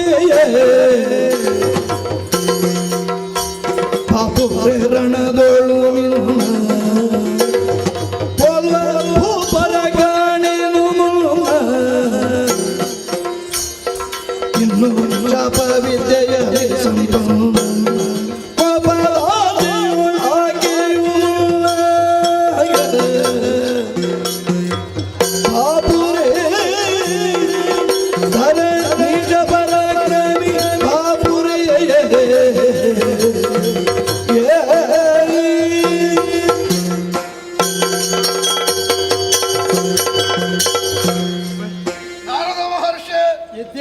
ವಂದಿಸಿಕೊಂಡಿದ್ದೇನೆ. ಸ್ವಾಗತ ಸತ್ಕಾರ ಎಲ್ಲ ಮತ್ತೆ ಮಾಡ್ತೇನೆ. ಬಹಳ ಮಾತಾಡ್ತಾಳೆ ಅವಳು. ಅವಳಿಗೆ ಎರಡು ಬಾರಿಸದಿದ್ರೆ ಆಗುದಿಲ್ಲ, ಮಾತಿನ ಬೆಟ್ಟು ಸಾಕಾಗುದಿಲ್ಲ. ಇನ್ನು ಮಾತೇ ಬೇಕು ಅವಳಿಗೆ. ಇನ್ನು ಬಾರಿಸಬಾರ್ದು ನೀನು. ಆದ್ರೆ ಒಂದು ಮಾತು ಏನು? ಬಳಿರೆ ಸಹಬ್ಬಾಸ್ ಅನ್ಬೇಕು ಅಂತ ಕಾಣ್ತದೆ ನನಗೆ. ಯಾಕೆ? ಯಾಕಂದ್ರೆ ಆಕಾಶ ಮಾರ್ಗದಲ್ಲಿ ಸಂಚರಿಸುವಂತ ಸಮಯದಲ್ಲಿ ನಿಮ್ಮಿರುವರ ಯುದ್ಧವನ್ನು ಕಂಡೆ, ನಿನ್ನ ಕೈಚಲಕವನ್ನು ಕಂಡೆ. ನಿನ್ನಂತ ವೀರರು ಈ ಭೂಮಿಯಲ್ಲೇ ಹುಟ್ಟಿಲ್ಲ ಅಂತ ಹೇಳಿದ್ರು ತಪ್ಪಾಗುವುದಿಲ್ಲ. ಅಂತಹ ಯುದ್ಧ, ಅದು ಈ ಪ್ರಾಯದಲ್ಲಿ. ಏನಪ್ಪ, ಚರ್ಮ ಜೋತಾಡುತ್ತಾ ಇದೆ, ಗಡ್ಡ ಮೀಸೆ ತಲೆಗೂದಲೆಲ್ಲ ಬಿಳಿಯಾಗಿದೆ, ಕಣ್ಣಿನ ರೆಪ್ಪೆ ಕಣ್ಣಿಗೆ ಅಡ್ಡ ಬರ್ತಿದೆ. ಆದ್ರೂ ಆ ತರುಣನಿಗೆ ನಿನ್ನ ಯುದ್ಧ. ಒಂದು ಸೇನೆಯಲ್ಲಿರುವ ಆನೆ ಕೆಸರಿನಲ್ಲಿ ಹೂತು ಹೋಗಿತ್ತಂತೆ. ಯಾರು ಹೇಳಿದ್ರು ಮೇಲೆ ಬರಲಿಲ್ಲ. ಆಗ ಒಬ್ಬ ಬುದ್ಧಿವಂತ ಹೇಳಿದಂತೆ, ಸೈನ್ಯದ ಕಹಳೆ ಮೊಳಗಿಸಿ ಅಂತ. ಮೊಳಗಿಸಿದ್ದೆ ತಡ, ಕೆಸರಿನಲ್ಲಿದ್ದದ್ದು ಹೇಗೆ ಎದ್ದು ಬಂತು ಅಂತ ಇಲ್ಲ. ಅಂದ್ರೆ ಒಳಗಿನಿಂದ ಬರುವ ಉತ್ಸಾಹ ಹಲ್ಲಿಲ್ಲದೆ ಇದ್ರು ಒಂದು ಹಲ್ಲಿಲ್ಲ ಹಿಂದಿನ ಒಂದು ನೆನಪಿನಿಂದ ಗೋಳ ಒಂದು ಹುರುಳಿಯನ್ನು ತಿನ್ನುವುದು ಅಂತ ಉಂಟು. ಅದೇ ರೀತಿ ಹಳೆಯ ನೆನಪು. ಹೌದು, ಹಾವಿಗೆ ಪ್ರಾಯ ಇದ್ರು ವಿಷಕ್ಕೆ ಪ್ರಾಯ ಆಗುದಿಲ್ಲ ತಾನೆ. ನಿನ್ನದು ಹಾಗೆ, ನಿನಗೆ ಪ್ರಾಯ ಇದ್ರು ಶಾಸ್ತ್ರಕ್ಕೆ ಪ್ರಾಯ ಆಗಲಿಲ್ಲ. ಆದ್ರಿಂದ ಯುದ್ಧವನ್ನು ಮಾಡುತ್ತಾ ಇದ್ದೆ. ಇನ್ನು ಯುದ್ಧ ಮಾಡಬಾರ್ದು. ಯಾಕಂದ್ರೆ ಯುದ್ಧ ಮಾಡುದು ಯಾರಲ್ಲಿ ಅಂತ ನಾವು ಯೋಚಿಸಬೇಕು. ಯಾರಲ್ಲಿ ಅಧಿಕ ಪ್ರಸಂಗಿ ಅಂತ ದೊಡ್ಡದು. ನಾನು ಹೇಳಿದೆ ಬೇಡ, ಕೇಳೋದಿಲ್ಲ. ಮತ್ತೆಂತದ್ದು ಮಾಡುದು? ಹುಡುಗಿಗೆ 4 ಬಾರಿಸಬೇಕಷ್ಟೇ. ಮಕ್ಕಳಲ್ವೇ ನೀ ಪ್ರಾಯದವರ ಮಾತು ಈಗ ಮಕ್ಕಳು ಕೇಳುವುದೇ ಇಲ್ಲ. ಅಂತ ಮಕ್ಕಳು ಇನ್ನು ಪ್ರಾಯದವರಾದ್ರೆ ಏನಾದಿತ್ತು? ಯೋಚನೆ ಮಾಡ್ಬೇಕು. ಹಾಗಾಗಿ ಈಗಲೇ ವ್ಯವಸ್ಥೆ ಮಾಡುದು ಒಳ್ಳೇದಲ್ವಾ? ಹೌದು. ಆದ್ರೆ ನಿನ್ನ ಪ್ರಮಾದ ಆಗಬಾರ್ದು ಎನ್ನುವ ಕಾರಣಕ್ಕೆ ನಾನು ಪ್ರಮಾದ ಎಂತದ್ದು? ಅವಳು ಬಂದದ್ದು, ನಾನು ಅವಳ ಊರಿಗೆ ಹೋದದ್ದ. ಈ ನೆಗೆ ನೀನು ಯುದ್ಧ ಮಾಡಿ ಎಲ್ಲಾದ್ರೂ ಅವಳು ಸತ್ರೆ ಅಲ್ಲ, ಅವಳಿಗೆ ಗಾಯಗೊಂಡ್ರೆ ಅದು ನಿನ್ನಿಂದ ಆದಂತಹ ಪ್ರಮಾದ ಆಗ್ತದೆ. ಯಾಕಂದ್ರೆ ಇವಳಾರು ಎಂದು ಬಲ್ಲೆಯ? ಯಾರು? ನಿನಗೆ ರಕ್ತ ಸಂಬಂಧಿ. ನನಗೆ ಅಂತ ಕಾಯಿಲೆ ಬರಲಿಲ್ಲ. ಅವಳ ರಕ್ತ ತಗೊಳ್ಳುವಂಥದ್ದು. ರಕ್ತ ತೆಕ್ಕೊಂಡದ್ದಲ್ಲ, ಮತ್ತೆ ನೀನೇ ಯೋಚನೆ ಮಾಡು. ನಿನ್ನ ಮಗಳು ಕಾಂಚನವನ್ನು ಪಾಂಡ್ಯ ದೇಶಕ್ಕೆ ಮಲಯಕೇತನಿಗೆ ಮದುವೆ ಮಾಡಿಕೊಟ್ಟದ್ದು ನೆನಪುಂಟೆ? ಎಷ್ಟು ಒಳ್ಳೆ ಹುಡುಗಿ. ಅವಳಲ್ಲಿ ಕಲಿಬೇಕು ಹೆಣ್ಣು ಮಕ್ಕಳು ಹೇಗಿರಬೇಕು ಅಂತ. ಹೌದಲ್ಲ? ಇವಳ ವಿಷಯ ಮಾತಾಡೋದು, ಅವಳದ್ದು ಯಾಕೆ ನೆನಪು ಮಾಡೋದು ನೀವು? ಬೇಕೇ ಬೇಕಾಗ್ತದೆ. ಏನು? ಆಮೇಲೆ ಮದುವೆ ಮಾಡಿದ ಮೇಲೆ ಅಲ್ಲಿಯ ದೇಶದ ಬಗ್ಗೆ ನಿನಗೇನಾದ್ರೂ ಗೊತ್ತುಂಟು? ನೆನಪುಂಟೆ? ನೆನಪು ಅಂದ್ರೆ ಇಲ್ಲಿಯದ್ದೇ ಹೆಚ್ಚಾಯ್ತು. ಇಲ್ಲಿ ಬಿಟ್ಟು ಹೋಗ್ಲಿಕ್ಕೆ ಗೊತ್ತಿಲ್ಲ. ಇಲ್ಲ. ನಾವು ಇರುವಾಗಲೇ ಕೆಲವು ಒಳಗೆ ಸುಳ್ತದೆ. ಹೌದು. ಬಿಟ್ಟು ಹೋದ್ರೆ ಬಿಟ್ಟವ ಇದನ್ನು. ನಮ್ಮದು ಕಾಶ್ಮೀರ, ಅದು ಪಾಂಡ್ಯ ದೇಶ, ಅದೆಷ್ಟೋ ದೂರದಲ್ಲಿ ಉಂಟು. ಮತ್ತೆ ಕೊಟ್ಟ ಹೆಣ್ಣು ಕುಲಕ್ಕೆ ಹೊರಗೆ ಅಂತ. ಹೌದಲ್ಲ? ನಾನು ಕೊಟ್ಟದ್ದು ಮಲಯಕೇತನಿಗೆ. ಅವ ಏನು ಅವಳಿಗೆ ತೊಂದರೆ ಬರದಂತೆ ಅವಳನ್ನು ಬಾಳಿಸಿಯಾನು ಎನ್ನುವ ವಿಶ್ವಾಸ. ಅಳಿಸಿದ್ದಾನೆ, ಅದು ಸತ್ಯ. ಆದ್ರೆ ನಿನ್ನ ಮಗಳು ಒಂದು ಹೆಣ್ಣು ಮಗುವಿಗೆ ಜನ್ಮ ನೀಡಿದ ಸಂಗತಿ ಗೊತ್ತೇ? ಆ ಪುತ್ರ ಕಾಮೇಶ್ವರ ಒಂದು ಮಾಡಿದ್ದಾಳೆ ಹೇಳಿಕೆ ಇತ್ತು, ನನಗೆ ಹೋಗ್ಲಿಕ್ಕೆ ಹೊತ್ತಾಗ್ಲಿಲ್ಲ. ಹೌದಲ್ಲ? ಆ ಹೆಣ್ಣು ಮಗುವೇ ಈಕೆ, ನಿನ್ನ ಮೊಮ್ಮಗಳು. ನನಗೂ ಅನುಮಾನ ಬಂತು, ಇವಳು ನನ್ನ ಜಾತಿಯವಳೆ ಇರಬಹುದು. ಹೌದಾ? ಈಗ ಸ್ಪಷ್ಟ ಆಯ್ತು. ಅದೌದು, ಈಗ ನನ್ನ ಮೊಮ್ಮಗಳೇ ಇವಳು. ಹೌದೌದು. ಮೊಮ್ಮಗಳಾದ್ರೆ ದೊಡ್ಡ ವಿಷಯ ಅಲ್ಲ. ಅಂದ್ರೆ ಒಂದುಂಟು ನಾರದರ, ಏನು? ಅಜ್ಜ ಎಲ್ಲ ಮೊದಲು ಹೋಗಿ ಹೋಗಿ ಮಾತಾಡ್ಲಿಕ್ಕೆ ಆಗ್ತದ? ಸಣ್ಣವರು ಮೊದಲು ಮಾತಾಡಬೇಡ, ಸಣ್ಣವರೇ ನಾವು ಅವರಲ್ಲಿ ಮಾತಾಡಿ ಸಣ್ಣದಾಗ್ಲಿಕ್ಕೆ ಆಗ್ತದ? ಆಗಬಾರ್ದಲ್ಲ. ಎಷ್ಟಾದ್ರೂ ಪ್ರಾಯ ಆಗ್ಲಿಲ್ವಾ? ಮತ್ತೆ ನಮ್ಮ ಪ್ರಾಯಕ್ಕೆ ಗೌರವ ಇಲ್ಲ. ಅಮ್ಮ ಮೀನಾಕ್ಷಿ, ಮುನಿವರ ಎದ್ದೇಳಮ್ಮ. ಯುದ್ಧವನ್ನು ಮಾಡಿದ್ದು ಈ ದೇಶಕ್ಕೆ ಬಂದು ಯುದ್ಧ ಮಾಡುವಾಗ ಯಾರು ಏನಂತ ಯೋಚನೆ ಮಾಡಿ ದೊಡ್ಡ ಅಧಿಕ ಪ್ರಸಂಗಿ ಅವರು ಎಷ್ಟು ಯುದ್ಧ ಮಾತಾಡ್ತಾರೆ ಗೊತ್ತುಂಟ? ಮಾತಾಡ್ಲಿಕ್ಕೆ ಅದು ಜ್ಞಾನಿ. ಇನ್ನು ಮಾತು ಬರದ ಹಾಗೆ ಮಾಡ್ತೇವೆ. ಅವರು ವಯೋವೃದ್ಧರು ಹೌದು, ಜ್ಞಾನವೃದ್ಧರು ಹೌದು. ಅದನ್ನು ಮಾತಾಡಿ. ಒಂದು ವಿಷಯ, ಏನು? ಮಾತಾಡ್ಲಿಕ್ಕೆ ಅಭ್ಯಾಸ ಮಾಡಿದ್ರೆ ಇಲ್ಲಿಯವರೆಗೂ ಇಷ್ಟು ಪ್ರಾಯ ಆದ ಮೇಲೂ ಇರ್ಬೋದು. ಮಾತಾಡ್ಲಿಕ್ಕೆ ಅಭ್ಯಾಸ ಆಗಿದ್ರೆ ಕೈಕಾಲು ನೋವು ಬರುವಾಗ ಮತ್ತೆ ಮೂಲೆಗೆ ಹೋಗ್ಬೇಕಾಗ್ತದೆ. ಹೌದು. ಅಮ್ಮ, ಅವರಾರು ಬಲ್ಲೆಯ? ಯಾರು? ನಿನ್ನ ಅಜ್ಜ. ವೈರಿ? ವೈರಿ ಅಲ್ಲ, ನಿನ್ನ ತಾಯಿಯ ತಂದೆ, ನಿನ್ನ ಅಜ್ಜ. ನನ್ನ ಅಜ್ಜನ? ಹೌದು. ಹೋಗಿ ಕಾಲಿಗೆ ರಗಮ್ಮ. ಕಾಲಿಗೆ ರಗು. ಬೈಲಿಕ್ಕಿಲ್ವಲ್ಲ? ಇಲ್ಲ, ಖಂಡಿತ ಬೈಲಿಕ್ಕಿಲ್ಲ. ತಿಳಿಯದೆ ಯುದ್ಧ ಮಾಡಿದ್ದಷ್ಟೇ. ತಿಳಿದ್ರೆ ಏನು ಮಾಡಿ. ಸ್ವಾಮಿ, ಏನು? ನಾವು ಅಜ್ಜ ಮೊಮ್ಮಗಳ ಮಧ್ಯದಲ್ಲಿ ನಿಮಗೆ ಯಾಕೆ ಕುಟುಂಬದ ವಿಷಯ? ಹೌದಲ್ಲ? ನಾನು ಕಲಹಪ್ರಿಯ ಅಂತ. ನಮ್ಮ ಕುಟುಂಬದಲ್ಲಿ ನೀವು ಯಾಕೆ ಮಧ್ಯೆ ಇರುವುದು? ನನಗೆ ಕಲಹಪ್ರಿಯ ಅಂತ ಹೆಸರುಂಟು. ಈಗ ಕಲಹವನ್ನು ನಿಲ್ಲಿಸುವುದಕ್ಕೆ ಬಂದವ ನಾನು. ಅಜ್ಜ ಮೊಮ್ಮಗಳಿದ್ದೀರಿ, ನೀವೇ ನೋಡಿಕೊಳ್ಳಿ. ಒಂದು ಕೇಳಿ, ಏನಪ್ಪ ಒಂದು ಬರುವ ಸಲ ಈ ಕಡೆ ಇದ್ದೀರಾ ಆ ಕಡೆ ಹೋಗ್ತೀರಾ? ಯಾವ ಕಡೆ ಅಂತ ಅಲ್ಲ ಕೇಳಿ ನೋಡ್ಬೇಕು. ಬರ್ತೇನೆ, ಅವಕಾಶ ಆದ್ರೆ ಬರ್ತೀನಿ. ಧನುಜರಂಗಳನಿಟ್ಟು ಚರಣಕ್ಕೆ ಎಳಗಲ ತರಳೆಯನು ತಳಕಿಸಿ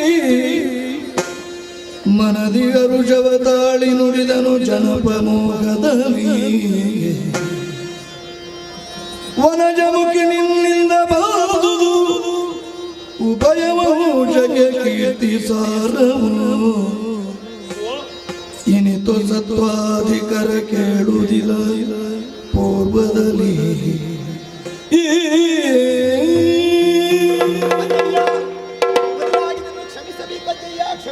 ನಾನು ಕ್ಷಮಿಸುವುದಿಲ್ಲ.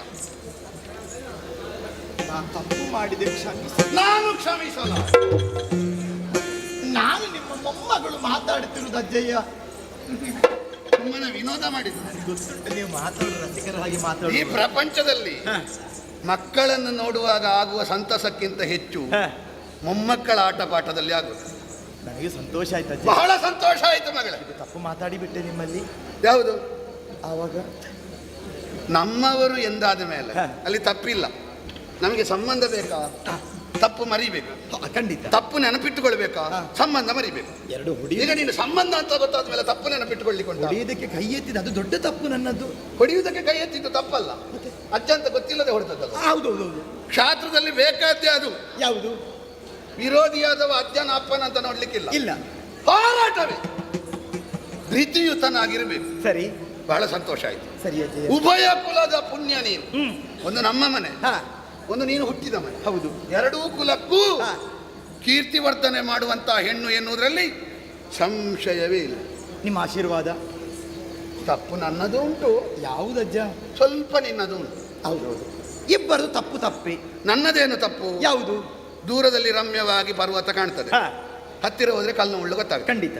ಯುದ್ಧಸ್ತತ ಕಥಾರಮ್ಯ, ಯುದ್ಧದ ಕಥೆ ಕೇಳಲಿಕ್ಕೆ ರಮ್ಯ, ಹತ್ತಿರ ಹೋದ್ರೆ ರಕ್ತಪಾತ ನೋಡುವಾಗ ರಮ್ಯ ಇರುವುದಿಲ್ಲ. ಇಲ್ಲ. ಬಂಧುತ್ವ ರಮ್ಯ ಪರಸ್ಪರಂ, ಬಳಸಿದ್ರೆ ಮಾತ್ರ ಬಂಧುತ್ವ ಉಳಿಯುವುದು. ನಾವು ವರ್ಷಾನುಗಟ್ಟಲೆ ಹೋಗದಿದ್ರೆ ಎಲ್ಲಿ ಗೊತ್ತಾಗ್ತದೆ? ಇಲ್ಲ. ನಾನೊಂದು ಮಗಳ ಮನೆಗೆ ಬರಬೇಡುವ? ಅಲ್ಲ, ಬರದೆ ಎಷ್ಟು ವರ್ಷ ಆಯ್ತು. ಮಗಳನ್ನು ಕೊಟ್ಟು ಮತ್ತೆ ನಿಮಗೆ ಯೋಚನೆ ಇಲ್ವಲ್ಲ? ಯೋಚನೆ ಇದ್ರೆ ರಾಜಕೀಯ ಬಿಡುವುದಿಲ್ಲ ಅಂತ. ಖಂಡಿತ. ಹಾಗಾಗಿ ಅಲ್ಲಿಗೆ ಬರ್ಲಿಕ್ಕೆ ಆಗ್ಲಿಲ್ಲ. ಅದು ನನ್ನ ತಪ್ಪು. ನಾನು ನಿನ್ನ ಅಪ್ಪ ಯಾರು ಅಮ್ಮ ಯಾರು ಅಂತ ಹೇಳದೇ ಇದ್ದದ್ದು ನಿನ್ನ ತಪ್ಪು. ಖಂಡಿತ. ಹೇಳ್ತಿದ್ರೆ ನಾನು ಯುದ್ಧವೇ ಮಾಡ್ತೇನೆ. ಖಂಡಿತ. ದೊಡ್ಡ ವಿಷಯ ಅಲ್ಲ. ಸರಿ, ಈಗ ಆದದ್ದು ಹಾಗೆ ಹೋಯ್ತು. ನಾವಿಬ್ಬರು ಯುದ್ಧ ಮಾಡಿಕೊಂಡು ಗಾಯ ಮಾಡ್ಲಿಕ್ಕೆ ಇರುವವರು ಅಲ್ಲ ಅಂತ ಮೂರು ಮೂರ್ತಿಗಳ ಮುಖವೇ ಹೇಳಿದ ಮೇಲೆ ಮತ್ತೆ ನಾವು ಯುದ್ಧ ಮಾಡ್ಲಿಕ್ಕೆ ಉಂಟ? ಅಜ್ಜ ಮನೆಗೆ ಬಂದಿದ್ದಿ, ಅಜ್ಜಿಯ ಮನೆ, ಅಜ್ಜನ ಮನೆ, ಇಲ್ಲಿ ಬಂದ ಮೇಲೆ ಹೀಗೆ ಹೋಗುತ್ತಾರೆ. ಪುಣ್ಯವಂತಳೆ ನೀನು ಸಣ್ಣವಾದ ಉನ್ನತ ಕೀರ್ತಿಯ ಪಡೆದೆ ಇನ್ನು ಬೇಡುವುದೇನು ನಿನ್ನಾಗಮ ಚೆನ್ನಾಯ್ತು ಕೇಳುವ ಮುದದಿಗೆ ಒಂದು ದೇವಯ ಮಂದಿರ ಒಳಗಿರಲಿ ಮುಂದೆ ನೀ ತೆರಳಬೇಕೆನಲು ಪುಣ್ಯವಂತಳೆ.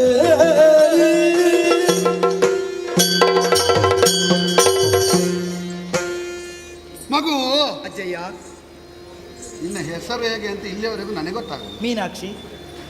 ಹೆಸರಿಗೂ ನಿನ್ನ ಕಣ್ಣಿಗೂ ಏನು ಸಂಬಂಧ ನೋಡು. ಏನಜ್ಜ?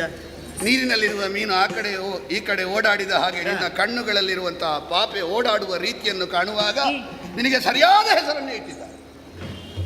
ಮಗಳೇ, ಸಣ್ಣವಳಾದ ನೀನು ಬಂದಿದ್ದಿ. ಈ ಪ್ರಪಂಚದಲ್ಲಿ ಒಬ್ಬ ವ್ಯಕ್ತಿಗೆ ಯಾವುದರಲ್ಲಿ ಸುಖ ಅಂತ ಕೇಳಿದರೆ ಯಾವುದರಲ್ಲಿ? ಬಾಲ್ಯದಲ್ಲಿ ಕ್ರೀಡೆಯಲ್ಲಿ ಸುಖ. ಖಂಡಿತ. ತಾರುಣ್ಯಕ್ಕೆ ಬರುವಾಗ ತರುಣಿಗೆ ತರುಣನಲ್ಲಿ, ತರುಣನಿಗೆ ತರುಣಿಯಲ್ಲಿ, ಸಾಂಗತ್ಯದಲ್ಲಿ ಸುಖ. ಪ್ರಾಯಕಾಲದಲ್ಲಿ ಯಾವುದರಲ್ಲಿ ಸುಖ? ಯಾವುದರಲ್ಲಿ? ಮೊಮ್ಮಕ್ಕಳೊಂದಿಗೆ ಆಡುವುದರಲ್ಲೇ ಸುಖ. ಸತ್ಯ. ಏನು ಮಾಡುವ, ಅಲ್ಲಿಗೆ ಬರುವಂತ ಅದೃಷ್ಟ ನನಗಿಲ್ಲದೆ ಹೋಯಿತು. ಇಲ್ಲಿಗೆ ನಾನು ಬಂದೆ. ದೇವರೇ ನಿನ್ನನ್ನು ಇಲ್ಲಿಗೆ ಕರೆತರಿಸಿದ. ಏನು ಮಗಳೇ ಹೀಗೆಲ್ಲ ಆಯುಧ ಇಟ್ಕೊಂಡು ಹೊರಟದ ನೀನು? ಯುದ್ಧಾಪೇಕ್ಷೆಯಿಂದ ಹೊರಟದ್ದಲ್ಲ, ಮತ್ತೆ ದಿಗ್ವಿಜಯ ಅದನ್ನು ಕೈಗೊಳ್ಳಬೇಕೆನ್ನೋ ಕಾರಣ, ಕಪ್ಪ ಸಂಗ್ರಹ ಮಾಡಬೇಕೆನ್ನೋ ಉದ್ದೇಶದಿಂದ ಈ ಕಡೆಗೆ ಬಂದವಳು ನಾನಜ್ಜ. ಇನ್ನು ಮುಂದೆ ಹೋಗ್ಲಿಕ್ಕೆ ಉಂಟಾ? ಇನ್ನು ಹೋಗ್ಲಿಕ್ಕೆ ಉಂಟು. ಈಗಲೇ ಹೋಗಬೇಡ, ಮತ್ತೆ ಸ್ವಲ್ಪ ವಿಶ್ರಾಂತಿ ಪಡಿ. ಅಂದ್ರೆ ನನ್ನ ವಿಷಯ ಬಿಡು. ಎಲ್ಲಿಯಾದ್ರೂ ನಿನ್ನನ್ನು ನೋಡಿದ್ರೆ ಇನ್ನು ಅಜ್ಜಿ ನೆಲದಲ್ಲಿ ಇಡ್ಲಿಕ್ಕಿಲ್ಲ. ಹೌದಾ? ಅವಳು ಯಾವಾಗಲೂ ಕೇಳು, ನಿಮ್ಮದೊಂದು ರಾಜಕೀಯ ಮುಗಿಲಿಕ್ಕಿಲ್ಲ. ನಾನು ಮಗಳನ್ನು ನೋಡದೆ ಎಷ್ಟು ವರ್ಷ ಆಯ್ತು. ಕಿರೀಟ ಹೊತ್ತವನೇ ಕಿರುಕುಳ ತಪ್ಪುವುದಕ್ಕೆ ಸಾಧ್ಯವೇ ಇಲ್ಲ. ಅಪ್ಪ ಹೇಗಿದ್ದಾನೆ? ಅಪ್ಪ ಅಯ್ಯೋ, ನನ್ನ ಮಗಳು ವಿಧವೆಯಾದದ್ದು ನನಗೆ ಗೊತ್ತಿಲ್ಲ. ರಾಜಕೀಯ ನಿಮಗೆ? ರಾಜಕೀಯದಲ್ಲಿದ್ದವರು ಹಾಗೆ. ಅಯ್ಯೋ ದೇವರೇ, ಕುಟುಂಬದಲ್ಲಿ ಯಾರು ಸತ್ರು ಗೊತ್ತಾಗುವುದೇ ಇಲ್ಲ ಅವರಿಗೆ. ಆ ಸಮಯದಲ್ಲಿಯೂ ಮಗಳ ಮುಖ ನೋಡ್ಲಿಕ್ಕೆ ಆಗ್ಲಿಲ್ಲಲ್ಲ. ದೇವರೇ ದೇವರೇ, ಈಗ ಅಳುವುದು ಯಾಕೆ ನೀವು ಸುಮ್ಮನೆ? ಹತ್ತು ತುಂಬಾ ಸಮಯ ಆಯ್ತು. ತುಂಬಾ ಸಮಯ ಆಯ್ತು. ಆದ್ರೆ ಒಂದು ಇರ್ಲಿ, ಅಳ್ಳಿಲ್ಲ ಅಂತ ಆಗುದು ಬೇಡಲ್ಲ, ಅದಕ್ಕೆ ಹತ್ತದ್ದು ನಾನು. ಹಾಗೆ ಇರ್ಲಿ.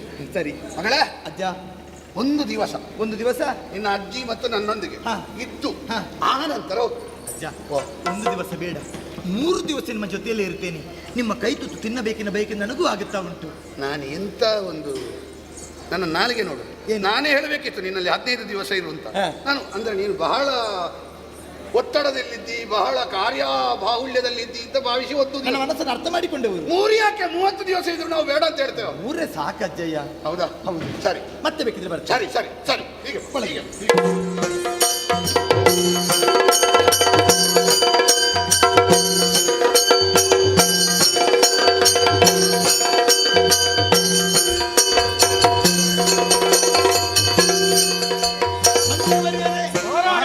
ಅಜ್ಜನ ಬಳಿಯಲ್ಲಿದ್ದವರು ನಾವು 3 ದಿವಸ ಕಳೆದು ಹೋಯಿತು.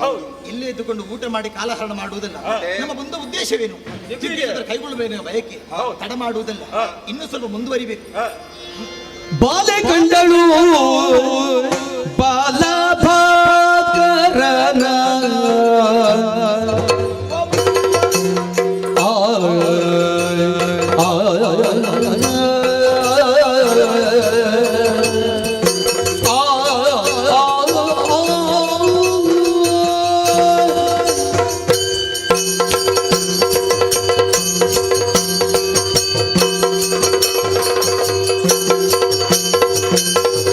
ಬಾಲೆ ಕಂಡ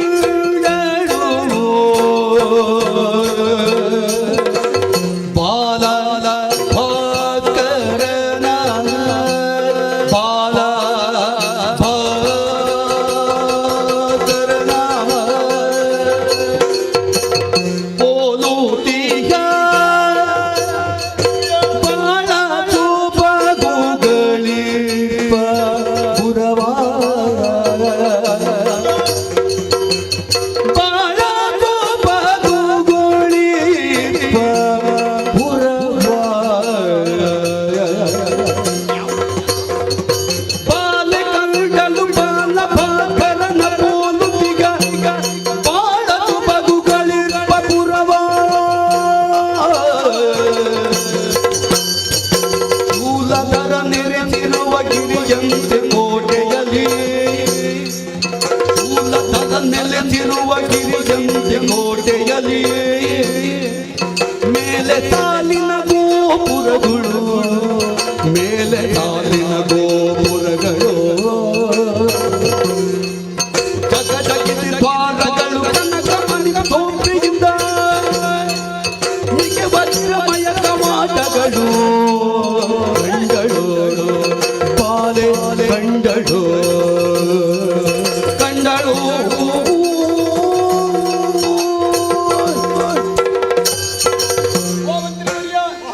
ನೇರವಾಗಿ ಮುಂದುವರಿದು ಬಂದವರು ನಾವು ದೂರಕ್ಕೆ ಕಣ್ಣು ಹಾಯಿಸಿ ನೋಡಿದ್ದಷ್ಟೇ ನೋಡಬಾರದು ಬಾಲ ಭಾಸ್ಕರನ ಕಿರಣಗಳಿಂದ ಯಾವ ರೀತಿ ಚಂದವನ್ನು ಕಾಣುತ್ತದೋ ಅಂತ ಭವ್ಯವಾದ ಗೋಪುರವನ್ನು ಕಾಣುತ್ತಾ ಇದ್ದೇನೆ.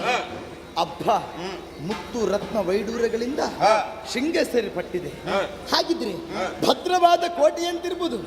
ಈ ಊರು ಯಾವುದು, ಇಲ್ಲಿ ಅರಸಿ ಯಾರು ಕೇಳಬೇಕೆನ್ನುವ ಬಯಕೆ ಹೇಳ್ತೀರಾ?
ಇದು ಮಲಯಾಳ ರಾಜ್ಯ ಅಂದ್ರೆ ಕೇರಳ.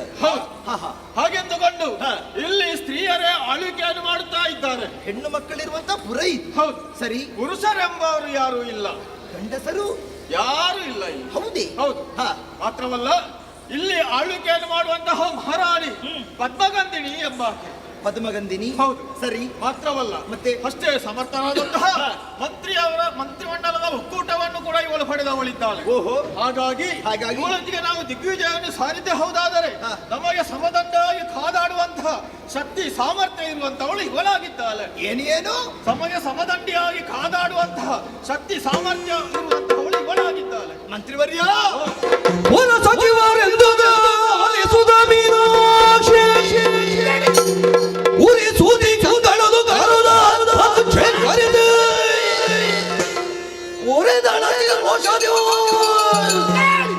ಹರಿಹರದ ಬರಲೀಗ ತರುಣಿಯರು ತನಗೆ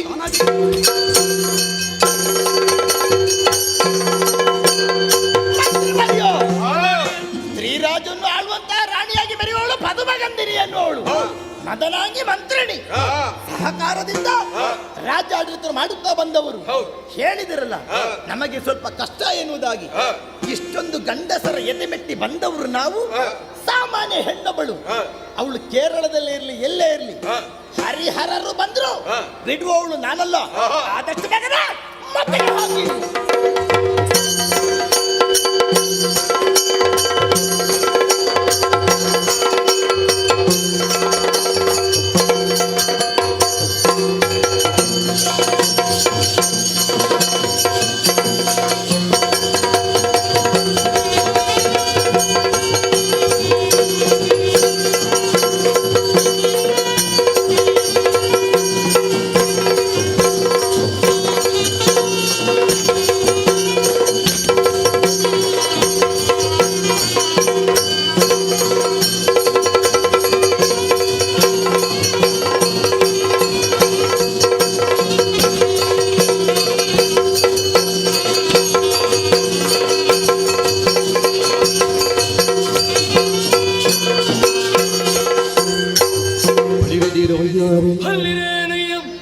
ಸ್ಥಳ ಸ್ತ್ರೀ ರಾಜ್ಯಕ್ಕೆ ಯಾರು ಎನ್ನುವ ಹಾಗೆ ಕೇಳಿಕೊಂಡಿದ್ದೀರಿ. ಆತ್ಮಗಂಧಿನಿ ಎಂದು ಕೇಳಿದ್ದೇವೆ. ನಾವೇ ಸರಿ ಬಂದಂತಹ ಕಾರ್ಯ ಅನೇಕ ವಿಧ ಆಲಿಸಬೇಕು.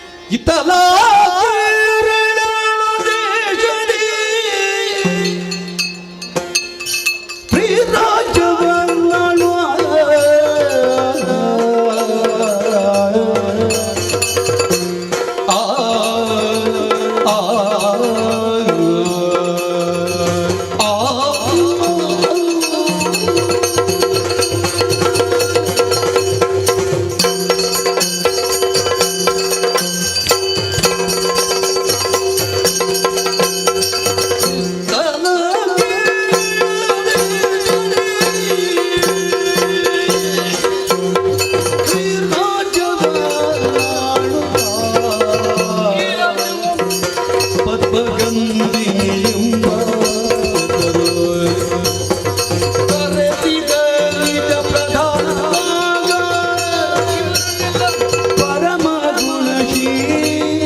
ಸೊಬಗಿನಿಂದಿದೆ ಈ ಸ್ತ್ರೀ ರಾಜ್ಯ. ಇದನ್ನಾಳುವವಳು ನಾನು, ಪದ್ಮಗಂಧಿನಿ ಎನ್ನುವ ಹಾಗೆ ನನ್ನ ನಾಮಕರಣವನ್ನು ತಂದೆ ತಾಯಿಯರು ಮಾಡಿದವರಿದ್ದಾರೆ. ಗಮನಿಸಬಾರದೆ ನಮ್ಮದಾದಂತಹ ಈ ಸ್ತ್ರೀ ಮಲಯಾಳವನ್ನು. ಶೂಲಧರನೇ ಇಲ್ಲಿ ನೆಲೆಯಾದಂತೆ ಬೆಟ್ಟ ಗುಡ್ಡಗಳಿಂದ ಕೋಟ ಕೊತ್ತಲೆಗಳಿಂದಲೇ ಆವೃತವಾದಂತಹ ಈ ಸ್ತ್ರೀ ಮಲಯಾಳ. ಇದರಲ್ಲಿ ನಾನೋರ್ವಳಿ ರಾಣಿಯಾಗಿ ಇರುವುದಲ್ಲವಲ್ಲ, ನನಗೆ ಸಹವರ್ತಿಗಳಾಗಿ ಮಂತ್ರಿಣಿಯಾದಂತಹ ಮದನಾಂಗಿ ನನ್ನನ್ನು ಅನುಸರಿಸುತ್ತಾ ಇದ್ದಾಳೆ. ಬಳಿಕ ಸೇನಾ ನಾಯಕಿಯರಾಗಿ ಗುಣವಂತೆ ಮುಂತಾದಂತಹ ಸ್ತ್ರೀಯರೇ ಎಲ್ಲರೂ ವಿರಾಜಮಾನರಾಗಿದ್ದಾರೆ. ಹಾಗಾದ್ರೆ ಇದಕ್ಕೆಲ್ಲ ಕಾರಣವಾದದ್ದು ಶ್ರೀಲತಾಂಗಿ ಅನುಗ್ರಹವೇ ಹೊರತು ಮತ್ಯಾವತ್ತೂ ಅಲ್ಲ ಎನ್ನುವ ಹಾಗೆ ನಾವು ಭಾವಿಸಿಕೊಂಡು ನಮ್ಮ ಜೀವನವನ್ನು ನಡೆಸಿಕೊಂಡು ಹೋಗುವವರು ನಾವು. ಸ್ತ್ರೀಯರಲ್ಲದೆ ಪುರುಷರಿಗೆ ಇಲ್ಲಿ ಪ್ರವೇಶವಿಲ್ಲ. ಪುರುಷ ಪ್ರಧಾನವಾದಂತಹ ಪ್ರಪಂಚದಲ್ಲಿ ಸ್ತ್ರೀಯರಿಗೆ ಏನೂ ಸ್ಥಾನಮಾನ ಇಲ್ವ ಎನ್ನುವಂತಹ ಮಾತನ್ನು ಸುಳ್ಳಾಗಿಸುವುದಕ್ಕೆ ಬೇಕಾಗಿ ಕೇರಳ ನಾಡಿನಲ್ಲಿ ಸ್ತ್ರೀ ರಾಜ್ಯವೊಂದನ್ನೇ ಕಟ್ಟಿ ಬೆಳೆಸಿದವರು ನಾವು. ಹಾಗಾದ್ರೆ ಪ್ರಜಾರಂಜಕಿಯಾಗಿ ನಾನು ಮೆರೆಯುತ್ತಾ ಇರುವಾಗ ಏನಂತೆ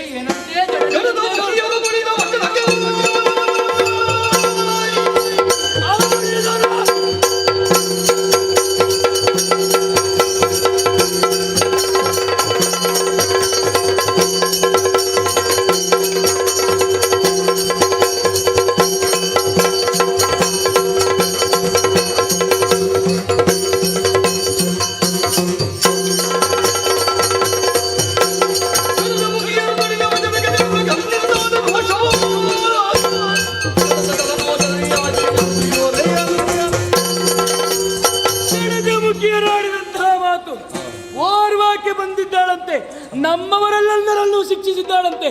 ಹಾಗಾದ್ರೆ ತಡ ಮಾಡುವುದಲ್ಲ, ಅತ್ತ ಕಡೆಗೆ ತೆರಳಬೇಕು. ಬರಲಿ ನಮ್ಮ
ನಡೆಸಿಕೊಂಡವರು ನೀವಾಗಿದ್ದೀರಿ ನಿಜ.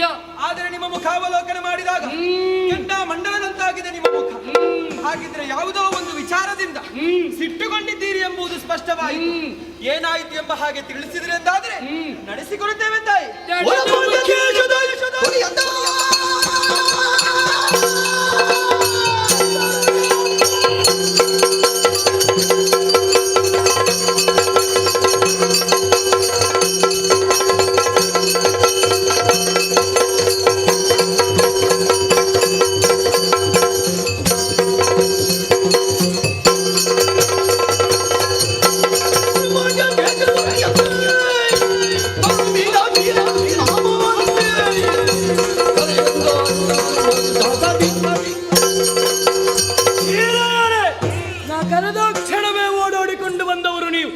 ವೀರೋಚಿತವಾದಂತಹ ಮಾತುಗಳನ್ನೇ ಆಡುತ್ತಾ ಇದ್ದೀರಿ. ಕೆಂಡಾಮಂಡಲವಾಗುವುದಕ್ಕೆ ಕಾರಣ ಮತ್ತೇನು ಅಲ್ಲ, ಪಾಂಡ್ಯಾವಣಿಯ ರಾಣಿಯಂತೆ ಮೀನಾಕ್ಷಿ ಎನ್ನುವವಳಂತೆ. ಹಾಗಾದ್ರೆ ಅವಳು ಬಂದದ್ದು ಮಾತ್ರವಲ್ಲ, ನಮ್ಮ ದಾಸಿಯರನ್ನೆಲ್ಲರನ್ನೂ ಶಿಕ್ಷಿಸಿದ್ದಾಳೆ. ಹಾಗಾದ್ರೆ ನಮ್ಮ ಶಾಸನವನ್ನು ಧಿಕ್ಕರಿಸುವುದಕ್ಕೆ ಅವಳು ಮುಂದಾಗ್ತಾಳೆ ಅಂತಾದ್ರೆ ಸುಮ್ಮನಿರಬಹುದೇ? ಅದಕ್ಕಾಗಿ ಯುದ್ಧ ಸನ್ನದ್ಧರಾಗಿ ಹೊರಟು ಬರುತ್ತೇನೆ. ಏನು ಅಭಿಪ್ರಾಯ?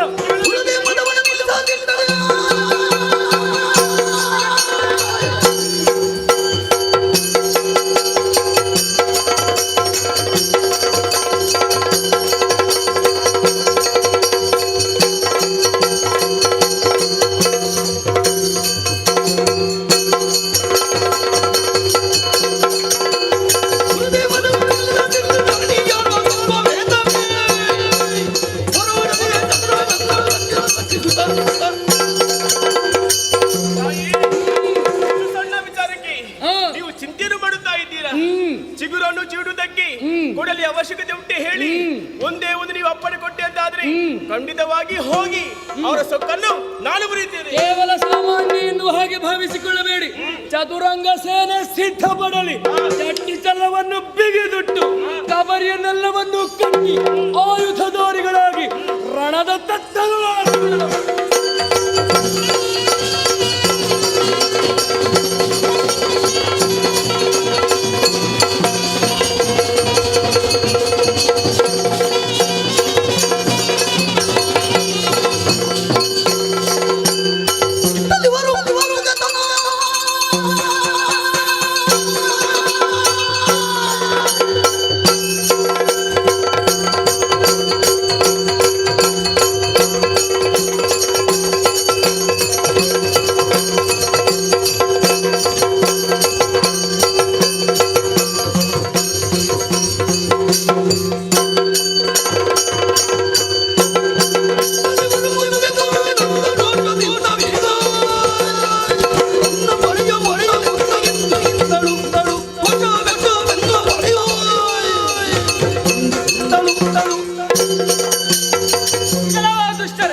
ನಮ್ಮದಾದಂತಹ ಪುರವನ್ನು ಸೇರಿಕೊಂಡು ನೀವು ಆಜ್ಞೆಯನ್ನು ಮೀರಿ ನಡೆದಿರಿ. ದಾಸ್ಯರು ತನ್ನದಾದಂತಹ ಕೆಲಸವನ್ನು ಮಾಡುತ್ತಿರುವಂತಹ ಸಂದರ್ಭದಲ್ಲಿ ನೀವು ಅವರಿಗೆ ಉಪಟಳವನ್ನು ಕೊಟ್ಟವರೇ? ಹೌದು. ಕೇಳುವುದಕ್ಕಾಗಿ ಬಂದಿದ್ದೇನೆ. ಮಂತ್ರಿಣಿಯಾದಂತಹ ನಾನೇ. ಹಾಗಾಗಿ ಬಂದ ದಾರಿಗೆ ಸುಖವಿಲ್ಲ ಎಂಬ ಹಾಗೆ ಹೋದಿರಲೇ, ಇಲ್ಲದಿದ್ದರೆ ಶಿರ ತುಂಡಾದಿದ್ದು ಎಚ್ಚರ.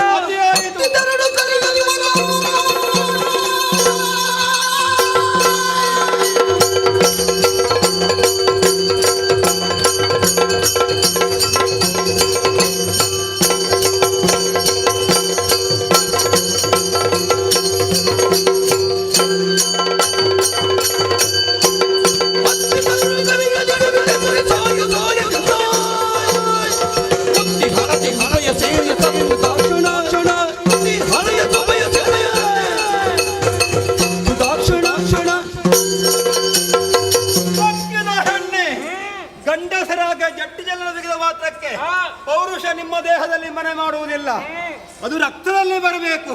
ನಿನ್ನಲ್ಲಿರುವ ಅಹಂಕಾರ ಗರ್ವ ಮಾತ್ರ, ಅದನ್ನು ಮುರಿಯುವುದಕ್ಕೆ ನಾನು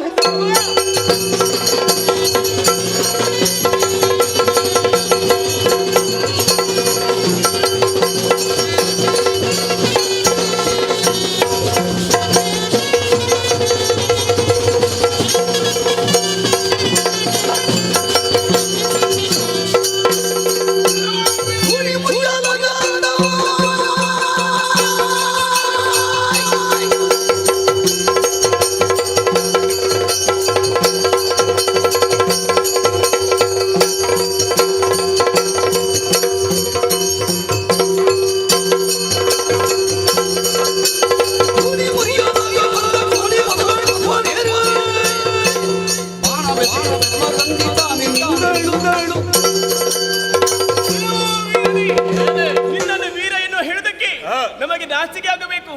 ಯಾಕೆ ಹೇಳು? ಯಾಕೆ? ನಿನಗೆ ದೊಡ್ಡ ಫಲಕ ಕಾಣುವುದಿಲ್ವಾ? ಇಲ್ಲಿ ಕೇವಲ ಹೆಣ್ಣು ಮಕ್ಕಳಿಗೆ ಮಾತ್ರ ಪ್ರವೇಶ ಎಂಬುದಾಗಿ. ಅದನ್ನು ಮೀರಿಯೂ ಗಂಡಸರಾದಂತಹ ನೀವು ಬಂದಿದ್ದೀರಿ. ನಿಮಗೆ ತಕ್ಕದಾದಂತಹ ಪಾಠವನ್ನು ಕಲಿಸಲಿಕ್ಕೆ ಬಂದವಳು ನಾನೇ ಮಾತಾಡಿ.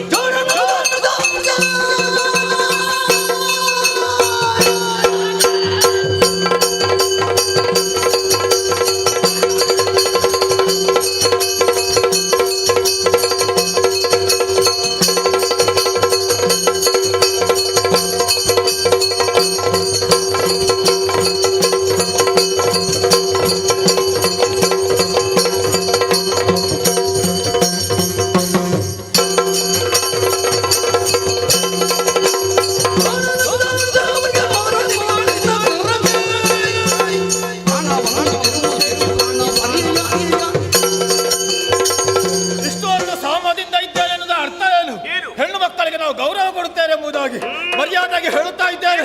ಕಪ್ಪ ಕಾಣಿಕೆಯನ್ನು ಒಪ್ಪಿಸಿದ್ರೆ ನಿನ್ನ ಶಿರ ಉಳಿದಿತ್ತು, ಇಲ್ಲದ್ರೆ ಶಿರಶ್ಛೇದನ.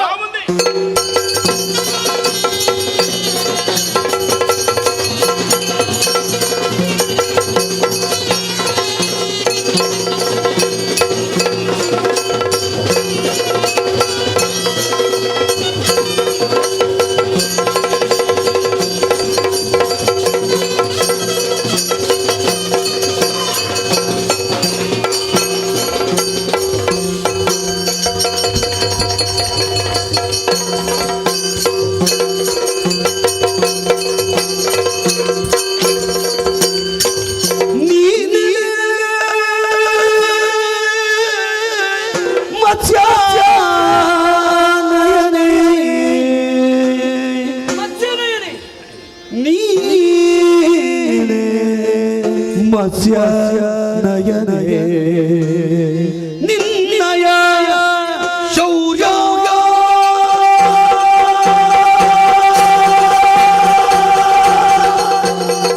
ಹೇಳಿ ನಾ ಬಂದೆ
ಮಾಹಿತಿ. ಉದ್ದ ಸ್ವಲ್ಪ ಇದೆಯಂತ ಯೋಚನೆ ಮಾಡಬೇಡ. ಅದಕ್ಕಾಗಿ ಕಾಲಹರಣ ಮಾಡುವವಳು ನನ್ನಲ್ಲ. ಖಂಡಿತ. ಕಾರಣವನ್ನು ಉದ್ದ ಮಾಡುವವಳು ಅಲ್ಲ. ಸತ್ಯ. ಇರುವುದಕ್ಕೆ ಹಾಗಿದ್ದರೂ ನಮ್ಮದು ಕಾಲಮಿತಿ ಅಲ್ಲ. ಮತ್ತೆ ಎಷ್ಟು ಬೇಕು ಅಷ್ಟು ಅಷ್ಟೇ. ಕಾಲಮಿತಿ ಅಂತ ಹೇಳಿದ್ರೆ ಅದಕ್ಕೂ ಒಂದು ಸೀಮಿತತೆ ಇರ್ತದೆ. ಅರ್ಥ ಉಂಟು. ಅಷ್ಟರಲ್ಲೇ ಮುಗಿಸಬೇಕು. ಒಳ್ಳೆಯದು. ನಮ್ಮದು ಹಾಗಲ್ಲ. ಮತ್ತೆ ವಿಷಯ ಎಷ್ಟುಂಟು ಅಷ್ಟೇ ಸಾಕು. ಖಂಡಿತ. ಹಾಗಾಗಿ ನೀನೆ ಎಲೆ ಮತ್ಸ್ಯನಯನೆ. ಅಂದ್ರೆ ಮತ್ಸ್ಯನಯನೆ ಅಂತಂದ್ರೆ ಮೀನಿನ ಕಣ್ಣುಳ್ಳವಳು ಅಂತ ಹೇಳುವುದಲ್ಲ. ಮತ್ತೇನು? ಮೀನಿನ ಕಣ್ಣನ್ನು ಯಥಾರ್ಥವಾಗಿ ನೋಡಿದ್ದೇನೆ. ಹೇಗುಂಟು? ಒಂದು ಆಚೆ ಒಂದು ಈಚೆ. ಹೌದಾ? ಸದಾ ಬಿಟ್ಟುಕೊಂಡು. ಬಹುಶಃ ಮೀನನ್ನೇ ನೋಡುತ್ತಿರುವುದಂತ ನೀನು. ಹಾಗಲ್ಲ. ಮತ್ತೆ ಇಲ್ವೇ ನಮ್ಮ ಉಪವನದಲ್ಲಿ? ಖಂಡಿತ. ಮೀನನ್ನು ನೋಡಿ ಹೊಲದಲ್ಲಿ ಇರುವುದೇ ಅದೇ. ಹೌದು. ಈ ಗ್ರಾಮ್ಯ ಭಾಷೆಯಲ್ಲಿ ಆಡುವುದಾದ್ರೆ ಕೋಳೆ ಕಣ್ಣು ಅಂತ ಹೇಳ್ತೇವೆ. ಹೌದಾ? ಹಲಸಿನಕಾಯಿ ಮಾತ್ರ. ಹೌದು. ಹಾಗಾಗಿ ಅದರ ಅರ್ಥ ಏನು? ಮೀನನಯನೆ ಎನ್ನುವುದು ನಿನಗೆ ಹೆಸರಿನ ಇನ್ನೊಂದು ಅರ್ಥ. ಮೂಲವಾಗಿ ಮೀನಾಕ್ಷಿ ಎನ್ನುವುದಲ್ವೇ? ಸದಾ ಜಾಗ್ರತೆಯನ್ನು ಹೊಂದಿಕೊಂಡು ಸೌಶೀಲ್ಯವನ್ನು ಕಾಪಾಡಿಕೊಂಡು ಸದಾ ಎಚ್ಚರಳಾಗಿರುವವಳು ಎನ್ನುವುದೇ ಅದರ ಅರ್ಥ. ಖಂಡಿತ. ಹಾಗಾಗಿ ನೀನೆಯೋ ಅಂತ ಯೋಚನೆ ಮಾಡಿದ್ಯಾ? ಹೌದು. ಅಲ್ಲ, ನೀನೇ ಅಂದ್ರೆ ಅಲ್ಲಲ್ಲ, ಪ್ರಶ್ನೆ ಬೇಡ. ನೀನೇ ಇರಲಿ. ಸ್ಪಷ್ಟ ಬಂದಿದ್ದೀಯಲ್ಲ. ಹೌದು. ಎಲ್ಲರನ್ನು ಕೂಡಿಕೊಂಡು ಬಂದಿಯಲ್ಲ. ನಿಜ. ಒಂದು ವ್ಯತ್ಯಾಸ ಮಾಡುವುದಕ್ಕೆ ಗೊತ್ತಾಗುವುದಿಲ್ವಾ? ಯಾಕೆ? ಕೂಡಿಕೊಂಡದ್ದು ಪುರುಷರನ್ನು. ನಿಜ. ಸ್ತ್ರೀಯಾದಂತಹ ನೀನು ರಾಣಿಯಾಗಿ ಮೆರೆದು ಗಂಡಸರ ಸಹಾಯವನ್ನು ತೆಗೆದುಕೊಳ್ಳುವುದಕ್ಕೆ ನಾಚಿಕೆಯಾಗುವುದಿಲ್ವೇನು? ಪ್ರಕೃತಿಯಲ್ಲಿ ಇರುವುದು ಹಾಗಲ್ಲ. ಏನು? ಗಂಡು ಬೇಕು, ಹೆಣ್ಣು ಬೇಕಿಲ್ಲದೆ ನಡೆಯುವುದಕ್ಕೆ ಸಾಧ್ಯ ಉಂಟು. ಬೇಕಪ್ಪ. ಹಾಗೆಂದು ಅದನ್ನೇ ಮೂಲವಾಗಿರಿಸಿಕೊಳ್ಳಬಾರದು. ನಮ್ಮದಂತ ದೊಡ್ಡದಂತ ಹೇಳಿದ್ರೆ ನಡಿಲಿಕ್ಕೆ ಇಲ್ಲಮ್ಮ ಅದೆಲ್ಲ. ಇಲ್ವಾ? ಇಲ್ಲ. ಹಾಗಿದ್ರೆ ಪ್ರಶಾಂತವಾದಂತಹ ವಾತಾವರಣದಲ್ಲಿ ಕಲಹವನ್ನು ಎಬ್ಬಿಸಿದವಳು ನೀವು. ಯಾಕೆ? ನೀನೇ ದಿಗ್ವಿಜಯಕ್ಕಾಗಿ ಬಂದವಳಂತೆ. ಕಲಹ ಎಂಬುದು ಯಾವುದು? ಯಾವುದು? ನಮ್ಮವರನ್ನು ಬಡಿದೋಡಿಸಿದ್ದು. ಯಾಕೆ ಬಡಿದೋಡಿಸಿ? ಶಕ್ತಿ ಸಾಮರ್ಥ್ಯ ಇಲ್ಲ ಅವರಿಗೆ. ಶಕ್ತಿ ಸಾಮರ್ಥ್ಯ ಇಲ್ಲ ಅಂತಲ್ಲ, ಹಲವು ಮಂದಿ ಬಂದಿದ್ದೀರಿ. ದಾಸರು ಇನ್ನೇನು ಸನ್ನದ್ಧರಾಗಲಿಲ್ಲ. ಅಷ್ಟರ ಮುಂಚಿತವಾಗಿರೋನು ಹೊಡೆದು ಕಳುಹಿಸಿದ್ದೀರಿ, ಶಿಕ್ಷಿಸಿದ್ದೀರಿ ಅಂತ ಆದ್ರೆ ಪ್ರಶ್ನಿಸುವುದಕ್ಕೆ ನಾನು ಬರಬೇಡ್ವೆ? ಬರಬೇಕು. ಅವರಲ್ಲಿ ತೋರಿಸಿದಂತಹ ಬಲುಹು ನಿನ್ನಲ್ಲುಂಟು ಅಂತ ಆದ್ರೆ ಅದನ್ನು ಕೇಳಿಯೇ ಇಲ್ಲಿವರೆಗೆ ಬಂದಿದ್ದೇನೆ. ತೋರು ನಿನ್ನವರ ಕಲಿಕಾ ಮಾತಾಡದಿರು ಕಲಿಕಾ ಮಾತಾಡದಿರು ನಿನ್ನಯ ಒಬ್ಬ ನಿಲ್ಲಿಸುವೆ ಸ್ವಲ್ಪ ತಾಳು ತಾಳು ತಾಳು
ಮಾತಾಡದಿರು ನೀವು ಯಾಯಪ್ಪ ನಿಲ್ಲಿಸುವಿ ನಿಲ್ಲಿಸುವಿ ನಿಲ್ಲಿಸುವಿ ಸ್ವಲ್ಪ ತಾಳು ಸ್ವಲ್ಪ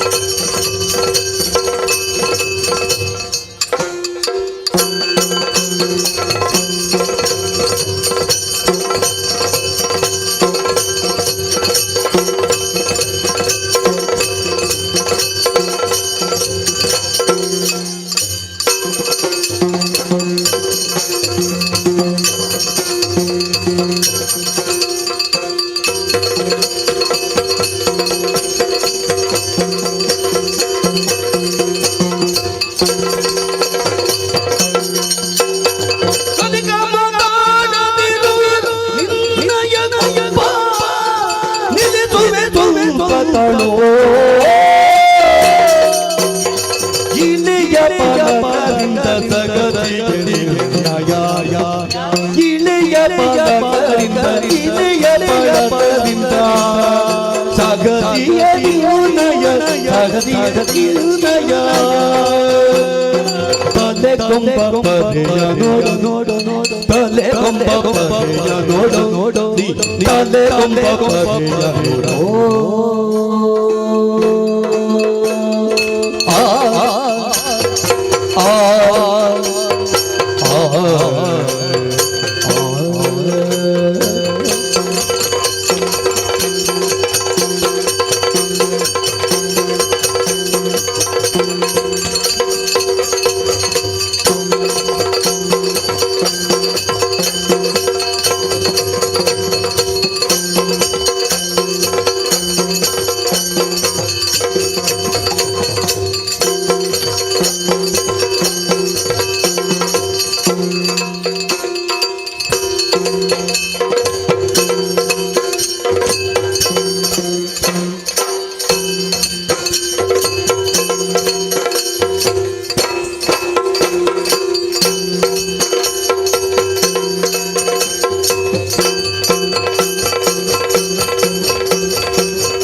ತಲೆ ಕೊಂಬ ಪರಿಯ ನೋಡು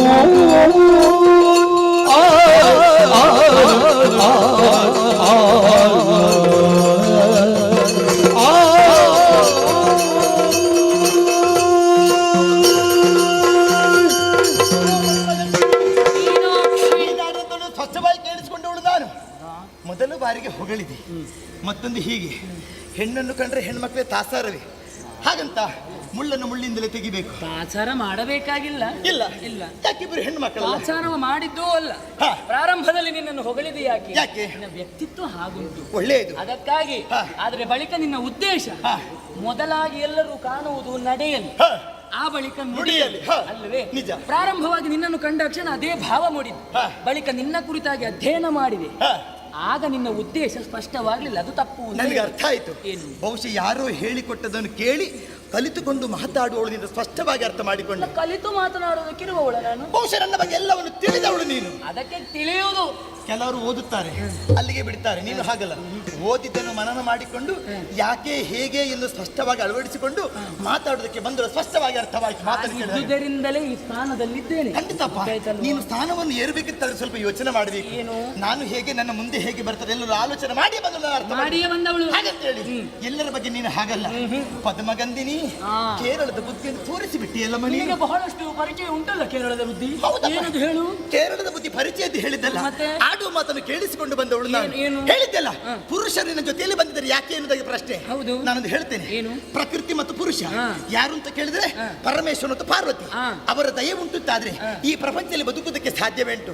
ನೀರು ಹರಿಯಲೇಬೇಕು, ಗಾಳಿ ಬೀಸಲೇಬೇಕು, ಬೆಂಕಿ ಉರಿಯಲೇಬೇಕು.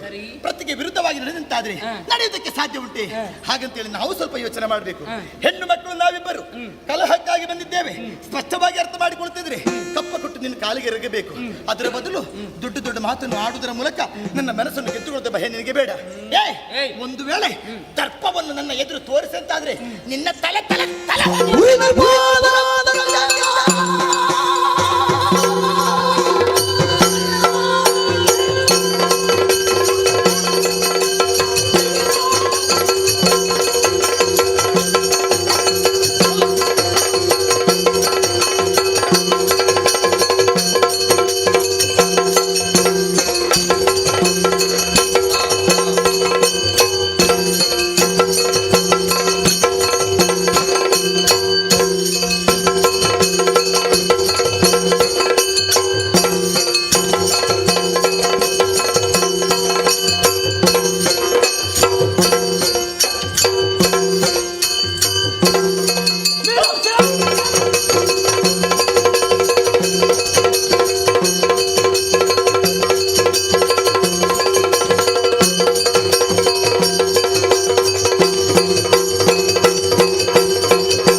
ರೂಢಿಪಾಲವನ್ನು ಗೆಲ್ಲಿದ್ದೇನೆ ಎನ್ನುವಂತಹ ಸೊಕ್ಕು ನಿನಗೆ.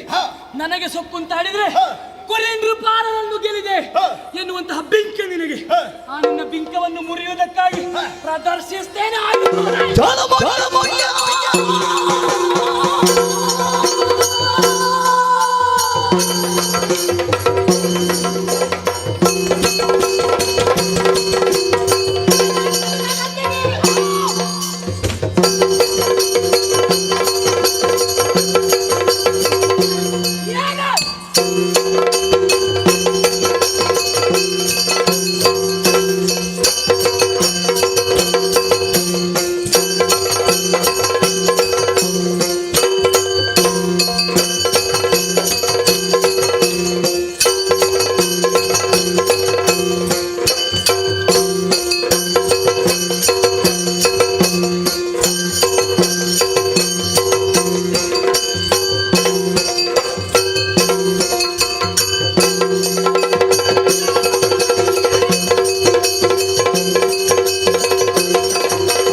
ಮತ್ತೊಬ್ಬರು ಮಾತಾಡುವಾಗ ಜಾಲವಿದ್ದರು ಪ್ರದರ್ಶನ ಮಾಡಿ ಹೇಗಾದ್ರೂ ಮೌನ ಮಾಡಿ ಮೋಸಗೊಳಿಸುವರು ನೀವು. ಒಂದು ವೇಳೆ ಯುದ್ಧಕ್ಕೆ ಬಂದ್ರೆ ಮಂಕು ಬಳಿದು ಬೂದಿ ಹಾಕಿ ಪಾಪ ಹೀಗೆ ಮಾಡಿಕೊಂಡು ಹೇಗಿದ್ದೆ ಅಂತ ಕೇಳುವರು. ಕೆಲವರು ಹಾಗಲ್ಲ, ನೀನು ಬೂದಿ ಹಾಕಿದಂತಾದ್ರೆ ಏ ಪದಮ್ಮ ಒಂದ್ಸಲ ಬರ್ತೀಯೇನೆ ಅಂತ ಕೇಳಿದ್ರೆ ಮೋಟಿ ವಿದ್ಯೆಯನ್ನು ಮಾಡುವವರು ನೀವು. ಅದು ಅಂತ ಹೇಳ್ತಾ ಇದ್ದೀನಿ. ಜಾಲ ಬಿದ್ದರೆ ತೋರಿಸಿಕೆ ಬಂದಂತಾದ್ರೆ ನೀನು ಅಕ್ಷಲಿ ಅನುಭವ ಆಗಲಿಲ್ಲ.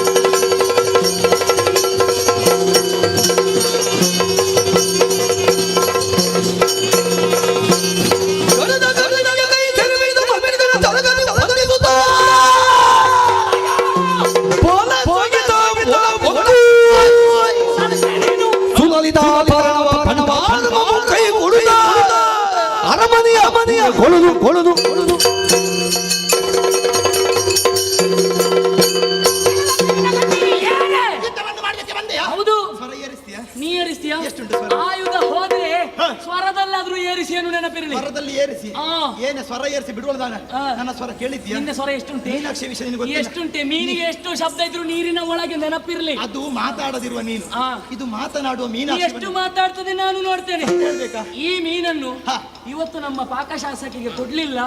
ನಾ ಪದುಮ ಗಂಧಿನಿ ಅಲ್ಲ. ಆಡಿದ ಮಾತೇನು ಸತ್ಯ, ಆದ್ರೆ ನಾನೊಂದು ಮಾತು ಹೇಳ್ತೇನೆ. ನೀನು ಪದುಮ ಗಂಧಿನಿ ಅಲ್ಲ, ನಿನಗೆ ಶಕ್ತಿ ಸಾಮರ್ಥ್ಯ ಉಂಟುತ್ತಾದ್ರೆ ಮೀನಾಕ್ಷಿ ನಾನು ಬಂದದ್ದು ನಾನೇ ಬೇರೆ, ನನ್ನ ರೀತಿಯೇ ಬೇರೆ.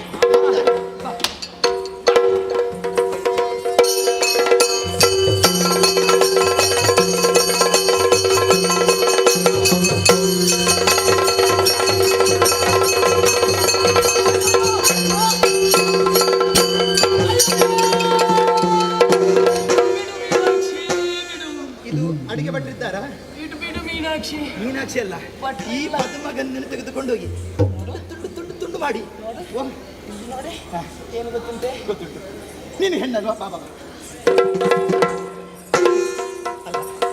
ಏನು ಬೇಡ, ನಾನು ಹೋಗ್ತೇನೆ. 2 ವರ್ಷ ಮುಗಿಸುದು ಬೇಡ. ನನ್ನ ಸೇವೆ ದೀರ್ಘ 30 ವರ್ಷ ಬದುಕಬೇಕು ನನ್ನ ಜೊತೆ. ಅಷ್ಟೇಯಾ? ಹೌದು, 30 ವರ್ಷ. ಇನ್ನು ಜಾಸ್ತಿ ಬೇಕು. ಅಲ್ಲ, 30 ಆದ್ರೆ ಸಮಸ್ಯೆ. ಈಗಲೇ ಹೀಗಿದ್ದಿ, 30 ಆದ್ರೆ ಹೇಗಿರ್ಬೋದು ಅಂತ ನಾನು ಯೋಚನೆ ಮಾಡಿ ಮಾತಾಡಿದ್ದು. ಬೆಳೆಯುವುದಕ್ಕ ಅಲ್ಲ ಎಲ್ಲದಕ್ಕೂ ಬೆಳೆಯೋಣ. ಬೇಕಾದಷ್ಟು ಬೆಳಿ. ನಿನ್ನ ಜೊತೆ ಬೆಳಿತೇವೆ ಅಂತ ಆದ್ರೆ ಒಂದು, ನಾವಿಬ್ಬರು ಜೊತೆಯಾಗಿದ್ದರೆ ಚಂದ ಮಾತ್ರ. ನೀನು ಕೇರಳದವಳು, ನಾನು ಪಾಂಡ್ಯದವಳು. ನಮ್ಮಿಬ್ಬರ ಸಾಮೀಪ ಒಂದಾದ್ರೆ ಏನಾದ್ರು ಮೈತ್ರಿ ಇಲ್ಲದೆ ಆಗುವುದಿಲ್ಲ. ಇಲ್ಲಪ್ಪ. ಸರಿ, ಹೌದು. ಇನ್ನು ಯೋಜನೆಗಳನ್ನು ಬಿಡುಗಡೆ ಮಾಡಿ. ಮೀನಾಕ್ಷಿಯ ಪ್ರತಾಪ. ಸರಿ, ಈಗ ನಾನು ಹೀಗಿದ್ದೇನೆ, ಇನ್ನು ಬರುವುದು ಹೇಗೆ ಮತ್ತೊಬ್ಬರು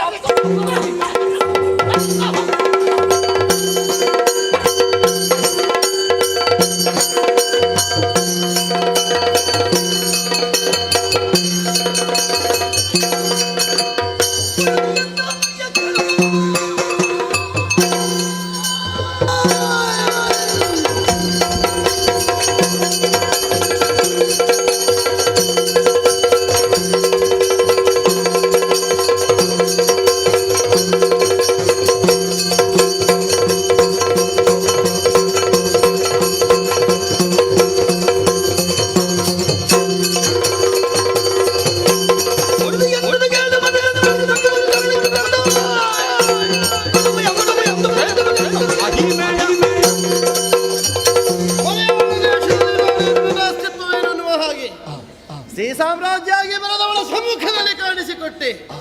ಹೆಣ್ಣೆನ್ನುವ ಕರುಣೆಯನ್ನು ಇರಿಸಿ ರಾಜ್ಯದಲ್ಲಿ ಅಧಿಕಾರವನ್ನು ನಡೆಸುವುದಕ್ಕೆ ಅವಕಾಶವನ್ನು ಮಾಡಿಕೊಟ್ಟವಳು ಈ ಮೀನಾಕ್ಷಿ. ಮುಂದೇನು ನನ್ನ ಕೊರತೆಗೆ ಗತಿಯೇನು ಅನ್ನುವ ಹಾಗೆ ಯೋಚಿಸಿದ್ದಾಗೆ ಹೊಳೆದದ್ದು ಒಂದೇ. ಎತ್ತರದ ಕಡೆಗೆ ಮುಖವನ್ನು ಮಾಡಿ ಲಕ್ಷಿಸಿ ಆ ಕಡೆಗೆ ಸಾಗುವಂತವನು ಮಾಡಿದ್ದೇನೆ. ಹೋಗುವಲ್ಲಿ ಶಕ್ತರಾದವರು ನಮ್ಮ ಸೈನಿಕರಲ್ಲ, ಆದ್ದರಿಂದಲೇ ಅವರನ್ನು ಉಳಿಕೊಟ್ಟಿದ್ದೇನೆ. ಪೂರಕವಾಗಿ ನನಗೆ ಒದಗಬೇಕಾದಂತಹ ಅಪೇಕ್ಷೆಗಳೇನಿವೆಯೋ ಅದಕ್ಕೆ ಬೇಕಾಗಿ ದಿನಮಣಿಯನ್ನು ತಪಸ್ಸಿನ ಮೂಲಕವಾಗಿ ವೆಚ್ಚಿಸಿ ದಿವ್ಯವಾದ ವಿರೋಧವನ್ನು ಪಡೆಯುವ ಮೂಲಕವಾಗಿ ಶಸ್ತ್ರಧಾರಿಣಿಯಾಗಿ ಮತ್ತೆ ಹೋಗಬೇಕೆನ್ನುವ ಹಾಗೆ ತೀರ್ಮಾನಿಸಿದ್ದೇನೆ. ಗತಿಯನ್ನು ಹಾಗೆ ಹಿಂದಕ್ಕೆ ಬಿಡುವುದು ಸರಿಯಲ್ಲ. ಈ ಉಲ್ಲಾಸ, ಈ ಉತ್ಸಾಹ, ಈ ಉತ್ಸುಕತೆ ಹಾಗೆ ಉತ್ತರೀಯವಾಗಿ ಉತ್ಕರ್ಷಣೆ ಹೊಂದಬೇಕು ಅಂತಾದ್ರೆ ತಡ ಮಾಡದೆ ಆ ಕಡೆಗೆ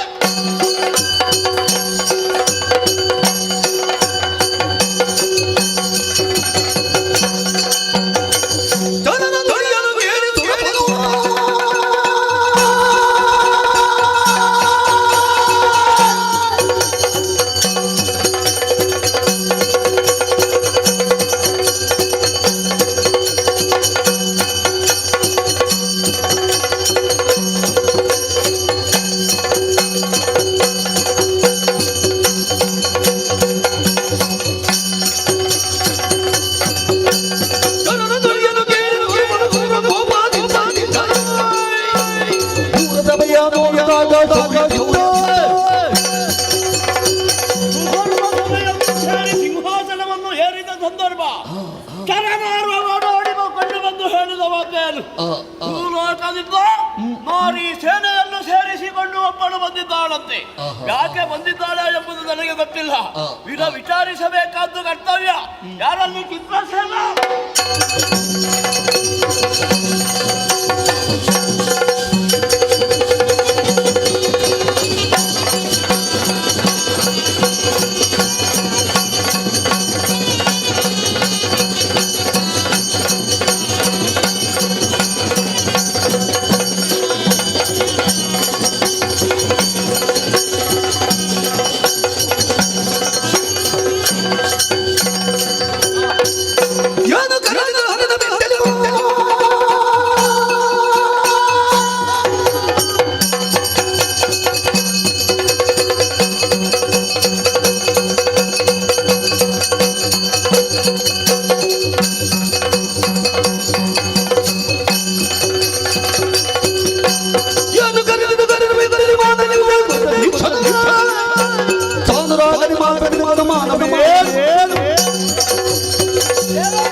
ಧರ್ಮ ಸಭೆಯಲ್ಲಿ ಗಾಯನ ಮುಗಿಸಿ ಈಗಷ್ಟೇ ಹೋದದ್ದು, ಮತ್ತೆ ಕರೆದಿದ್ದಿ ಯಾಕೆ ಅಂತ ಅರ್ಥ ಆಗಲಿಲ್ಲ. ಭೂಲೋಕದಿಂದ ನಾರಿವರುಗಳು ನಾರಿ ಸಮೂಹವನ್ನೇ ಜೊತೆ ಸೇರಿಸಿಕೊಂಡು ಆಯುಧಪಾಣಿಗಳಾಗಿ ನಮ್ಮ ಸ್ವರ್ಗವನ್ನು ಬಂದು ಸೇರಿಕೊಂಡಿದ್ದಾರಂತೆ.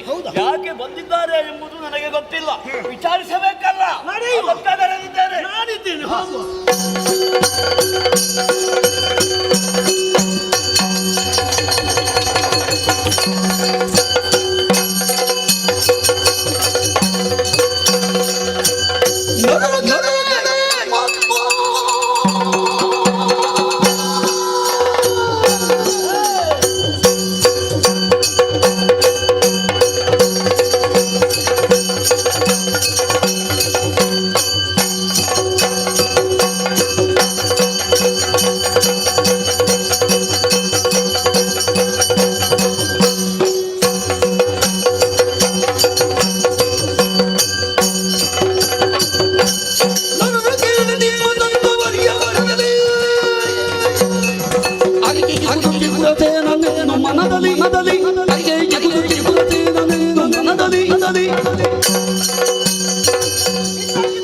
ಸೇನೆಯೊಂದು ದೇವಲೋಕವನ್ನು ಪ್ರವೇಶ ಮಾಡಿತು ಎಂಬ ವಿಚಾರವನ್ನು ದೇವೇಂದ್ರನ ಅರಿತುಕೊಂಡೆ. ಹಾಗಾಗಿ ಯಾರಿರಬಹುದು ಎಂಬ ಕುತೂಹಲದಿಂದ ಮುಂದುವರಿದೆ. ಹೆಣ್ಣೋರ್ವಳು ಒಬ್ಬಳೇ ಸಾಗಿ ಬಂದಿದ್ದೇನೆ, ಏರಿ ಬಂದಿದ್ದೇನೆ. ಮಲೆಯ ಪರ್ವತದಲ್ಲಿ ಬೆಳೆದ ಮಾತ್ರಕ್ಕೆ ಬಿದಿರು ಚಂದನವಾಗುವುದಿಲ್ಲ. ಜಟ್ಟಿ ಚಲ್ಲಣವನ್ನು ತೊಟ್ಟ ಮಾತ್ರಕ್ಕೆ ಹೆಣ್ಣೋರ್ವಳು ಗಂಡಿಗೆ ಸಮಾನವಾಗಿ ನಿಲ್ಲುವುದಕ್ಕೆ ಸಾಧ್ಯವಿಲ್ಲ. ಬಿದಿರಲ್ಲಿ ಹೆಣ್ಣು ಬಿದಿರು ಗಂಡು ಬಿದಿರು ಅಂತ ಇಲ್ಲ ಅಲ್ಲ. ಬಿದಿರು ಅಂತ ಹೇಳಿದ್ದಲ್ಲ, ನಿನ್ನನ್ನು ಹೇಳಿದ್ದು.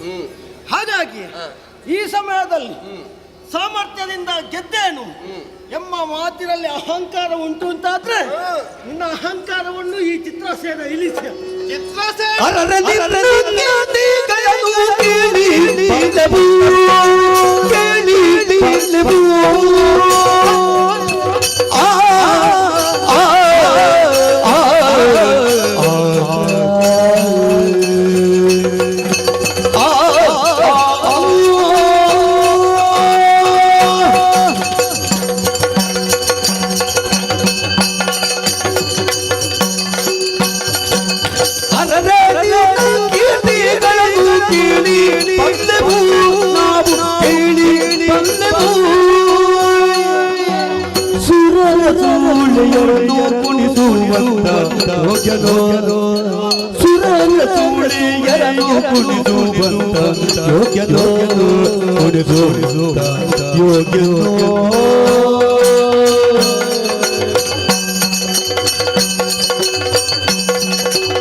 ಏನು ಕೇಳಿಬಲ್ಲೆ? ಚಿತ್ರಸೇನ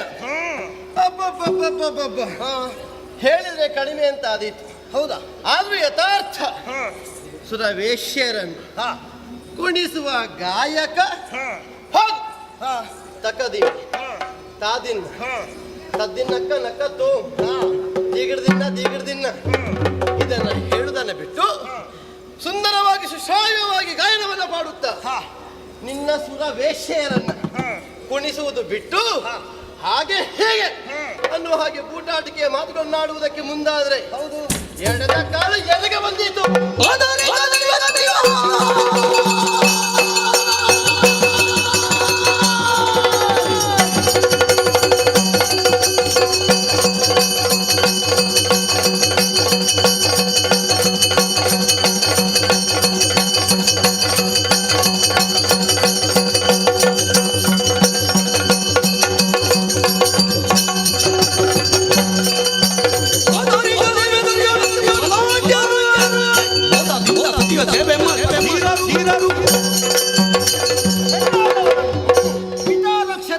ಮಾರೆ. ಭರ್ತಾ ರಕ್ಷತೆ ಯೌವನೆ, ಸುತಾ ರಕ್ಷತೆ ವೃದ್ಧಾಪ್ಯೆ, ನಾ ಸ್ತ್ರೀ ಸ್ವಾತಂತ್ರ್ಯ ಮರಹತಿ ನಿನ್ನಂತ ಪ್ರಾಜ್ಞರು ಆಡಿದ ಮಾತು ಎಂಬ ಮಾತುಂಟು. ಆದ್ರೆ ಅದನ್ನು ಆಲೋಚನೆ ಮಾಡಿದಾಗ ನಿನಗೆ ಸ್ವಾತಂತ್ರ್ಯ ಸಿಕ್ಕಿದ್ದು ಹೆಚ್ಚಾಯಿತು ಅಂತ ಅರ್ಥವಾಗ್ತಾ ಹಾಗುಂಟೆ. ಬಹಳ ಮಾತಾಡ್ತಾ ಇದ್ದೆ. ಹೌದೌದು, ಕೇವಲ ಸೂಳೆಯರಿಗೆ ಮಾತ್ರ ಗಾಯನವನ್ನು ಹಾಡೋಣ, ಸಮಯ ಇಲ್ಲ, ಹಾಗಾಗಿ ಇಷ್ಟಕ್ಕೆ ನಿಲ್ಲಿಸಿ. ಹೌದಾ ಹೇಳಿದ್ದು ನಾನು. ಬೇಕಾದ್ರೆ ನಿನಗೆ ಬೇಕಾದ್ರೆ ಈಗ ಗಾಯನವನ್ನು ಹಾಡಿ ನಿನ್ನನ್ನು ನಾನು ಕುಣಿಸಬಲ್ಲೆ. ನೋಡೊಮ್ಮೆ ಯಾವ ರಾಗದಲ್ಲಿ ಗಾಯನ ಬರ್ತದೆ. ಯಾವ ರಾಗಬೇಕು? ಮೋಹನರಾಗಬೇಕಾ? ನೋಡು, ಮೋಹನದಲ್ಲಿ ಹಾಡು. ಮೋಹನವ ಹಾಡ್ತೇನೆ. ಹೇಗೆ? ನಿನ್ನ ಮೋಹನ ರಾಗ ಕೇವಲ ಅವರಿಗಾದಿತ್ತು, ನನಗಲ್ಲ. ಹೌದಾ? ಕೆಟ್ಟವನ ಸೊಕ್ಕು ಎಳಿಸಿಯನು, ನಿನ್ನ ಅಹಂಕಾರ ಎಳಿಸಿಯನು.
ಪುಣ್ಯದ ಕಾರ್ಯವನ್ನು ಮಾಡಿ ಆ ಮುಖಾಂತರ ಸ್ವರ್ಗವನ್ನೇ ಇರುವಂತಹ ವಿಷಯ ಉಂಟು.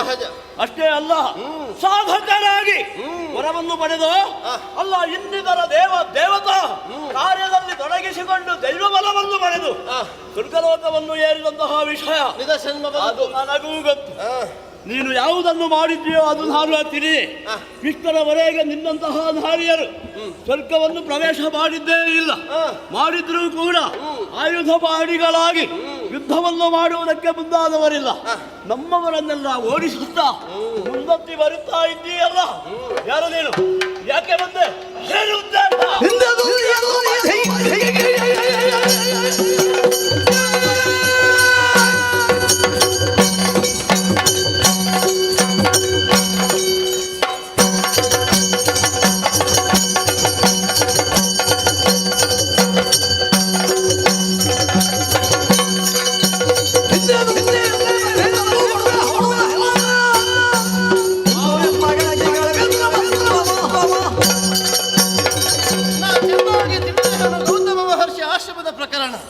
ಮುನಿಸತಿಯನ್ನು ಬಯಸಿ ಅಹಲ್ಯೆಯನ್ನು ಕಾವಿಸುವುದಕ್ಕೆ ಮುಂದಾಗಿ ಮೈ ಗಂಡ ನೆನೆಸಿಕೊಂಡವನು.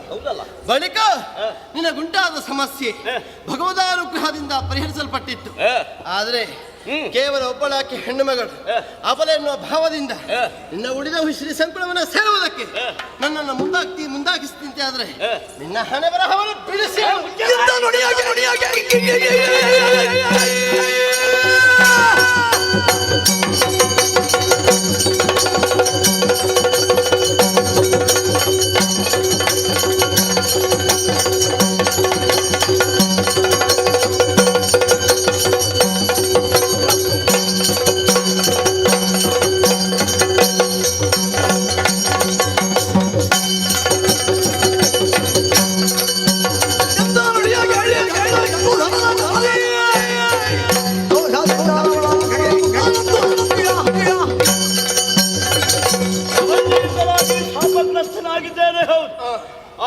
ಗೌತಮ ಕೊಟ್ಟಂತಹ ಶಾಪ ಯಾವುದು? ನನ್ನ ಶರೀರದಲ್ಲಿ ಕಾಣುತ್ತಿರುವಂತಹ ಅಕ್ಷಿಗಳೇ ಯಾವುದು? ಅದಕ್ಕೆ ಎಂತಹ ವ್ಯತ್ಯಾಸ ಇದೆ ಎಂಬುದನ್ನು ಆಲೋಚನೆ ಮಾಡು.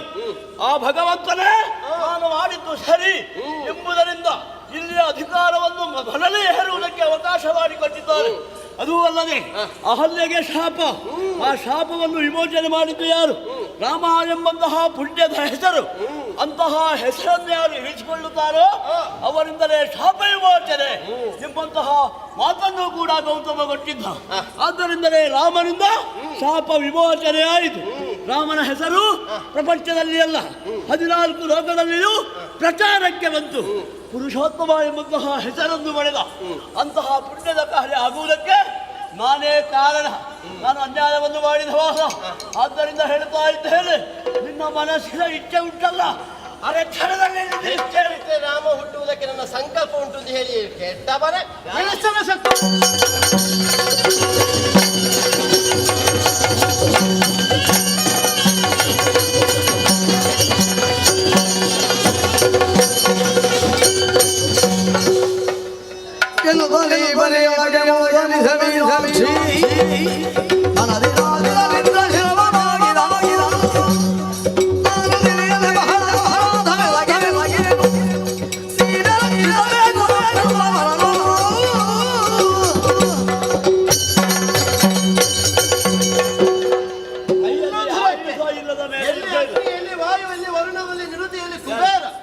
ಅವರೆಲ್ಲ ಓಡಿತಾರಲ್ಲ, ಬೇರೆ ಬರುವುದಿಲ್ಲ.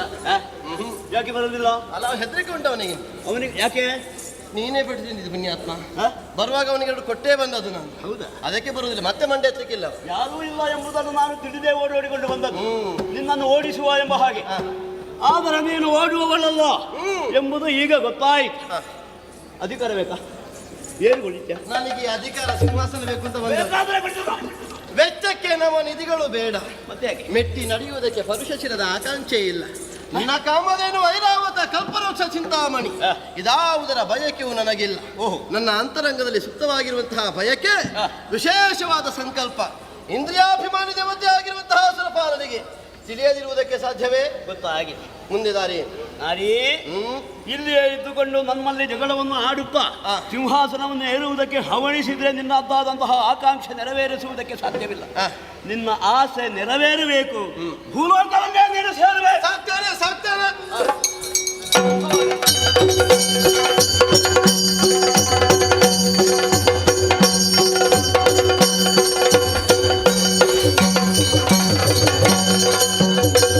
ಸುಮನಸಾಧ್ಯಕ್ಷ ಸರಿಯಾದ ಪಥವನ್ನೇ ತೋರಿದ್ದಾನೆ.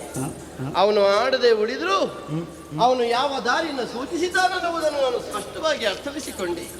ಅದನ್ನೇ ಬಳಸಿ ಮುಂದುವರಿತಾ ಬಂದು ಕಾಡ ಕಿರಾತನನ್ನು ಸೆಳೆದು ನನ್ನ ತೋಳ ಸಾಮರ್ಥ್ಯವನ್ನು ಮೆರೆಸಿದ್ದು ಮಾತ್ರವಲ್ಲದೆ ಅವನಿಂದ ಯಾರೆಲ್ಲರೂ ಕಷ್ಟವನ್ನು ಅನುಭವಿಸಿದ್ದಾರೆ ಅವರೆಲ್ಲರಿಗೂ ಒಂದು ರೀತಿಯ ಸಾಂತ್ವನದ ಬದುಕನ್ನು ಒದಗಿಸಿಕೊಟ್ಟಿದ್ದೇನೆ. ಅವನ ಐಶ್ವರ್ಯ ಆಡಂಬರ ಮೀನಾಕ್ಷಿಯ ಪಾಲಿಗೆ ಒದಗಿ ಬಂದಿದೆ. ಇಲ್ಲಿಗೆ ಬದುಕಿನ ಉದ್ದೇಶ ಲಕ್ಷ್ಯ ಸಮಾಪ್ತಿಯಾಗುವುದಿಲ್ಲವಲ್ಲ, ಮತ್ತೆ ಕೆಳಗಿನಿಂದ ಮೇಲಕ್ಕೆ ಎದ್ದು ನನ್ನ ನಡೆಯ ಕಡೆಗೆ ಗಮನವನ್ನು ಹರಿಸಿದ ಕಾಲಕ್ಕೆ ಕಣ್ಣಿಗೆ ಬಿದ್ದದು ರಜತಾದ್ರಿ.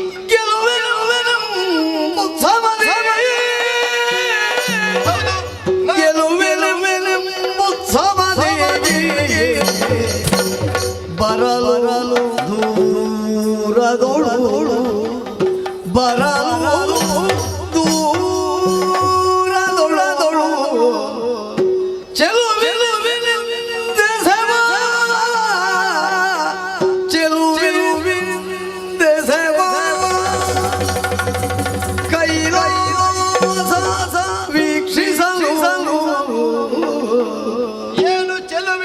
ಶತಪಥ ಪರ ಸಂಕಾಶದಂತೆ ಶತಪಥ ಸಂಕಾಶದಂತೆ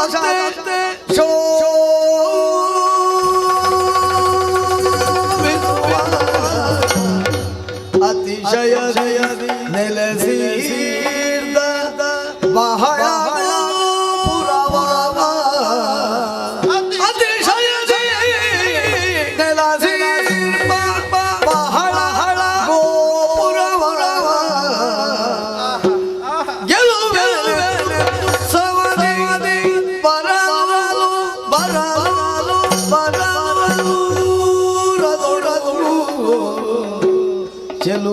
ಚೆಲುವಿನಿಂದ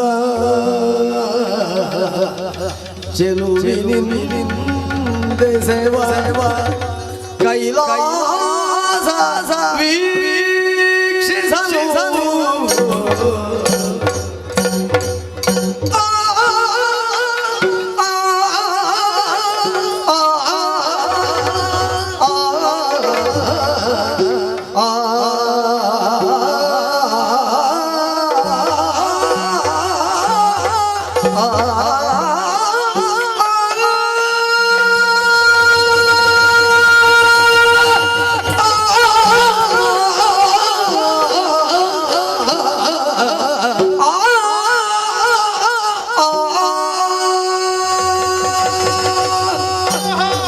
ಕರುಣಾನಂದಕರ. ಹೌದು, ಅದ್ಭುತವೇ ಸರಿ, ಪರಮಾದ್ಭುತವೇ ಸರಿ. ಎಂತಹ ಸುಂದರವಾದ ದೃಶ್ಯವನ್ನೇ ನಾನು ಎದುರುಗಾಣುತ್ತಿದ್ದೇನೆ. ನೋಡುವುದಕ್ಕೆ ಕೇವಲ ಮಾಂಸಾಕ್ಷಿಗಳು ಸಾಲುವುದಿಲ್ಲ. ಭಗವದ ಅನುಗ್ರಹದಿಂದ ಅಂತಚಕ್ಷುಗಳನ್ನು ತೆರೆದು ಜ್ಞಾನ ದೃಷ್ಟಿಯಿಂದ ಯೋಗಾಸನಾರೂಢರಾಗಿ ನೋಡುವುದಕ್ಕೆ ಮುಂದಾದೆವು ಅಂತಾದರೆ ಕೇವಲ ಕಂಡುಬರಬಹುದಾದಂತಹ ರಮಣೀಯಕರವಾದಂತಹ ದೃಶ್ಯ. ಹೌದು, ಗೆಲುವೆನೆಂಬುತ್ಸಾಹ ಒಂದಲ್ಲ ಎರಡಲ್ಲ, ಹಲವು ನಡಿಗೆಗಳನ್ನು, ಹಲವು ಹೆಜ್ಜೆಗಳನ್ನು ಮುಂದಿರಿಸುತ್ತಾ ಮೆರವ ರಜತಾದ್ರಿ ಶಿಖರವನ್ನು ಏರಿ ನನ್ನ ಮುಂದಿನ ಬಾಳ ಪಥವನ್ನು ಸಾಧಿಸಬೇಕೆನ್ನುವ ಸಂಕಲ್ಪದಿಂದಲೇ ಸಾಗಿ ಬಂದದ್ದು. ಹಾಡಿ ಹೊಗಳುವುದಕ್ಕೆ ನಾಲಿಗೆ ಸಾಲದು. ದೇವನಿದ್ದಾನೆ, ಲೋಕದೇವನಿದ್ದಾನೆ, ಲೋಕವಂದ್ಯನಿದ್ದಾನೆ. ಪರಶಿವ ನಟ ಶೇಖರ ನೆರೆದಂತಹ ಮುನಿಸ್ತೋಮ, ಸಾಗುತ್ತಿರುವಂತಹ ಭಕ್ತಾದಿಗಳ ಗಣನ, ಮೊಳಗುತ್ತಿರುವಂತಹ ಶಂಖದ ನಿನಾದ, ಕಿವಿಗೆ ಕೇಳಿಸುತ್ತಿರುವಂತಹ ಡಮರುಗದ ಶಬ್ದ, ಸ್ತುತಿ ಪಾಠಕರ ಜಯಘೋಷ, ಅಲ್ಲಿಯ ಚಿತ್ರಣವನ್ನು ಕಾಣದಿರುವ ನನಗಾದು ಸ್ಪಷ್ಟಪಡಿಸ್ತಾ ಇದೆ. ಉತ್ಸಾಹ, ಕಾಣಬೇಕೆನ್ನುವ ಅಪೇಕ್ಷೆ, ಹುದುಗಿರುವ ಹಂಬಲ ಚಿಗಿರುವ ಈ ಸಮಯದಲ್ಲಿ ಕಾಳ ಹರಣವನ್ನು ಮಾಡದೆ ಏರ್ತೇನೆ.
ಕೈಲಾಸದ ರಕ್ಷಣೆಯಲ್ಲಿರುವಂಥವನು ನಾನು. ಏನಿದೆ ಆಶ್ಚರ್ಯವನ್ನು ಕಾಡುತ್ತಾ ಇದ್ದೇನೆ. ದೂತರೇ ಆಡಿದಂತಹ ಮಾತು ನಮ್ಮದಾದಂತಹ ಈ ಕೈಲಾಸ ಲೋಕಕ್ಕೆ ಹೆಣ್ಣೋರಳು ಬಂದಿದ್ದಾಳಂತೆ. ಇಲ್ಲಿಯವರೆಗೆ ಬಂದವರೆಲ್ಲ ನನ್ನ ಒಪ್ಪಿಗೆಯನ್ನು ಕೇಳಿ ಬಂದವರು. ಆದರೆ ಈ ಹೊತ್ತಿಗೆ ಸಾಮಾನ್ಯವಾದಂತಹ ಹೆಣ್ಣೋರಳು ಬಂದಿದ್ದಾಳೆ ಅನ್ನುವ ಹಾಗಿದ್ರೆ ಅವಳ ಸಾಮರ್ಥ್ಯ ಏನು ಎಂಬುದನ್ನು ತಿಳಿಬೇಕಲ್ಲ. ಹಾಗಾಗಿ ಬರುವವಳ ನಿರೀಕ್ಷೆಯಲ್ಲಿರ್ತೇನೆ.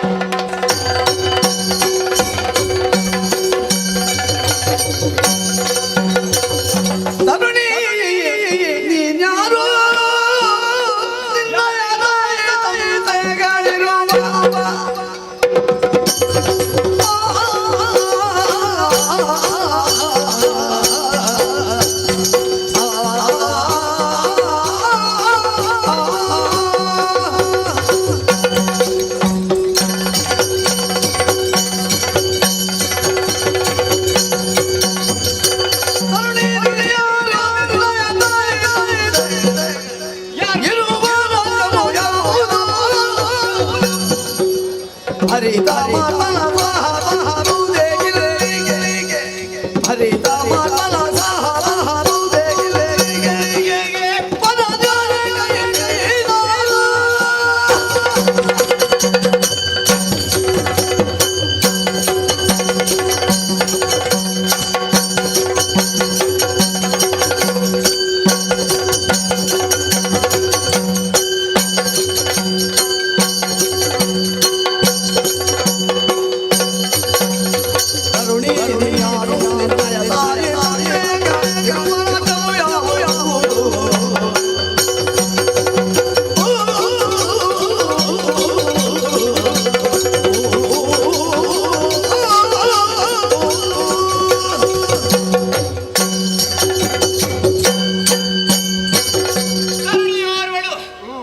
ನಮ್ಮದಾದಂತಹ ಕೈಲಾಸ ಲೋಕಕ್ಕೆ ಬಂದು ಅಲ್ಲ ಬಂದದ್ದೇನು ಸರಿ, ನಾನು ಅರ್ಥವಿಸಿಕೊಂಡದ್ದು ಹೇಗೆ ಹೇಗೆ? ನೀನು ಸಾಮಾನ್ಯನಲ್ಲ, ಅಸಾಮಾನ್ಯನು. ಅಸಾಮಾನ್ಯನು ಅಂದ ಮಾತ್ರಕ್ಕೆ ನಿನ್ನ ಪರಿಚಯ ಆಗಬೇಕಲ್ಲ, ಇಲ್ಲಿವರೆಗೆ ಬರಬೇಕಾ ಅನ್ನುವ ಹಾಗಿದ್ರೆ ಸಾಧನೆಯನ್ನೇ ಮಾಡಲೇಬೇಕು. ಸಾಧನೆ ಅನ್ನುವಂಥದ್ದನ್ನು ಮಾಡಿ ಕೈಲಾಸವನ್ನು ಏರಿದವಳು ನೀನು ಅನ್ನುವುದನ್ನು ಅರ್ಥವಿಸಿಕೊಂಡೆ. ಆದ್ರೆ ಯಾರು ನೀನು? ನಿನ್ನ ಪೆತ್ತ ತಂದೆ ತಾಯಿಗಳು ಯಾರು? ಏನು ವಿಚಾರ? ಯಾವುದನ್ನು ಅರಿತಾ ಹೋಗಿ ನಂದಿಯಲ್ಲ. ಹಾಗಾಗಿ ಇಲ್ಲಿಯ ದ್ವಾರದ ಹೊಣೆಗಾರಿಕೆ, ದ್ವಾರಪಾಲಕನಾಗಿ ಇರುವವ ನಂದಿ. ಹಾಗಾಗಿ ನಿನ್ನ ಪರಿಚಯ ಕೇಳಬೇಕಲ್ಲ, ಕೇಳಿದ್ದೇನೆ. ಹೇಳುವಂತ ಹೊಣೆಗಾರಿಕೆ ನಿನ್ನದು. ಹೇಳು. ನಮ್ಮ ತಂದೆ ತಾಯಿ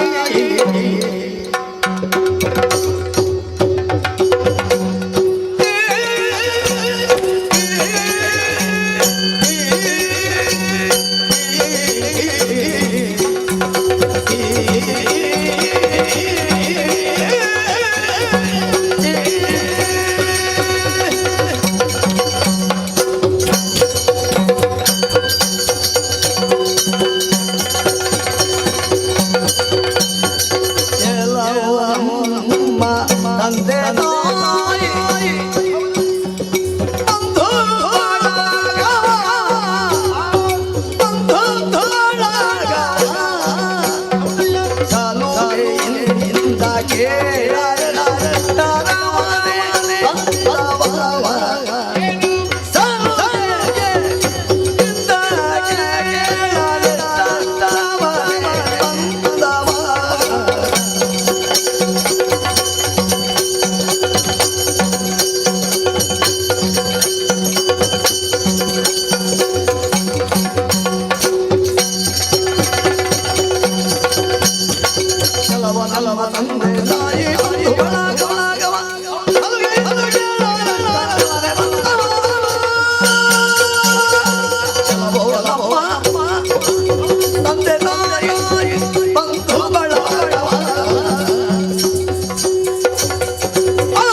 ಯಾಕಾಡಿದೆ ಬಂದವರ ಕುರಿತಾಗಿ ಅಪರಿಚಿತ ಭಾವವನ್ನು ತಳೆದು. ಹೌದು, ಯಾರು ನೀನು?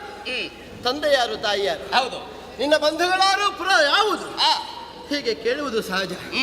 ಈ ಸಲುಗೆಯ ವ್ಯವಹಾರ ನಿನಗೆ ಬೇಕೇ? ಹೌದು ಅಂತಾದ್ರೆ ಹಾಗಾದ್ರೆ ಅನಿವಾರ್ಯತೆ ನಿನಗಿಲ್ಲ ಅಂತ ಭಾವಿಸ್ತೇನೆ. ಯಾಕೆ? ಯಾವ ಕುಲ, ಏನು ಉದ್ದೇಶ, ಅದಕ್ಕಿಂತಲೂ ಮಿಗಿಲಾಗಿ ನಿನ್ನೊಡೆಯನನ್ನ ಕಾಣಬೇಕೆನ್ನುವಂತಹ ಹಠ ನನಗಿದೆ. ಆದ್ದರಿಂದ ನೀನಾಗಿ ಹೋಗಿ ಹೇಳುದು ಏನು? ಹೀಗೀಗ ಒಬ್ಬಳು ಹುಡುಗಿ ಬಂದಿದ್ದಾಳೆ, ಕಪ್ಪ ಕಾಣಿಕೆಯ ಸಂಗ್ರಹದ ಉದ್ದೇಶ ಅವಳಿಗುಂಟು, ನಿನ್ನನ್ನು ಎದುರುಗಾಣಬೇಕಂತೆ, ಹೋರಾಟವನ್ನು ಕೊಡಬೇಕಂತೆ. ನೀನೇ ಹೋದ್ರೆ ನಿನ್ನ ಆರೋಗ್ಯಕ್ಕೆ ಕ್ಷೇಮ, ತಪ್ಪಿದ್ರೆ ಸೊಂಟದ ಕಿರು ಜಾರಿಸಿ ಹೊಡಿ.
ಪರಿಚಯವನ್ನೇ ಕೇಳಿದೆ ಅಂತಾದ್ರೆ ನನ್ನಲ್ಲೇ ಮರು ಪ್ರಶ್ನೆ. ನಿನ್ನಲ್ಲಿ ಅನಿವಾರ್ಯತೆ ಇಲ್ಲ ಅಂತ. ಹೌದು, ನಿನ್ನಿಂದ ಉತ್ತರ ಬರು ಜನವೇ ಅಲ್ಲ. ಜನ ಅಲ್ಲ, ದ್ವಾರದ ಜನ ನಾನು. ಎಲ್ಲಿ ದ್ವಾರಕ್ಕಲ್ವಾ? ದ್ವಾರದಲ್ಲಿಯೇ ನಿಲ್ಲಿಸಿ.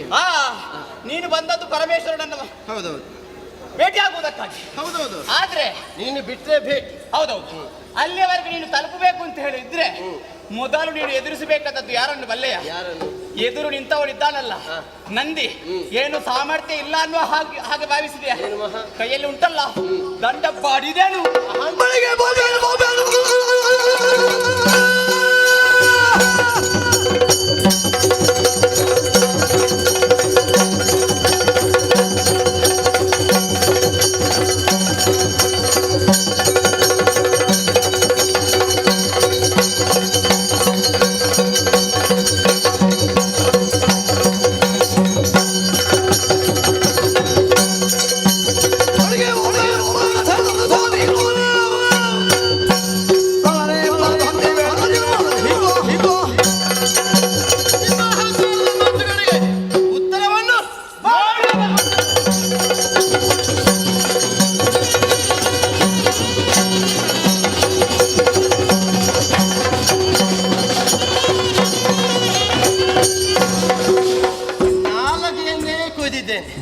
ನೋಡುವ ಶಿವನ ಅಭಿಮಾನಕ್ಕೊಂದು ಭಂಗ.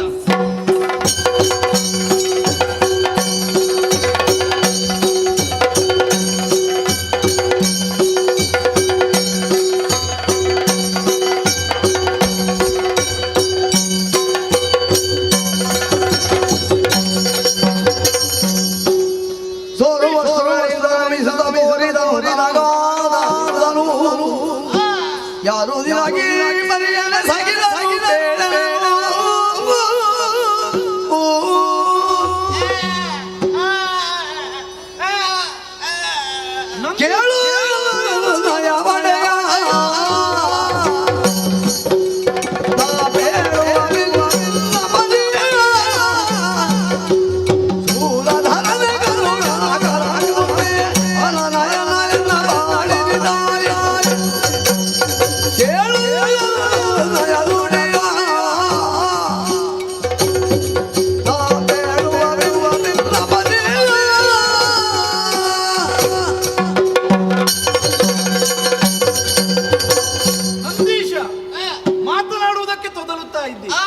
ಇದು ಅನುಗ್ರಹ ಬೀರಿದ್ದೇನೆ, ಸ್ಪಷ್ಟವಾಗಿ ಮಾತು.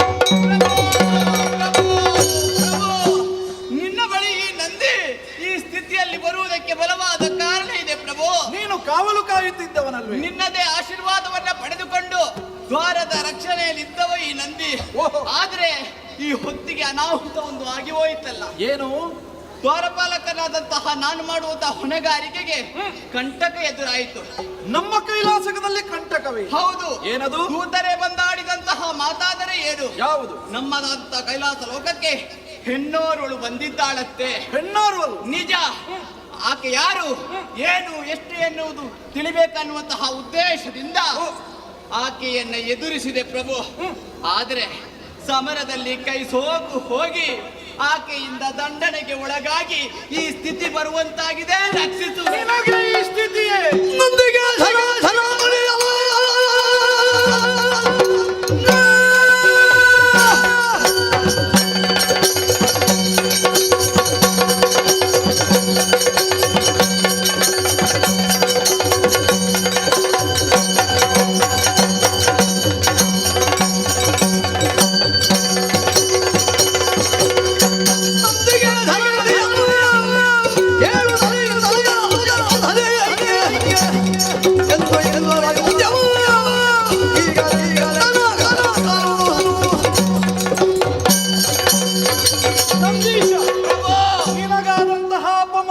ಸಹಿಸುವುದಕ್ಕೆ ಸಾಧ್ಯವಿಲ್ಲ. ನಮ್ಮ ಕೈಲಾಸಕ್ಕೆ ಹೆಣ್ಣೊಬ್ಬಳು ದಾಳಿಯನ್ನಿತ್ತಿದ್ದಾಳೆ. ನಿಜ. ಆಕೆಯನ್ನು ವಿಚಾರಿಸಬೇಕಾದ್ದು ಕರ್ತವ್ಯ. ನೀನು ವಿಶ್ರಾಂತಿ. ಸರಿಯಾದ ಸಮಯವನ್ನು ನಾವು ಉಪಯೋಗಿಸಿಕೊಳ್ಳಬೇಕು. ಹೆಣ್ಣಿಗೆ ತಕ್ಕ ಪಾಠವನ್ನು ಕಲಿಸಬೇಕು ಅಂತಿದ್ದರೆ ನಾನೇ ಹೋಗುವುದಲ್ಲ, ಇದ್ದಾರಲ್ಲ ನಮ್ಮವರು, ಬರಲಿ.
ಇದ್ದಾಳೆ. ನಮ್ಮನ್ನು ಪೂಜಿಸುವುದಕ್ಕಾಗಿ ಬಂದಂತಹ ಭಕ್ತೆಯಲ್ಲ ಅವಳು. ಅಹಂಕಾರದಿಂದ ದ್ವಾರದಲ್ಲಿದ್ದಂತಹ ನಂದಿಗೆ ಅಪಮಾನ ಮಾಡಿದ್ದಾಳೆ. ಆಕೆಗೆ ತಕ್ಕ ಶಾಸ್ತಿಯನ್ನು ಮಾಡಬೇಕು. ಏನು ನಿಮ್ಮ ಅಭಿಪ್ರಾಯ?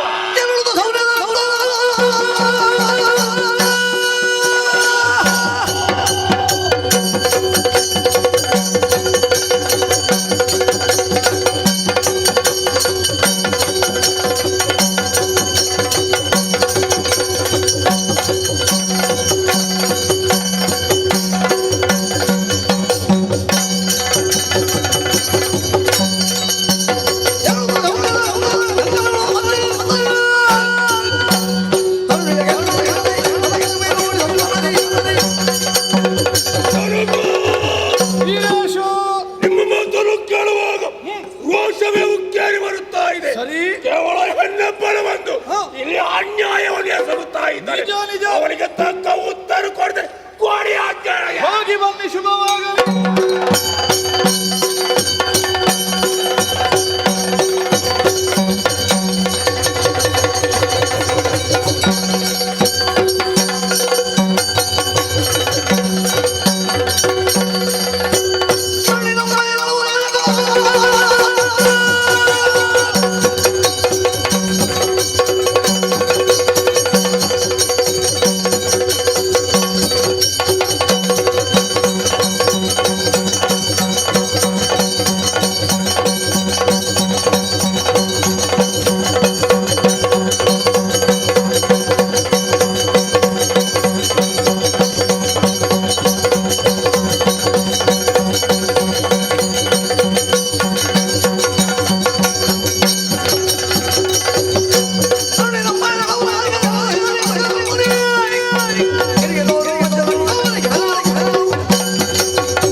ನಿನ್ನನ್ನು ನೋಡುವಾಗ ನನಗೆ ನಗು ಬರುತ್ತಾ ಉಂಟು.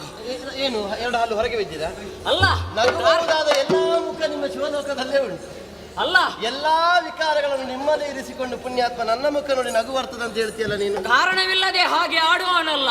ಕಾರಣ ಉಂಟಾಗದ್ರೆ ಅಡುಗೆ ಕೋಣೆಯಲ್ಲಿ ಸೌಟು ಹಿಡಿಯುವುದಕ್ಕೂ ರಣಕ್ಷೇತ್ರದಲ್ಲಿ ಕತ್ತಿ ಹಿಡಿಯುವುದಕ್ಕೂ ಬಹಳ ವ್ಯತ್ಯಾಸ ಉಂಟು. ಹೇಗೆ ವ್ಯತ್ಯಾಸ ಆಗ್ತದೆ? ಒಳ್ಳೆ ಬಲಗೈ ಬಲ ಅಂತ ಆದ್ರೆ ಬಲಗೈಯಲ್ಲೇ ಸೌಟು ಹಿಡಿಯುವುದು, ಅದೇ ಕೈಯಲ್ಲಿ ಕತ್ತಿ ಹಿಡಿಯುವುದು. ಕೆಲವರಿಗೆ ಎಡಗೈ ಬಲ ಇರ್ತದೆ, ಅವರು ಎಡಗೈಯಲ್ಲೇ ಸೌಟು ಹಿಡಿಯುವುದು. ಯಾವ ಕೈ ಮುಖ್ಯವಲ್ಲ, ಸಾಮರ್ಥ್ಯ ಎನ್ನುವುದು ಮುಖ್ಯ.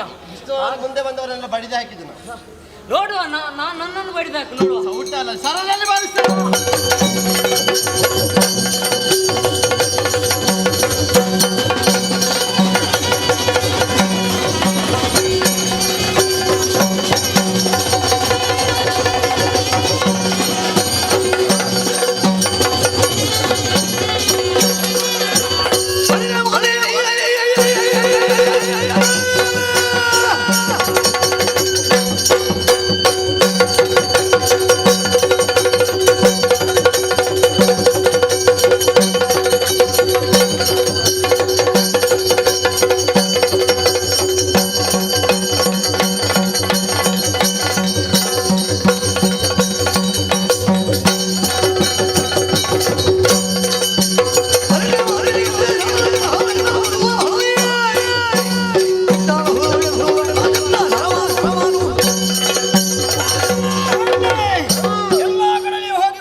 ಕೈಲಾಸಕ್ಕೆ ಬಂದಿದ್ದೆಲ್ಲ ನಿನ್ನ ಅಹಂಕಾರವನ್ನು ಎಲ್ಲಿಸ್ತೇನೆ.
ತ್ಯಾಜಿಸುವುದಕ್ಕಾಗಿ. ಆದ್ರೆ ನೀನು ಬಂದವಳೇ ಆಗಿ ನಿನ್ನ ವರ್ತನೆ ಸರಿ ಇಲ್ಲ, ಇಲ್ಲಿ ಬಂದು ನಮ್ಮನ್ನು ಶಿಕ್ಷಿಸುತ್ತಾ ಇದ್ದೀಯಾ?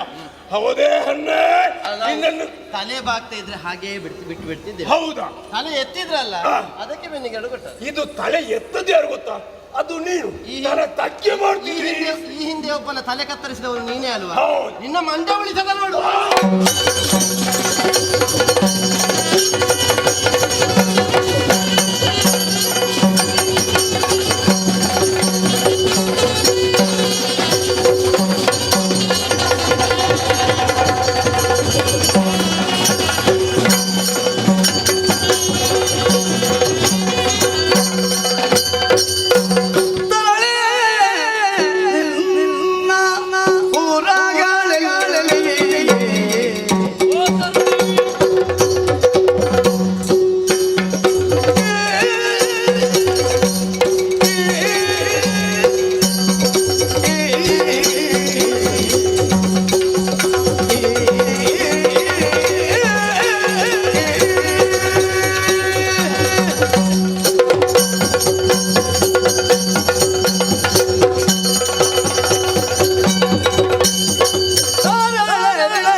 ಬೆಟ್ಟ ಇದು ವಿಶಾಲವಾದಂತಹ ಈ ಪ್ರದೇಶ, ಅತಿ ಎತ್ತರವಾದಂತಹ ಬೆಟ್ಟ. ಎತ್ತರವಾದ ಬೆಟ್ಟಕ್ಕೆ ಬರುವಂತಹ ಪ್ರತಿಯೊಬ್ಬರು ತಲೆ ತಗ್ಗಿಸಿಯೇ ಬರುವುದು. ಹೌದಷ್ಟೇ. ಅದಕ್ಕೆ ಕೈಲಾಸ ಅಂತ ಹೆಸರು. ಅಂತಹ ತಲೆ ತಗ್ಗಿಸಿ ಬರಬೇಕಾದ ಎತ್ತರವಾದ ಕೈಲಾಸದೆಡೆಗೆ ನೀನು ಮಾತ್ರ ತಲೆ ಎತ್ತಿ ಬಂದಿದ್ದು. ತರಳೆಯಾದಂತಹ ನೀನು ಕೈಲಾಸಕ್ಕೆ ಬಂದು ತರಳೆಯನ್ನೇ ಮಾಡಿ ತರಳತನವನ್ನೇ ಮಾಡುವುದಕ್ಕೆ ಮುಂದುವರಿದೆ. ನಮ್ಮವನಾದಂತಹ ನಂದಿಗೆ ಚಿತ್ರಹಿಂಸೆಯನ್ನು ಕೊಟ್ಟೆ. ಹೌದು. ಆ ಬಳಿಕ ಬಂದಂತಹ ಗುಹನೋ ಗಣಪನೋ ವೀರಭದ್ರನು ಅವರಿಗೆಲ್ಲ ಶಿಕ್ಷೆಯನ್ನು ಕೊಟ್ಟು ನಾನೇ ಎಂಬಂತ ಅಹಂಕಾರದಿಂದ ನೀನು ಮುಂದೆ ಬರ್ತಾ ಇದ್ದೆ.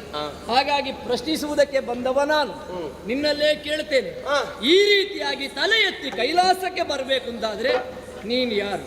ನಿನ್ನನ್ನು ಹೆತ್ತಂತಹ ತಂದೆ ತಾಯಿಗಳು ಯಾರು? ಮದುವೆಯಾಗಿದ್ರೆ ನಿನ್ನ ಗಂಡ ಯಾರು? ಈ ರೀತಿಯಾಗಿ ಅಹಂಭಾವದಿಂದ ಬರುವುದಕ್ಕೆ ಕಾರಣ ಏನು? ನಿನ್ನ ಪೆಸರೇನು ಹೇಳು? ಪ್ರಧಾನ ಪ್ರಶ್ನೆ ಅಲ್ಲ. ಯಾರು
ಮಾತ್ರವಲ್ಲ, ಆದರೆ ಒಂದುಂಟು.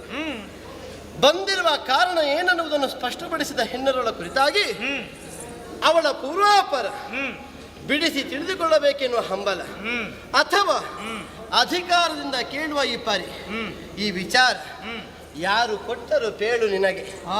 ನನ್ನ ಕುರಿತಾಗಿ ನಿರ್ದಿಷ್ಟವಾದ ವಾರ್ತೆಯನ್ನು ನಿನ್ನವರು ಬಂದು ಆಡಿದ್ದಿಲ್ಲ, ಆದರೂ ಕೇಳಿ ತಿದ್ದುಕೊಳ್ಳಬೇಕೆನ್ನುವಂತಹ ತವಕ. ಒಬ್ಬಳಾಕೆ ಹೆಣ್ಣು, ಅಬಲೆ, ಬಡ ಹುಡುಗಿ, ಚಂದದ ಬೆಡಗಿ, ಸ್ವರ ಏರಿಸಿದ್ರೆ ಹಿಂದೆ ಹೋಗಬಹುದು ಅನ್ನುವಂತಹ ಭ್ರಮೆ ಉಂಟು ಅಂತಾದ್ರೆ, ನಿನ್ನಂತವಳು ಇಲ್ಲಿಗೆ ಬರಲಿಲ್ಲ, ಬಂದವರು ನಿನ್ನ ಹಾಗೆ ಮಾಡಿಲ್ಲ. ಹಾಗಾಗಿ ಕೇಳಿದ್ದು ಯಾರು ಅಪ್ಪಮ್ಮ ಯಾರು ನಿನ್ನದ್ದು? ಕುತೂಹಲ ಸಹಜ. ಹೇಳುವ ಯಾವ ಅಪೇಕ್ಷೆಯಾಗಲಿ, ಮಕ್ಕಳಿಗೆ ಸಂಸ್ಕಾರ ಕೊಡಬೇಕಾದ ತಂದೆ ತಾಯಿಗಳಲ್ಲ. ನೀನು ಬಂದವಳೇ ನಮ್ಮವರಿಗೆಲ್ಲ ಹೊಡೆದು ಚಿತ್ರಹಿಂಸೆ ಕೊಡ್ತಿ ಅಂತಾದ್ರೆ ಇದನ್ನೇ ಕಲಿಸಿಕೊಟ್ಟದ್ದ. ಹಾಗಾಗಿ ಅವರು ಯಾರು, ನೀನು ಯಾರು, ಯಾಕೆ ಹೀಗೆ ಮಾಡಿದೆ ಅದನ್ನು ಕೇಳಿದೆ. ಅಯ್ಯ, ನೀನು ಕೇಳುವುದು ತಪ್ಪಲ್ಲ ಅಥವಾ ತಪ್ಪು ಅನ್ನುವುದನ್ನು ಸಾಧಿಸುವುದಕ್ಕೆ ನಾನು ಮುಂದಾದದ್ದು ಅಲ್ಲ. ನಿನಗೆ ತೋಚಿದ್ದನ್ನು, ನಿನಗೆ ತಿಳಿದುಕೊಳ್ಳಬೇಕೆನ್ನುವ ಹಾಗೆ ಅನ್ನಿಸಿದ್ದನ್ನು ನೀನು ಬಿಡಿಸುವುದಕ್ಕೆ ಮುಂದಾದೆ. ಆದರೆ ಹೇಳಿಕೊಳ್ಳಬಹುದಾದ ವ್ಯವಧಾನಕ್ಕೆ ನನಗಿಲ್ಲ, ಅಥವಾ ಅನಿವಾರ್ಯತೆಯನ್ನು ನಾನು ಮುಂದುಗಾಣುವುದಿಲ್ಲ. ನನ್ನ ಉದ್ದೇಶ ಏನು ಅಂತ ಸ್ಪಷ್ಟ ಉಂಟು. ಒಮ್ಮೆ ನಿನ್ನನ್ನು ನೋಡಬೇಕು ಅಂತ ಇತ್ತು. ಬರುವ ಮುನ್ನವೇ ನಾವು ರಥ ತೋರಿಸಿ ನಂದಿಗೆ ಆಡಿದ್ದೆವು.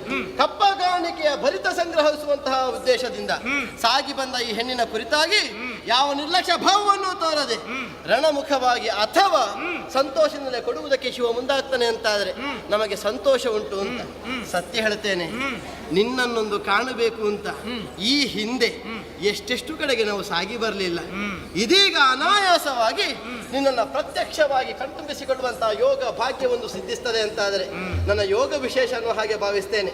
ಅದನ್ನು ಬದಿಗಿರಿಸಿ ನನ್ನ ಬಯಕೆಯನ್ನು ಸಲ್ಲಿಸುವಂತ ಮುಂದೆ ನಾನು ಯಾರು ಅಂತ ಗೊತ್ತಾಯ್ತಾ ನಿನಗೆ?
ಕುತೂಹಲದಿಂದ ನಿನ್ನಲ್ಲಿ ನಾನು ಪ್ರಶ್ನೆ ಕೇಳಿದೆ.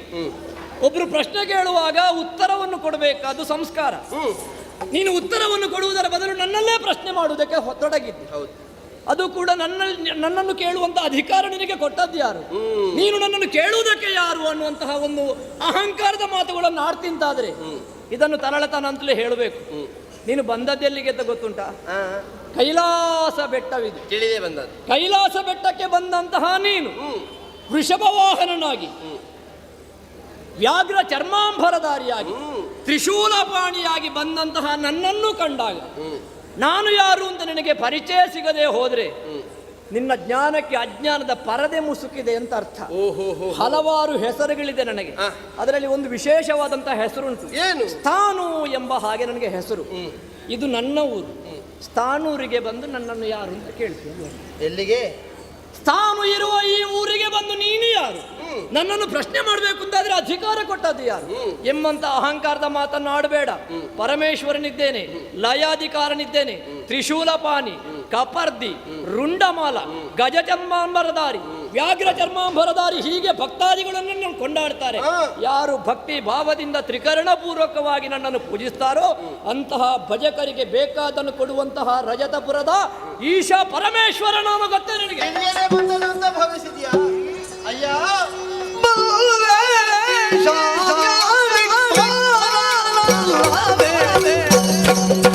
ಬಂದ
ನಾನು ಯಾರು ಅಂತ ಗೊತ್ತುಂಟ ನಿನಗೆ?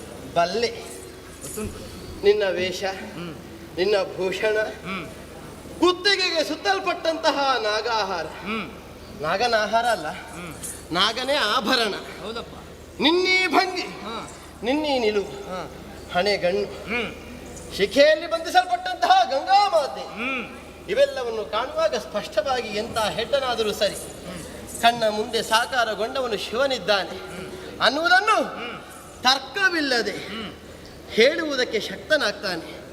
ಬಲ್ಲೆ, ನೀ ಈಶಾನ್ಯ ದಿಕ್ಪಾಲಕನಲ್ಲವೇ? ನಾನು ಯಾರು ಅಂತ ಗೊತ್ತುಂಟು. ತಿಳಿದೇ ಬಂದದ್ದು. ನನ್ನ ಯೋಗ್ಯತೆಯನ್ನು ಅರ್ಥ ಮಾಡಿಕೊಂಡಿದ್ದಿ, ತಿಳಿದೇ ನುಡಿಸಿದ್ದು. ಆದ್ರೂ ನನ್ನನ್ನು ಕೇಳುವ ಹಕ್ಕು ನಿನಗೆ ಕೊಟ್ಟದ್ದು ಯಾರು ಅಂತ ಒಬ್ಬ ಪರಮೇಶ್ವರ ದೇವರನಿಗೆ ಆಡುವುದಲ್ವ? ಹೌದೌದು, ಕೇಳಿದ್ರೆ ಅಪರಾಧ ಅಲ್ಲ. ಯಾಕೆ? ಪ್ರತಿಯೊಬ್ಬ ವ್ಯಕ್ತಿಗೂ ಅಂದ್ರೆ ಜನ್ಮಿಸಿದವನಿಗೂ ಸ್ವಾತಂತ್ರ್ಯ ಅನ್ನುವುದು ಇರ್ತದೆ. ಆ ಸ್ವೇಚ್ಛೆಯನ್ನು ಬಳಸಿಕೊಂಡು ಇನ್ನೊಬ್ಬರಿಗೆ ಹಾನಿಯಾಗದ ಹಾಗೆ, ಇನ್ನೊಬ್ಬರಿಗೆ ಕೇಡು ಆಗದ ಹಾಗೆ ವ್ಯವಹರಿಸುವುದಕ್ಕೆ ಅವನಿಗೆ ಅಧಿಕಾರವನ್ನು ಶಾಸ್ತ್ರವೇ ಸಮ್ಮತಿಸುತ್ತದೆ, ಕೊಡುತ್ತದೆ. ಬಂದವನ ಯೋಗ್ಯತೆ ಗೊತ್ತಾದ ಮೇಲೆ ಅವನಲ್ಲಿಯೇ ನೀನು ಯಾರು ಅಂತ ಕೇಳುವುದು ಅಪರಾಧ ಆಗುವುದಿಲ್ಲ. ಬಂದವನದು ಪರಿಚಯ ಇಲ್ಲದಂತಾದ್ರೆ ಕೇಳಬಹುದು. ಕೇಳುವ ಈಗ ನಿನ್ನನ್ನು ನಾನು ಕೇಳಬಹುದು, ಯಾಕೆಂದ್ರೆ ನಾನು ನಿನ್ನನ್ನು ನೋಡಿಲ್ಲ. ಇಂತಹ ಅದಟುಳ್ಳಂತಹ ಹೆಣ್ಮಕ್ಕಳು ಇಲ್ಲಿಗೆ ಬರಲಿಲ್ಲ. ನಾನು ಕೇಳುವುದು ಸಹಜ. ಆದ್ರೆ ನೀನು ಬಂದದ್ದು ಕೈಲಾಸದ ಕಡೆಗೆ ದೃಷ್ಟಿ ಮಾಡಿ ಬಂದವಳು. ಹೊರಟಂತಹ ನಿನಗೆ ಬೇಕಲ್ವ ನಾನು ಹೊರಟದ್ದು ಎಲ್ಲಿಗೆ, ಅಲ್ಲಿ ಯಾರು ಸಿಗ್ತಾರೆ ಅನ್ನುವಂತ ಪರಿಜ್ಞಾನ ಬೇಕೋ ಬೇಡುವ ನಿನಗೆ? ಶಿವನೇ, ಯಾವನೋ ಒಬ್ಬ ಭಕ್ತ ಪ್ರಪಂಚದಲ್ಲಿ ನಿನ್ನ ಕುರಿತಾಗಿ ತಪಸ್ಸನ್ನಾಚರಿಸುವುದಕ್ಕೆ ಮುಂದಾಗ್ತಾನೆ. ಏನು ಮೊದಲೇ ಬಂದು ಹೇಳ್ತಾನ, ನಾನು ಇಲ್ಲಿಯವ, ಎಲ್ಲಿಗೆ ಸೇರಿದವ, ನನ್ನ ಹೆಸರು ಹೇಗೆ, ನನ್ನ ತಂದೆ ತಾಯಿಗಳು ಇಂಥವರು, ಹಾಗೆ ಹೇಳಿದ ಬಳಿಕ ತಪಸ್ಸಿಗೆ ತೊಡಗುವುದೇನು ಅಲ್ಲವಲ್ಲ. ಅವನ ಅಂತರಂಗದಲ್ಲಿ ಸುಪ್ತವಾಗಿರಬಹುದಾದ ಸಂಕಲ್ಪವೇ ಪ್ರಧಾನವಾಗ್ತದೆ. ಆ ಸಂಕಲ್ಪಗೆ ಒತ್ತು ಕೊಟ್ಟು ಮನ್ನಣೆಯನ್ನ ಇತ್ತು ಸಾಕಾರಗೊಳ್ಳುವವರು ಮೂರು ಮೂರ್ತಿಗಳು, ಅವರಲ್ಲೇ ನೀನೂ ಒಬ್ಬ. ಆದ್ದರಿಂದಲೇ ನಾನು ಆಡಿದ್ದು. ಯಾವನನ್ನು ಪ್ರಪಂಚ ಭಕ್ತ ಸುಲಭ ಅನ್ನುವಾಗಿ ಗುರುತಿಸಿದೆಯೋ, ಯಾವನನ್ನು ಭಕ್ತೋದ್ಧಾರಕ ಅನ್ನುವ ಹಾಗೆ ಪೂಜಿಸ್ತದೆಯೋ, ಅಂತಹ ಈಶಾನ್ಯ ದಿಕ್ಪಾಲಕರೇ ಹೌದು ಅಂತಾದ್ರೆ ನಾನು ಹೇಳಿದ ಬಳಿಕ ತಿಳಿದುಕೊಳ್ಳಬೇಕಾದ ಅನಿವಾರ್ಯತೆ ನಿನಗೇನು ಇಲ್ಲವಲ್ಲ. ಆದರೂ ನನ್ನ ಉದ್ದೇಶದ ಸಾಫಲ್ಯತೆಗೆ ಬೇಕಾಗಿ ಏನನ್ನ ಬಯಸಿ ಬಂದಿದ್ದೇನೆ ಅನ್ನೋದನ್ನು ಸ್ಪಷ್ಟವಾಗಿ ಆಡಿದೆ. ಇನ್ನು ಒಬ್ಬಳಾಕೆ ಹೆಣ್ಣು, ದೂರದಲ್ಲಿ ಏನು ಸಾಧನೆ ಮಾಡಿ ಆಡು ಅನ್ನುವಂತಹ ನಿರ್ದಾಕ್ಷಿಣ್ಯ ಅಥವಾ ಕ್ಷುಲ್ಲಕ ಭಾವ ನಿನಗುಂಟು ಅಂತಾದ್ರೆ ನೇರವಾಗಿ ಹೇಳ್ತೇನೆ, ನಿನ್ನ ಕೂಡ ಯುದ್ಧವನ್ನು ಮಾಡುವುದಕ್ಕೆ ಬಂದದ್ದು ಇದು ನನ್ನ ಮೊದಲ ನಡೆ ಏನೂ ಅಲ್ಲ. ಎಂತೆಂಥವರನ್ನು ಮಣಿಸಿದ್ದೇನೆ, ಮಕುಟಧಾರಿಗಳ ಕಿರೀಟವನ್ನು ಪದಯುಗ್ಮಗಳಿಗೆ ಇಡುವಂತೆ ನಾನು ಅವರನ್ನ ಒತ್ತಾಯಿಸಿದ್ದೇನೆ. ಮಾತ್ರವಲ್ಲದೆ ನನ್ನ ರಾಜ್ಯವನ್ನು ವಿಸ್ತಾರ ಮಾಡಿದ್ದೇನೆ. ಹೆಚ್ಚಾಕೆ ಯಾವನು ನಿನ್ನ ಕಾಲ ಬುಡದಲ್ಲಿ ಬಿದ್ದು ಕಣ್ಣೀರುಗರೆದು ತನ್ನ ಪ್ರಾಣವನ್ನು ತನ್ನ ಬದುಕನ್ನು ಕಟ್ಟಿಕೊಂಡನು, ಅಂತಹ ಸುರಪಾಲನಾದರೂ ಸಮರಾಭಿಮುಖವಾಗಿ ಸಾಗಿ ಬಂದ ಕಾಲಕ್ಕೆ ಸೋಲನ್ನು ಅನುಭವಿಸುವುದು ಬಿಟ್ಟೆ ಕೆಚ್ಚದೆ ವೀರತನವನ್ನು ಕಾಣಿಸುವುದಕ್ಕೆ ಸಾಧ್ಯವಾಗಲಿಲ್ಲ. ಅಂತ ಹೆಣ್ಣಿನ ತೋಳ ಸಾಮರ್ಥ್ಯವನ್ನು ಪರೀಕ್ಷಿಸುವ ಉದ್ದೇಶ ಯೋಚನೆ ಉಂಟು ಅಂತಾದ್ರೆ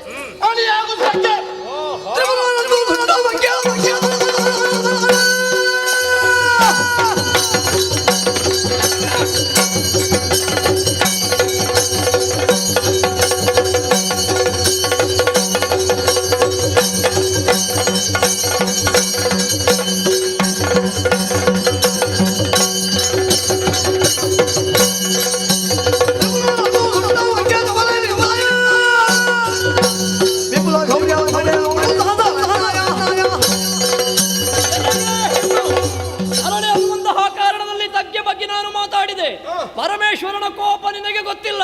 ಒಂದೊಮ್ಮೆಗೆ ನಿಟಿಲಾಕ್ಷಿಯನ್ನು ನಾನು ತೆರೆದ್ರೆ ನನ್ನ ಈ ಬೆಂಕಿಗೆ ನೀನು ಭಸ್ಮವಾಗಿ ಹೋಗಬೇಕಾದೀತು. ಎಚ್ಚರ ಎಚ್ಚರ.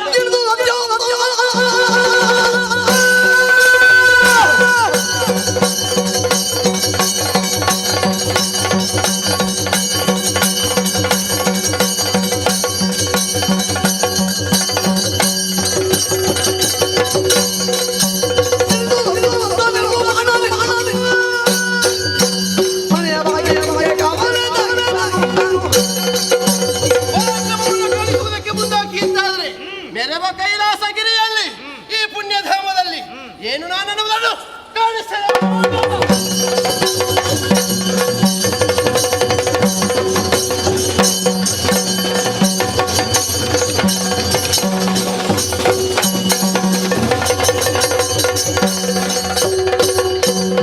ಜಯ ಜಯ ಜಯ ಮಹಾದೇವ, ಜಯ ಶರಣ ಸಂಜೀವ, ಶರಣ ಸಂಜೀವ, ಜಯ ಜಯ ಉಮಾಕಾಂತ,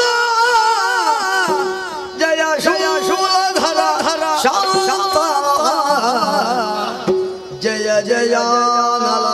ನೇತ್ರ ಜಯ ಜಯ ಕೋಮಲಗಾತ್ರ ಜಯ ಜಯ ಶೂಲಧರ ದಕ್ಷ ಶಿಕ್ಷಾ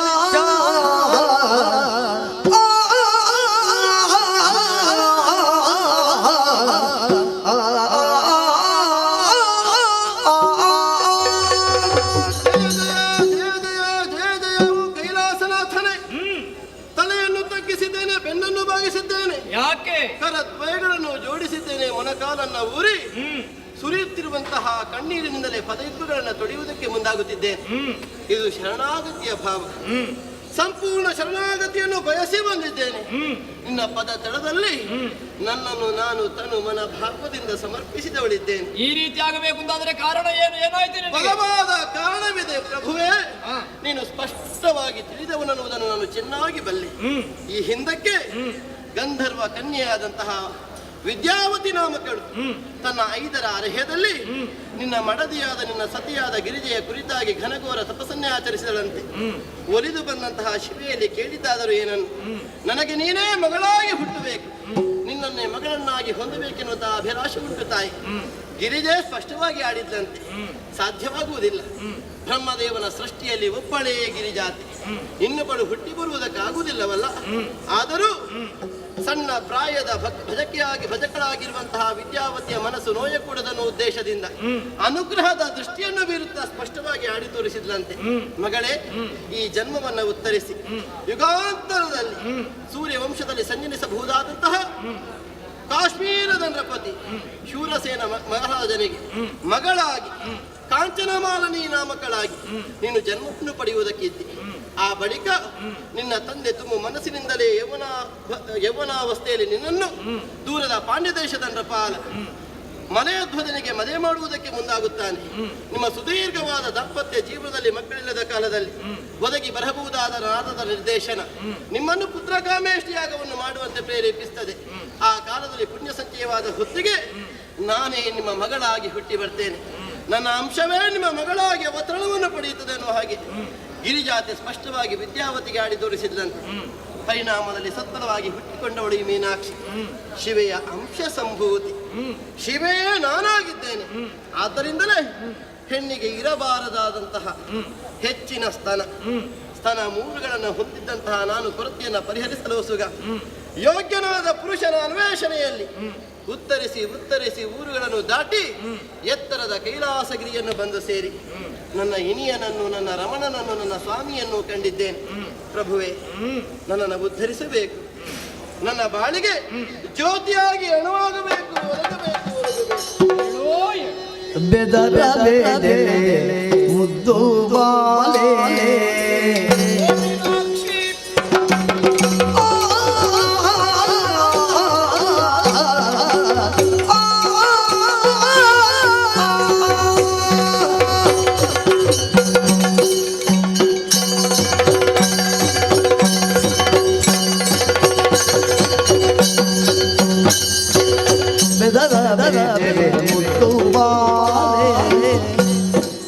ನಿನ್ನ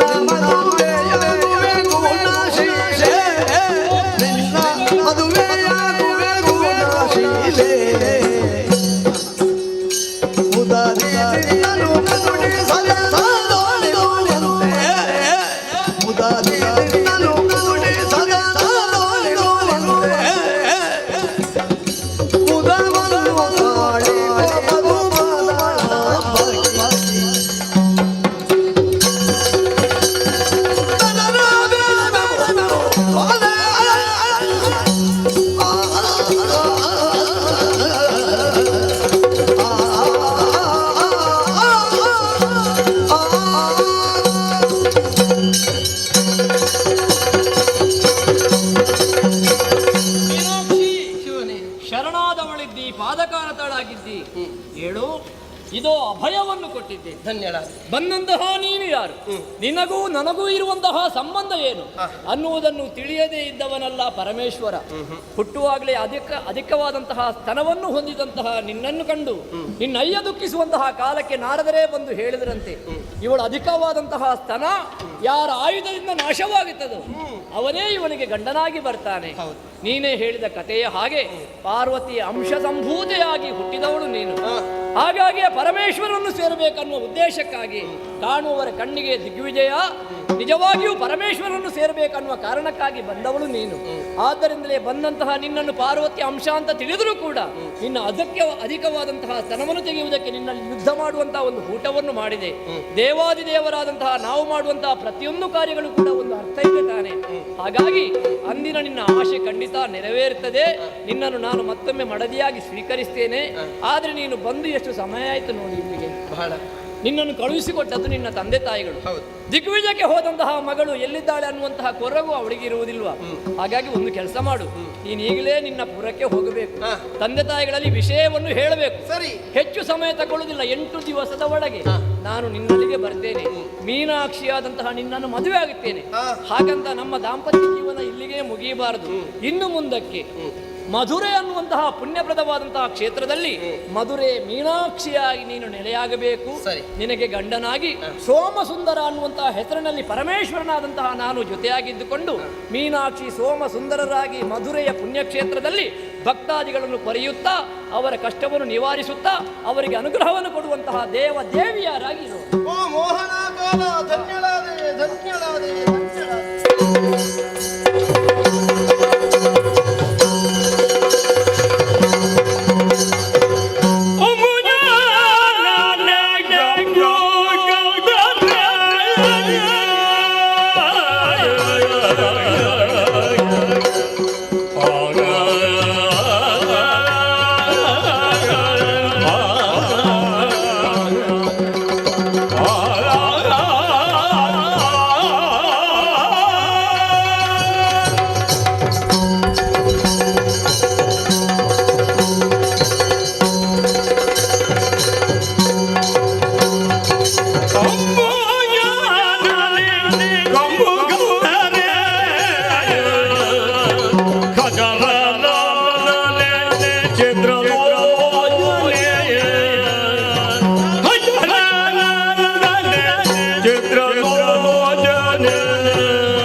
ಪಾದವನ್ನು ಪಾತಾಳ ಲೋಕಕ್ಕೂ ಹೋಲಿಸಿದವರಿದ್ದಾರೆ.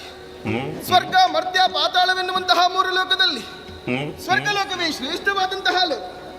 ಅದರಲ್ಲಿ ಅದೆಷ್ಟೋ ಪಂಗಡಗಳು, ಯಕ್ಷರು, ಕಿನ್ನರರು, ಕಿಂಪುರುಷರು, ಸಿದ್ಧರು, ಸಾತ್ಯರು, ಮನು, ಮುನಿಗಳು, ಗರುಡ, ಗಂಧರ್ವಾದಿಗಳು. ಅದರಲ್ಲಿ ಗಂಧರ್ವ ಲೋಕವನ್ನಾಳುವಂತಹ ಮಹೋದರ ಭೂಪತಿಗೆ ಮಗಳಾಗಿ ಹುಟ್ಟಿದೆ. ಚಿತ್ರಾಕ್ಷಿ ಎನ್ನುವ ಹಾಗೆ ಶುಭ ನಾಮವನ್ನರಿಸಿದವರಿದ್ದಾರೆ. ಗಿಡವೊಂದು ಬೆಳೆದು ಮರವಾಗಬೇಕಾದರೆ ಕಾಲಕಾಲಕ್ಕೆ ನೀರನ್ನು, ಪೋಷಕಾಂಶಗಳನ್ನು ಎರೆಯಬೇಕಾದದ್ದು ಅನಿವಾರ್ಯವೇ ಹೌದು.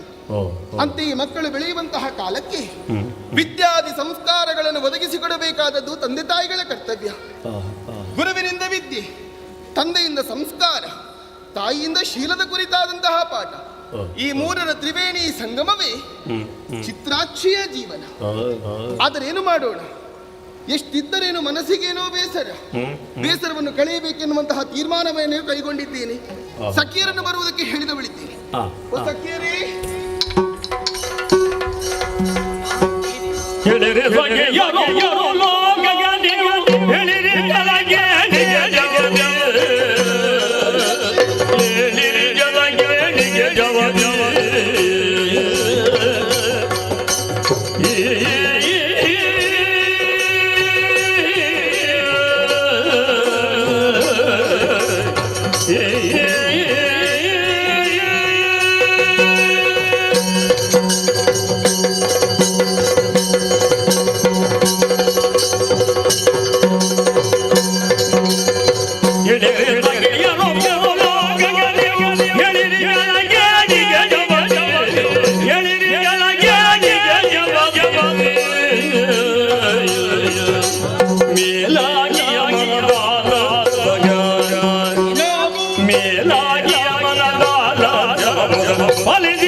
ಕರೆದಾಕ್ಷಣ ಓಡೋಡಿ ಬಂದಿದೆ. ಕರೆಯುವುದಕ್ಕೆ ಬಲವಾದಂತಹ ಕಾರಣ ಗಂಧರ್ವ ಲೋಕವಿದೆ. ಆದರೆ ಎಲ್ಲದಕ್ಕೂ ನನಗೆ ಬೇಕಾದದೆಲ್ಲವೂ ಸಿಗುತ್ತದೆ. ಕೊರತೆ ಎನ್ನುವಂತಹ ಶಬ್ದಕ್ಕೆ ನಮ್ಮ ಗಂಧರ್ವ ಲೋಕದಲ್ಲಿ ಅರ್ಥವೇ ಇಲ್ಲ. ಆದರೆ ಏನು ಮಾಡೋಣ ಹೇಳು, ಅರಮನೆಯ 4 ಗೋಡೆಗಳ ಮಧ್ಯದಲ್ಲಿ ನಿಂತು ಮನಸ್ಸಿಗೆ ಯಾಕೋ ಬೇಸರವಾಗುತ್ತಾ ಇದೆ. ಅದು ಯಾಕಮ್ಮ ಬೇಸರ? ಅದು ಹಾಗೆ ನೀನು ಸೂಚಿಸಿದ್ರೆ ಸಾಕು, ಅದನ್ನು ಯೋಚನೆ ಮಾಡದೆ ತಂದುಕೊಡುವವರು ನಿನ್ನ ಜನಕ. ಹೌದು, ಹಾಗಿರುವಾಗ ಮತ್ತೆ ಯಾಕೆ ನಿನಗೆ ಬೇಸರ? ಕೆಲವೊಮ್ಮೆ ಆಗುವುದುಂಟು. ಅದು ಯಾಕೆ? ಹೆಚ್ಚಿದ್ರೆ ಹೇಗೆ ಖರ್ಚು ಮಾಡುವುದು ಎನ್ನುವಂತಹ ಚಿಂತೆ, ಕಡಿಮೆ ಇದ್ರೆ ಏನೂ ಇಲ್ಲದಿದ್ರೆ ಎಲ್ಲ ಅವರಿಗೆ ಕೊಟ್ಟಿದ್ದಾರೆ, ನಮಗೇನು ಇಲ್ಲ, ಹೀಗೆ ಚಿಂತೆ ಬರುವುದು ಸ್ವಾಭಾವಿಕ. ಆದ್ರೆ ನನಗೆಲ್ಲವೂ ಉಂಟು, ಮನಸ್ಸಿಗೆ ಬೇಸರ. ಇಲ್ಲಿ ನಮ್ಮ ಗಂಧರ್ವ ಲೋಕದಲ್ಲಿ ಏನಿದೆ ಹೇಳು, ಇವತ್ತು ನೋಡಿದ್ದು ನಾಳೆ ನೋಡುವುದು, ನಾಳೆ ನೋಡಿದ್ದನ್ನು ಮತ್ತು ಅದರ ನಾಳೆ ನೋಡುವುದು.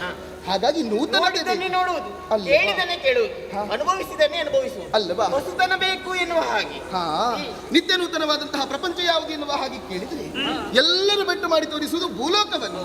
ಹಾಗಾಗಿ ಭೂಲೋಕಕ್ಕೆ ಹೋಗಬೇಕು, ಅಲ್ಲಿರುವಂತಹ ರಮ್ಯ ರಮಣೀಯವಾದಂತಹ ದೃಶ್ಯವನ್ನು ಕಾಣಬೇಕು, ಸಂತೋಷವನ್ನು ಅನುಭವಿಸಬೇಕು ಎನ್ನುವ ಹಾಗೆ ನಾ ಸಂಕಲ್ಪಿಸಿಕೊಂಡಿದ್ದೇನೆ. ನಿತ್ಯ ನೂತನವಾದಂತಹ ಪ್ರಪಂಚ. ಅದಕ್ಕಾಗಿ ನಾನೊಬ್ಬಳೇ ಹೋಗುವುದಲ್ಲ, ನಿಮ್ಮನ್ನೆಲ್ಲ ಜೊತೆ ಸೇರಿಸಿ ಹೋಗೋಣ ಎನ್ನುವಂತಹ ತೀರ್ಮಾನ. ಹೇಗೆ ಬರ್ತೀಯೇನೆ ಗೆಳತಿ? ರವಿ ಇಲ್ಲದ ಬಾನು, ಸಿಹಿ ಇಲ್ಲದ ಜೇನು, ನೀನಿಲ್ಲದೆ ನಾನು, ನಾನಿಲ್ಲದೆ ನೀನು ಎಂದಾದರೂ ಇರುವುದಕ್ಕೆ ಸಾಧ್ಯ ಉಂಟೇನೆ ಹೇಳು? ಇಲ್ಲವೇ ಇಲ್ಲ. ಹಾಗಾಗಿ ನಾನು ಬರುವುದಕ್ಕೆ ಸದಾ ಸಿದ್ಧ. ನೀನ್ ಬರ್ತೀಯೇನೆ?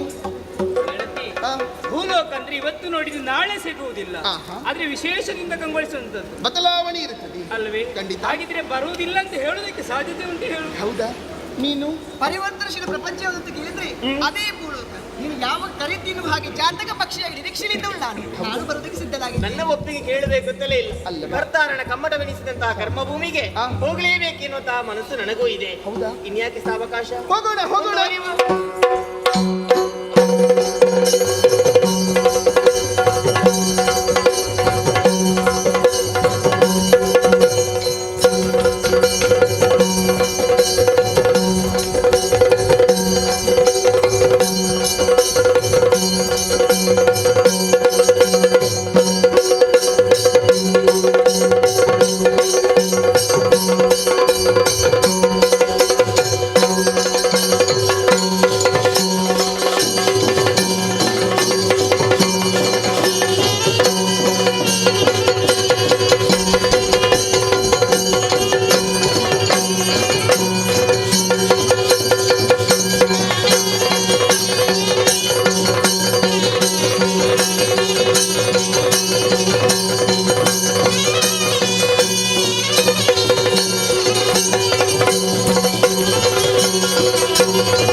ವಸುಧಾವನಿತೆಯ ಹಣೆಯ ತಿಲಕದಂತೆ ಗಂಧಿಸ್ತಾ ಇದೆ ನಮ್ಮದಾದಂತಹ ಮಾತೃದೇಶ. ರುದ್ರಕೋಪ ಅನ್ನುವಂಥ ಹೆಸರನ್ನು ಹೇಳಿದ್ರೆ ಸಾಕು, ನಮ್ಮ ನಾಡಿನ ಪ್ರಜಾಜನರ ಮುಖದಲ್ಲಿ ಮಂದಹಾಸವನ್ನು ಕಾಣುವುದಕ್ಕೆ ಸಾಧ್ಯ ಇದೆ.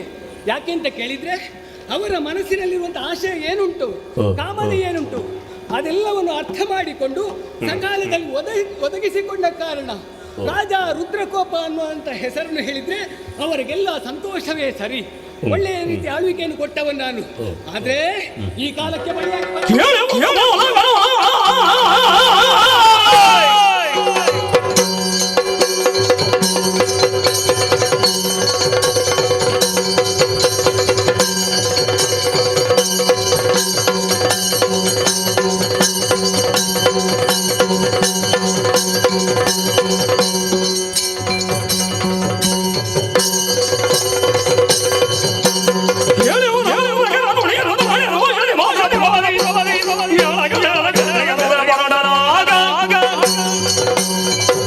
ಸಭಾಸ್ಥಾನವನ್ನು ಪ್ರವೇಶ ಮಾಡಿದಂತಹ ಸಂದರ್ಭದಲ್ಲಿ ಬಲಿಯಾಗಿ ಬಂದವರು ವನಪಾಲಕರು ಒಂದು ಆಡಿದ್ರಲ್ಲ, ಕಾಡಿನಲ್ಲಿರುವಂತಹ ದುಷ್ಟ ಪ್ರಾಣಿಗಳು ನಾಡನ್ನು ಸೇರಿಕೊಂಡ ಹಾಗಿದೆ. ಯಾರಿಗೂ ಜೀವಿಸುವುದಕ್ಕೆ ಬದುಕಬಲು ದುಸ್ತರ ಎನಿಸಿಕೊಂಡಿದ್ದ ಅನ್ನೋ ಹಾಗೆ. ಆದ್ದರಿಂದಲೇ ಅವರೆಲ್ಲರನ್ನು ಜೊತೆಯಾಗಿ ಸೇರಿಸಿಕೊಂಡು ಘೋರವಾದಂತಹ ಕಾಡಿಗೆ ಬೇಟೆಗಾಗಿ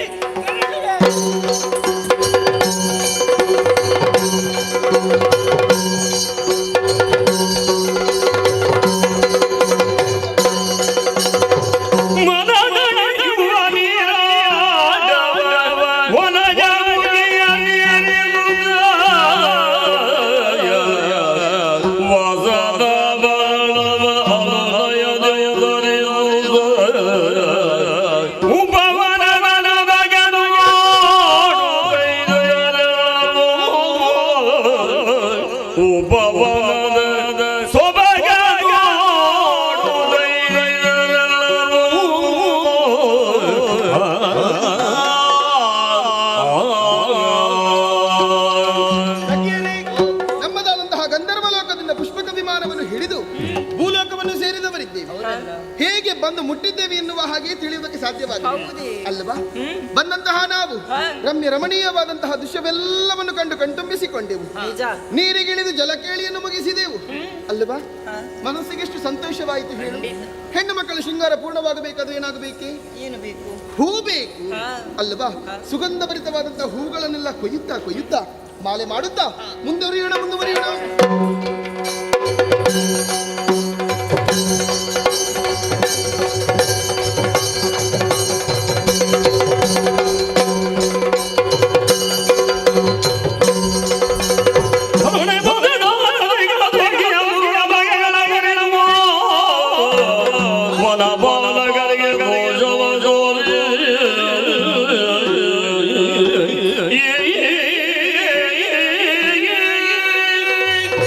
ವನಪಾಲಕರು ಆಡಿದಂತಹ ಮಾತನ್ನು ಕೇಳಿ ಅವರಿಗೆ ಸುಖವನ್ನು ಒದಗಿಸಿಕೊಡಬೇಕು ಅನ್ನುವಂತಹ ಉದ್ದೇಶದಿಂದ ಅವರೆಲ್ಲರನ್ನು ಜೊತೆಯಾಗಿ ಸೇರಿಸಿಕೊಂಡು ಘೋರವಾದಂತಹ ಕಾಡನ್ನು ಸೇರಿ ಬೇಟೆಯಾಟದಲ್ಲಿ ತೊಡಗಿಕೊಂಡವನು.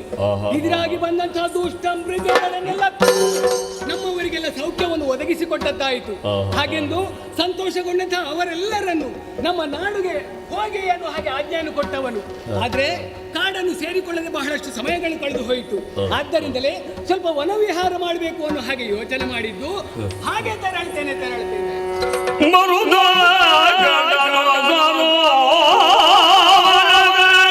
ಸೋಬಾಗ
ಉದ್ದೇಶದಿಂದ ಹಾಗೆ ವನವಿಹಾರಕ್ಕಾಗಿ ಹೊರಟು ಬಂದವನು ನಾನು.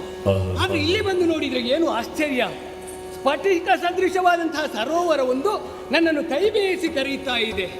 ಎಷ್ಟು ಅಂದವಾದಂತಹ ಕೊಳ, ಆ ಕೊಳದಲ್ಲಿರುವಂತಹ ನೀರಿನ ಬಣ್ಣವನ್ನು ಕಂಡ್ರೆ ಸಾಕಾಗುವುದಿಲ್ಲ.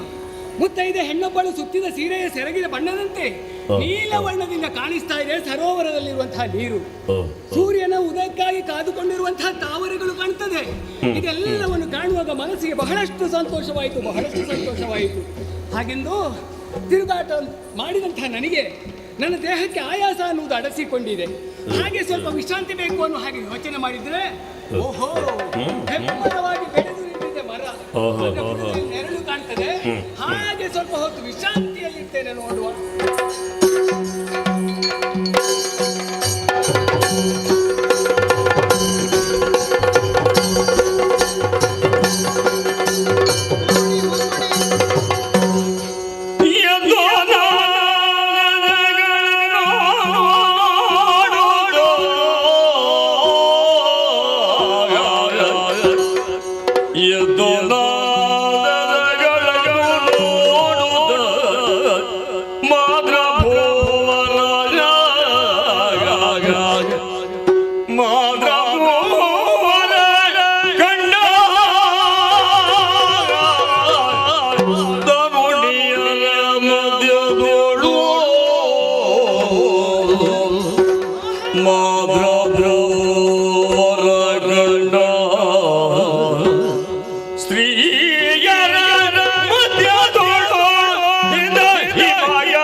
ಆಯಾಸವಾಗಿದೆ, ವಿಶ್ರಾಂತಿ ಬೇಕು ಅನ್ನುವಂತಹ ಉದ್ದೇಶದಿಂದ ಮರದ ನೆರಳಿನಲ್ಲಿ ಸ್ವಲ್ಪ ಹೊತ್ತು ಹಾಯಾಗಿ ವಿಶ್ರಾಂತಿಯನ್ನು ಹೊಂದಿದವನು ನಾನು.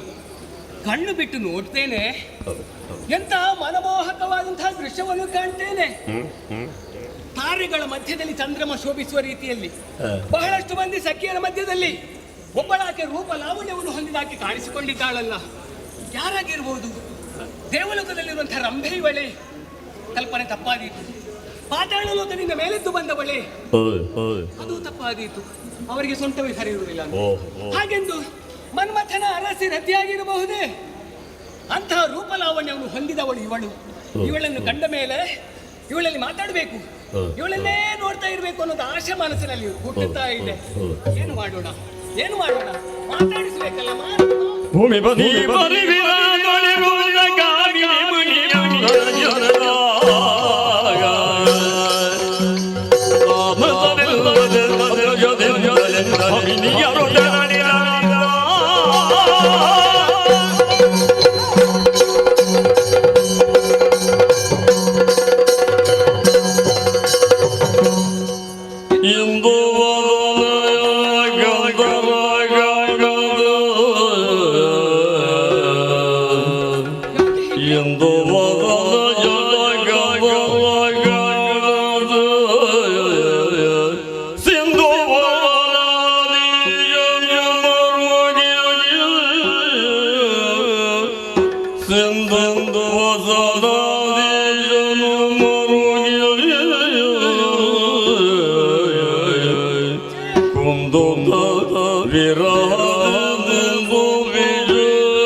ಅಪ್ರತಿಮವಾದಂತಹ ರೂಪಲಾವಣ್ಯವನ್ನು ಹೊಂದಿದ ಆಕೆಯಲ್ಲಿ ಮಾತಾಡಬೇಕು, ಇನ್ನೇನು ಅರಕ್ಷಣದಲ್ಲಿ ಮಾತಾಡಬೇಕು ಅನ್ನೋ ಹಾಗೆ ಯೋಚನೆ ಮಾಡಿ ಮುಂದಕ್ಕೆ ಬಂದ ಕಾಲಕ್ಕೆ ನನ್ನಿಂದ ದೂರ ದೂರ ದೂರ ದೂರ ಸರಿದು ಹೋಗಿಬಿಟ್ಟಳಲ್ಲ. ಎಲ್ಲಿ ಹೋದ್ರೂ ಅವಳೇ ಕಾಣ್ತಾಳೆ, ಅವಳೇ ಬೇಕು ಅನ್ನೋದ ಆಶೆ ಮನಸ್ಸಿನಲ್ಲಿ ಹುಟ್ಟಿಕೊಂಡಿದೆ. ಯಾರು ಅಂತ ಗೊತ್ತಿಲ್ಲ, ಮನೆಯಲ್ಲಿಂತ ಗೊತ್ತಿಲ್ಲ. ಇವಳನ್ನು ಹುಡುಕುವಂತಹ ಬಗೆಯಾದ್ರೂ ಹೇಗೆ? ನನಗೆ ಬೇಕೇ ಬೇಕು ಅವಳು. ಒಂದು ಉಪಾಯ ಮನಸ್ಸಿಗೆ ಹೊಳೆಯಿತು. ಈ ಹಿಂದಕ್ಕಾದ್ರೆ ನನ್ನಿಂದ ಸೋಲನ್ನು ಕಂಡಂತಹ ರಕ್ತಾಕ್ಷಿ ಒಂದು ಮಾತನ್ನು ಹೇಳಿದ್ದಾಳೆ, ಮುಂದಕ್ಕೆ ನಿನಗೆ ಕಷ್ಟ ಬಂದೊದಗಿತ್ತು ಅಂತಾದ್ರೆ ಆ ಸಮಯದಲ್ಲಿ ನನ್ನನ್ನು ಸ್ಮರಿಸಿಕೋ, ನಿನ್ನ ಕಷ್ಟ ಕಾಲದಲ್ಲಿ ನಾನು ಒದಗಿ ಬರ್ತೇನೆ ಅನ್ನುವ ಹಾಗೆ ನನಗೆ ಅವಳು ಉಪಕಾರ ಮಾಡುವುದಲ್ವಾ? ಹಾಗಿದ್ರೆ ಯಾಕೆ ಯೋಚನೆ ಮಾಡುವುದು? ನನ್ನ ಸ್ನೇಹಿತೆಯಾದಂತಹ ಅವಳನ್ನೇ ಜೋರಾದ ಧ್ವನಿಯಿಂದ ಸ್ಮರಿಸಿಕೊಳ್ತೇನೆ. ರಕ್ತಾಕ್ಷಿ, ಈ ಕಡೆಗೆ ಬಾ ಬಾ ಬಾ.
ನಮಸ್ಕಾರವನ್ನು ಮಾಡಿದ್ದೇನೆ. ಪ್ರತಿ ನಮಸ್ಕಾರ. ಈ ಹಿಂದೆ ನಿನಗೆ ಮತ್ತು ನನಗೆ ಮಾತುಕತೆ ಆಗಿದೆ. ಕಷ್ಟ ಕಾಲದಲ್ಲಿ ನನ್ನನ್ನು ನೆನವರಿಕೆ ಮಾಡಿದ್ರೆ ಸಾಕು, ಆ ಹೊತ್ತಿಗೆ ಬಂದು ನಿನ್ನ ಕಷ್ಟವನ್ನು ನಾನು ದೂರ ಮಾಡ್ತೇನೆ ಅಂತ. ಹಾಗೆ ಇಂದು ಯೋಚನೆಯನ್ನು ಮಾಡ್ತಿರುವಂತಹ ಸಂದರ್ಭದಲ್ಲಿ ಒಮ್ಮೆಲೆ ನೆನವರಿಗೆ ಕೊಂಡಾಗೆ ಆಯ್ತು. ಯಾರು ಎಂದು ಯೋಚನೆ ಮಾಡುವಾಗ ನೀನೇ ಎಂದು ತಿಳಿಯಿತು. ನಿನ್ನ ಬಳಿಗೆ ಬಂದಿದ್ದೇನೆ. ಅಯ್ಯ, ನನ್ನನ್ನು ನೆನವರಿಕೆ ಮಾಡಿಕೊಳ್ಬೇಕಾದರೆ ಕಾರಣ ಏನು ಹೇಳ್ತೀಯಾ?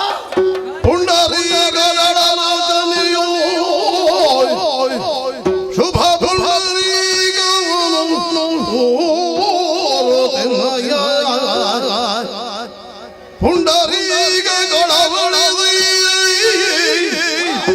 ಸಾರಿ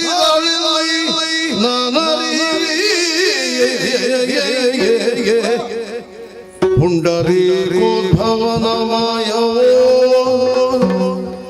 ಪುಂಡರೀಗ ಸಾಡಿ ಪುಂಡರೀಗ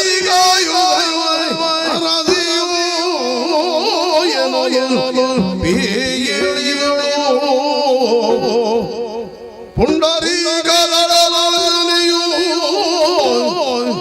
ಶುಭ ಪುಂಡರೀಗವನು ಓರೊನ್ನಯ ಪುಂಡರೀಗದಳವಳಿಸಿ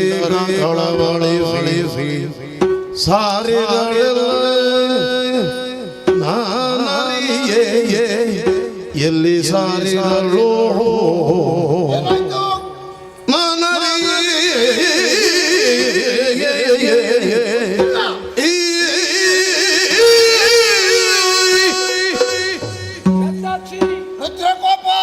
ದೀರ್ಘವಾದಂತಹ ಕರೆಯನ್ನು ಕೇಳಿ ಅತಿ ಶೀಘ್ರದಲ್ಲಿ ನನ್ನ ಬಳಿಗೆ ಬಂದು ಏನು ಕರೆಸಿದೆ ಅನ್ನುವ ಹಾಗೆ ಕೇಳಿದೆಯಲ್ಲ. ಹೌದು, ಕಷ್ಟ ಕಾಲದಲ್ಲಿಯೇ ನಿನ್ನನ್ನು ಸ್ಮರಿಸಿಕೊಂಡದ್ದು. ರಕ್ತಾಕ್ಷಿ ಬೇಟೆಯಾಡುವಂತಹ ಉದ್ದೇಶದಿಂದ ಘೋರವಾದಂತಹ ಕಾಡನ್ನು ಸೇರಿಕೊಂಡವನು. ಆಯಾಸಗೊಂಡು ವಿಶ್ರಾಂತಿಯನ್ನು ಪಡೆಯುವ ಸಂದರ್ಭ ಕಾಡ ಮಧ್ಯದಲ್ಲಿ ಅಪ್ರತಿಮವಾದಂತಹ ರೂಪಲಾವಣ್ಯವನ್ನು ಹೊಂದಿದಾಕೆಯನ್ನು ಕಂಡೆ. ಅವಳನ್ನು ಕಂಡ ಮೇಲೆ ನನ್ನ ಜೀವನದಲ್ಲಿ ಮದುವೆ ಅನ್ನುವಂತಹ ಮಂಗಲ ಕಾರ್ಯ ನಡೀತದಂತೆ ಇದ್ರೆ ಅವಳ ಜೊತೆಯಲ್ಲಿ ಅನ್ನುವ ಹಾಗೆ ತೀರ್ಮಾನ ಮಾಡಿಕೊಂಡೆ. ಆದ್ರೆ ಏನು ಮಾಡೋಣ ಹೇಳು? ನನ್ನನ್ನು ಕಂಡಂತಹ ಅವಳು ಎಲ್ಲಿ ಮಾಯವಾಗಿ ಹೋದಳೋ ಗೊತ್ತಿಲ್ಲ. ಹುಡುಗಿ ಯಾರು, ಯಾವ ಊರಿನವಳು, ಅಪ್ಪ ಯಾರು, ಅಮ್ಮ ಯಾರು, ಯಾರ ವಿಚಾರವನ್ನೂ ತಿಳಿಯೇ. ಅವಳನ್ನು ಕಂಡ ಬಳಿಕ ಉಣ್ಣುವುದಕ್ಕೆ ಆಹಾರ ಸೇರುವುದಿಲ್ಲ, ಕುಡಿಯುವುದಕ್ಕೆ ನೀರು ಸೇರುವುದಿಲ್ಲ, ಜೀವನವೇ ಬೇಡ ಅಂತಾಗಿದೆ. ನನಗೆ ಅವಳು ಬೇಕು. ನೀನು ಏನು ಮಾಡ್ತೀಯೋ ಗೊತ್ತಿಲ್ಲ, ನನಗೆ ಅವಳನ್ನು ನನ್ನ ಬಳಿಗೆ ಕರೆದು ತರಬೇಕು. ಅವಳು ಯಾರು ಗೊತ್ತಾ ನಿನಗೆ?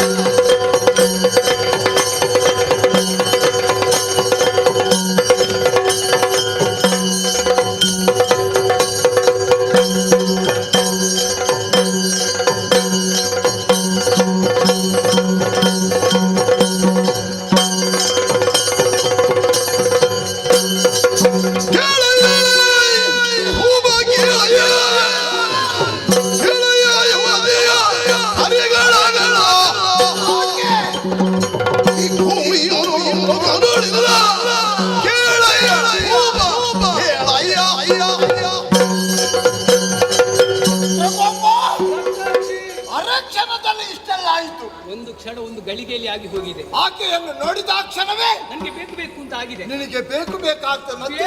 ಬೇಕು. ನಿದ್ದೆ ಬರುವುದಿಲ್ಲ, ಅನ್ನ ಸೇರುವುದಿಲ್ಲ, ನೀರು ಬೇಡ. ಎಂತದ್ದು ಬೇಡ ಅಂತ ಆಗಿದೆ ನನಗೆ. ಹಾಗಾದರೆ ಎಂತದ್ದು ಬೇಡ ಅಂತ ಆಗಿದೆ. ಯಾವುದು ಬೇಡ ಅಂತ ಆಗಿದೆ ನಿನಗೆ?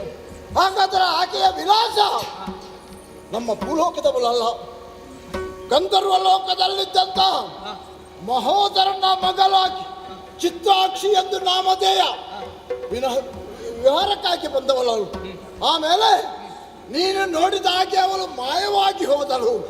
ಆದ್ದರಿಂದ ಆಕೆಯನ್ನು ತರಬೇಕು, ನನಗೆ ಬೇಕಂತ ಹೇಳ್ತಾ ಇದ್ದೀಯ. ನೀನು ಯೋಚನೆ ಮಾಡಬೇಡ, ನಾನಿದ್ದೇನೆ. ಈ ಹಿಂದೆ ನಿನಗೆ ಮಾತನ್ನು ಕೊಟ್ಟಿದ್ದೇನೆ. ಕಷ್ಟ ಕಾಲದಲ್ಲಿ ನೀನು ನನ್ನನ್ನು ನೆನಪಿಕೆ ಮಾಡಿದರೆ ಸಾಕು, ಯಾವ ಕಾರ್ಯ ಆದರೂ ಮಾಡುವುದಕ್ಕೆ ನಾನು ಸಿದ್ಧನಾಗಿದ್ದೇನೆ ಅಂತ. ಹಾಗಾಗಿ ಯೋಚನೆ ಮಾಡಬೇಡ. ಆಕೆಯ ಬಗ್ಗೆ ನಾನು ಯೋಚನೆ ಮಾಡ್ತೇನೆ. ಹೋಗು ಒಳಗಿದ್ದು. ಸರಿ, ನೀನಾಡಿದಂತಹ ಮಾತನ್ನು ಕೇಳಿದ್ರೆ ಮನಸ್ಸಿಗೆ ಬಹಳಷ್ಟು ಸಂತೋಷವಾಯಿತು. ನನ್ನ ಹುಟ್ಟಿಗೆ ಕಾರಣೀಕರ್ತರಾದಂತಹ ವ್ಯಾಸರ ಅನುಗ್ರಹ ನಿನ್ನ ಮೇಲಿದೆ. ಅತಿ ಶೀಘ್ರದಲ್ಲಿ ಹೋಗಿ. ಓಹೋ, ರುದ್ರಗೋಪನಿಗೆ ಮಾತನ್ನು ಕೊಟ್ಟಿದ್ದೇನೆ. ಹಾಗಾದರೆ ಕಾಲ ವಿಳಂಬ ಸಲ್ಲದು. ಈಗಲೇ ಗಂಧರ್ವ ಲೋಕಕ್ಕೆ ಹೋಗಬೇಕು. ಈ ರೂಪ ಅಲ್ಲ, ಮತ್ತೊಂದು ರೂಪವಾಗಿ ಅಂತೇಳಿ.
ಅಜ್ಜಿ ಬನ್ನಿ ಕುಳಿತುಕೊಳ್ಳಿ.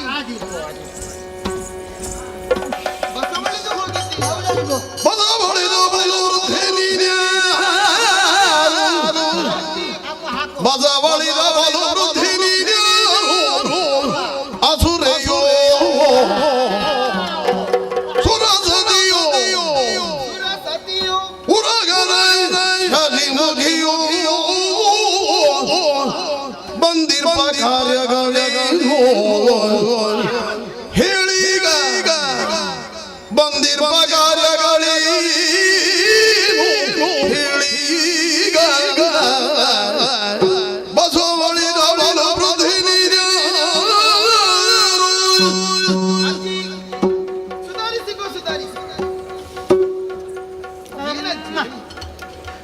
ಹೌದೇ?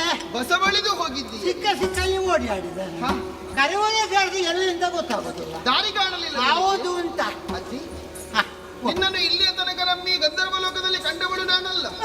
ಇದು ಹೊಸ ಪರಿಚಯ. ಇದು ಹೊಸ ಮುಖ. ನೀನು ರಾಕ್ಷಸಿಯೋ? ನೀನು ಹೆದರಿಸಬೇಡ ನನ್ನನ್ನು. ಮತ್ತೆ ರಕ್ಕಸರು ಕಂಡಾಗ ಹೆದರದೆ ಮತ್ತೆ ಇರ್ತದೆ. ಅಲ್ಲ, ಕೆಲವೊಂದು ರಾಕ್ಷಸರು ಇರ್ತಾರೆ, ರೂಪವನ್ನು ಬದಲಿಸಿ ಎಲ್ಲ ನನಗೆ ಹೆದರಿಕೆ ಆಗ್ತದೆ. ರಕ್ಕಸ ಅಂತ ಹೇಳಬಾರ್ದು. ಹಾಗಾದ್ರೆ ಸುರಸತಿಯು ಅಲ್ಲ, ನಿನ್ನನ್ನು ಈ ಲೋಕದಲ್ಲಿ ನಾವು ಕಂಡವರೇ ಅಲ್ಲ.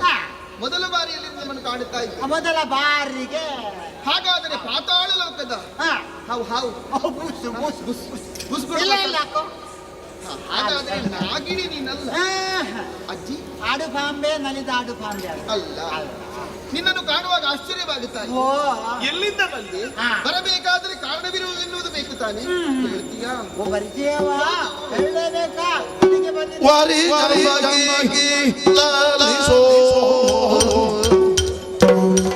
ಪ್ರೀತಿಯ ಇರಿಸೋ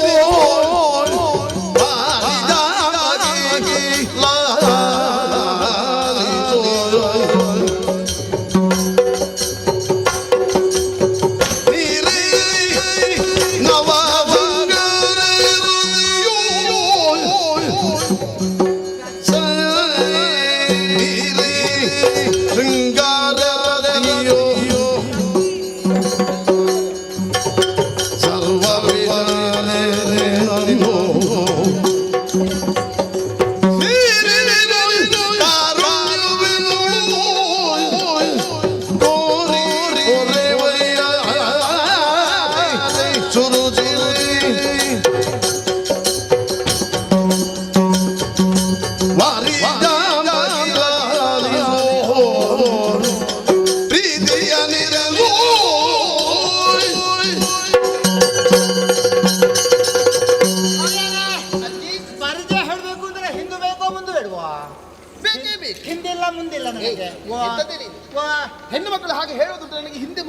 ಅಂತ. ಬಂಧು ಬಳಗ ಅಪ್ಪ ಅಮ್ಮ ಯಾರು ಇಲ್ವೇ?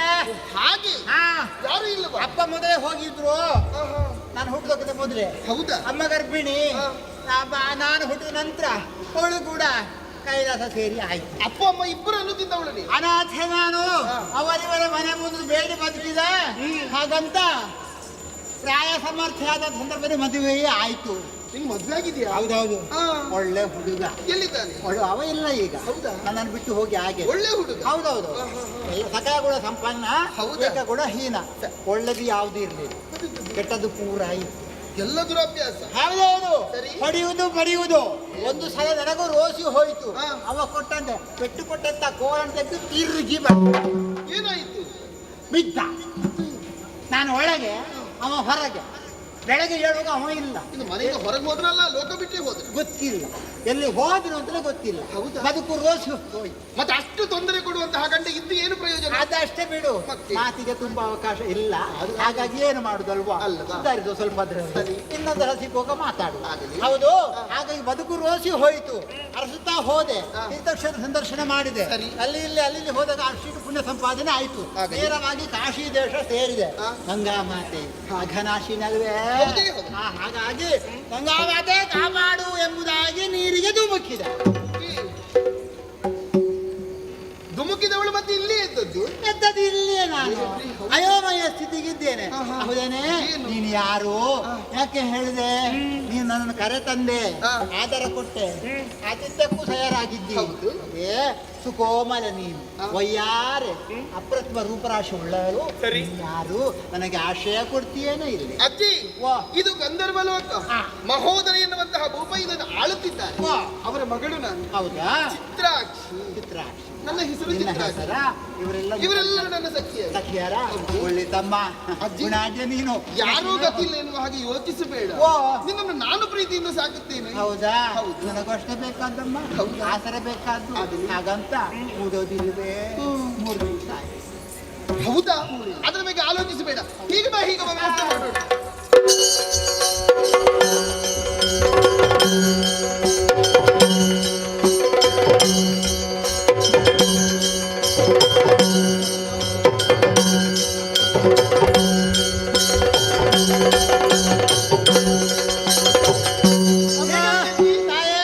ನನ್ನ ಪಾಲಿನ ತಾಯಿಯ ನೀನಾಗಿದ್ದ. ಹಸಿವೆಯಿಂದ ಕಂಗೆಟ್ಟವಳು ನಾನು. ಇದಕ್ಕಿಂತ ಹಾಗೆ ಬೇಕಾದಷ್ಟು ಭೋಜನ, ಭೋಜನ, ಒಳ್ಳೆ ಊಟವೇ. ನನ್ನ ಜೀವ ಮಾಡಿದ ಇಂತಹ ಊಟ ಮಾಡಿದ್ದಿಲ್ಲ. ಪರಿಮಳ ಅಂದ್ರೆ ಪರಿಮಳ. ಹಾಗೆ ದೇವರು ನಿನ್ನ ಚೆನ್ನಾಗಿ. ಅಜ್ಜಿ, ಕೆಲವರಿಗೆ ಅಜ್ಜಿ ಕತೆ ಹೇಳಿ ಮಲಗಿಸುವ ಕ್ರಮ ಉಂಟಂತೆ. ಹೌದು. ನನಗೂ ಒಂದು ಆಸೆ. ಏನು ಅಂತ? ಅಜ್ಜಿಯಿಂದ ಕತೆ ಕೇಳಿ ಮಲಗಬೇಕು ಅಂತ. ಹೌದಾ? ಈಗ ನಾವು ಮಕ್ಕಳಿಗೆಲ್ಲ ಅಜ್ಜಿ ಕಥೆ ಬೇಡವೇ ಬೇಡ. ನನಗೆ ಎಲ್ಲ ಹೊಸತನ ಬೇಕು, ಹೊಸತನ ನೂತನ ಬೇಕು ಅಂತ ಕೇಳಿ. ಅಲ್ವಾ? ನನಗೆ ಹಾಕ್ಬೇಕಾ? ಅಜ್ಜಿ ಕತೆ ಬೇಕಾದಷ್ಟು ಕತೆ. ಒಳ್ಳೆ ಕತೆ, ಸ್ವಾರಸ್ಯ ಭರಿತವಾದ. ಹೌದಾ? ಉಳಿದುಕೋ.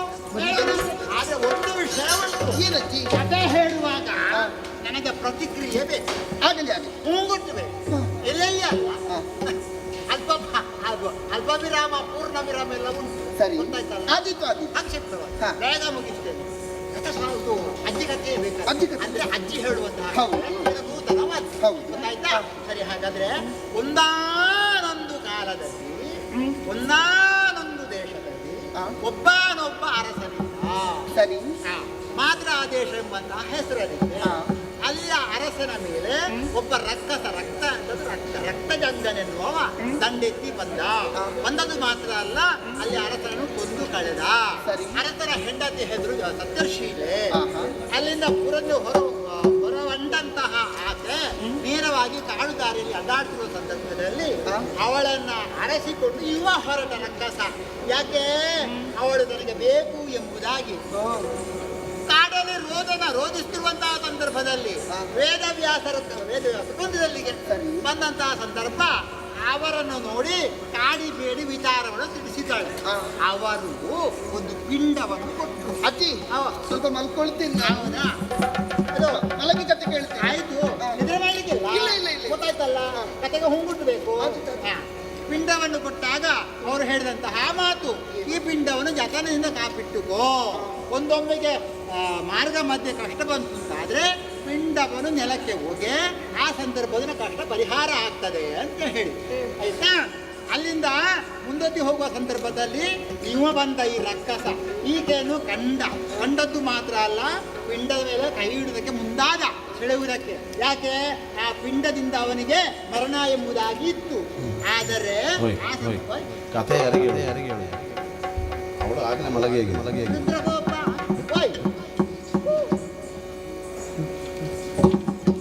ಒಳ್ಳೆಯ ಅವಕಾಶ ಮುಸುಕಿದ್ದೇನೆ, ಮಾತ್ರ ಆದೇಶಕ್ಕೆ ಕೊಂಡೋಗ್ತೇನೆ.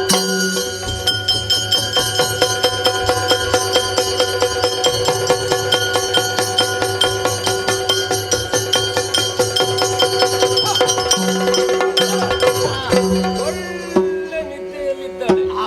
ಸೊಗಸಾಗಿ ಕಥೆಯನ್ನು ಹೇಳಿ ಅವಳನ್ನು ಹಾಗೆ ತಂದು ನನ್ನ ಮನೆಯೊಳಗೆ ಬಿಟ್ಟದ್ದು. ಹೌದೌದು. ಇವಳು ನಿದ್ದೆ ಮಾಡ್ಲಿಕ್ಕೆ ಇರುವುದ? ನಿದ್ದೆ ಮಾಡ್ಲಿಕ್ಕೆ ಇರುವುದಾ? ಎಬ್ಬಿಸಬೇಕಾ ಬೇಡ? ಎಬ್ಬಿಸಬೇಕು.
ಒಮ್ಮೆ ಹೀಗೆ ನೋಡು.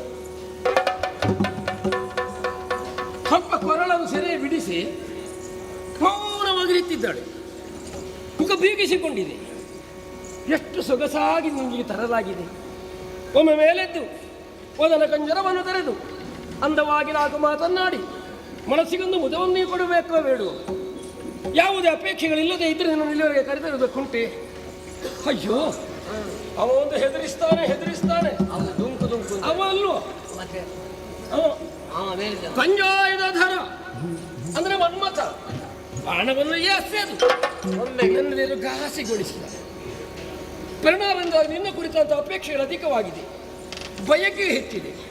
ವೈಯಾರಿಯಾದಂತಹ ನೀನು, ನಾಗವೇಣಿಯಾದ ನೀನು ಅಂದವಾಗಿ ಮಾತನಾಡಿ ನನಗೊದಗಿದಂತಹ ಈ ಮದನ ಬೇಗುದಿಯನ್ನು ತಣಿಸಿ ಬಾಲೆ ದೂರ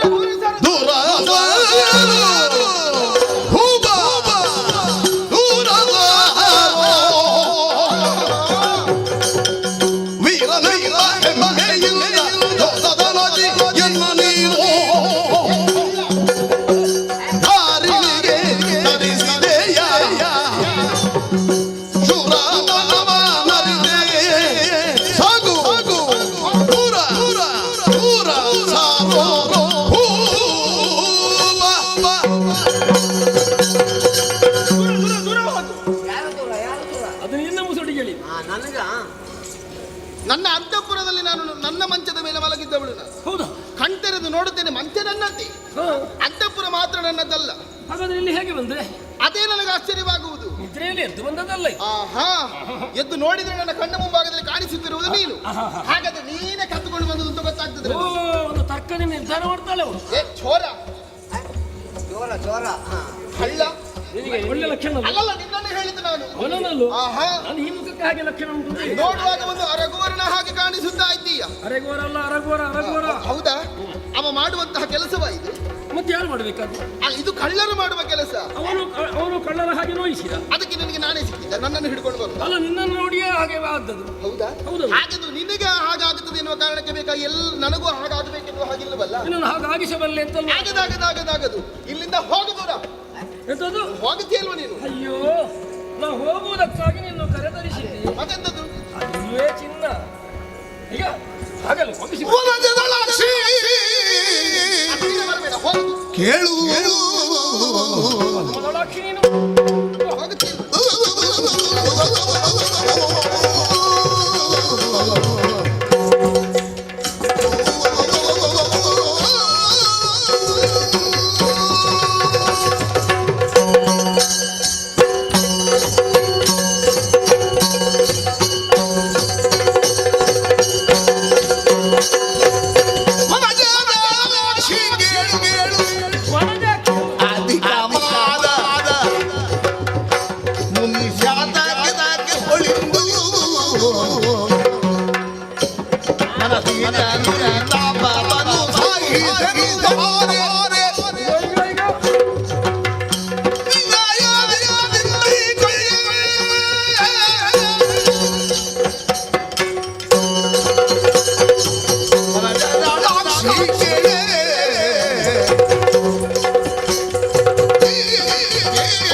ಅಲ್ಲ ಜಲಜಾಕ್ಷಿ. ವನಜಾಕ್ಷಿ ಅಂದ್ರೆ ಅದು ಸರಿಯಾಗುದು, ಅರ್ಥ ಸರಿ ಇಲ್ಲ.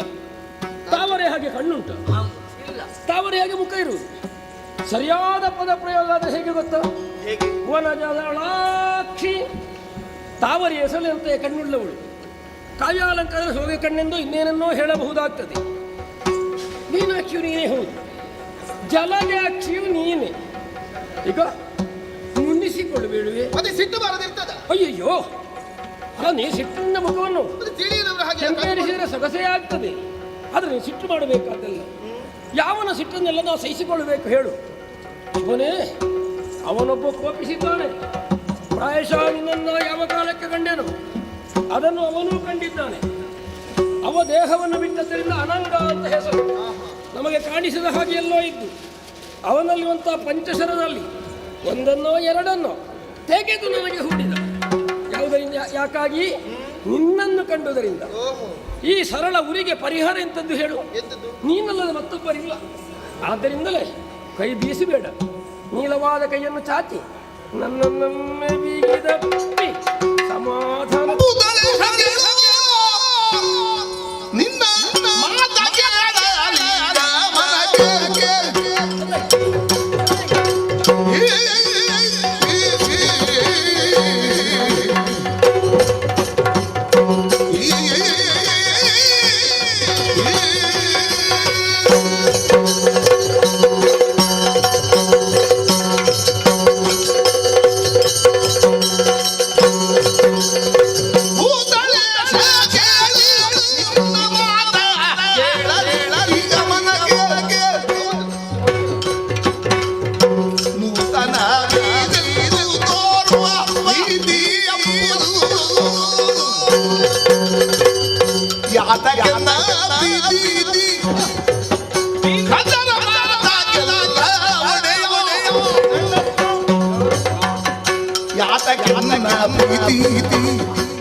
ನಿನಗೆ ಹೆಣ್ಣು ಮಕ್ಕಳನ್ನೆಲ್ಲ ಕಾಣುವಾಗ ಹೊಗಳುವ ಎನ್ನುವ ಹಾಗಾನಿಸುತ್ತದೆ. ಕೆಲವು ಹೆಣ್ಮಕ್ಕಳಿಗೆ ಹಾಗೆ ಗಂಡು ಮಕ್ಕಳು ಮಲಗಿ ನಿದ್ರೆ ಮಾಡಿದ್ರೆ ಅವರ ಮುಂದೆ ಸುಳಿದ ಹಾಗೆ ಮನೆವ ನೋಡಿದ ಅಂತ ಗೊತ್ತಾದ್ರೆ ಮೆಲ್ಲಗೆ ಜಾರಿಕೊಳ್ಳು.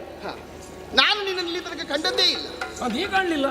ನೀನು ಕಂಡೆನ್ನುವ ಕಾರಣಕ್ಕೆ ಬೇಕಾಗಿ ನಿನ್ನ ಹೊಗಳಿಕೆಗೆಲ್ಲ ನಾನು ಪಾತ್ರ ಆಗ್ಬೇಕಾ? ಅಲ್ಲ, ನೀನು ಕಾಣಲಿಲ್ಲ ಅಂತ ಹೇಳುವುದು ಹೇಗೆ? ಹಾ, ಎಲ್ಲೋ ನಾನೊಮ್ಮೆ ಬೇಟೆಯಾಡಕ್ಕೆ ಹೋಗಿರುವ ಕಾಲದಲ್ಲಿ ವಿಶ್ರಾಂತಿಯಾಗಿ ಮಲಗಿದ್ದೆ. ಯಾವಳು ಹೆಣ್ಣನ್ನು ಕಂಡೆ, ಅವಳು ನೀನೇ ಆಗಿದ್ದಿ. ಮನ ತುಂಬಿ ನಾವು ಹೊಗಳಿದೆ. ಯಾವಾಗ ನನ್ನ ಮುಖಭಾವದಲ್ಲಿ ಹೃದಯ ಭಾವದಲ್ಲಿ ಏನುಂಟು ಅಂತ ಗೊತ್ತು ಮಾಡಿದೆಯೋ ಅಲ್ಲಿಂದ ರಪ್ಪ ಮಾಯವಾಗಿ ಹೋದೆ. ನೀ ಮನುಷ್ಯ ಜಾತಿಯವಳಲ್ವ ಅಂತ. ನಾ ಈ ಲೋಕದವಳೇ ಅಲ್ಲ, ನಾನು ಮೇಲಿನ ಲೋಕದವಳು. ಗಂಧರ್ವ ಲೋಕ, ಗಂಧರ್ವಾಧಿಪತಿ ಮಹೋದರ ಭೂಪತಿಯ ಮಗಳು ನಾನು. ದೊಡ್ಡ ಹೊಟ್ಟೆಯವನವ. ಎಂತದ್ದು ಹೆಸರೇ ಹಾಗೆ, ಹೊಟ್ಟೆ ದೊಡ್ಡದುಂಟಲ್ಲ. ಅವನ ಅಪ್ಪನ ಹೆಸರೇ ಮಹೋದರ ಎನ್ನುವ. ಹೆಸರೇ ಹಾಗ? ಹೌದು, ಮಹೋದರನ ಮಗಳು ಕೇಚರಾಧಿಪತಿ. ಒಂದು ವೇಳೆ ನನಗೆ ನೀನು ತೊಂದರೆ ಕೊಡುವುದಕ್ಕೆ ಮುಂದಾದೆ ಎಂದಾದ್ರೆ ನನ್ನ ಅಪ್ಪನಿಂದ ಹೊಡೆದು ತಿನ್ನುವುದಕ್ಕೆ ನೀನು ಸಿದ್ಧ. ನೀ ಹೇಳಿದ್ದೊಳ್ಳೆಯದಾಯ್ತು. ಅಪ್ಪ ಕೇಚರಾಧಿಪತಿ ಯಾವ ಸಾಮಾನ್ಯನ ಮಗಳಲ್ಲೂ ಅಲ್ಲವೇ ಅಲ್ಲ. ಯೋಗ್ಯನಾದಂತ ವ್ಯಕ್ತಿಯ ಮಗಳನ್ನೇ ನಾ ಪ್ರೀತಿಸಿದ್ದೇನೆ, ಇಚ್ಛಿಸಿದ್ದೇನೆ ಎನ್ನುವುದು ನನಗೊಂದು ಸಮಾಧಾನವನ್ನು ಕೊಡ್ತದೆ. ನಿನ್ನ ಅಪ್ಪ ಎಂತದ್ದು? ನನ್ನ ಅಪ್ಪನಿಂದ ಪೆಟ್ಟು ತಿನ್ಬೇಕು.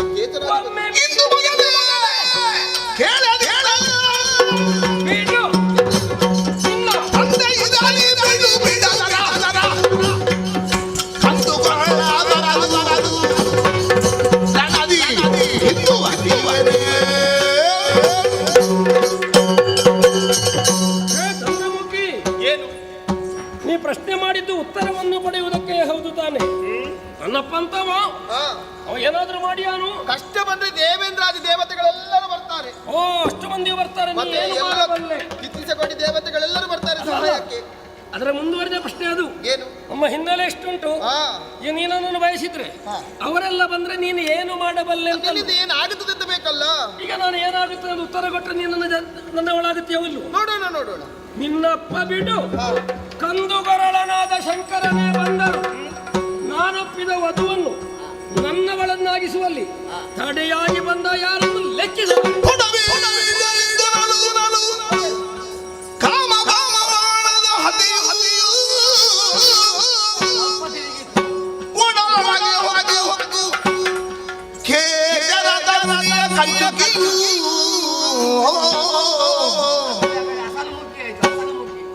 ಸಡಿಲಿ ಕದ್ರು ಮದ್ರು ಜಾತಿ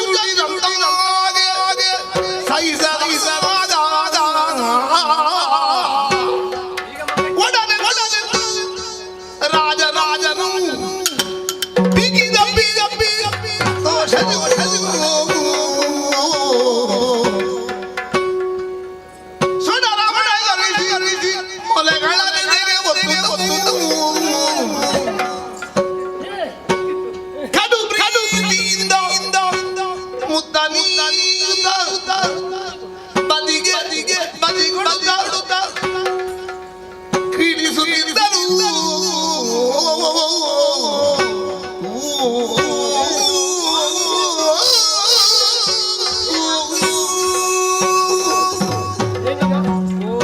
ನಿನ್ನ ವೀರವಾಣಿಯನ್ನು ಕೇಳಿದಾಗ ಸಂತೋಷವಾಯಿತು. ಯಾರಾದರೂ ಬಂದರೂ ಕೂಡ ಅವರನ್ನು ದೆಸೆಗೆಡಿಸುವೆ ಎನ್ನುವಂತಹ ಆ ಆತ್ಮವಿಶ್ವಾಸವನ್ನು ತಿಳಿದಾಗ ನನ್ನ ಪತಿ ನೀನೇ ಆಗಬೇಕೆನ್ನುವ ಹಾಗೆ ನಾ ತೀರ್ಮಾನಿಸಿದ್ದೇನೆ. ನನ್ನನ್ನು ಉಳಿಸಿಕೊಳ್ಳಬಲ್ಲೆಯಾ ಅಂತ ನೀ ಕೇಳಿದ್ದು. ಉಳಿಸಿಕೊಳ್ತೇನೆ ಎನ್ನುವಂತ ದೃಢವಾದ ನಿರ್ಣಯವನ್ನು ಆಡಿದ್ದೇನೆ. ಈಗ ಹೇಗೆ? ನನಗೊಪ್ಪಿಗೆ ಇದೆ. ಹೌದಾ? ನೀ ಬೇರೆ ಹೇಳಬೇಕಾಗಿಲ್ಲ. ಓ, ಅಷ್ಟು ದೂರ ಇದ್ದ ನೀನು ದೂರ ಹೋಗುವೆಂದು ನೀನು ಸಮೀಪಕ್ಕೆ ಬಂದು ನೀಳ ಕೈಗಳನ್ನು ಚಾಚಿ ಎದೆಗೆದೆಯೊತ್ತಿ ಕೆನ್ನೆಗೆ ಮುತ್ತನ್ನಿತ್ತು ಅಪ್ಪಿಕೊಂಡಾಗಲೇ ಅರ್ಥವಾಯಿತು ನಿನ್ನ ಒಳಗಿನ ಭಾವ ಏನು ಎನ್ನುವ ಹಾಗೆ. ಆಯ್ತೋ ಇಲ್ವೋ? ಇನ್ನು ಅಲ್ಲಿಗೆ ಹೋಗ್ಬೇಕು ಅಪ್ಪನ ಮನೆಗೆ ಅಂತಲ್ಲ ಹೇಳಬೇಡ ನೀನು. ಇಲ್ಲೇ ಇರು. ಎಲ್ಲಾದ್ರೂ ವಿಷಯ ತಿಳಿದು ಬಂದ್ರೆ ಅಲ್ವೋ ಬಂದಾಗ ನಾನು ನೋಡಿ ನಿನಗೆ ಕೆಲಸ ನಾನು ಒಳಗೆ ಶೃಂಗಾರ ಮಾಡ್ಲಿಕ್ಕೆ ಇಲ್ಲ.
ವೈಭವದಿಂದ ಯಕ್ಷಲೋಕದಲ್ಲಿ ಮೆರೆಯುತ್ತಾ ಇರುವವ ನಾನು. ಆದರೆ ಏನು ಮಾಡೋಣ, ಮಗಳಾದಂಥ ಚಿತ್ರಾಕ್ಷಿ ಬಂದಾಡಿದಂಥ ಮಾತು, ಅಪ್ಪಯ್ಯ ವನವಿಹಾರಕ್ಕೆ ಹೋಗಿ ಬರುತ್ತೇನೆ ಎನ್ನುವ ಹಾಗೆ ಹೋದವಳು ಇನ್ನೂ ಕೂಡ ಬರಲಿಲ್ಲ ಎನ್ನುವಂಥ ಚಿಂತೆಯಲ್ಲಿರುವಂಥ ಹೊತ್ತಿಗೆ ನಾರದ ಮಹರ್ಷಿಗಳೇ ಬಂದು ಆಡಿದರಲ್ಲ. ಮಾದ್ರಾಧೀಶನಾದಂಥ ರುದ್ರಗೋಪನಾಮಕ ನನ್ನ ಮಗಳನ್ನು ಅಪಹರಿಸಿದ್ದಾನೆ ಎನ್ನುವ ಹಾಗೆ. ಹಾಗಾದರೆ ಅವನಿಗೆ ಸರಿಯಾದಂಥ ಶಿಕ್ಷೆಯಾಗಬೇಕು. ಅದಕ್ಕಾಗಿ ನಮ್ಮವನೇ ಆದಂಥ ದೇವೇಂದ್ರನ ಬಳಿಯಲ್ಲಿ ದೂರ ನೀಡಬೇಕು. ಆ ಕಡೆಗೆ ಸಾಧ್ಯ.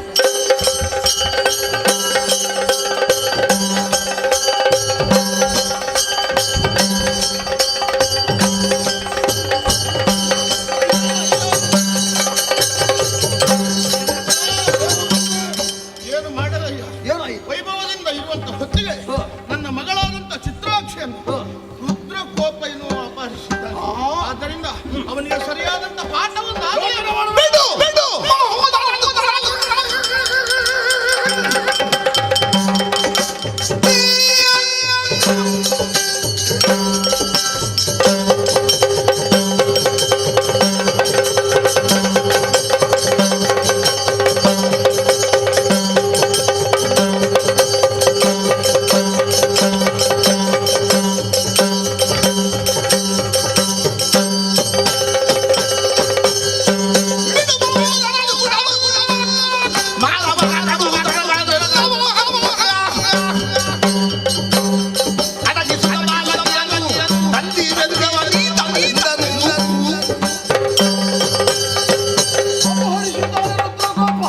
ಯೋಚನೆ ಮಾಡಬೇಡ, ಇದು ನಮ್ಮ ಮನೆಯ ವಿಷಯ.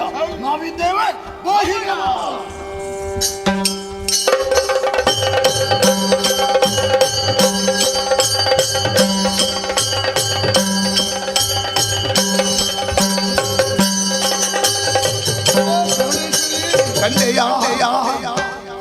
ಮಮ ಪ್ರಾಣ ಹಿತಕರೆ ಹರೇ ಹರೇ ಅಕ್ಷಿ ಹರಿನಾಕ್ಷಿ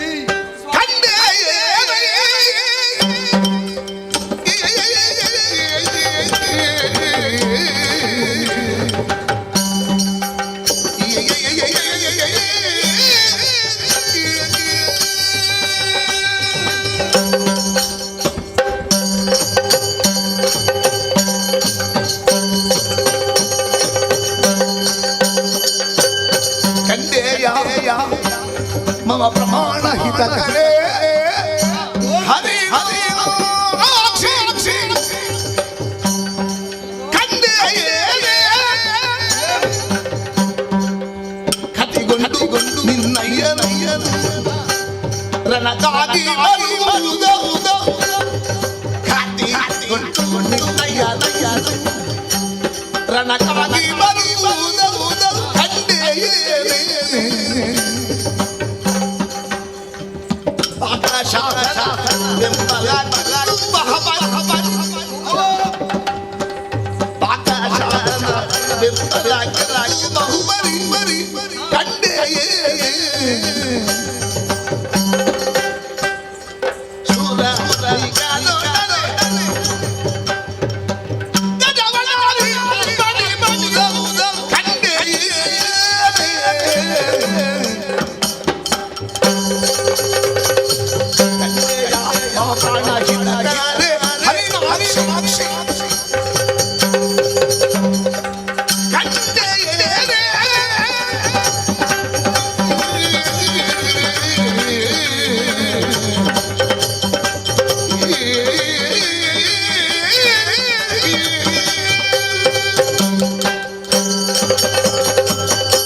ಮೆಚ್ಚಿ ಮದುವೆ ಆದಂತಹ ನಾವು ಸಂತೋಷದಿಂದ ಇರುವಾಗಲೇ ಸಮಸ್ಯೆಯನ್ನು ನಾರದರಿಂದ ನಮ್ಮ ವಿಷಯವನ್ನು ತಿಳಿದಂತಹ ನಿನ್ನಯ್ಯ ಸುರಪಾಲನ ಒಳಗೂಡಿಕೊಂಡು ಯುದ್ಧಕ್ಕಾಗಿ ಬಂದಿದ್ದಾರೆ. ಈಗ ಸ್ವಲ್ಪ ಕ್ಲಿಷ್ಟವಾದಂತಹ ಸಮಸ್ಯೆ. ಯಾಕಂತ ಹೇಳಿದ್ರೆ ಒಂದು ಕಡೆಯಿಂದ ಕೈ ಹಿಡಿದಂತಹ ಗಂಡ, ಮತ್ತೊಂದು ಕಡೆಯಿಂದ ಜನ್ಮ ಕೊಟ್ಟಂತಹ ಅಪ್ಪ, ಇಬ್ಬರು ಹೋರಾಡಿದರೆ ಅದರ ಪರಿಣಾಮ ಏನಾಗಬಹುದು ಆ ಬಗ್ಗೆ ಯೋಚಿಸುವಾಗ ನಿನ್ನ ಮನಸ್ಸಿಗೆ ನೋವಾಗಬಹುದು. ಯಾಕಂತ ಹೇಳಿದ್ರೆ ಇಬ್ಬರು ನಿನ್ನ ಬಂಧುಗಳಾಗಿದ್ದಾರೆ.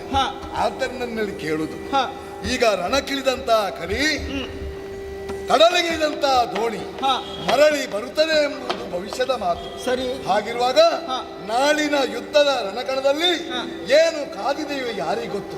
ಹಾಗೆಂದು ನಿನ್ನ ಮನಸ್ಸಲ್ಲಿ ಏನಾದ್ರೂ ಇದ್ರೆ ನನ್ನನ್ನು ತಿಳಿಸು ಸ್ವಾಮಿ. ಜನಕ ಮಡಿಯಲು ಸೂತಕವನ ಅನುಜಾರಿ ಮುದ್ದಿನಗೆ ಕೇಳಿ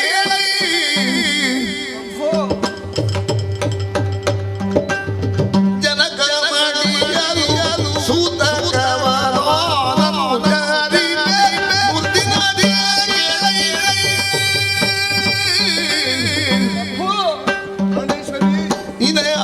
ನಿನಗಿ ಸೋಲ ಮಗಲು ಸೋಲ ಮಗಲು ಎನಗೆ ಜನ್ಮೋತ್ತರಗದೆ ದುಃಖ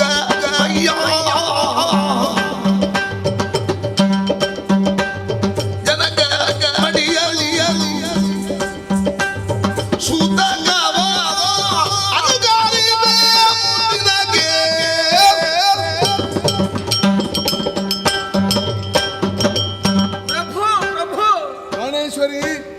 ನಿಮ್ಮ ಮಾತು ಕೇಳಿದಾಗ ಖಂಡಿತವಾಗಿ ನನ್ನ ಹೃದಯಕ್ಕೆ ಆಘಾತ ಉಂಟಾಗುತ್ತಾ ಇದೆ. ಯಾರಿಗಾದ್ರೂ ಆಗ್ಲೇಬೇಕು.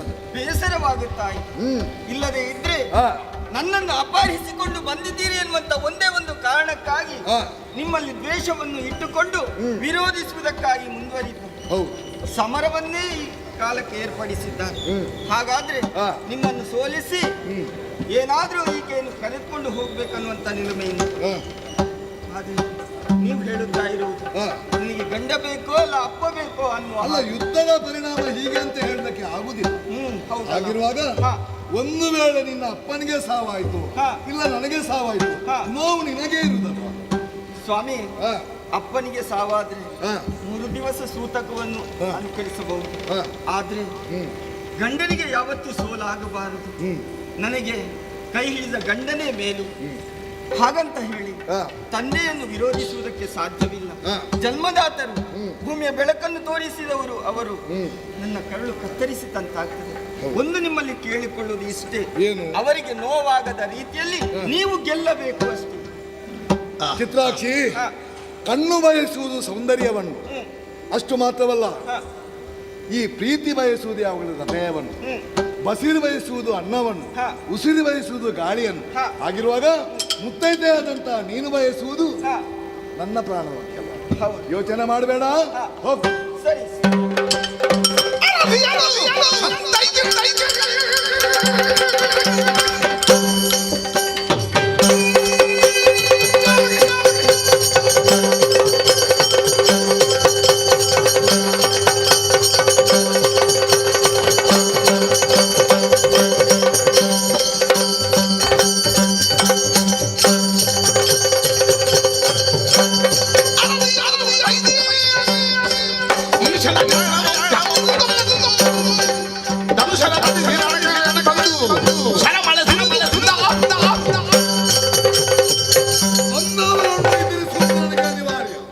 ಹಾಗೆಂದು ದೇವರ ದಯ ನಮಗೆ ಬೇಕು.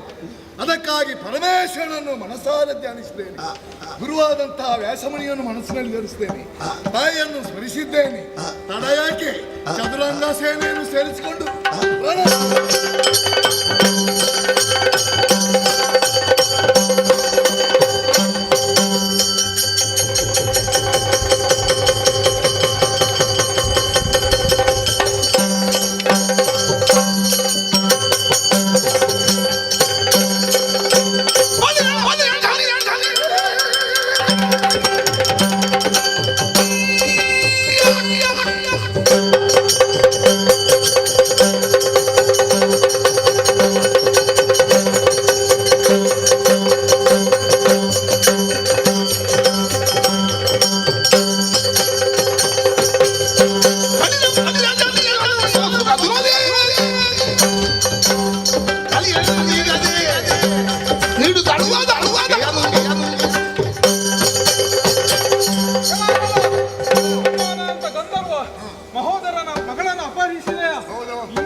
ವಶಗೊಂಡ ಮಾತ್ರಕ್ಕೆ ನೀನು ಕೈಲಾಸಾಧಿಪತಿಯಾಗುವುದಿಲ್ಲ ಹೆಣ್ಣೊಬ್ಬಳ ವಿಷಯದಲ್ಲಿ ಅದನ್ನು ಪ್ರಶ್ನೆ ಮಾಡುವಂತ ಉದ್ದೇಶದಿಂದ ಬಂದವ ದೇವೆಂದು ಹೇಳಿದ್ದಾನೆ. ಒಳ್ಳೆಯ ಮಾತಿನಲ್ಲಿ ಶರಣಾದ ಪ್ರಕೃತಿ ಇಲ್ಲದೆ ಹೋದ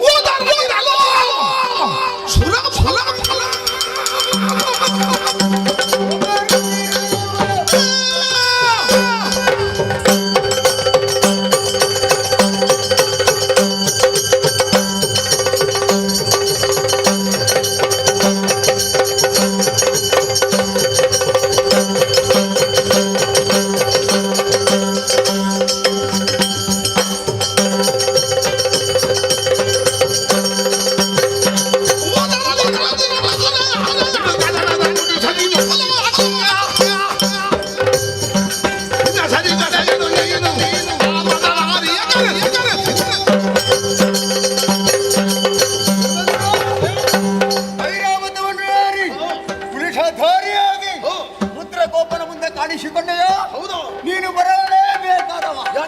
ಯಾಕೆಂದ್ರೆ ಪ್ರಶ್ನಿಸುವಂತ ಅಧಿಕಾರ ಅರ್ಹತೆ ಉಂಟು. 3 ಲೋಕದಲ್ಲಿ ಇರುವುದು ನನಗೆ ಮಾತ್ರ. ಹೌದು.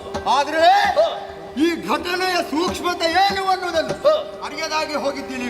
ಏನು ನಮ್ಮ ಮನೆ ಹೆಣ್ಣು ಮಕ್ಕಳಲ್ವ? ಗೊತ್ತಿದೆ ನನಗೆ. ಮತ್ತೆ ಆದರೂ ಬಂದದ್ದು ನಮ್ಮ ಲೋಕಕ್ಕಲ್ವ? ಹೌದಾ? ಅವಳ ರೂಪ ಸೌಂದರ್ಯವನ್ನು ನೋಡಿ ಅವಳು ನನ್ನನ್ನು ಮೆಚ್ಚಿದ್ದಾಳೆ. ಈ ಸಮಯದಲ್ಲಿ ಅವಳನ್ನು ಮದುವೆ ಆಗುವುದಕ್ಕಾಗಿ ಹೊರಟಿದ್ದೇವೆ. ಹೆಣ್ಣು ಒಪ್ಪಿದ್ರೆ ಆಗುವುದಿಲ್ಲ ಹೇಳುವುದಕ್ಕೆ ಮಾಡ್ತಾರೆ ಜೀವಂತ ಇನ್ನೂ ನೆನಪುಂಟ ನನಗೆ. ಇದು ನಾವು ಮನಸ್ಸಿನ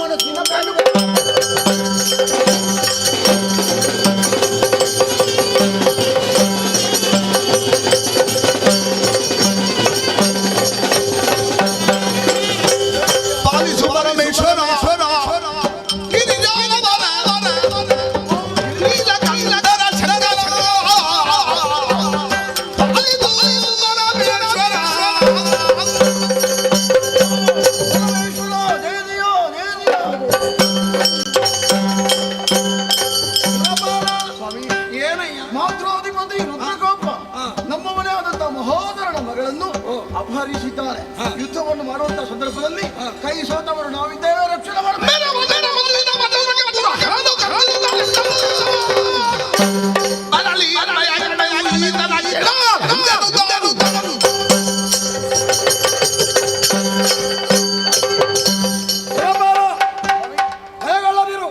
ನಿನಗಾದಂತಹ ಅವಮಾನವನ್ನು ಕಳೆಯುವುದಕ್ಕಾಗಿ ಶಿವಗಳು ಪ್ರಮುಖರೆಲ್ಲರನ್ನು ಸೇರಿಸಿಕೊಂಡು ನಾನೇ ಅವನನ್ನು ಎದುರಿಸ್ತೇನೆ.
ಮಗಳಾದಂತಹ ಚಿತ್ರಾಕ್ಷಿಯನ್ನು ಅಪಹರಿಸಿ ತಂದವರು ನೀವೆಯ ಕೇಳುವುದಕ್ಕೆ ಬಂದಂತಹ ದೇವೇಂದ್ರನಿಗಳನ್ನು ಬಗ್ಗು ಬಡಿದೆಯ. ಈಗ ಬಂದವ ಸಾಮಾನ್ಯ ಅಲ್ಲ, ಶಿವಕುಮಾರ ವೀರಭದ್ರ.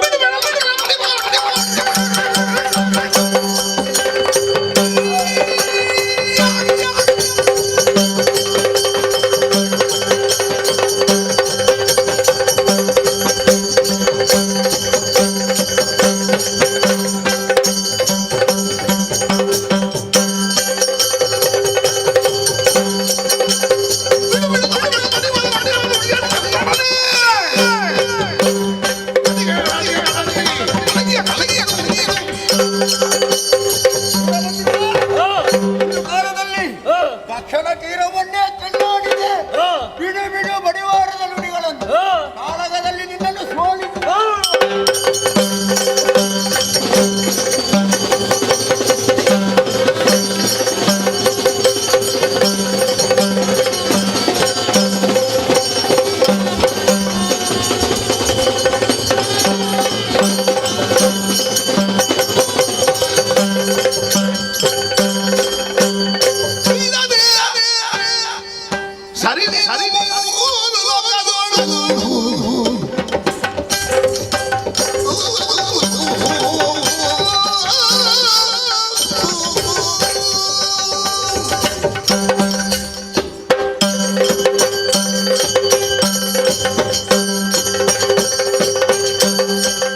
ಈ ರೀತಿಯಾಗಿ ಅಪರಿಚಿತರಿಸುವುದಕ್ಕೆ ಕಾರಣವೇನು?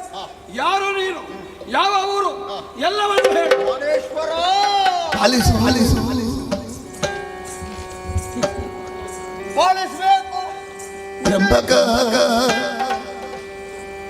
ಪಾರ್ವತಿ ಏನಯ್ಯ?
ಪಾವನವಾದಂತಹ ಪದ ಪುಂಡಲೀಕಗಳಿಗೆ ನನ್ನ ಶಿರಸ್ಸನ್ನು ಭಾಗಿಸಿದ್ದೇನೆ. ಹೌದಲ್ಲ ತ್ರಯಂಬಕ, ನನ್ನನ್ನು ಪಾಲಿಸಬೇಕು ಎನ್ನುವ ಹಾಗೆ ಮೊದಲಾಗಿ ಪ್ರಾರ್ಥನೆ. ಪಾರ್ವತಿ ಲೋಲ ನೀನು, ಹೌದು. ಜಗದ ಅಧ್ಯಕ್ಷ ನೀನು, ಹೌದು. ಮುನಿದೆ ಎಂದಾದರೆ ಲೋಕವನ್ನು ಸುಟ್ಟು ಬಿಟ್ಟೇನು. ನಯಾಧಿಕಾರಿ ಅನ್ನುವಂತಹ ನಿಗಳಿಕೆಯನ್ನು ಹೊಂದಿದವ. ಪ್ರಶ್ನೆಗಳ ಸುರಿಮಳೆಯನ್ನೇ ಸುರಿಸಿದೆಯಲ್ಲ ಸ್ವಾಮಿ. ಹೇಳದ ನಿರ್ವಾಹ ಇಲ್ಲ ನನಗೆ. ಹೇಳಬೇಕು. ಜ್ಞಾನೇಶ್ವರನಾದಂತಹ ನಿನಗೆ ತ್ರಿಕಾಲವನ್ನು ತಿಳಿಯುವಂತಹ ಸಾಮರ್ಥ್ಯ ಉಂಟು. ಆದರೂ ನನ್ನಂದಲೇ ಕೇಳಬೇಕಾದಂತಹ ತವಕ ನಿನ್ನದು. ಇದು ಲೋಕರೂಢಿ, ಹೌದಲ್ಲ. ಗಂಧರ್ವ ಲೋಕದ ಕನ್ಯೆಯರುವಳು ಭೂಲೋಕಕ್ಕೆ ಬಂದಂತಹ ವೇಳೆಯಲ್ಲಿ ಅವಳನ್ನು ನಾನು ನೋಡಿದೆ, ನನ್ನನ್ನು ಅವಳು ನೋಡಿದಳು. ಅವಳಿಗೆ ನನ್ನ ಮೇಲೆ ಮನಸ್ಸಾಯಿತು, ಮನಸ್ಸು ಒಂದಾಯಿತು, ನಾವಿರುವರು ಒಂದಾದೆವು. ಆ ಮೂಲಕವಾಗಿ ಮದುವೆ ಆಗುವುದಕ್ಕಾಗಿ ಮುಂದಾದೆವು. ಸ್ವಾಮಿ, ಆದರೆ ನನ್ನ ವಿಚಾರವನ್ನು ಕೇಳಿದೆಯಲ್ಲ, ಸಾಮಾನ್ಯದವ ನಾನಲ್ಲ. ಈ ಸಮಯದಲ್ಲಿ ರುದ್ರಕೋಪನಿದ್ದೇನೆ. ನೀನು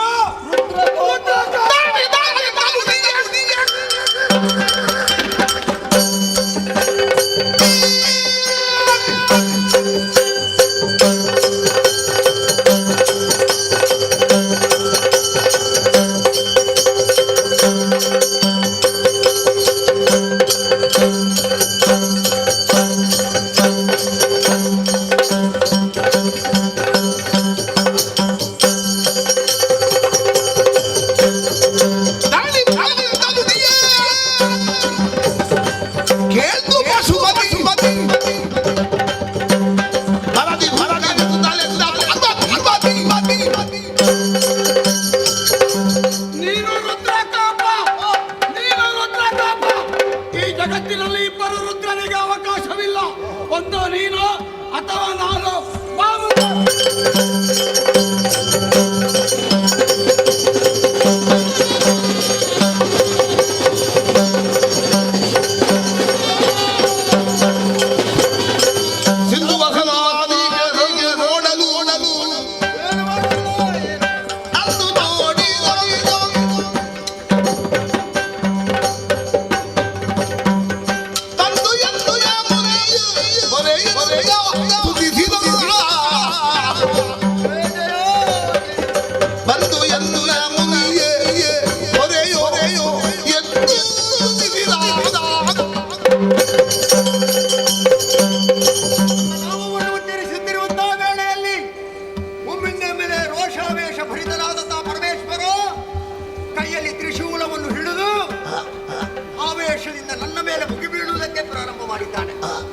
ನನ್ನನ್ನು ಕಾಯುವವರು ಯಾರಿದ್ದಾರೆ?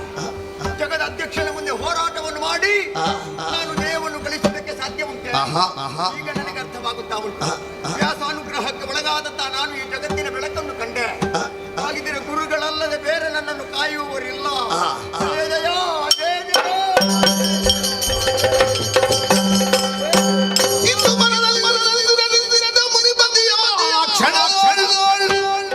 ಸಂದದಿ ಮೈದೋರೆ ಅಡಿಗೆ ಬಂದಿಸುವ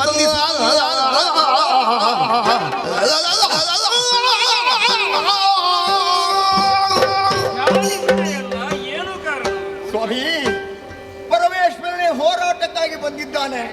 ನನ್ನ ಸಮಸ್ತ ವಿಚಾರವನ್ನು ಅವನನ್ನು ಹೇಳುತ್ತಾ ಇರುವ ಹಾಗೆ ಕೈಯಲ್ಲಿ ತ್ರಿಶೂಲವನ್ನು ಹಿಡಿದು ಸಲ್ಲಕ್ಕಾಗಿ ಬಂದಿದ್ದಾನೆ. ನೀನಲ್ಲದೆ ಬೇರೆ ದಾರಿ ಇಲ್ಲ ತಂದೆ. ನನ್ನನ್ನು ದಿಗಂಬರದು ನಟಿಯೇ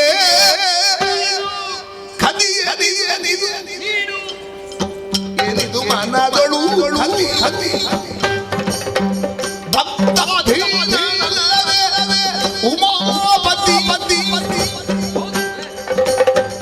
ಬಂದು ನೀನೇ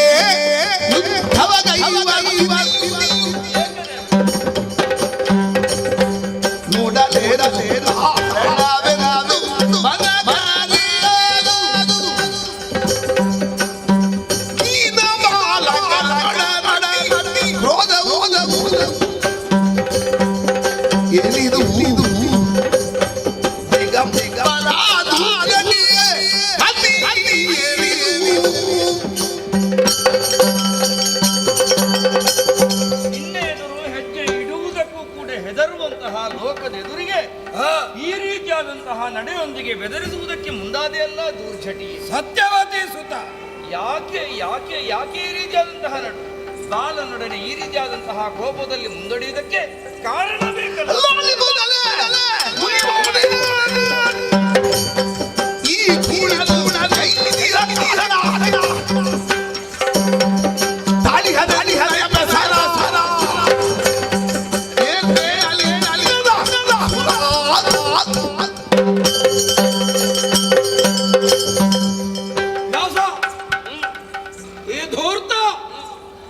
ನನ್ನದಾದಂತಹ ಹೆಸರನ್ನಿಟ್ಟುಕೊಂಡಿದ್ದಾನೆ.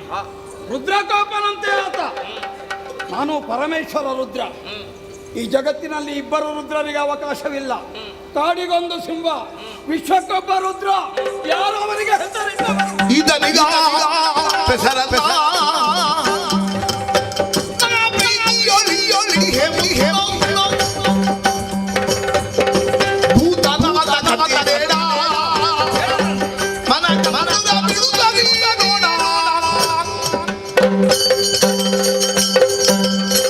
ಕರುಣೆ ಒಂದೇ ಭಗವಂತನಿಗೆ ಅಸ್ತಿತ್ವ ಎನ್ನುವುದನ್ನು ತಿಳಿದು ಕರುಣಾಜನಕನಾಗಬೇಕು ಪ್ರಜೆಗಳ ಪಾಲಿಗೆ ಎನ್ನುವಂತಹ ಉದ್ದೇಶದಿಂದ ನಾನೇ ಅವನಿಗೆ ರುದ್ರಕೋಪ ಅಂತ ಹೆಸರಿಟ್ಟದ್ದು. ಕತಿ ಬೇಡ.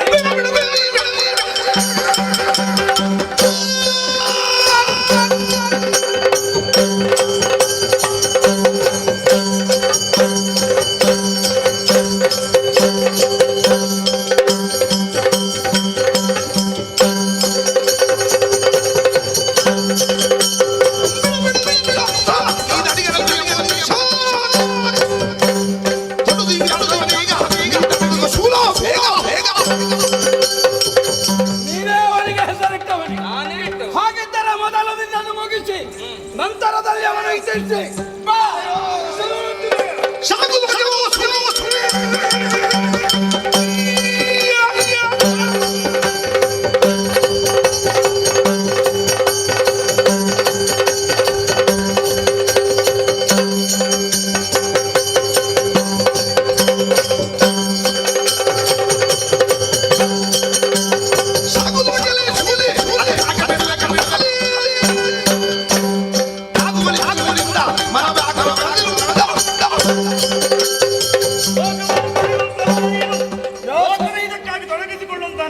ತ್ರಿಶೂಲದಿಂದಾದ್ರೆ ತೃಣವು ಸಾಕು, ನನಗೆ ತೃಣವು ಸಾಕು.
ಸ್ವಲ್ಪ ತಡೆಯಲಿ, ನಿಮ್ಮ ಭಾವನೆಯನ್ನು ಬಿಟ್ಟು ಬಿಡಿ.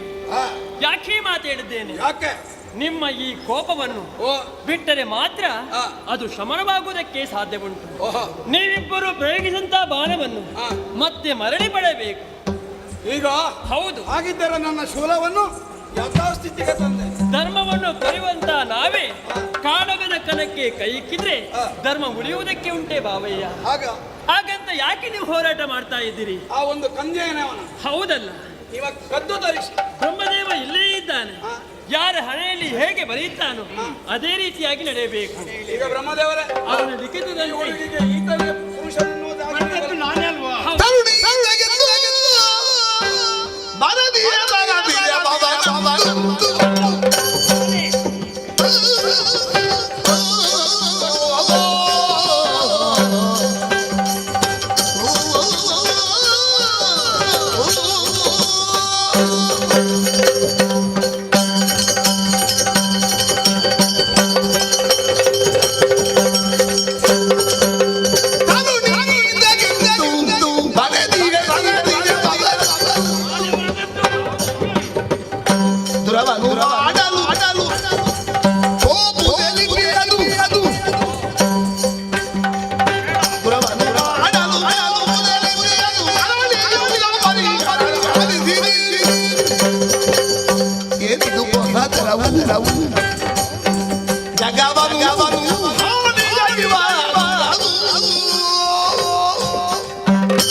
ಶಾಂತರಾಗಬೇಕು. ಬರದದ್ದೆಲ್ಲ ಬ್ರಹ್ಮದೇವ ಅಲ್ವಾ?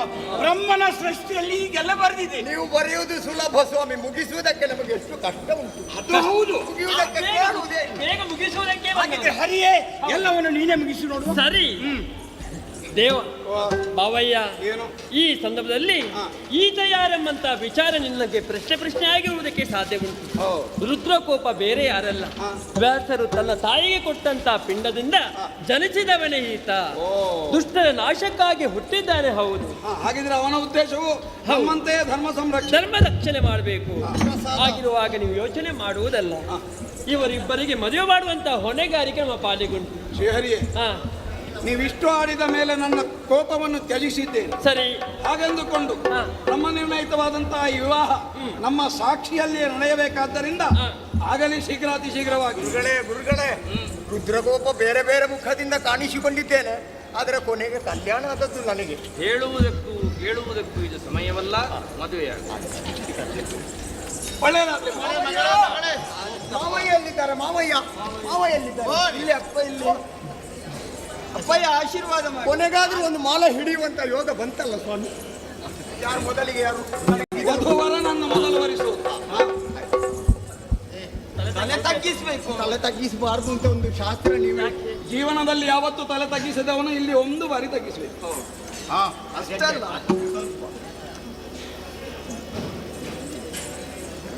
ನಾವು ಬರ್ತೇವೆ.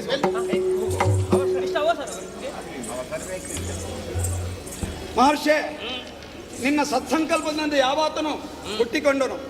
ಅವನ ಕಲ್ಯಾಣವಾಗುವುದರೊಂದಿಗೆ ಅವನ ಚರಿತೆಯು ಜಗತ್ತಿಗೆ ಒಂದು ಆದರ್ಶಕರವಾದಂತಹ ನಂದಾದೀಪದಂತೆ ಇದು ಸದಾಕಾಲದಲ್ಲಿಯೂ ಲೋಕದಲ್ಲಿ ಸ್ಮರಿಸಲ್ಪಡುತ್ತಿರಲಿ. ಇವರುಗಳು ಮಾಂಗಲ್ಯ ಮೂರ್ತಿಗಳಾಗಿ ತುಂಬ ಸಂಸಾರದಿಂದ ಸಂತೋಷವಾದ ಜೀವನವನ್ನು ನಡೆಸಲಿ ಎನ್ನುವ ಮಂಗಲವಾಕ್ಯದೊಂದಿಗೆ ನಾನು ಕೈಲಾಸಕ್ಕೆ ಶುಭವಾಗಲಿ, ಶುಭವಾಗಲಿ.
ವರ್ತಮಾನ ಸಂದರ್ಭದಲ್ಲಿ ಮಾಳವ ದೇಶವನ್ನು ಆಳುತ್ತಾ ಬರುವವರು ಹಂಸಪಾದ ಮಹಾಭೂಪತಿಗಳು.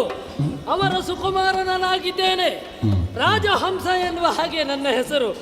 ಗುರುಮಠದಲ್ಲಿ ಬೇಕಾದಂತಹ ವಿದ್ಯೆಯನ್ನು ಕಲಿತ ನಂತರದಲ್ಲಿ ಅರಮನೆಗೆ ಬರಬೇಕೆನ್ನುವ ಹಾಗೆ ಆದೇಶವನ್ನಿಟ್ಟರು ನನ್ನಯ್ಯ. ಬಂದು ನೋಡಿದೆ ಅಂತ ಆದ್ರೆ ದೀರ್ಘ ಸಾಧು ಎನ್ನುವಂತಹ ಮಹಾಮುನಿಗಳು ನಮ್ಮ ತರಂತಹ ಅರಮನೆಗೆ ಪ್ರವೇಶ ಮಾಡಿದ್ರು. ನನ್ನನ್ನೇ ಕಾಣಬೇಕೆನ್ನುವ ಹಾಗೆ ಅವರ ಬಯಕೆಯಂತೆ, ಆದ್ದರಿಂದ ನನ್ನನ್ನು ಕರೆಸಿದ ಕಾರಣ ಏನು ಎನ್ನುವ ಹಾಗೆ ದೀರ್ಘ ಸಾಧು ಮಹಾಮುನಿಗಳಲ್ಲೇ ಕೇಳಿಕೊಂಡೆ ಅಂತಾದರೆ ಅವರೊಂದು ಆಯುಧವನ್ನು ಹಿಡಿದುಕೊಂಡು ಬಂದಿದ್ದಾರೆ. ಚಂದ್ರ ಆಯುಧ ಎನ್ನುವಂತಹ ಆಯುಧವನ್ನು ನೀನು ಧರಿಸಿಕೊಳ್ಳಬೇಕು ಎನ್ನುವ ಹಾಗೆ, ಇದರಿಂದಲಾಗಿ ಲೋಕ ಕಲ್ಯಾಣವಾಗುತ್ತದೆ ಎನ್ನುವ ಹಾಗೆ ಅವರೇ ಹೇಳಿದ್ದಾರೆ. 3 ಸಂವತ್ಸರಗಳ ಕಾಲ ನಾನು ದಿಗ್ವಿಜಯವನ್ನು ಮಾಡಬೇಕೆನ್ನುವ ಹಾಗೆ ಅಪ್ಪಣೆ ಕೊಡಿಸಿದ್ದಾರೆ. ಆದ್ದರಿಂದ ಮಾತಾಪಿತೃಗಳಿಗೆ ನಮಸ್ಕಾರವನ್ನು ಮಾಡಿ ವಿಮಲ ವಿಶ್ವಂಬರನನ್ನೇ ಆರಾಧಿಸಿಕೊಂಡು ಮುಂದುವರಿಯುತ್ತೇನೆ. ದಿಗ್ವಿಜಯ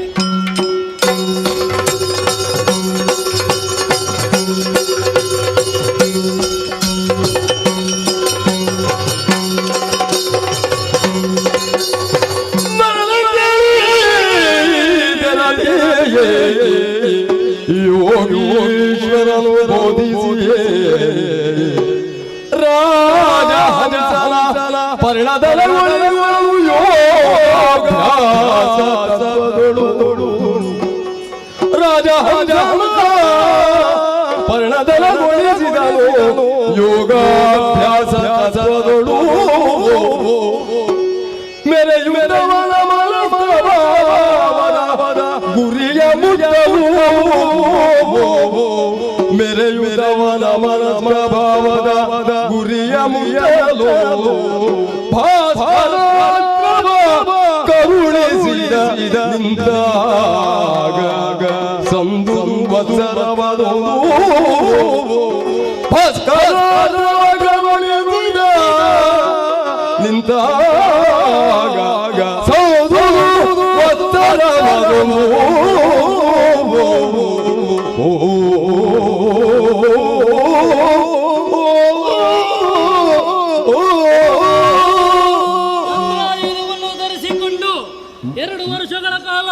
ಅಖಂಡವಾದಂತಹ ಭೂಮಂಡಲವನ್ನೇ ಗೆದ್ದವ ನಾನಾಗಿದ್ದೇನೆ.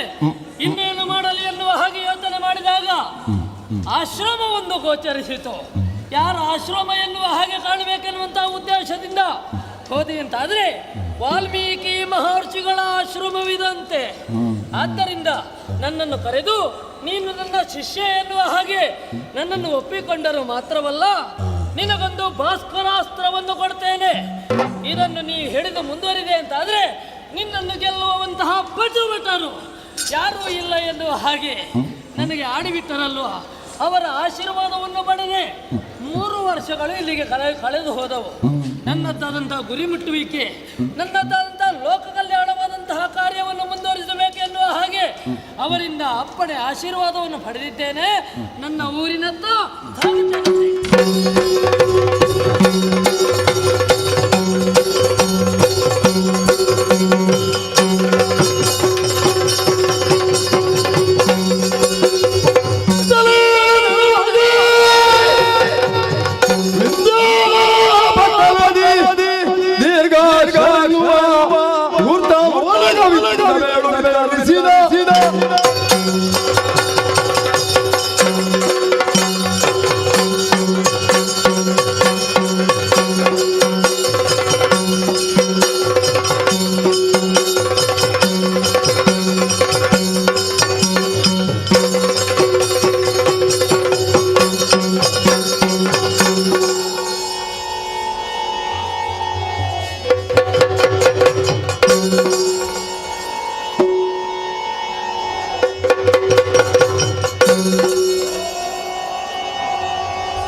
ರಕ್ಷಣೆ ಮಾಡುವುದನ್ನು ಪರಿಪಾಲಿಸು. ಈ ವಿದ್ಯಾದ್ರಿ ಪಟ್ಟಣದಲ್ಲಿ ಅಧಿಕಾರವನ್ನು ನಡೆಸುವಂತಹ ದೀರ್ಘಾಕ್ಷರಾನು ಅನೇಕ ಕಾಲದಿಂದ ಜೀವನವನ್ನು ಸಾಗಿಸುತ್ತಾ ಇದ್ದೇನೆ. ಈ ಲೋಕದಲ್ಲಿ ನನಗೆ ಸರಿಸಮಾನರೂ ಇಲ್ಲ ಅನ್ನುವಂತಹ ಆ ಮಾತನ್ನು ಕೇಳಿದಾಗ ಸಂತೋಷವಾಗುತ್ತಾ ಇದೆ. ದಿವಿಜರು ಕೂಡ ನನ್ನ ಪರಾಕ್ರಮಕ್ಕೆ ಅಂಜುತ್ತಾ ಇದ್ದಾರೆ. ಮತ್ತೆ ಆ ನರರ ವಿಷಯವನ್ನು ಹಾಗಿರಲಿ, ಆದ್ರೆ ನನ್ನನ್ನು ಕಾಣುವುದಕ್ಕಾಗಿ ಅದೇನು ಕೇಳ್ತಾ ಇರುವುದು. ಜಯ ಜಯ ಶಂಭಗಿರಿ ಶಂಭೃಣ ಸರ್ಪಾಭರಣ ಗಜ ಗಜ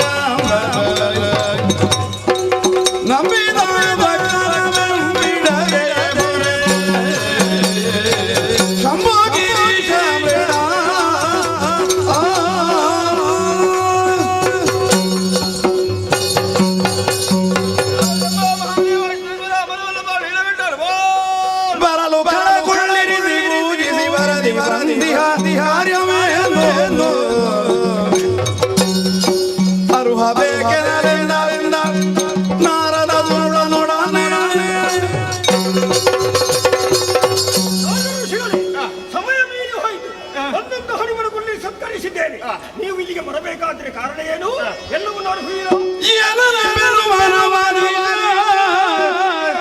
ಕಂಡಿಗ ನಿನ್ನ ಸ್ಥಾನ ವೈಭವ ಮಾನಸಕ್ಕೆ ಪುರುಷ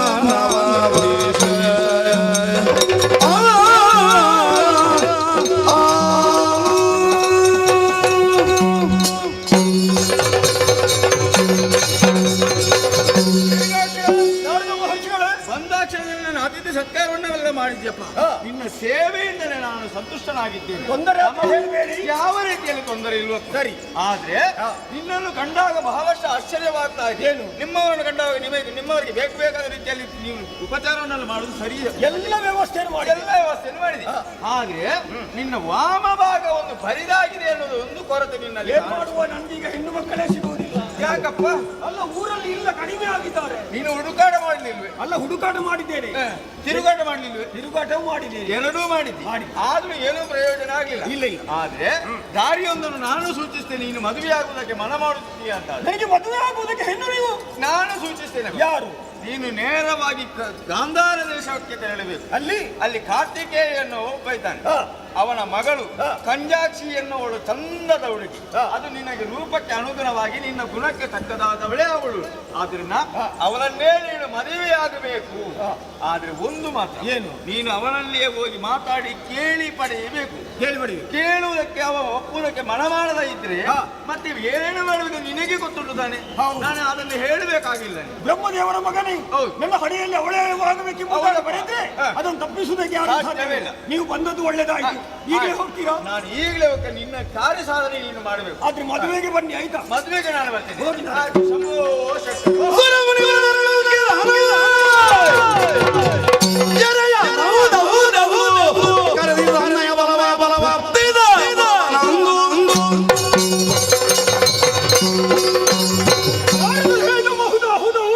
ನಾನು ಒಬ್ಬನೇ ಹೋಗುದಲ್ಲ, ಮಂತ್ರಿ ಸೇನಾಧಿಪತಿಗಳು ಮರಳಿ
ಇದಕ್ಕಿದ್ದಂತೆ ಮುದ್ರಿ ಜಾಣೋದಿಗಳು ತಗೊಳ್ಳೆಂಬಂತ ದೀರ್ಘವಾದಂತ ಕರೆ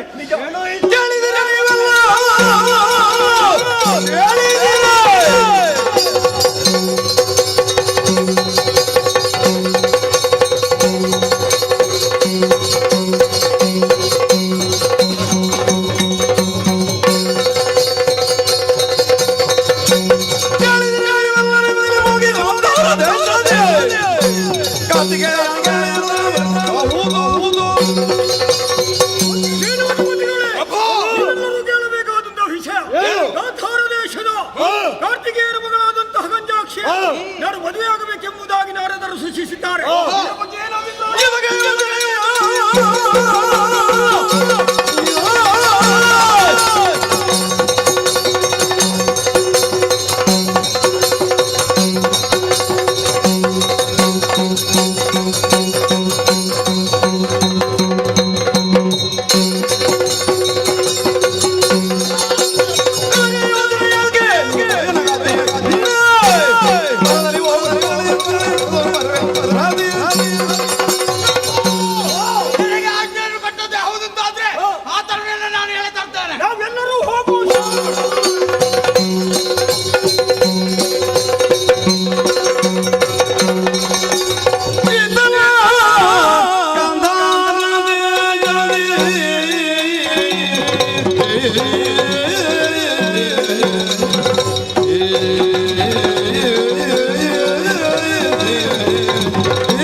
ಸಂತೃಪ್ತಿಯನ್ನು ನಾನು ಪಡೆದುಕೊಂಡಿದ್ದೇನೆ. ರಾಜಕೀಯವಾದಂತಹ ವಿಚಾರದಲ್ಲಿ ಬಹಳಷ್ಟು ನೆಮ್ಮದಿಯನ್ನು ಗಳಿಸಿದ್ದೇನೆ. ದಾಂಪತ್ಯದ ಪ್ರತೀಕವಾಗಿ ಓರ್ವಾತ ಮಗನನ್ನು ಓರ್ವಳಾಕೆ ಸುಕುಮಾರಿಯನ್ನು ಇಬ್ಬರು ಮಕ್ಕಳನ್ನು ಪಡೆದಂತ ಭಾಗ್ಯವಂತನೇ ನಾನು. ಮಗನಿಗೆ ಕಂಜಾಕ್ಷಿಯನ್ನು ಹಾಗೆ ಮಗಳಿಗೆ ಕಂಜಾಕ್ಷಿಯನ್ನು ಹಾಗೆ ನಾಮಕರಣವನ್ನು ಇಟ್ಟಿದ್ದೇನೆ. ಸಂಸಾರ ನೆಮ್ಮದಿ ಏನಂತೆ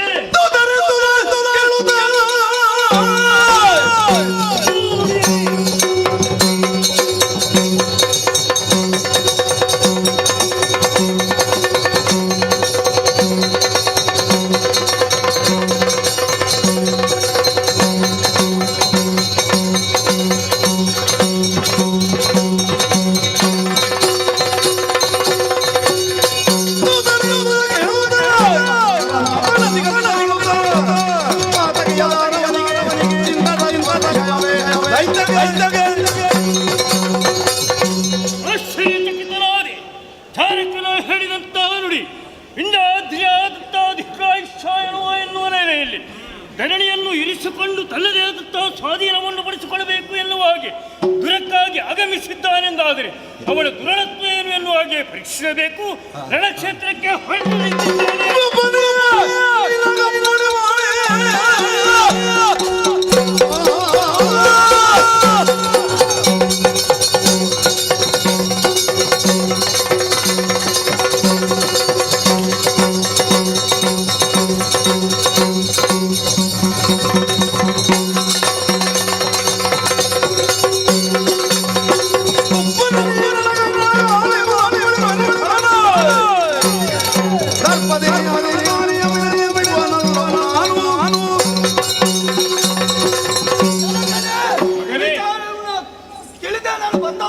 ಹಾಗಾಗಿ ಎಳಗೊಂದು ಆಜ್ಞೆಯನ್ನು ಕೊಟ್ಟಂತೆ ಹೌದಾದ್ರೆ ಬಂದಂತಹ ರಿಪುಗಳಿಗೆ ಸರಿಯಾದ ಶಾಸ್ತ್ರವನ್ನು ನಾನು ಮಾಡ್ತೇನೆ. ನೀನು ಚಿಕ್ಕವನಲ್ಲ ಮಗನೇ. ಇನ್ನು ಯಾರು ಹೇಳಿ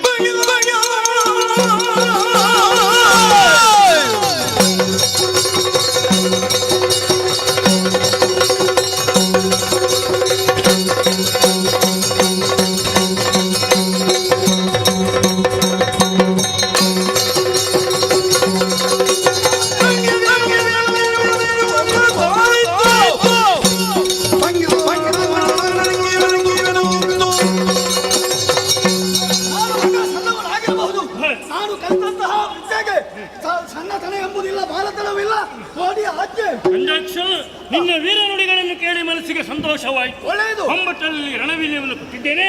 ಜಯ ಶ್ರೀರಾಮಾಗಿ ಬಾ.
ಹೆಣ್ಣು ಬೇಕಾ?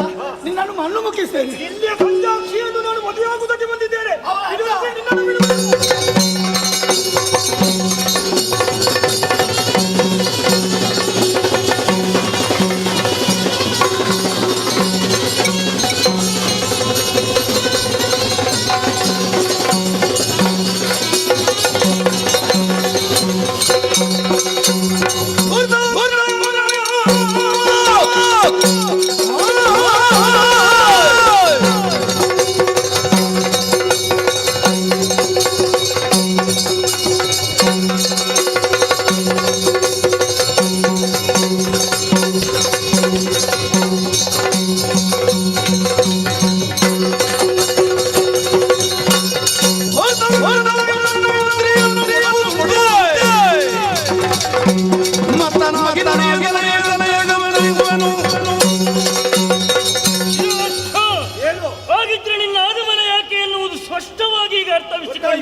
ಗೊತ್ತಾಯಿತು.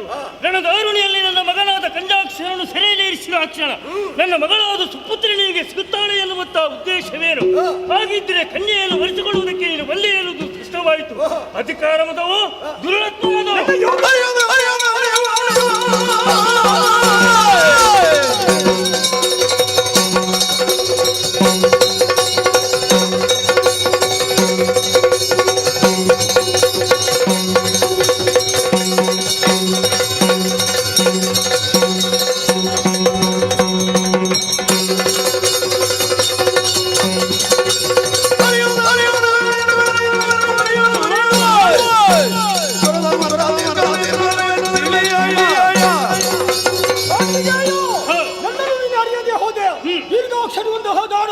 ನಿನ್ನ ಮಗನನ್ನು ಕೊಡದಿದ್ದರೆ ನಿನ್ನ ಮಾತಿ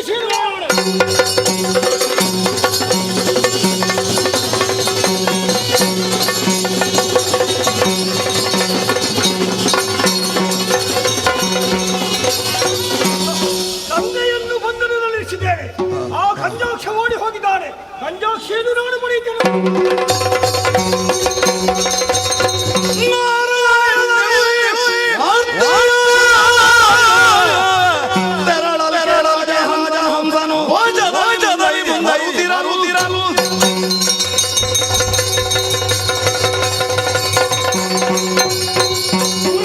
ಸಂತೋಷದಿಂದ ದಿನಗಳನ್ನು ಕಳೆಯುತ್ತಿರುವಂತಹ ಸಂದರ್ಭ ನಾರದರು ಮಾತನಾಡಿದಂತಹ ಮಾತು, ದೀರ್ಘಾಕ್ಷ ಎನ್ನುವಂತಹ ದಾನವ ಗಂಧರ್ವನ ಮಗಳಾದಂತಹ ಕಂಜಾಕ್ಷಿಯನ್ನು ತೆಗೆದುಕೊಂಡು ತನ್ನದ್ದಾದಂತಹ ಸೆರೆಯಲ್ಲಿರಿಸಿದ್ದಾನೆ. ಅವಳು ನಿನಗೆ ಯೋಗ್ಯಳಾದಂತಹ ವರ ಇದ್ದಾಳೆ. ಸತ್ಯಕ್ಕೆ ತಡ ನೇರವಾಗಿ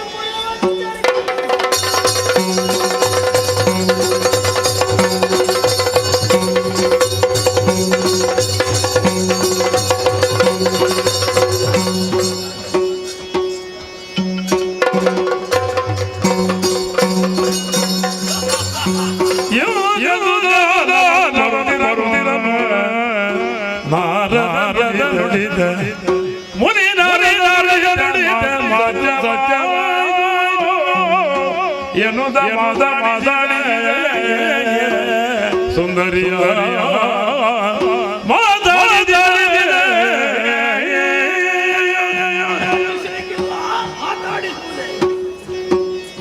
ನಳಿನ ನಯನ ನಳಿನ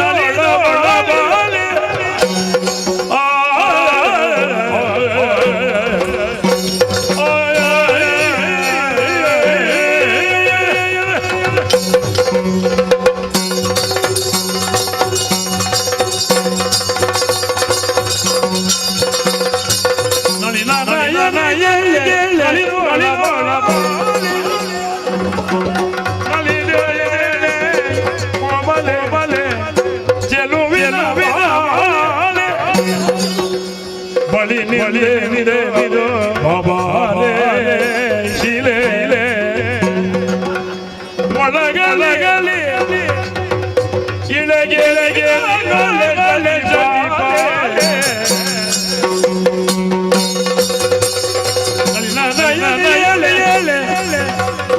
ಸಜಿಬ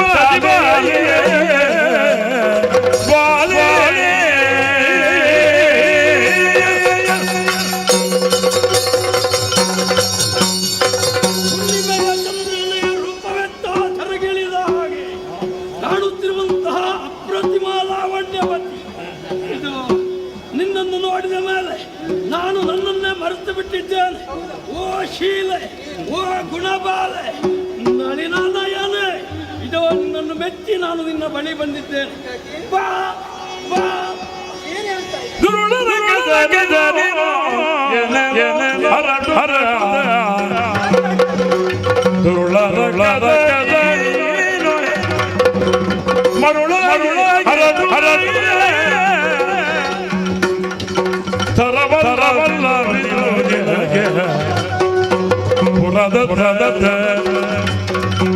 ಸರಿ ಮುನ್ನ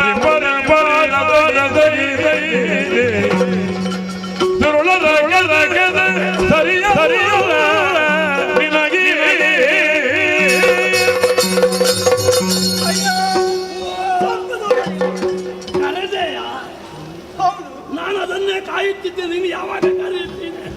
ನಿನ್ನನ್ನು ಕರೆದಿದ್ದು ಯಾಕೆಂದು ಗೊತ್ತಾಗಿದೆ. ಹೇಳು. ನೀನು ಹರಡುತ್ತಾ ಇದ್ದೀಯಲ್ಲ, ನನ್ನ ಬಳಿಗೆ ಬಂದಂತ ನೀನು ಅಸಹ್ಯವಾದ ಮಾತುಗಳಿಂದ ನನ್ನನ್ನು ನಿಂದಿಸ್ತಾ ಇದ್ದೀಯ. ಇಲ್ಲಪ್ಪ, ನಾನು ಹಾಗೆಲ್ಲ ಮಾತಾಡುವವನಲ್ಲ. ನಾನು ಕೇಳಿದ್ದೇನಲ್ಲ ಈಗ ಮಾತನಾಡಿದ್ದು.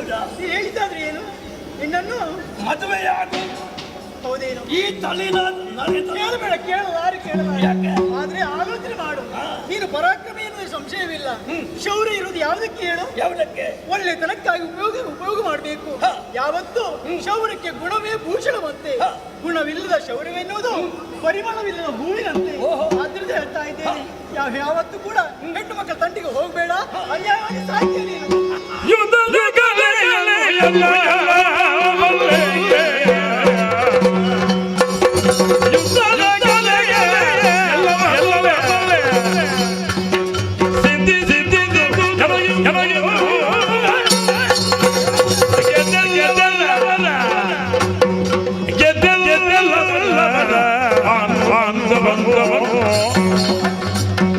ಎದ್ದು ಎದ್ದು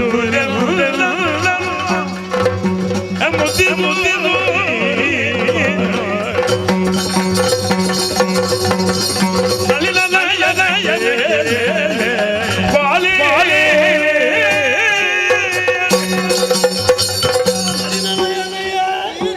ಹಿಡಿದಿರುವಂತಹ ಆಯುಧ ಕೇವಲ ಶೋಭೆಗೆ ಅಂತ ಭಾವಿಸಬೇಡ. ಲೋಕ ಮೂರರನ್ನು ವಶಪಡಿಸಿಕೊಂಡಿರುವಂತಹ ಈ ದೀರ್ಘಾಕ್ಷನಿಗೆ ಯಾರೂ ಸಾಟಿ ಇಲ್ಲ. ಯುದ್ಧ ವಿಶಾಲನೇ ಸರಿ. ನಿನ್ನನ್ನು ಮದುವೆಯಾಗುವಂತಹ ಕಾಲಘಟ್ಟದಲ್ಲಿ ಯಾವನೇ ವಿರೋಧಿ ನನ್ನೊಡನೆ ಯುದ್ಧಕ್ಕೆ ಬಂದರು ತಲೆಯನ್ನು ಚೆಂಡಾಡಬಲ್ಲಂತಹ ಮಹಾಶಕ್ತಿಯುತ ಈ ದೀರ್ಘಾಕ್ಷ ಯಾಕೆ ಕಾಲ ಕಳೀತಿ ಬಾ ಜೊತೆಯಲ್ಲಿ.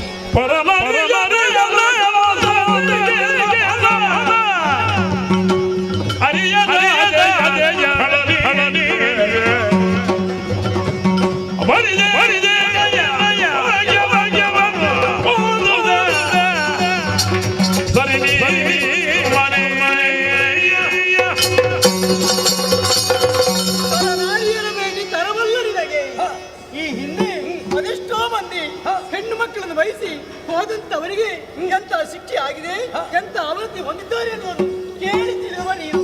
ಹೀಗಿದ್ದು ಕೂಡ ಇಂಥ ದುರ್ಘಟದಲ್ಲಿ ಮುಂದೂಡುತ್ತಾ ಇದ್ದೆ ಅಂತ ಆದ್ರೆ ನಿನ್ನ ಬುದ್ಧಿಗೆ ಏನೇಳಬೇಕು? ಅದನ್ನ ಹೇಳ್ತಾ ಇದ್ದೆ, ಬಂದ ದಾರಿಗೆ ಹಿಂದೆ ತಿರುಗಿದೆ.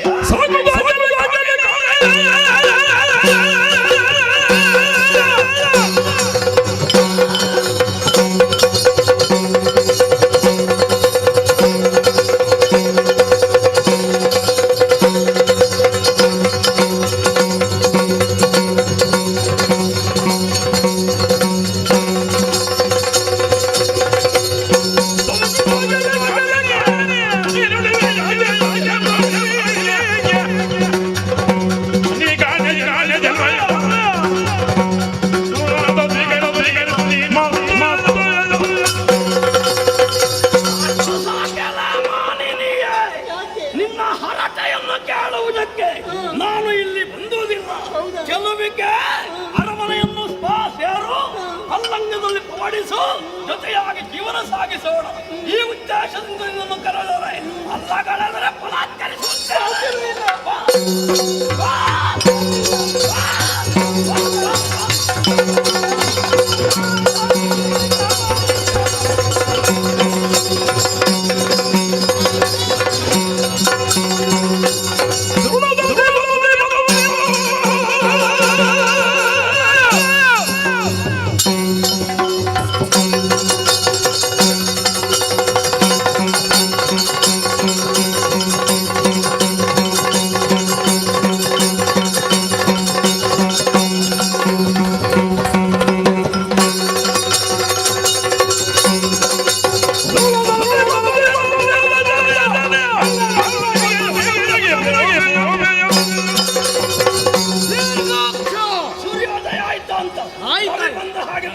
ಗೊತ್ತಾಯ್ತು ನಿನಗೆ? ಇಷ್ಟು ಹೊತ್ತಿಗೆ ಬಂದವ ಯಾರು ಅಂತ ನಿನಗೆ ಆಶ್ಚರ್ಯ ಆಗಿರ್ಬೇಕು. ನೀನೇ ಆಲೋಚನೆ ಮಾಡು. ಅವಳ ಅಣ್ಣನನ್ನು ಅಪ್ಪನನ್ನು ಸೆರೆಮನೆಯಲ್ಲಿ ಹಾಕಿದ್ದೇನೆ. ನೀನು ಯಾರು? ಈ ಹೊತ್ತಿಗೆ ಬರಬೇಕು ಅಂತಾದ್ರೆ ರಾಜಹಂಸವೇ ಆಗಬೇಕು. ಹಾಗಾಗಿ ನಿನ್ನನ್ನು ಯಮನಾಲಯಕ್ಕೆ ಅಟ್ಟುವುದಕ್ಕಾಗಿ ಬಂದಿದ್ದೇನೆ.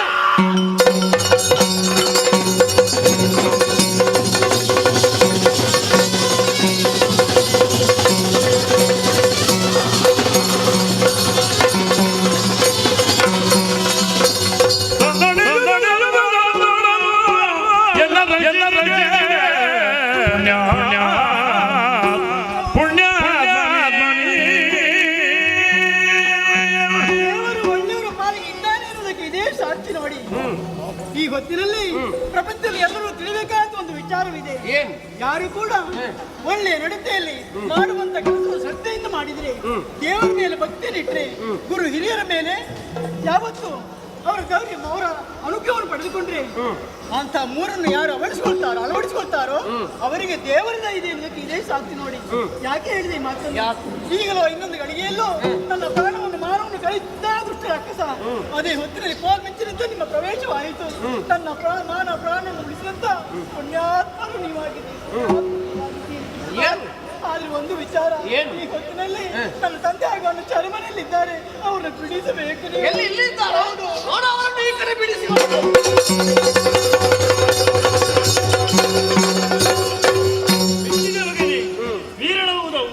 ವಿಶಾಲವಾದಂಥ ವ್ಯಕ್ತಿತ್ವವನ್ನು ಶ್ರೀಮಂತ ಹೃದಯ ಶ್ರೀಮಂತಿಕೆಯನ್ನು ಹೊಂದಿಕೊಂಡಂತಹ ನೀನು ಈ ಕಾಲದಲ್ಲಿ ಸೆರೆಮನೆಯಲ್ಲಿ ತಂದೆ ಮಗನನ್ನು ಬಿಡಿಸಿಕೊಂಡು ಬಂದವನೇ. ಹಾಗಿದ್ದರೆ ನಿನ್ನ ಬರವಣೆ ಏನು ಎನ್ನುವುದು ಪ್ರಶ್ನೆ ಅಲ್ಲ. ನಾನು ಯಾವುದನ್ನು ಆಯ್ಕೆ ಮಾಡಿಕೊಂಡಿದ್ದೇನು ಅದು ಈ ಕಾಲದಲ್ಲಿ ಈಡೇರಿಸಿದೆ ಎನ್ನುವುದೇ ಸತ್ಯ. ನನ್ನ ಸುಪುತ್ರಿಯಾದಂತಹ ಈ ಕಂದಾಕ್ಷಿಯನ್ನು ನಿನ್ನ ವಿವಾಹವಾಗಿ ನನ್ನ ಜನ್ಮ ಸಫಲವನ್ನಾಗಿ ಮಾಡಬೇಕು ಅಂತ ಪ್ರಾರ್ಥನೆ. ನಿಮ್ಮ ಕೇಳಿಕೆಯಂತೆ ಆಗುತ್ತೆ. ಹಾಗಿದ್ರೆ ಇದೇ ಮುಹೂರ್ತ, ಇದೇ ಶುಭವಕ್ಕೆ ಕಾಲ. ಕಂದಾಕ್ಷಿ ಕಲ್ಯಾಣ.